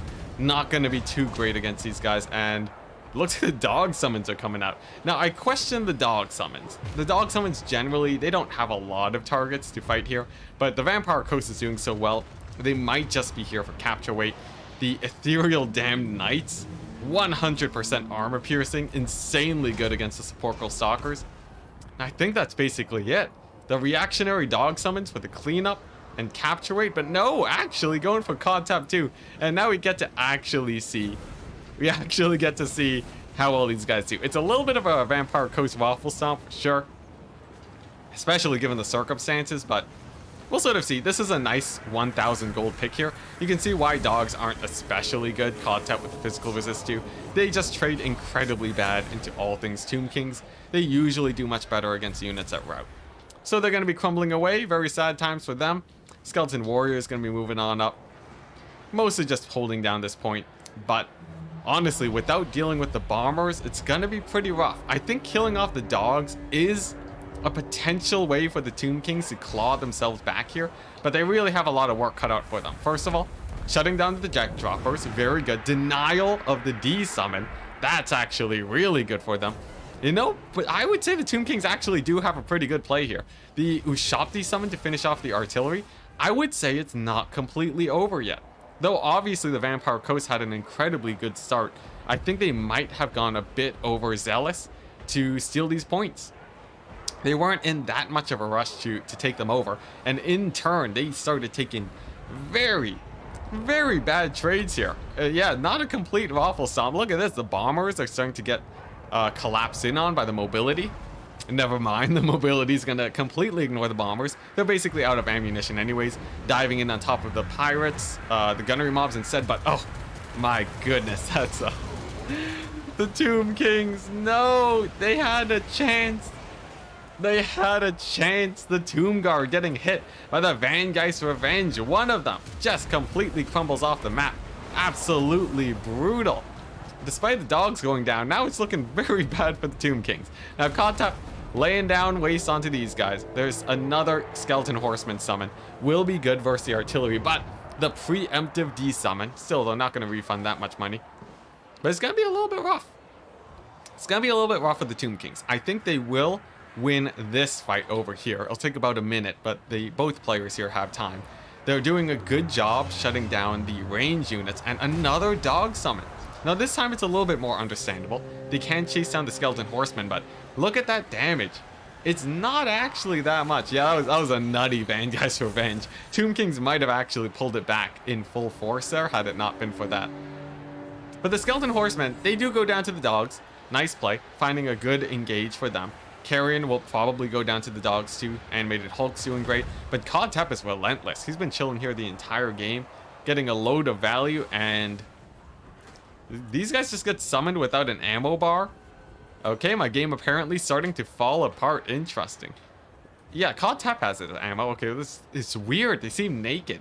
I don't like the look of bombers without ammo. But looking away at that, over here we're seeing a win. Skeleton Spears will survive against the pirate mob, but man, the magic is relentless. Overcast Tide Call. Oh my gosh, the magic is crazy. Silostra, she's done. Oh my gosh, but what a symphony that we've seen today. She has absolutely annihilated the Tomb King's army before stepping out there, and that's gonna be pretty scary. It's gonna be quite scary. Looks like the bombers are using their ammunition, just a visual bug. And it's still going to be pretty hard for the Tomb Kings. I like the summons though. Lots of infantry clear. Over here though, that Silostra spell really turned it for the Vampire Coast. That is rough. Tomb Kings out a little bit ahead on supplies. They might be able to get some cavalry here. Potentially some cavalry cleanup here. Their infantry could do really well. Of course these bombers though, still at half ammunition. Probably going to be a big pain. Still at full HP too? Dang. Yeah, that's gonna be pretty rough. Oh my gosh, no, not like this. Not like this. We've seen so many skeletons go down, and oh my goodness, bodies. Bodies and bones flying around over there. Skeletons, Nahakar warriors, already down to half HP. This is just brutal to watch. There's a couple points where the Tomb Kings sort of pull it back, but the Vampire Coast just rips it away from them. Still though, another good pick. The Vampire Coast is making a few misplays, and this is helping out the Tomb Kings a lot. Catching out some Felbats, catching out some Scurvy Dogs. Each one of those is about a 500 gold swing for the Tomb Kings, because they're basically not losing units taking these trades. Man, oh man, those bombers though. Those guys are getting ruined. And over here, capture weight is very well secured for the Vampire Coast, and we're sort of getting into the range where it's about 4 minutes left for the game to end. And this means Tomb Kings are sort of really itching to try and steal a point back. If they don't steal a point in like the next 3 or so minutes, Vampire Coast could probably go for the Helm's Deep, the final stand on this point, and then just win off of the 1 point. So it's going to be a little bit scary here. Still though, Tomb Kings are still trading up. They're killing a lot of dogs, but the forces are so battered now. They do have Cod Tep, but his DPS is not incredible, only 1,000 gold value, despite firing all game. And another unit does show up, but if you take a look at the bombers, they still have one more volley. And against skeleton warriors, oh my gosh, the final volley. Don't do it. Don't do this to me. Come on, Tomb Kings, have a cavalry unit. Oh my gosh, they're getting ready to fire. And there we go. There we go, there's a nasty volley. Only takes out a quarter HP though, and it looks like they will run out of ammo. So there is potential for a comeback here. Stalkers are here, but I don't think this point's gonna actually get stolen. And it seems like Vampire Coast is indeed going for full on capture weight holding at this point. I would say that's a very good call for the Vampire Coast. Just because the game's actually, you know, the game's not that close to ending just yet. This could mess them up if Tomb Kings can clear out the infantry units. It depends on how many bombers we see left. The Stalkers do actually do pretty good against the animated Hulks. Lots of anti-large fire gonna be helping them out. And finally, the Zap Rannigan School of War. Just wave after wave of men, and eventually they will actually run out of bombs. The bombers, they reach their kill limit, and apparently that's 143 at 886 value. Still insane. But the Tomb Kings are sort of, honestly, starting to pull this back. Look at that, their infantry's finally in. Cavalry, cleaning up the flanks. Is this gonna be a crazy comeback? I don't know, it's getting really close. The trading gets better and better by the second. A D-summon on the Vampire Coast is very painful. Now there's just a free unit of Carrion able to fly around. And Cod Tep, he's still firing away. He's been going ham for the entire battle. A shot comes out. Gonna be hitting the zombie deckhands. Honestly, not that much damage. But what I'm more worried about here for the Vampire Coast, this fight is not going incredibly great. Now, one of them is Nehekar Horseman. Skeleton Horseman will trade much worse into the Scurvy Dogs. But I don't know, it really depends. Looks like the Scurvy Dogs will actually be able to pull it back here. The Carrion are distracted, but distracted in a good way. They're going to be fighting these gunnery mobs. Over here, the middle point, it's so close. Tomb Kings really need to start getting a capture here, but Vampire Coast might be able to just constantly trade against them. And as long as they keep on trading evenly, it's going to be a bit rough for the Tomb Kings. Over here, Scurvy Dog Summon doing pretty well. Seeing the Nehekar Horsemen start to grind away though, it's going to be getting in a lot more damage. Scurvy Dog still, despite being summoned so many times, honestly not trading that well. I believe these guys got summoned twice, maybe 3 times at this point. And another deck dropper summon. This sort of, maybe the Vampire Coast is starting to run out of units to summon, or maybe he thinks that there won't be a Carrion summon in. He might be able to pressure enough. Alternatively, you can think of this as sort of a distraction, as a play to keep the victory point secured, because if another Carrion summon shows up, and there we go, it does, it means that they're not really going to be bringing in capture weight. And if Vampire Coast just holds this, right, it doesn't matter if the deck dropper bombers have to be desummoned. They're gonna deal with the capture weight on the ground with the big volley. There we go, the warriors take a ton of damage. And then he can just retreat, desummon. Yeah, there we go, it's just a straight up desummon. And they're gone. Now, it's not especially cost efficient, but forcing your opponent to summon Carrion alone is already not a terrible trade. But I wouldn't say it's over just yet. Tomb Kings are on the verge of stealing this point. Another Scurvy Dog summon. I really gotta say, if we look at their value, this one's been summoned like 3 times and has made like a third of their value back. They're fast, but they don't really trade especially well. Though it could just be very likely he doesn't have other units to summon at this point, so we may never know. Skeleton Horsemen gonna be engaging them, and ooh, man, they barely hold the capture for a little bit, but the Skeleton Horsemen do take the point. And now we're in a very scary situation. There is about 4 minutes for the Tomb Kings to take this point. And there's a decent chance that they will too. There's been a bunch of pretty bad trades for the Vampire Coast. They don't have their magic anymore. Kotep, never gonna die apparently. 329 kills. He has no kill limit. And honestly, a lot of these horsemen can rotate over here as soon as they clean this up. Yeah, this is a little bit sketchy. I would say the Tomb Kings probably are gonna win it at this point, right? At about 180. Yeah, they have like about 3 to 4 minutes to steal this last point. I would say they have a pretty decent shot. Vampire Coast is fairly low on the funds right now, but they're gonna be going for a distraction play over here. Now this is a little bit of a risky play. This is basically a gambit to force your opponent to summon something like a Skeleton Horseman to try and shut this down. Potentially, if they don't have a Horseman, that could work really well too. And okay, it's going to be a Skeleton Warrior. They will get here in time before this gets captured. Captures generally take a really long amount of time to go down. And over here, man, those pistol mobs getting annihilated by the Horsemen. The Tomb Kings really scrapping it out in the late game with their superior mobility advantage. They're really starting to clean up the coast. They're a faction that really relies on having a good formation to do well, and honestly, it's sort of not going too well, but the game does end in 3 minutes. Tomb Kings have to take over this point before then, and it looks like they're on the verge, but it's not going to be incredibly quick. At the rate that it's going right now, it's roughly a 40-second capture probably. If everything gets shattered here, probably a 20-second capture, so it's pretty close. Yeah, the Silostra was pretty crazy, but man, did she do well. And over here, it's a last Hail Mary play from the Vampire Coast. So, they're sort of planning for the Tomb Kings to overcommit on this point to try and take it back. And by summoning a bunch of units to try and move on to here, they might be able to do to make a sort of a glorious capture and hold here. But we're seeing a lot of resummons for the Tomb Kings, a Carrion to shut down the bats.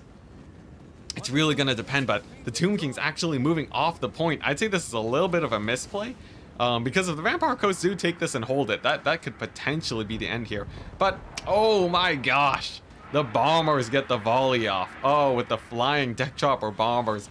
Yeah, potentially he's looking for a little bit of a cleaner engage here, but the Vampire Coast last minute triple, quadruple summon onto this point looks like it will actually hold with the Horsemen going for the disengage instead, playing for value, but it's gonna be incredibly sketchy now because with that capture point finally taken or retaken by the Vampire Coast, Tomb Kings only have 2 minutes to retake it.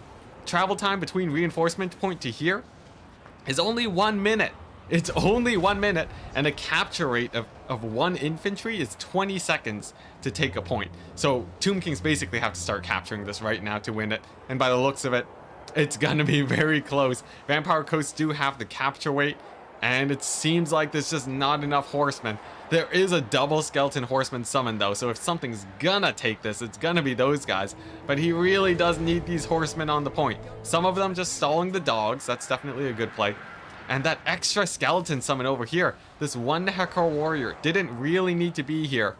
I think this point would have been taken too long for the Tomb Kings to capture, but we'll see. Like I said, 20 seconds to seal a point, and it is being captured, so, you know, if 20 seconds go by and it's taken, that's good. But Ka-Tep with the slight friendly fire here, gonna be hurting a little bit. It's gonna be insanely close. We're under 1 minute now. 50 seconds for the Tomb Kings to retake it. It seems like they're on the verge. Dogs get on the point. Horsemen charge the dogs, and oh my goodness. Well, I think that's it. I think the Tomb Kings got it. Yeah, this is yeah, the recap. Oh my gosh. Well, there you go. You asked for Vampire Coast and you got it. Unfortunately, they go down to the Tomb Kings with an extra 23 seconds to spare. That's pretty vicious. Honestly, I think the Vampire Coast had the game, but the Scurvy Dog summons really didn't pay for themselves. There we go. What a game. The slow scrap of the Tomb Kings. Jeez. All right. That's a surprising one. I think the Vampire Coast totally would have had it there. Let's take a quick look here. Yeah, I guess they were just running out of units, maybe? Nah, they had 2 Depth Guard. I think saving up for the Depth Guard would have done better. If you look at these dogs, we saw... Oh my gosh. We saw almost like... We saw like 7 dog summons. That is a gold value of like... That's like 3,500 gold invested in dogs, and they paid back for themselves only 2,000 gold. That is rough. That is rough. Hot dang, indeed. Those dogs really had a bad time. I think, honestly, the Depth Guard would have done better. I think the Depth Guard would have done better. I like the bat summons. That was very good, but... Man, and the Silostra play was so good, but just, yeah, against the Tomb Kings, it's not enough. What a scrap, too. Ka-Tep, almost 2,000 gold value. Honestly, he didn't do that great. But everything else on the Tomb Kings roster doing great. Compared to the dogs, look at these horsemen. Almost 4,000 gold value combined between them. The carrion doing work, too. And yeah, you really gotta fear the Tomb Kings cavalry. They are insane. Well, there we go. Favorite faction thematically, 100% Vampire Coast. 100%. I love gunpowder. Yeah, Cringe Tep strikes again, apparently. Well, we're 1-1. Which means that this tournament has lasted about as long as humanly possible. 8 hours in. It's probably gonna be it's probably gonna end as an 8-hour tournament. Oh my gosh. Oh my gosh. It's lasting forever. At least we're in the final game, though. Oh, we're back to the toad blocker, I just noticed. Nice, nice. We'll settle for this a bit. Yeah, this is a long stream. Oh my gosh. I feel like, I don't know, I might just cast a competitive tournament next time. I need to get a caster. I need to get a caster to do like the finals or something, or like the semis and the finals of the casual tournament. And then that would probably be fine. But it's a bad idea for me to cast both. For sure. For sure.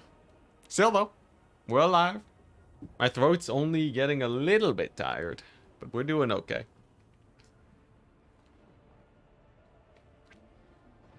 Yeah, the milk recharge. Guys, I haven't eaten in like 9 hours. In the last 9 hours, I had a cup of milk, and a lot of water. I'm so ready to just stuff my face after this tournament. Yeah, so Wesu, if you want shorter tournaments, the competitive one actually ended fairly quickly. Though 6 hours is not that quick for many people, but 6 hours is sort of like along a more reasonable range for you. I would say, you know, going for that is pretty nice. You know, there is another idea I could do. I could host 2 casual tournaments at the same time, and then just have everyone split up. Just split up a little bit. Because I feel like they really do need to just we gotta really reduce the player count. The only problem is that that doesn't really help. That only removes 1 round. Though I guess it's still an hour save, but yeah, they last a long time. Let's do 5 push-ups and get some blood pumping. I would, but I'm obligated to stay on camera for now. Get a Bugman's burger? Yo, if Warhammer had like a brand name burger, that'd be good. Bugman's Burgers. They sell hamburgers with beer. You don't see that very often. At least not with most fast food places, because they don't serve alcohol, but that'd be pretty hype. I guess like fancier restaurants do serve burgers with beer.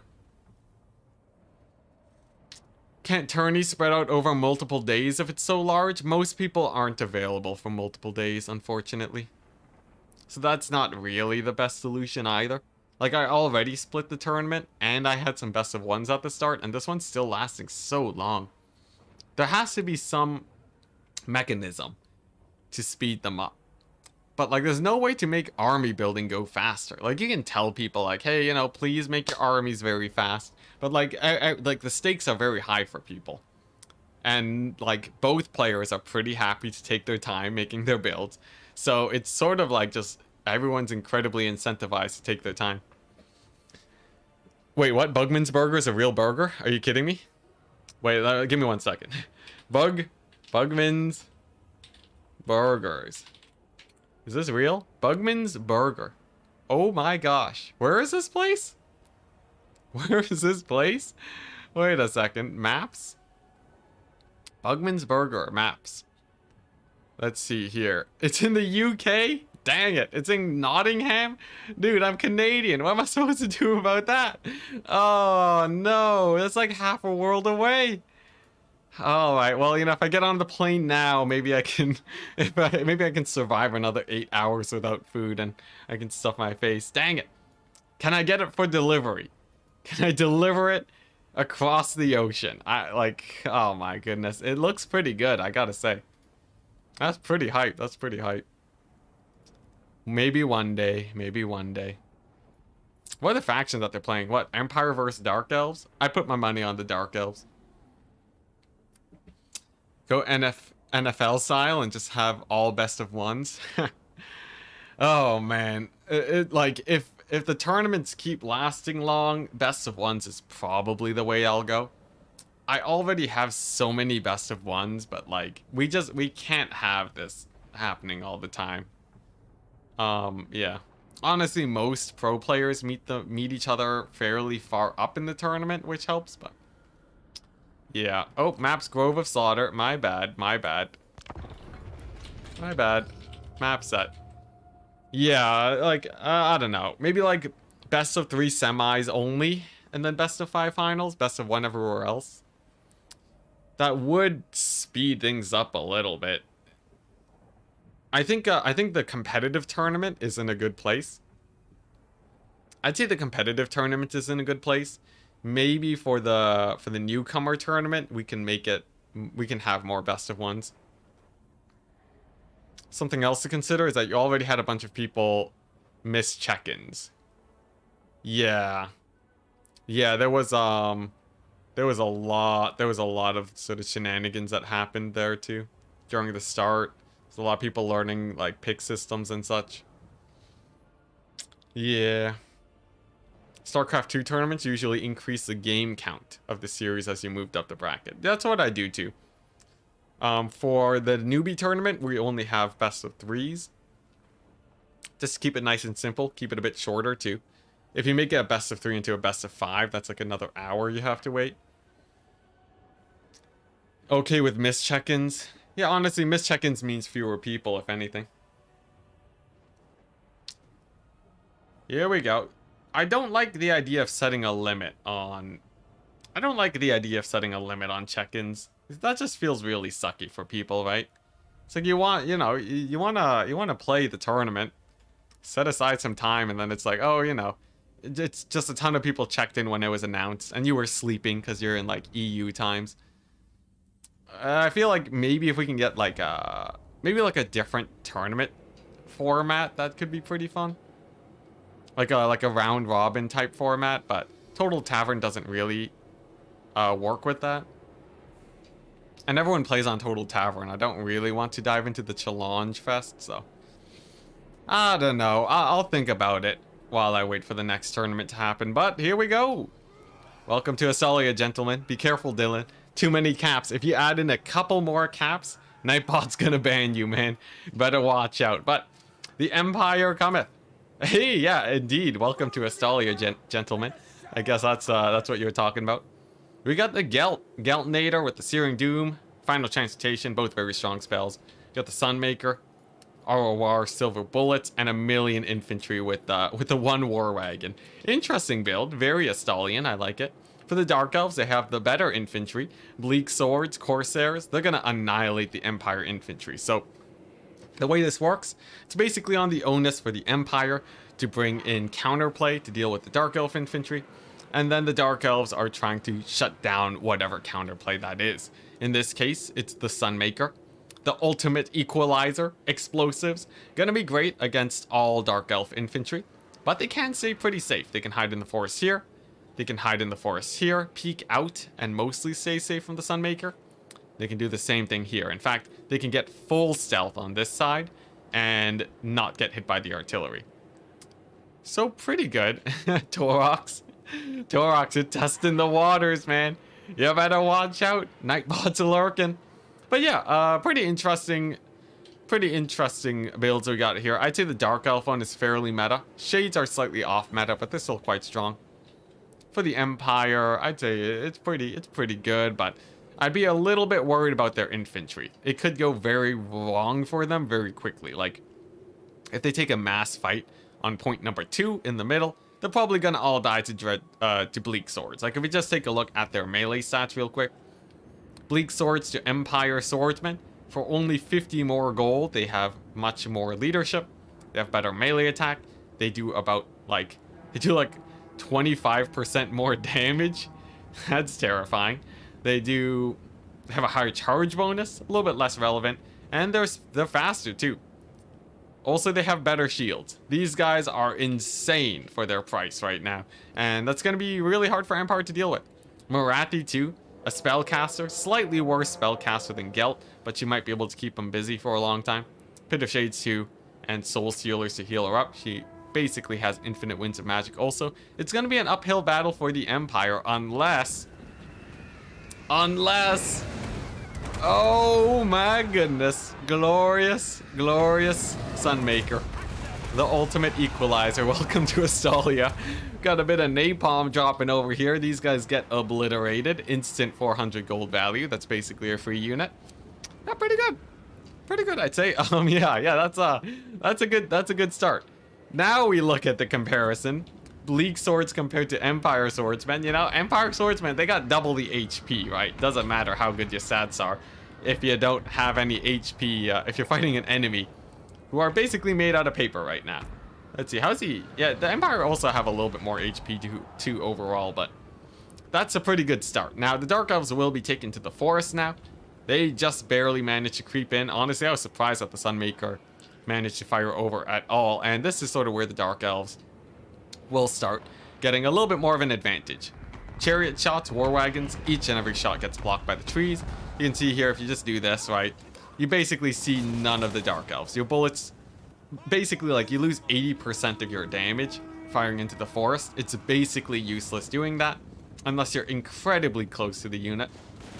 And there we go, a few more shots making it, but the forest is just such a good way of blocking missiles, and for the Sunmaker too. Every single shot from the Sunmaker is being blocked, and these few guys outside of the forest They're gonna get picked apart a little bit, but overall, the Dark Elves are pretty happy about the situation, I'd imagine. Some Corsairs over here. Oh no, not like this. The move command, the Free Company Militia, they turn and run. And as soon as they get off the point, Dark Elf Corsairs are gonna be capturing this point. Over here, actually the triple cap, but pretty good Sunmaker play. It's gonna be blasting these guys.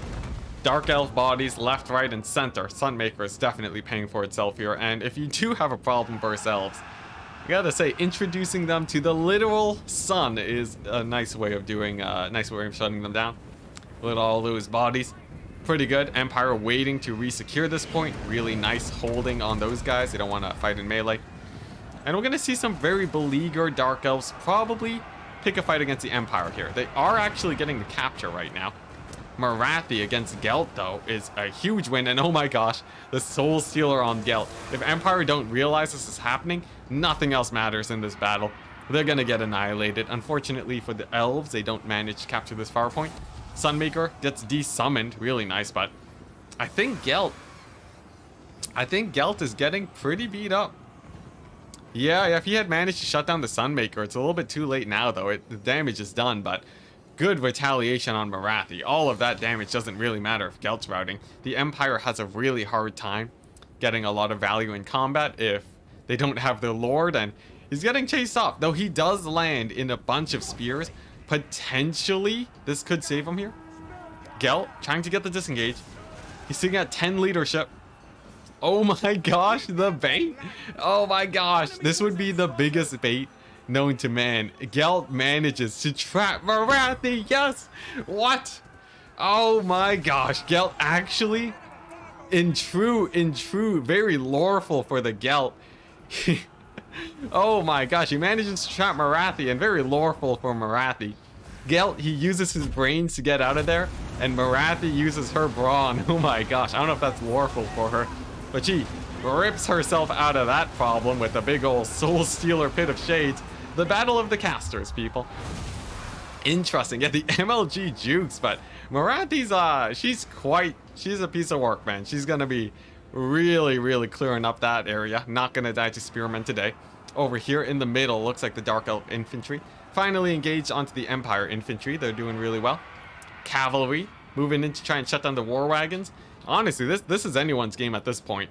Marathi barely surviving there is really good for her, but I'm a little bit worried for the Empire in this fight. I think the Dark Elves have what it takes to win this pretty decisively.